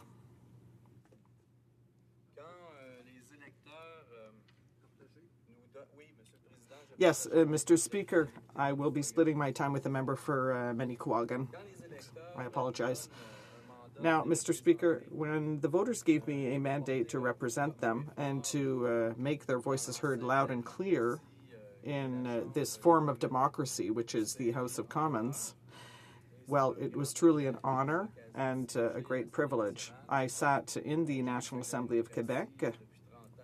I've been teaching democracy for some 30 years, and for me, it is very important that all the members in this House should be heard with the same voice in this House, which is the pedestal of democracy, because we have legislative power. So first, I would like to thank the voters of Montcalm, my riding. I would like to reassure them that they will be able to count on me to make sure that their voices are heard, and I pledge to represent them with rigor and determination, and I will do everything in my power to win their trust once again. I would also like to thank all the volunteers who did such hard work. We often forget that politics is not the story of one single person, so I would like to thank all of my team, the people who believed in me 28 days away from D-Day, and who ensured that I was well represented. I would also like to thank my daughter Laurie Lou and my wife José, who has supported my political engagement for 25 years. You know, Mr. Speaker, at the end of the day, all a politician has left is his family and his integrity. In the riding of Montcalm, there are 13 municipalities, 3 regional county municipalities, and it is really a beautiful riding where there are many rivers winding through it. The riding of Montcalm has a number of farms, and its main industry really is agriculture, and I'll come back to that, Mr. Speaker. The citizens of Montcalm elected a member of parliament representing an independent sovereignist party here in Ottawa. Now, you know, we know that if you pay taxes, you can be represented. So Quebecers pay taxes, and they have the right to representation in this House. I stand for the independence of Quebec, Mr. Speaker, as a member of Parliament, but I am also a Democrat. And I would even go so far as to say that since the Quiet Revolution in Quebec, the sovereignist movement has shown on many, many occasions that it is fundamentally a democratic movement. I would say that the democratic ideal is one of the very underpinnings of the sovereignist movement. Think of the unilateral patriation of the Constitution in 1982. Think of the Supreme Court that, at the time, further to an appeal of the Lévesque government, said that this patriation was illegal. Now, and we know that legitimacy must underpin legality. This Constitution, might I remind listeners, since 1982, there is no premier of Quebec, regardless of their political stripe, has signed it. And despite that, Mr. Speaker, Quebecers continue to respect courts, they pay their taxes, and they respect democracy, and they continue to send their representatives here to the House of Commons.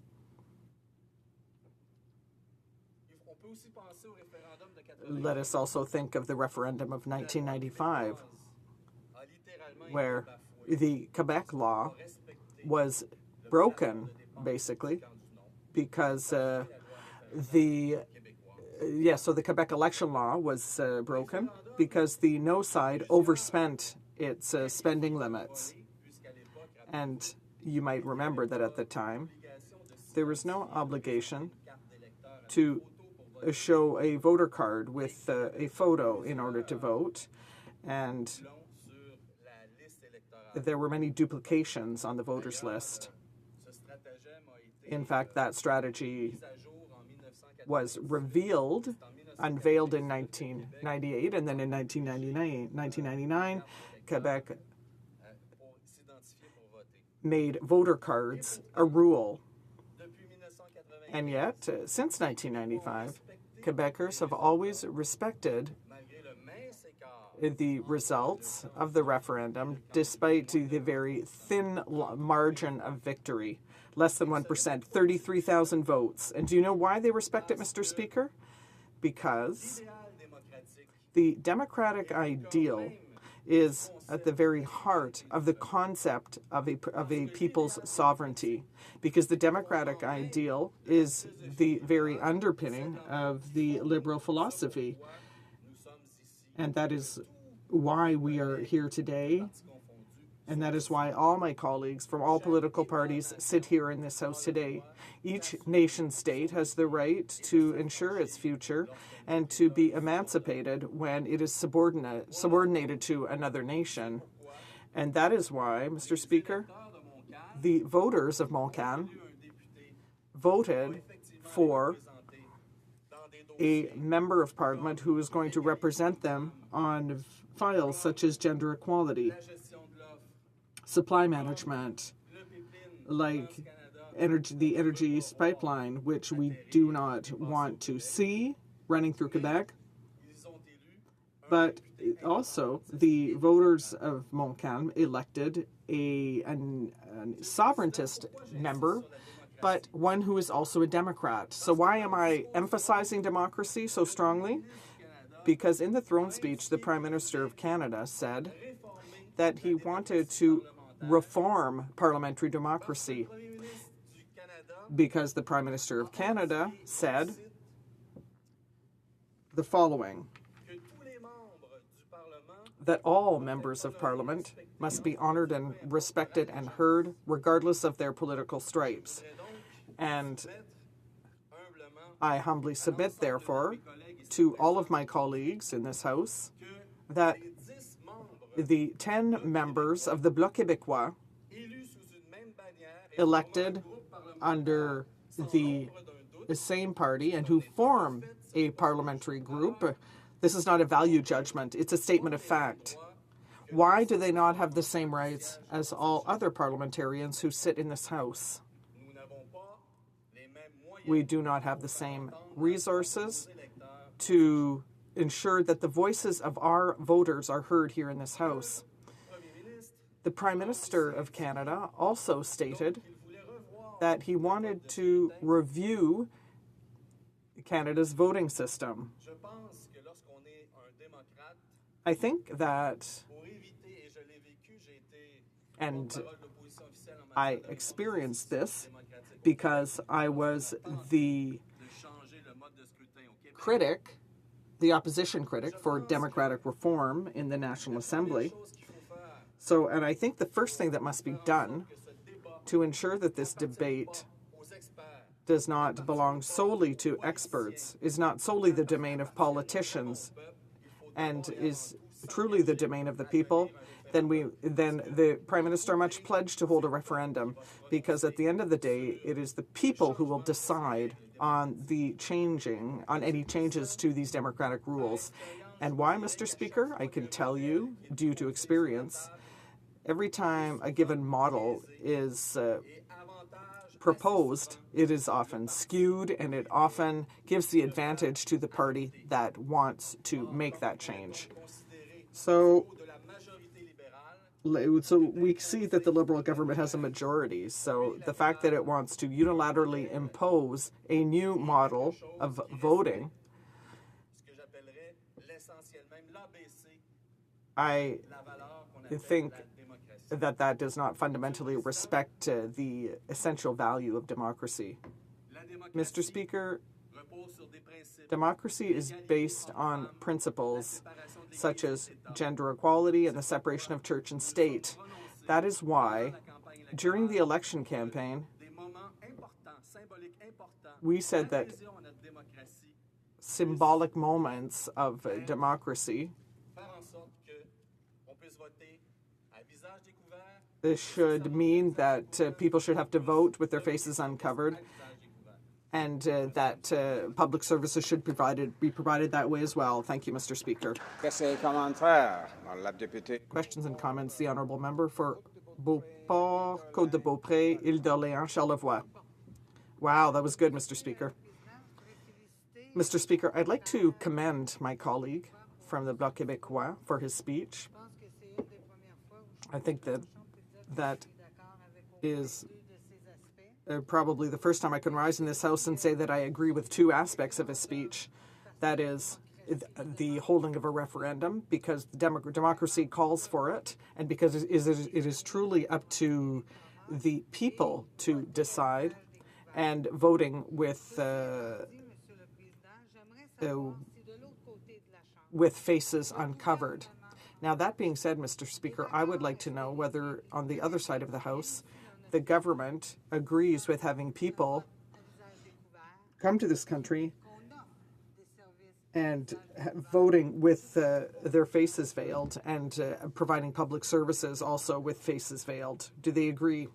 The Honourable Member for Montcalm. Mr. Speaker, obviously I can't respond for those people across the way, but it does indeed seem to me that my colleagues across the way in the Liberal Party should review the position or the non-position that they took during the election campaign.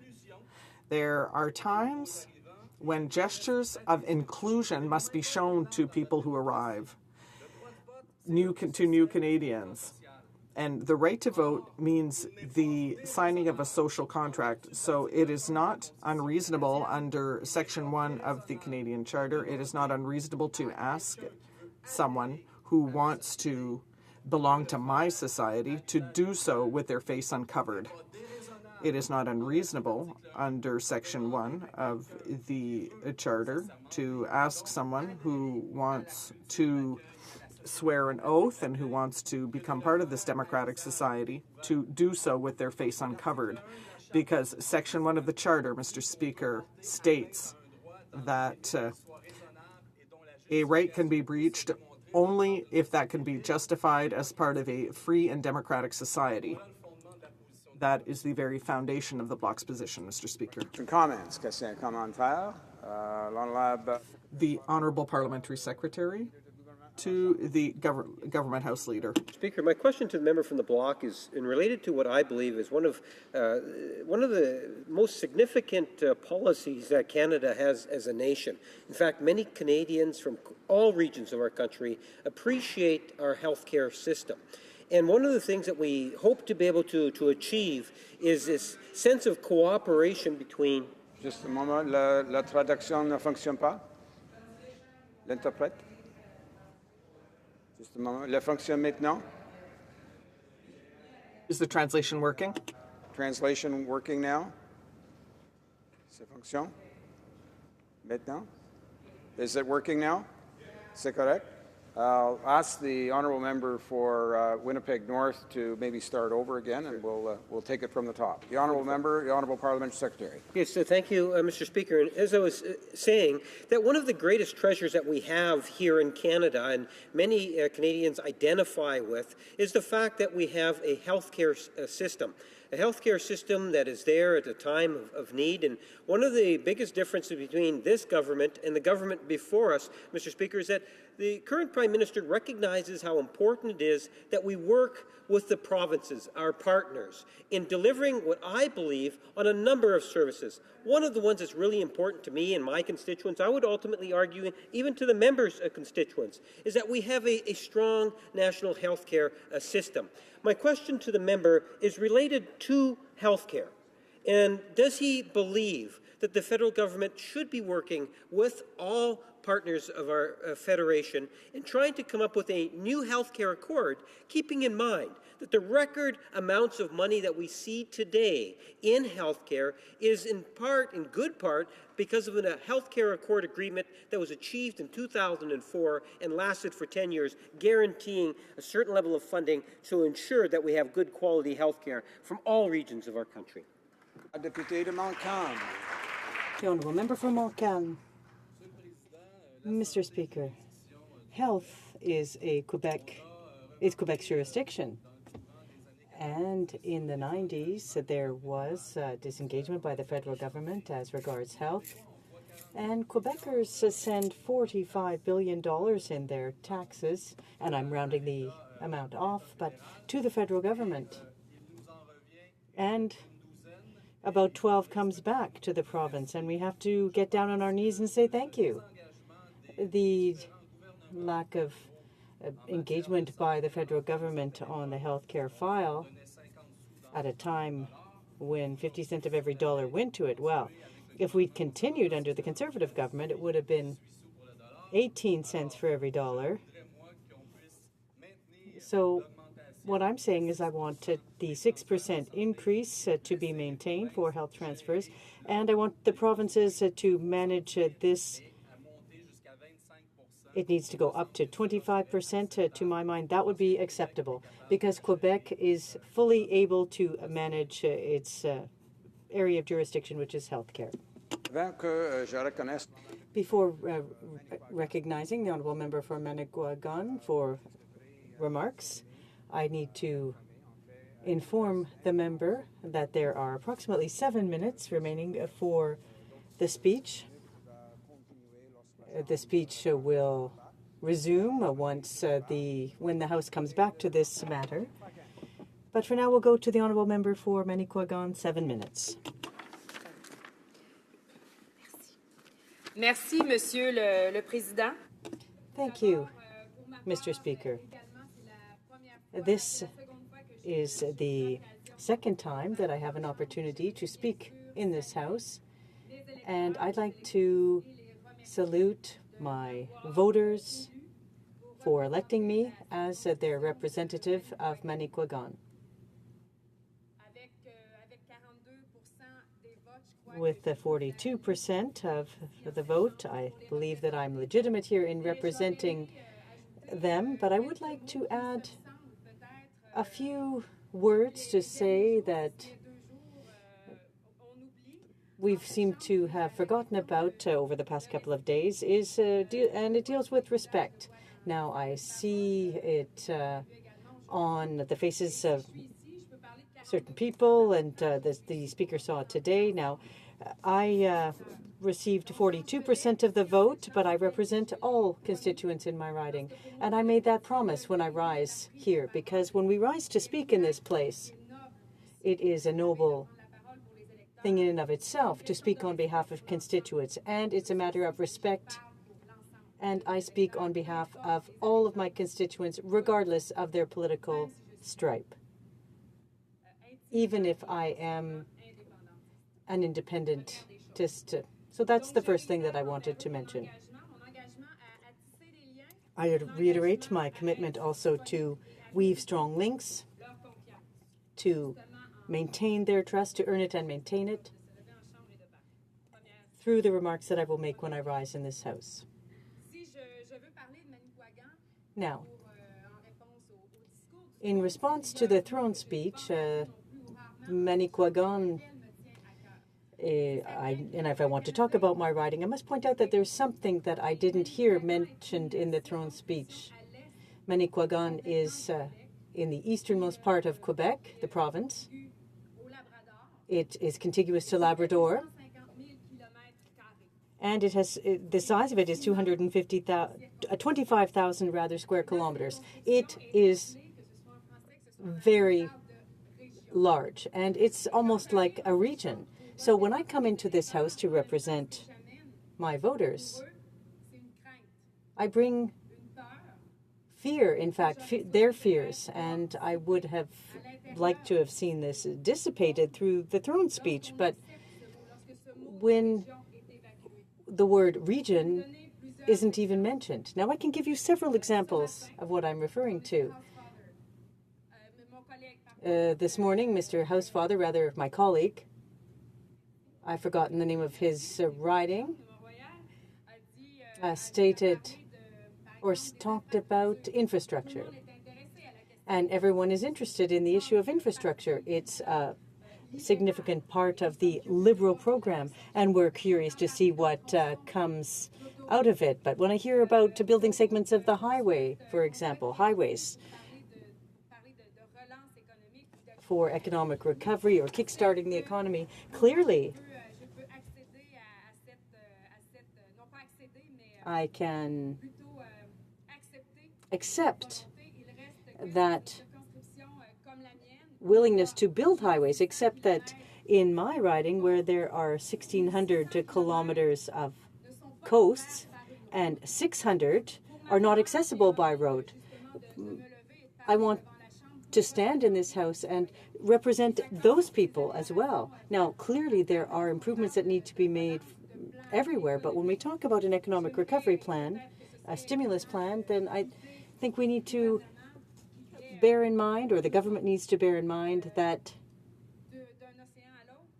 having a road from coast to coast is something that is important, very important for my riding. 600 kilometers of coastline, they have no road access, and they can't drive out of the area in the winter. Now, there's a white road, or I'm not sure if you know, if people in this House know what it is, but it's a snowmobile road.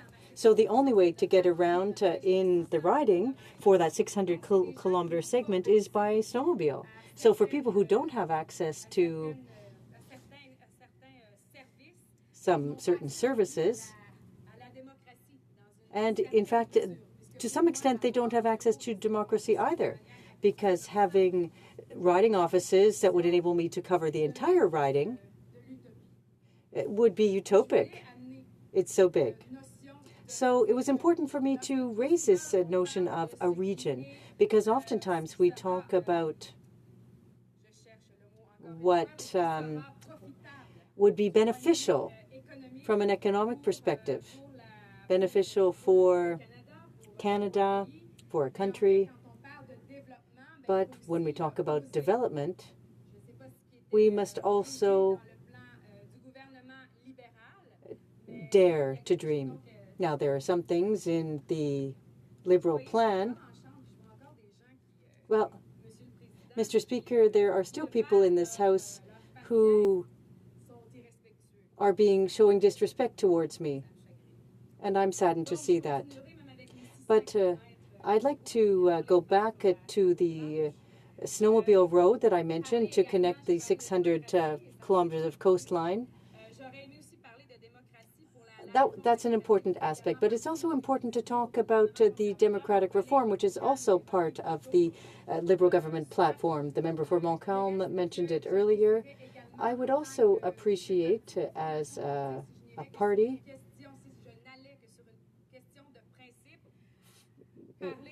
talk about representation and representation of ideas. Now, the Speaker always talks about decorum. We need to talk about that. We need to talk about reform as well. And all ideas need to be presented in the House. And we all need to have the same means. We are representatives of regions, of ridings, and our constituents deserve the same rights as all others across Canada. And by not being recognized as a party, be it ours or Ms. May's party, or the party, any independentist party, if access is limited, if all of the powers and means available to the party to fairly and equally represent their constituents, if that's not available, then that is a problem. Thank you very much, Mr. Speaker. The honourable member from Manicouagan will have 3 minutes remaining for her remarks. The next time the House resumes debate on this motion. Now, pursuant to Standing Order 38, a motion to adjourn the House is deemed moved at this time.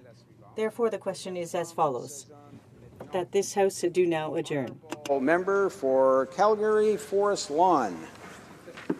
Thank you, Mr. Speaker. Mr. Speaker, it's a pleasure to rise in the House, now on the opposition side, and I am asking the question to the government.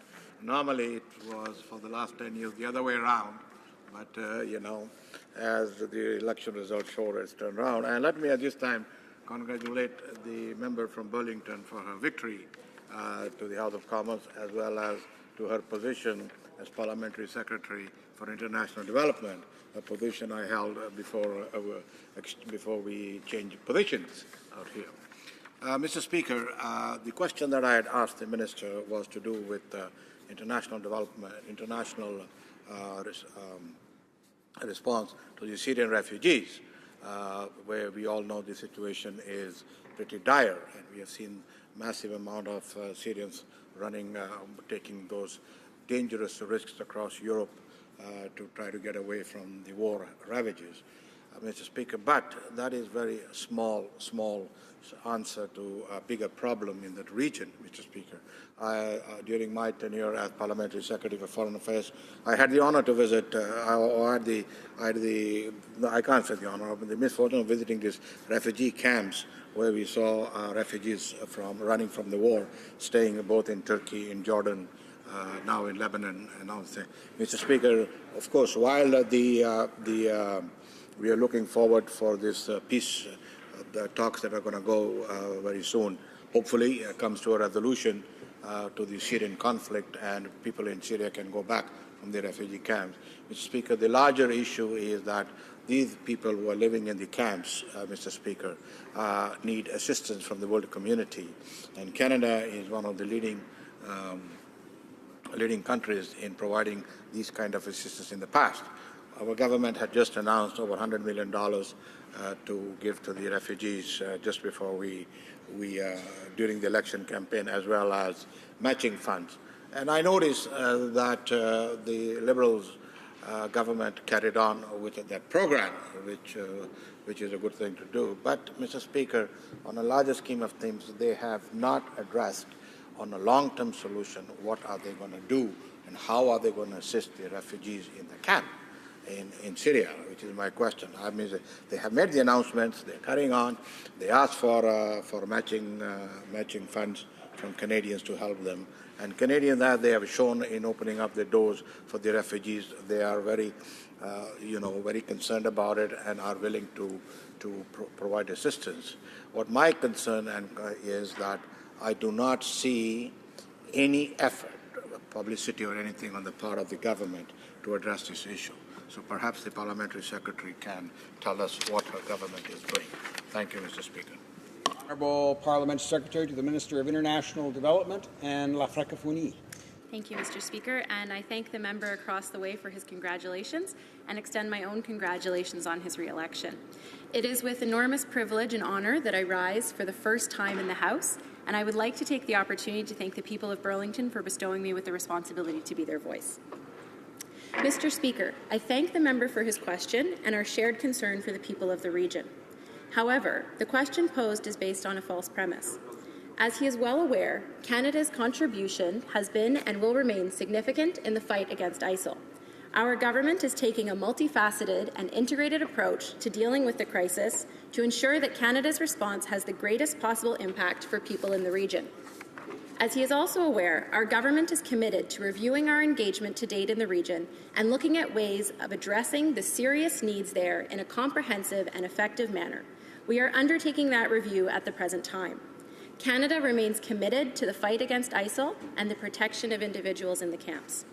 Canada's refocused engagement will strategically target areas where Canada's involvement can make a difference, leverage Canadian expertise, and complement the efforts of our partners, including through the training of local forces. As I said at the onset, Mr. Speaker, our work countering ISIL is only one part of our efforts to help address the serious crises in Syria, Iraq, and the region today. It is true that military and security efforts are vital to secure victory over those who are destabilizing the region and terrorizing local populations, but they are not sufficient to secure a lasting peace for the people of Syria or Iraq. We must not lose sight of the fact that the solution to the crises in the region are first and foremost political, and that humanitarian and development needs are growing. Our government has clearly indicated that it is ready to do more on the world stage. We are also committed to supporting countries and communities in the region who have so generously welcomed millions of refugees and displaced persons. To date, Canada has contributed over $960 million in humanitarian, development, and security assistance in response to this crisis. Over $650 million has been committed to provide life-saving humanitarian assistance on the ground. We are currently among the top 10 humanitarian donors in the region and are providing vital assistance such as food, water, shelter, health and protection services to millions of conflict-affected people. Furthermore, Mr. Speaker, once areas have been stabilized and the most immediate humanitarian needs have been met, there is need for long-term support to strengthen the population's capacity to rebuild their lives, infrastructure, and institutions. Without that long-term commitment, there is a far greater risk of yet more destabilization in the future and even the potential for states to fail completely, with all the human, political, and security costs that entails. Canada cannot stand by and let that happen. And of course, Mr. Speaker, we are very proud of the difference we are making in the lives of thousands of Syrians and Canadians by welcoming 25,000 refugees to this country. We all share in this pride. I would conclude, Mr. Speaker, by noting that all of these efforts together are part of Canada's comprehensive investment in a future for the Middle East region that is more secure, stable, and resilient. Thank you. Member for Calgary Forest Lawn. Mr. Speaker, again, this feel-good statement that are coming from the Liberals. Let me just quote what the Defence Minister said today in the question period. He said our engagement going on over there, which was approved by this Parliament, was in a mess.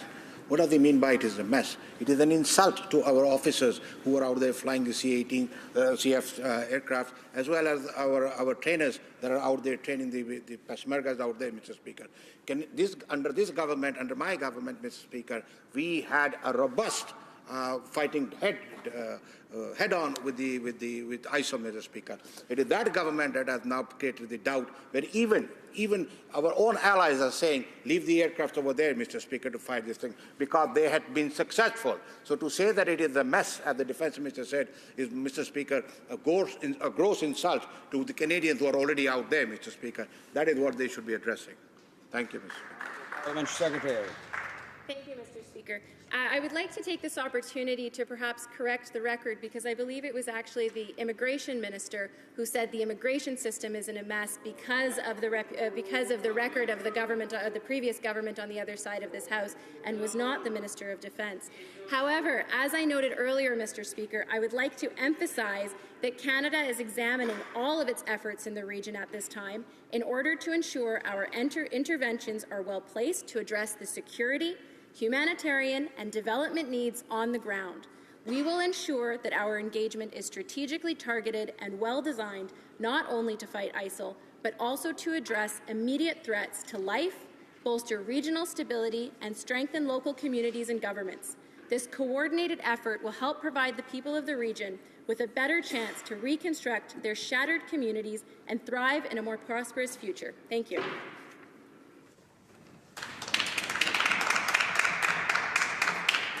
Alors, la motion importante que la Chambre s'adjourne est maintenant réputée adoptée. The motion is deemed adopted. The House stands adjourned until tomorrow at 2 p.m. pursuant to Standing Order 24-1.